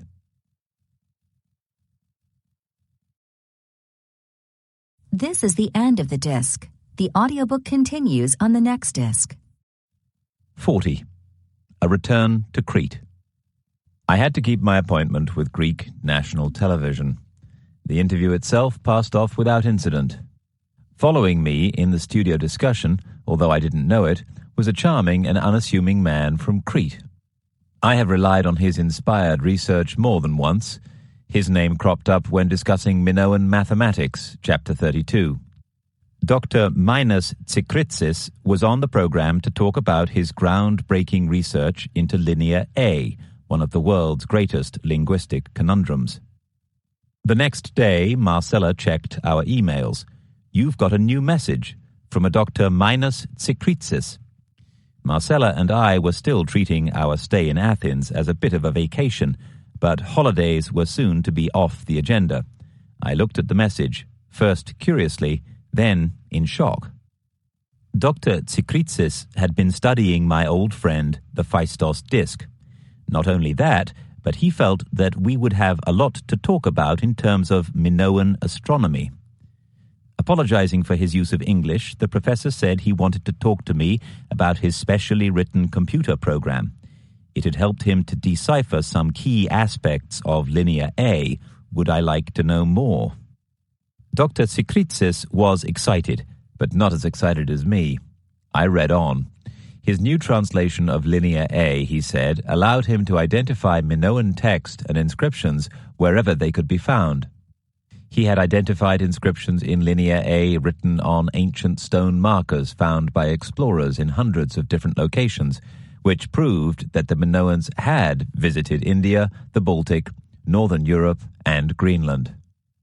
Many of the ancient Minoan writings he'd decrypted tallied with the archaeologists' current view that the entire Aegean had been under Minoan sway.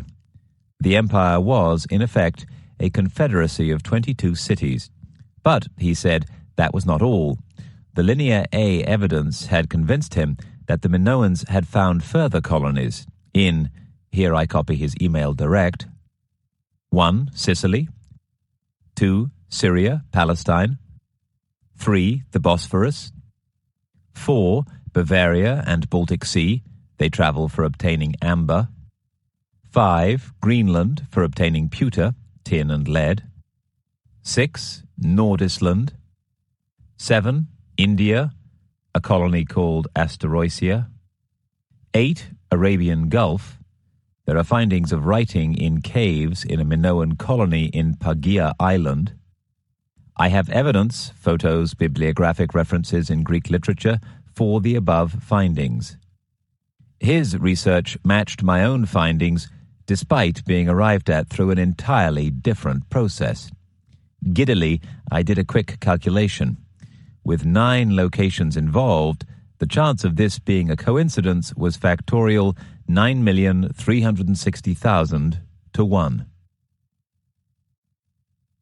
Lovely though Athens was, this lead was more important. Marcella and I hurried to get back to Crete. This time, we were headed for the very center of the island, atop a precipitous hill at Skalani, outside the lovely restored village of Archanes. Dr. Tsikritsis, his wife Chrysoula, and his son Dimitris greeted us with the kind, warm hospitality that Cretans are famed for. He is a thoughtful man with strong features and even stronger opinions. The family took us into the garden and showed us their organic olive trees, their wood oven, and the tomatoes growing underneath the vines, an organic way of keeping the pests away. Tsikritsis gave me a bottle of his lemon-infused, home-pressed olive oil, made to a traditional recipe that his father, also an ancient history enthusiast, had rediscovered and handed down to him. "You are the only one to count the oars," he said to me rather unexpectedly, referring to the Thera frescoes. "This is 28 oars, each side, a big, big ship." Then we entered a light, airy drawing room built on 2 levels. In one corner was Dr. Tsikritsis' study, a small, book-lined cubbyhole with a telescope and a traditional Cretan wooden trestle stool. We hunkered down for a long talk. As he began to explain his methods, with Chrysoula and Dimitris occasionally translating, it became clear to me that this was Dr. Tsikritsis' life's work. He initially learned ancient Greek from his father, an expert in ancient scripts. Later, he developed his own specialist skills with degrees in mathematics and physics. He also has a master's degree in the methodology of religion and a doctorate in content analysis from the Aristotle University of Thessaloniki. Few linguistic experts have a similarly broad skill base. For 20 years, Dr. Tsikritsis had devoted every moment of his spare time to understanding Minoan culture and deciphering Linear A. Tsikritsis explained that to help him break the hieroglyphic code behind Linear A, he'd used the technique of consonantal comparison. It was crucial that he was already familiar with ancient Greek, Cypro-Minoan, and the Mycenaean script Linear B, as well as with Cretan hieroglyphs. However, it was his more modern skills in computing and mathematics that had made the crucial difference. The breakthroughs started to happen when he tried statistical cryptographic techniques. He used many different Minoan texts as the basis for the work. Unfortunately for scholars, to translate a language with absolute statistical certainty, you need at least 56 symbols. The Phaistos disk has only 48. He has been busily finding other tablets and artifacts to help him go further with the translation, and it's this breadth of knowledge that seems to have been key. He told me what had inspired him. "I think my first inspiration was when looking at a spiral design on a ring. The Minoans used spiral designs all the time, just as on the Phaistos disk. This ring, I suddenly realized, could be read backwards as well as forwards." Another breakthrough was realizing that there were 15 symbols that were identical to Linear B. Then I realized that a symbol's meaning could be changed by the word you put it next to. This was where the contextual analysis came in. This is all complex stuff, but as Dr. Tsikritsis showed me chart after chart of comparisons, I saw it all unfold as a rational system, a beautiful flowing language. It was simply astounding, the amount of evidence. Again and again, on tablets and discs several millennia old, Dr. Tsikritsis' systematic solution to the ancient mystery of Linear A seemed rational, consistent, and clear. His translations, time and again, involved that most magical substance, bronze. The Minoans accorded the alloy a special significance, almost a reverence. The translations show the Minoan society's huge prosperity and document the vast amounts of grain, pottery, olive oil, and other goods that they shipped across the world. Dr. Tsikritsis had even unearthed documents that showed that this extraordinary society distributed food and goods to each according to their need. He also showed me the photograph of the ancient inscriptions he had mentioned in his email, which he would identify as being written in Minoan Linear A. They are found from Norway to the Arabian Gulf. One of his most astounding discoveries is about the Minoans' in-depth understanding of mathematics, which helped them develop their knowledge of the stars. In mathematics, it's always thought that the Babylonians and the Egyptians were far more advanced than the Minoans, he said. But in 1965, Mario Pope found something unique, a proper fraction. It was written on a wall in Hagia Triada. Hagia Triada, just 2.5 miles, 4 kilometers west of Phaistos, was a town with a royal villa at its center. The inscription, which reads 1, 1 1/2, 2 1/4, 3 3/8, shows each number progressing by 1.5 times the previous one. The calculation may have been drawn casually upon the wall for working out interest payments. What's striking, said Dr. Tsikritsis, is that we know that the Egyptians also studied mathematical progression. They, on the other hand, only used integers. This formula was mathematically far more sophisticated. Once he first began to suspect that the Minoans' grasp of mathematics was as inventive as that of the Babylonians, Dr. Tsikritsis made it his business to discover other formulae that the Minoans had left behind. He discovered that they could count in tens of thousands if they needed to. They could add, divide, and subtract. What was interesting was their need for large numbers. The large amounts of goods and grain they were trading demanded that they developed this skill. Showing me many diagrams, he convinced me that the Minoan use of geometry was unrivaled. For instance, to construct their signature spiral designs, they had to understand the use of tangents and cosines.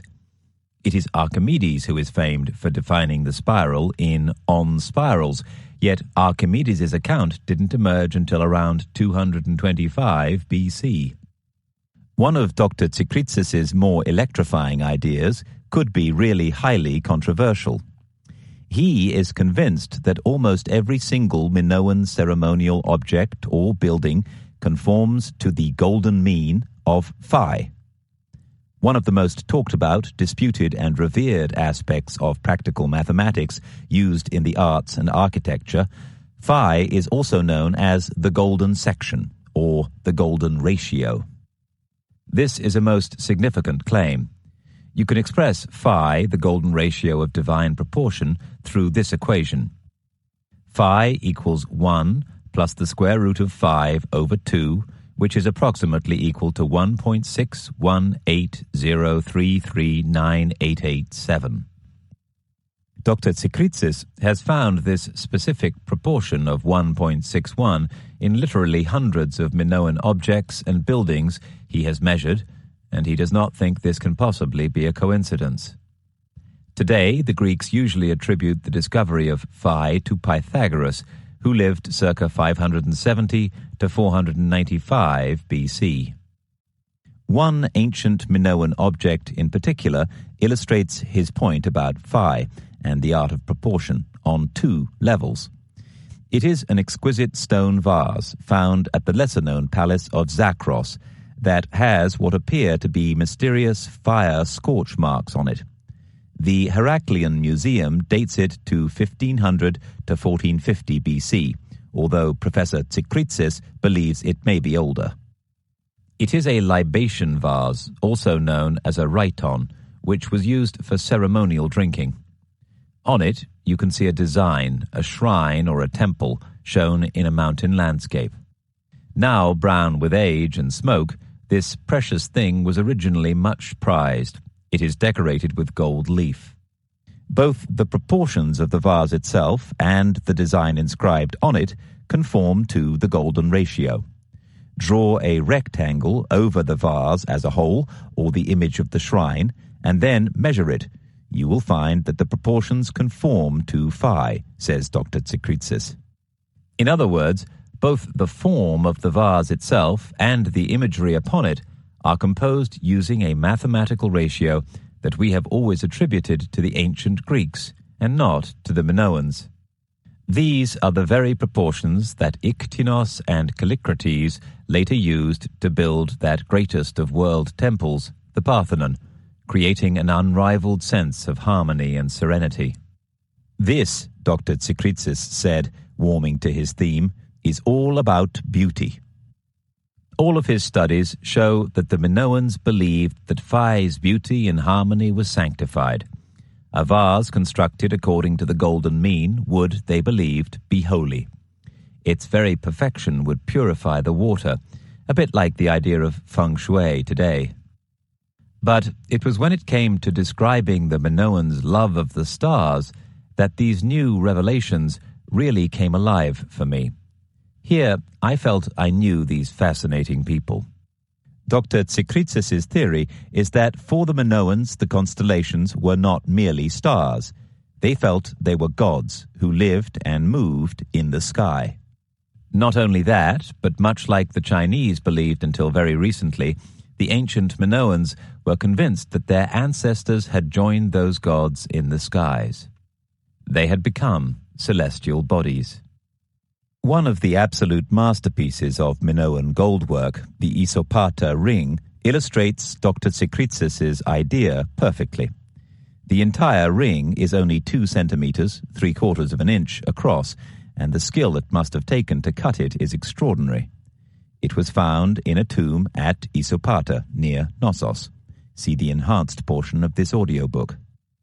4 women seem to be enjoying an ecstatic ritual dance. Their heads, though, are not human. They have the nodding heads of wheat or corn. In the background, you can see the symbols of an eye and a snake. A smaller figure drifts downwards into the picture, as if she is from far away.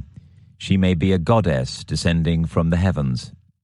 Dr. Tsikritsis' theory is that the snake, which pops up time and again from object to object, is a Minoan symbol for the constellation of the Corona Borealis. In English, we call it the Blaze Star, but it is also known as the Northern Crown. The crown, he believes, was given to King Minos's daughter, Ariadne, at her wedding. The corona is Ariadne, forever guiding her people out of the maze. This ring, Dr. Tsikritsis believes, is a type of sacred calendar. It shows a way of counting down towards the rainy season, using the position of the stars and the symbolic know-how of Ariadne. The stars didn't just guide the Minoans and inform them about the changing seasons. The Minoans thought that their ancestors were now their guiding stars, celestial bodies. Dr. Tsikritsis and I agreed that this complex and detailed subject was definitely meat and drink for another book. In the meantime, we all needed lunch. We'd walked through the village, reached the stone-built restaurant, and ordered our food, but still we couldn't stop swapping notes. There was so much to talk about. "What about the Phaistos disc?" I asked. "I haven't translated it all," Dr. Tsikritsis was keen to stress. "I think that at least one side is a onyayayo aye." I must have looked blank. He turned to Chrysula. They had a quick discussion about the translation. "A tragudi," said Chrysula, leaving me none the wiser. "A sailor's song," said Dimitris. "A sea shanty," I murmured. I could scarcely believe it. Sitting in this warm and cloistered room, with the age-old aroma of slow-roasting lamb drifting into our nostrils, all of us seemed suddenly closer to the ancient world than to the modern one. I remembered the happy scenes of the frescoes, those sailors arriving back in Thera, the people thronging to the shore to greet them. The Phaistos disc, a fire-hardened clay roundel found in the charred remains of a ruined palace, was what had started me out on my quest. Why had the mysterious object struck me quite so strongly? It seemed so appropriate somehow. The disc that had fascinated me so much records a departing sailor's sea shanty. 41. The Legacy of Hope. After this adventure, Marcella and I returned to Athens with a lot more energy. Before meeting Dr. Minos Tsikritsis, I had pretty much decided that most of the Minoans' fantastic cultural legacy had been entirely lost. The idea had filled me with gloom. Now I could see that was simply not true. The Minoans may have suffered terribly, but their work, their invention, and even their sense of fairness had lived on. In the fading sun, we wandered at the foot of the Acropolis, admiring the play of light and shade along the Parthenon's soaring columns. The temple, designed to meet the ultimate standard of perfection, the golden section, points proudly towards the Bay of Salamis. Here, Themistocles' fleet destroyed the invading Persians' mighty navy. The Parthenon is still to me the most beautiful building in the world. Now I understand why. In this island there existed a confederation of kings of great and marvelous power who held sway over the island and over many other islands also. Plato's words echoed in my mind. The Minoans had achieved exactly this. Like ancient Crete with its mysterious Linear A, Plato's Atlantis was a literate state. We know this because he describes the god Poseidon giving out rules which the first prince inscribed on a pillar of orichalcum. What was orichalcum? It was a copper alloy. Plato describes such a substance lining the walls that entered the city of Atlantis, which gradually became more and more lavish as you approached the main temple. And they covered with brass, as though with a plaster, all the circumference of the wall which surrounded the outermost circle, and all that of the inner one they covered with tin, and that which encompassing the Acropolis itself with orichalcum, which sparkled like fire. And a little later, all the exterior of the temple they covered with silver, save only the pinnacles, and these they covered with gold. As to the exterior, they made the roof all of ivory, variegated with gold and silver and orichalcum. The Minoans were mastersmiths in metal, and of course they were fabulously wealthy. It was certainly conceivable that they could line their city walls with decorative panels of bronze, copper, silver, and gold. I realized now that everywhere that I had been, Plato's majestic concept of Atlantis had dogged my every footstep. As I'd realized in Chapter 3, Plato's text suggests that the ancient metropolis and the royal city were separate entities. This bears a strong resemblance to the relationship between Crete and Thera. The main city, he said, lay on a circular island about 12 miles, 19 kilometers wide. The royal city, meanwhile, lay on a rectangular-shaped island. So, Plato's Atlantis was certainly 2 islands, and possibly more. There are plenty of islands to choose from within the Pax Minoica. Plato claimed that the kings of his fabled Atlantis had 1,200 ships. As I've explored in Chapter 6 and 19, Crete had certainly had ships in their many hundreds. Plato believed that Atlantis had suffered an environmental crisis and that the soil had become depleted. This is exactly what I'd found out had applied to the whole region of the eastern Mediterranean. Not only that, but he'd said that the people of Atlantis had been brave enough to breach the Pillars of Hercules. All of these things the Minoans had done, and more. As Plato says, in those far-off days the ocean was navigable, since there was in front of the strait, which I've heard you say your countrymen call the Pillars of Heracles. This island was bigger than both Libya and Asia combined, and travelers in those days used it to cross to the other islands from where they had access to the whole mainland on the other side which surrounds that genuine sea. The sea that we have here, lying within the mouth just mentioned, is evidently a basin with a narrow entrance. What lies beyond is a real ocean, and the land surrounding it may rightly be called, in the fullest and truest sense, a continent. This, with thanks to a new translation by Rodney Castleton, can only be America, across the Atlantic. Plato writes about Poseidon, Poseidon named all his sons. To the eldest, the king, he gave the name from which the names of the whole island and of the ocean are derived. That is, the ocean was called the Atlantic, because the name of the first king was Atlas. Most crucially, Poseidon and Cleito were the parents of 5 sets of twin brothers, and they divided the island equally between them.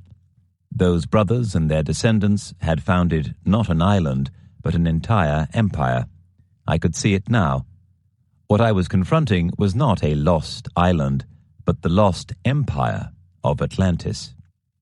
Clearly, the great classical tradition hadn't all begun here in ancient Athens. Iktinos and Callicrates' great temple was built on a great legacy. The golden era of classical Greece had evolved from a heroic tradition of enterprise and adventure. It was the fortunate heir to a much, much older civilization. With new eyes, I could now trace a clear evolution from the purity and grace I'd seen in Minoan architecture, a delicacy of form that came about due to the Minoans' love of spiritual and mathematical perfection, to the eloquent classical ideal of the golden number. From there on, the genius of Greek architecture had flourished. It went on through revival after revival, affecting everything from Renaissance Rome to 18th century Washington. The Minoans' remarkable influence did not simply stop dead in its tracks. There were also the inventions that we have always attributed to the glory that was classical Greece: coinage, a system of standard weights, music, architecture and art, theatre, even the very idea of spectacle. As Arthur Evans had pointed out, the long-robed Cretan priests of Aia Triada were playing the 7-stringed lyre a full 10 centuries before it was supposed to have been invented on the island of Lesbos. Perhaps the greatest legacy is the idea of art for art's sake, and the pursuit of knowledge for its own sake.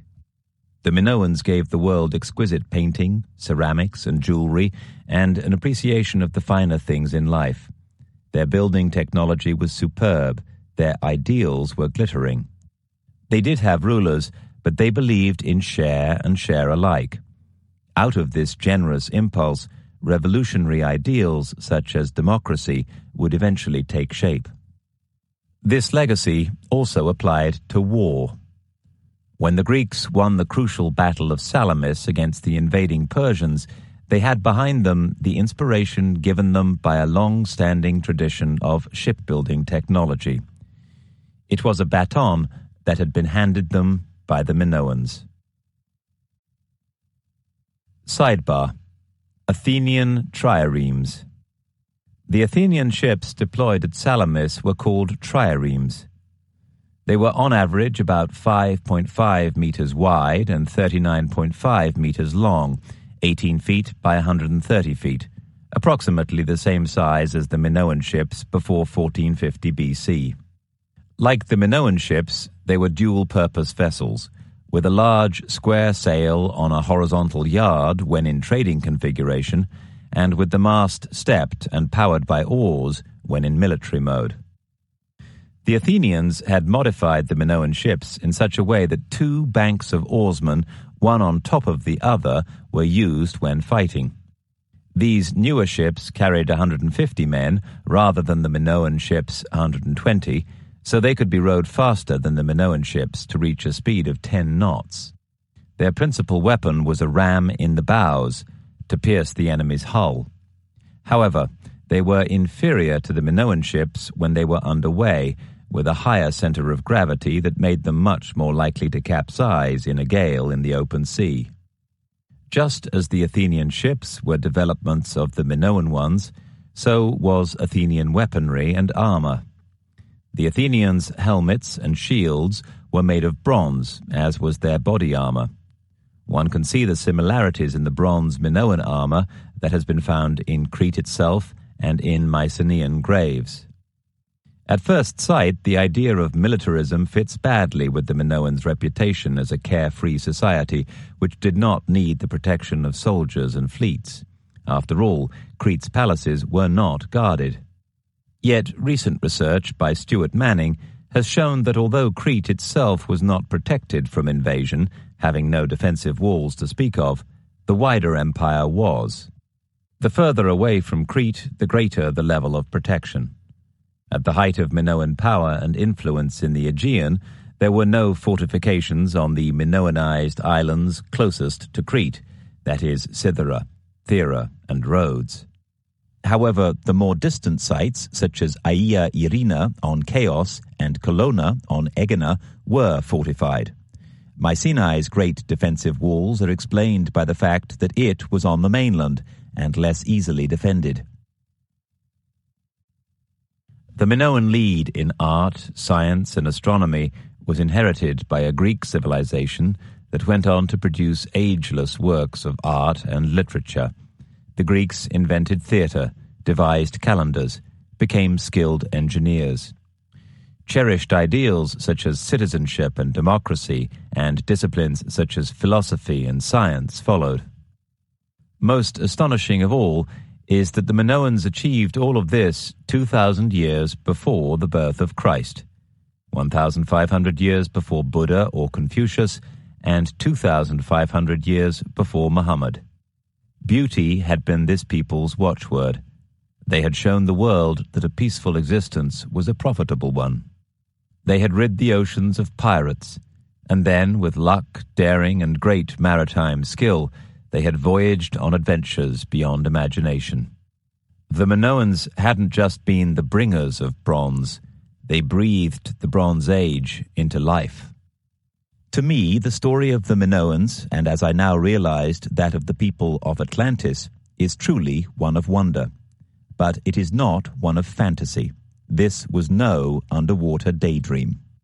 Yes, this was a society lost to history, but it was not a lost race of miraculous beings with fantastical powers.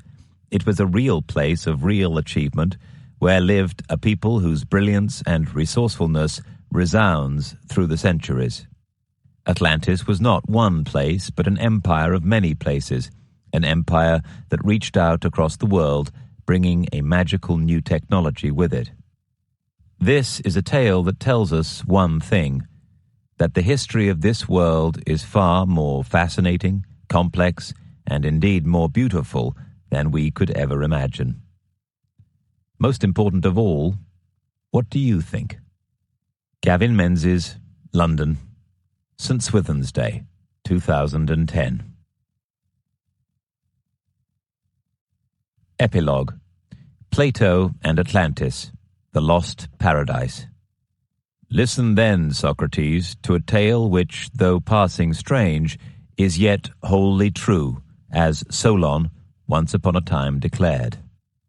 This is Critias, a lone voice introducing a tale about a lost paradise, a magical Garden of Eden, which was struck down by the awesome force of nature. This beautiful island was the cradle of civilization, but was destroyed by the gods because of the arrogance, the hubris of its people. Plato's Tale of Atlantis. Long ago there existed an island, populated by a noble and powerful race. This beautiful place was the domain of Poseidon, god of the sea, who had fallen in love with a mortal woman, Cleito. He created a magnificent palace for her in the center of the island. The people of this land possessed great wealth, thanks to the abundant natural resources of the island, which was also a center for trade and commerce. The rulers held sway not just over their own people, but over the Mediterranean, Europe, and North Africa. For generations, the people of the islands led a noble and unselfish life. They prospered from their skill in using copper and precious metals, but slowly, corrupted by avarice and greed, they changed. They decided to use their powerful navy to invade Greece and Egypt. Zeus noticed their immorality. He sent a huge wave. This drowned Atlantis, which vanished forever in a sea of mud. Greece was saved. This is a brief summary of the tale related by Plato around 360 BC in his dialogues Timaeus and Critias. These two accounts are the only known descriptions of Atlantis and have promoted controversy and debate for over 2,000 years. Many believe the stories are morality tales and fables, works of Plato's wonderful imagination. Others think that Plato may have been describing a lost civilization, one that really existed, that he called Atlantis. Finding the truth.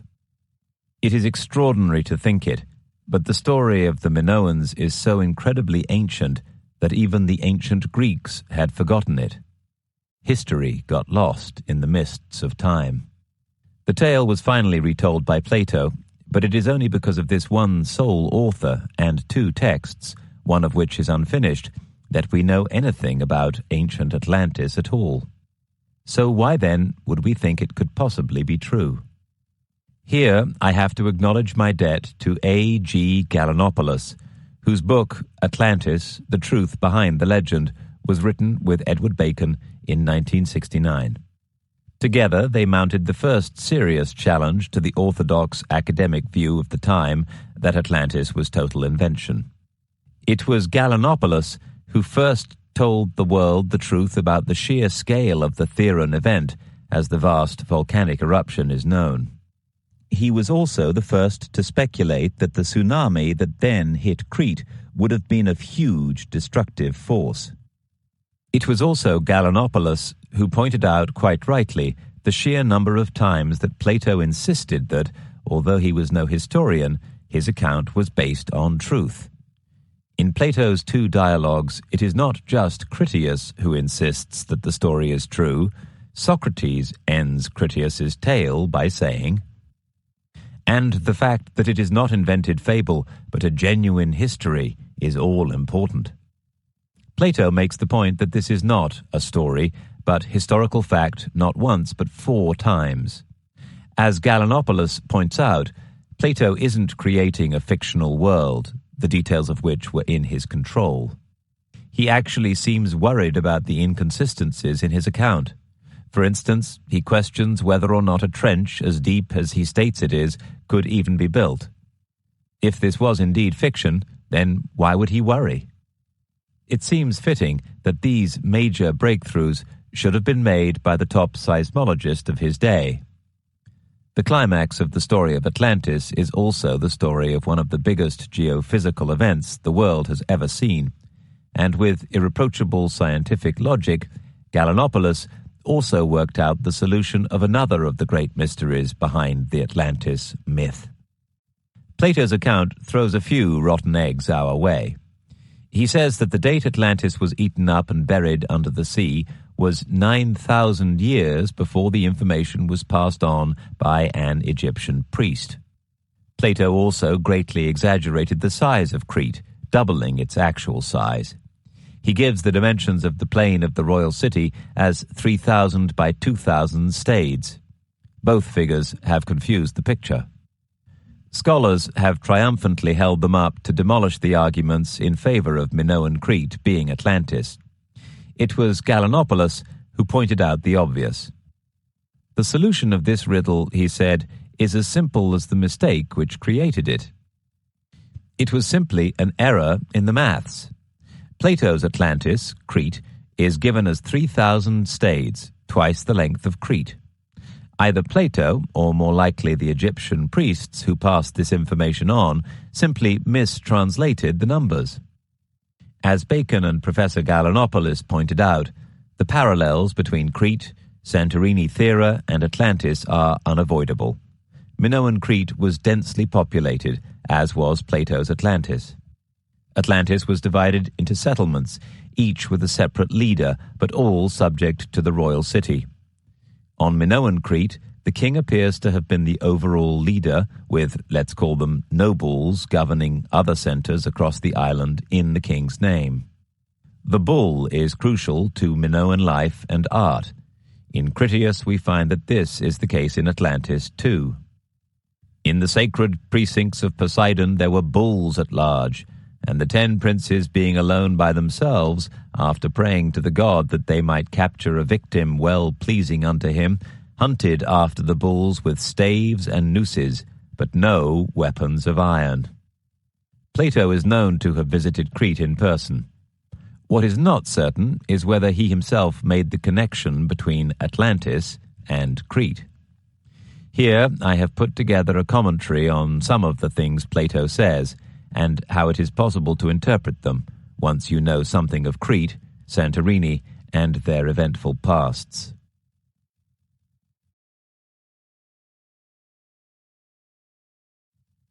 Plato's description of Minoan civilization. Plato writes that the civilization of Atlantis employed highly organized methods of agriculture. To cite Critias, it produced and brought to perfection all those sweet-scented stuffs which the earth produces now, whether made of roots or herbs or trees, or of liquid gums derived from flowers or fruits. Here, Plato is referring to Crete's perfume industry in the Bronze Age, based on olive oil with terebinth resin as a fixative and perfumes of fruit and flowers, as mentioned in chapters 8 and 10. Plato continues his description. The cultivated fruit, also vines, and the dry corn, which serves us for our meals, the various species of which are comprehended under the name of vegetables, and all the produce of trees which contain liquid and solid food, and unguents, and the fruit of the orchard tree so hard to store, which is grown for the sake of amusement and pleasure, and all the after-dinner fruits which we serve up as welcome remedies for the sufferer from repletion. All these that hallowed island of Atlantis, as it lay beneath the sun, produced in marvelous beauty and endless abundance. The hallowed island of Crete provides everything Plato describes. Moreover, Plato writes that the island is rectangular, and that the island has heavy rainfall in winter, both true of Crete.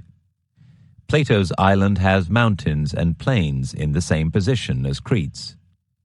Plato states in Critias that the civilization of Atlantis was a place of conscious amenity, leisure, and public service.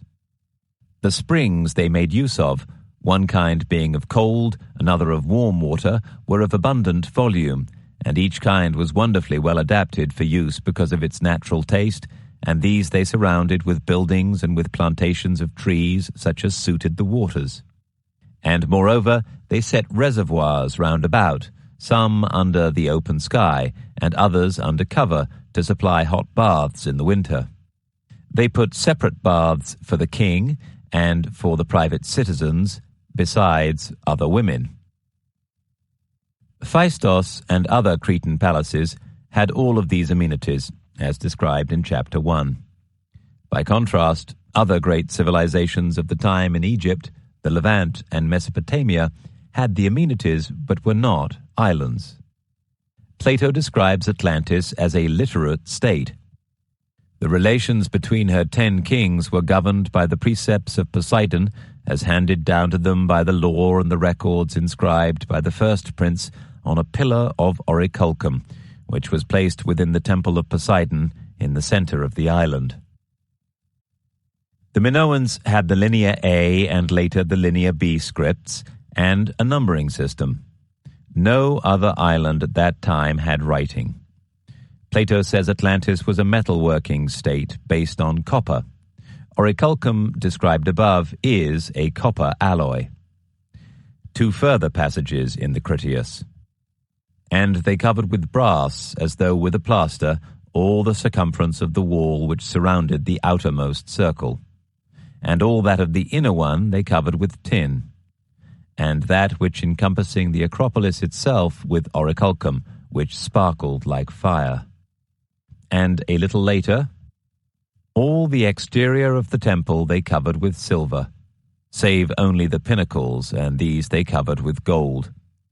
As to the exterior, they made the roof all of ivory, in appearance variegated with gold and silver and orichalcum, and all the rest of the walls and pillars and flowers they covered with orichalcum. Minoans traded and worked copper, tin, bronze, gold, silver, and ivory. Some Minoan buildings had roofs of translucent alabaster to let in the light. As Plato describes it, ivory in appearance. Only Crete fits the description. and the only island people who had the metalworking skills in the period described by Plato were the Minoans. Plato expands on the metal-making and trading capacity of the Atlantis civilization. For because of their headship, they had a large supply of imports from abroad, and the island itself furnished most of the requirements of daily life. Metals to begin with, both of the hard kind and the fusible kind, which is now known only by name, auriculcum, but was more than a name then, there being mines of it in many places of the island. It brought forth also in abundance all the timbers that a forest provides for the labours of carpenters, and of animals it produced a sufficiency, both of tame and wild elephants.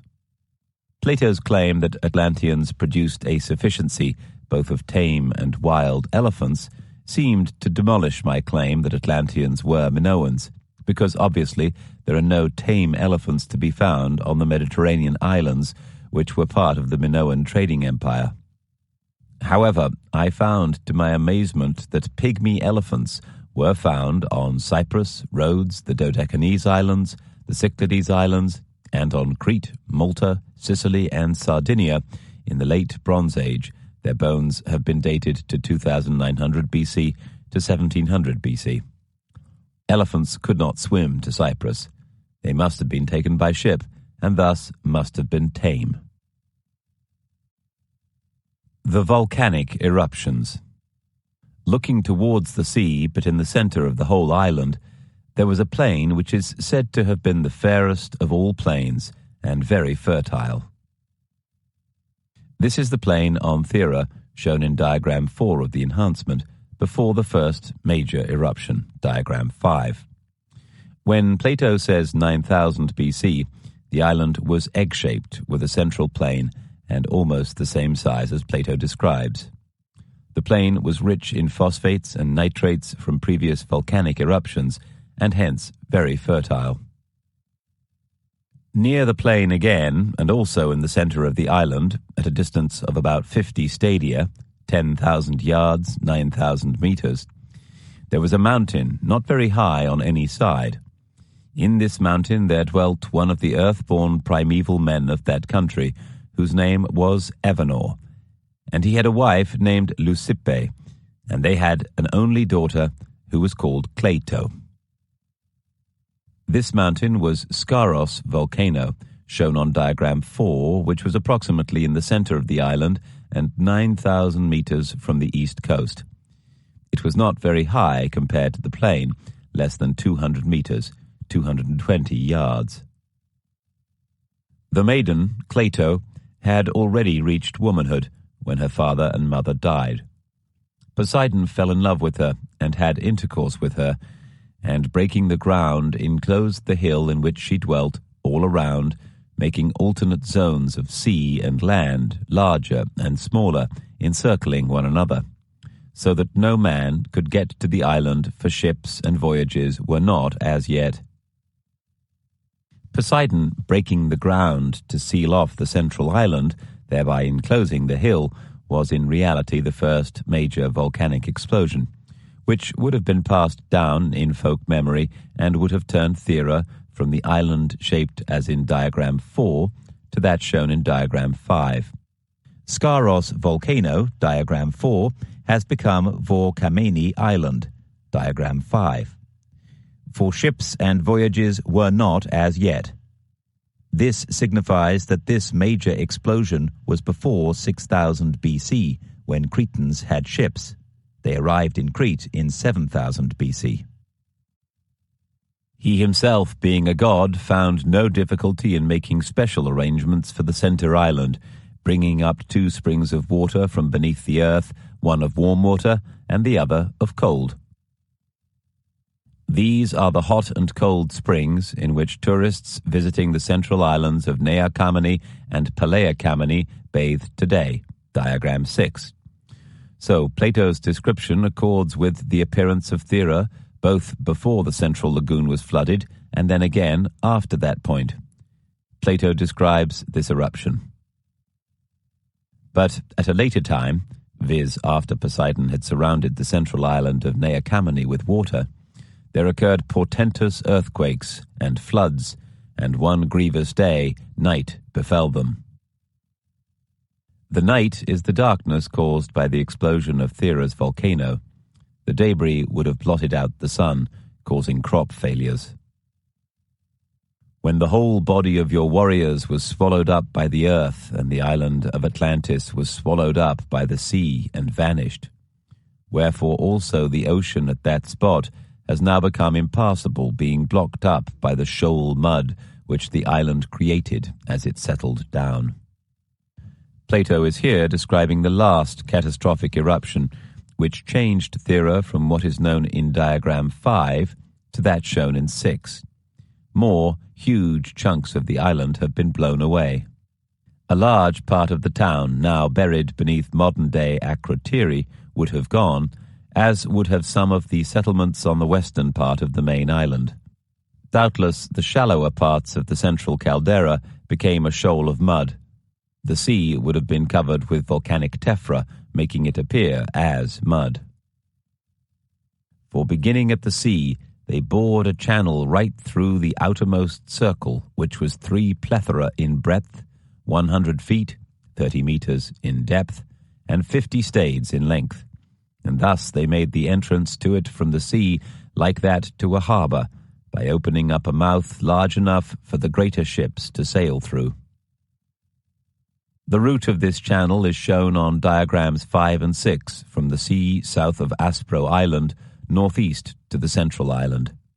Today there is a passage of 30 meters, 100 feet or more in depth, and over 6,400 meters, 7,000 yards in length from the sea to Nea Kamenni. Plato is probably using some poetic license. This channel was created by the first major volcanic eruption. Compare diagrams 4 and 5, which let the sea into central Thera, rather than by man. Just as the circle of water surrounding the central island was the result of a volcanic eruption rather than being man-made, as Plato claims. The docks were full of triremes and naval stores, and all things were quite ready for use. The busy docks are shown in the Thera fresco, as are the triremes and their stores, not least cattle being driven to be loaded onto the ships. The entire area was densely crowded with habitations, and the canal and the largest of the harbors were full of vessels and merchants coming from all parts, who from their numbers kept up a multitudinous sound of human voices and din and clatter of all sorts, night and day. Merchants of different nationalities, from their clothes and the color of their skins, are shown in the frescoes. Libyans, Africans, Minoans, and passengers in the ships with their white gowns. All of this dockyard, including the zones and the bridge, they surrounded by a stone wall on every side, placing towers and gates on the bridges where the sea passed in. The towers and bridges and the surrounding stone wall encircling the dockyard are clearly shown on the Minoan fresco. The stone which was used in the work they quarried from underneath the central island and from underneath the zones on the outer as well as the inner side. One kind was white, another black, and a third red, and as they quarried, they at the same time hollowed out double docks, having roofs carved out of the native rock. Some of these buildings were simple, but in others they put together different stones, varying the color to please the eye, and to be a natural source of delight. The white, black, and red stones which Plato described appear in the frescoes, and are still seen on the cliff faces of Thera today. The colored stones are also shown in the buildings on the frescoes, as is the subterranean double dock with the roof hollowed out of native rock. This was carved out of the cliff at Red Beach, just as subterranean docks for fishing boats are carved on Santorini today, and subterranean houses and restaurants are still being used today. Myth, Magic, and Finding America. Visiting Mycenae on mainland Greece made a big impression on me, not least because it was clear that Heinrich Schliemann had followed Homer to the letter in finding both Troy and Mycenae. Homer had been extraordinarily accurate.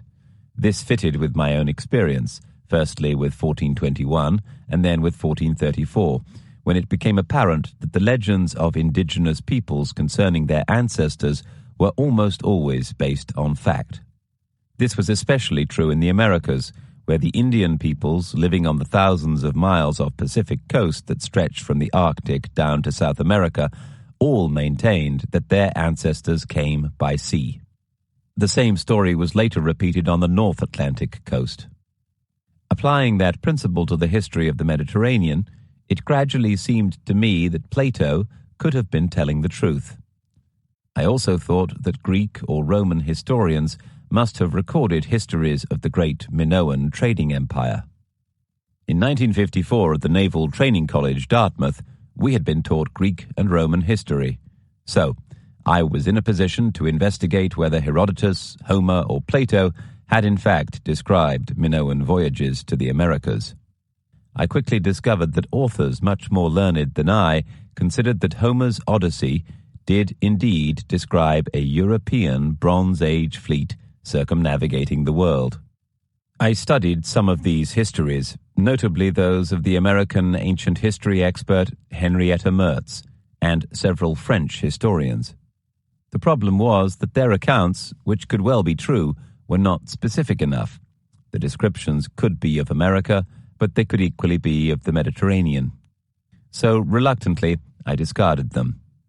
Then Marcella found Atlantis, The Truth Behind the Legend, by A.G. Gallinopoulos and Edward Bacon, the landmark book which opened my eyes. Over the past 40 years, since Professor Gallinopoulos and Edward Bacon's book was published, there has been an avalanche of new evidence about the Minoans and their fabulous civilization. Gallinopoulos and Bacon did not have an analysis of the Uluburun wreck and its cargo to go by, nor, most important, knowledge of the copper ingots in its hold and their chemical analysis. Nor did they know of the millions of pounds of high-quality copper which disappeared from the mines of Lake Superior in the 3rd millennium BC, apparently into thin air. And they did not have the opportunity to compare the hull of the Uluburun wreck with the Thera frescoes, so as to be in a position to appreciate the magnificent sea-going qualities of Minoan ships. The results of the excavations of Iberian rivers, notably the Bronze Age hoards and Bronze Age ports, were not available to them. The full extent of the Minoan Empire, notably the base at Tel el-Dabar in Egypt, was not known to them. As to Stonehenge, the discoveries of Minoan artifacts and skeletons of people who had originally lived in the Mediterranean is very recent. The Minoan pottery in North Germany has only just come to light. Gallinopoulos and Bacon did not know of recent discoveries of Minoan artifacts in copper mines across the world.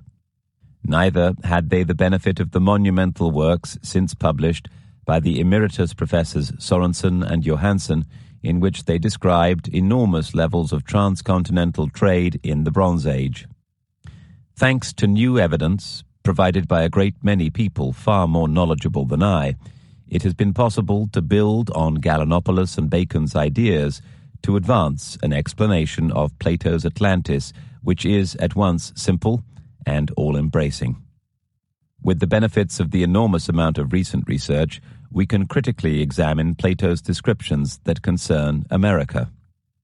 For the ocean that was at that time navigable, for in front of the mouth which you Greeks call, as you say, the Pillars of Heracles, Straits of Gibraltar, there lay an island which was larger than Libya and Asia together, and it was possible for the travelers of that time to cross from it to the other islands, and from the islands to the whole of the continent over against them, which encompasses the veritable ocean. Here we have Plato describing the Atlantic and America, and stating that the Atlantic is navigable via islands, Canaries and Cape Verde, outward bound, Hebrides and Orkneys, inward bound. Plato describes the Minoans' elegant civilization and says that their empire stretched from across the Atlantic to Europe and embraced the Mediterranean. America lay to the west of the Atlantic, encompassing the veritable ocean, which was navigable in those days. The huge island in the western Atlantic, encompassing the ocean, can only refer to America. The fleet returning from America across the Atlantic to attack Athens refers to Minoan ships returning from their voyages with Lake Superior copper. Such has been the interest in the Atlantis story that a huge amount of investigation and research has been devoted to Thera by professors and experts in all sorts of disciplines: volcanologists, archaeologists, oceanographers, art historians, geographers, meteorologists. It is all fascinating stuff. A selected bibliography of their research is on our website. The conclusion that's hard to avoid. The simplest explanation for all these similarities is that Plato was indeed describing the Minoan civilization. However, Plato's story is a conflation of three realities. First, that the Atlantis metropolis was really Santorini. Secondly, that the island in the Atlantic as big as Libya and Egypt was in fact America. Thirdly, that Atlantis's manufacturing base and breadbasket was Crete. Atlantis was not a single place, but an empire, now lost.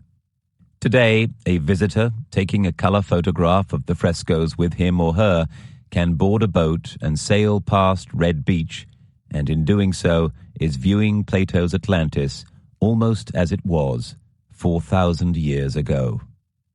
Truth is indeed stranger than fiction. This is Gilbert Jackson. We hope you have enjoyed this unabridged recording of The Lost Empire of Atlantis, History's Greatest Mystery Revealed, by Gavin Menzies. This program was produced by Tantor Media Incorporated. Executive producer, Karen Jakonski. Text copyright 2011 by Gavin Menzies. Production copyright 2011 by HarperCollins Publishers. All rights reserved. Thank you for listening.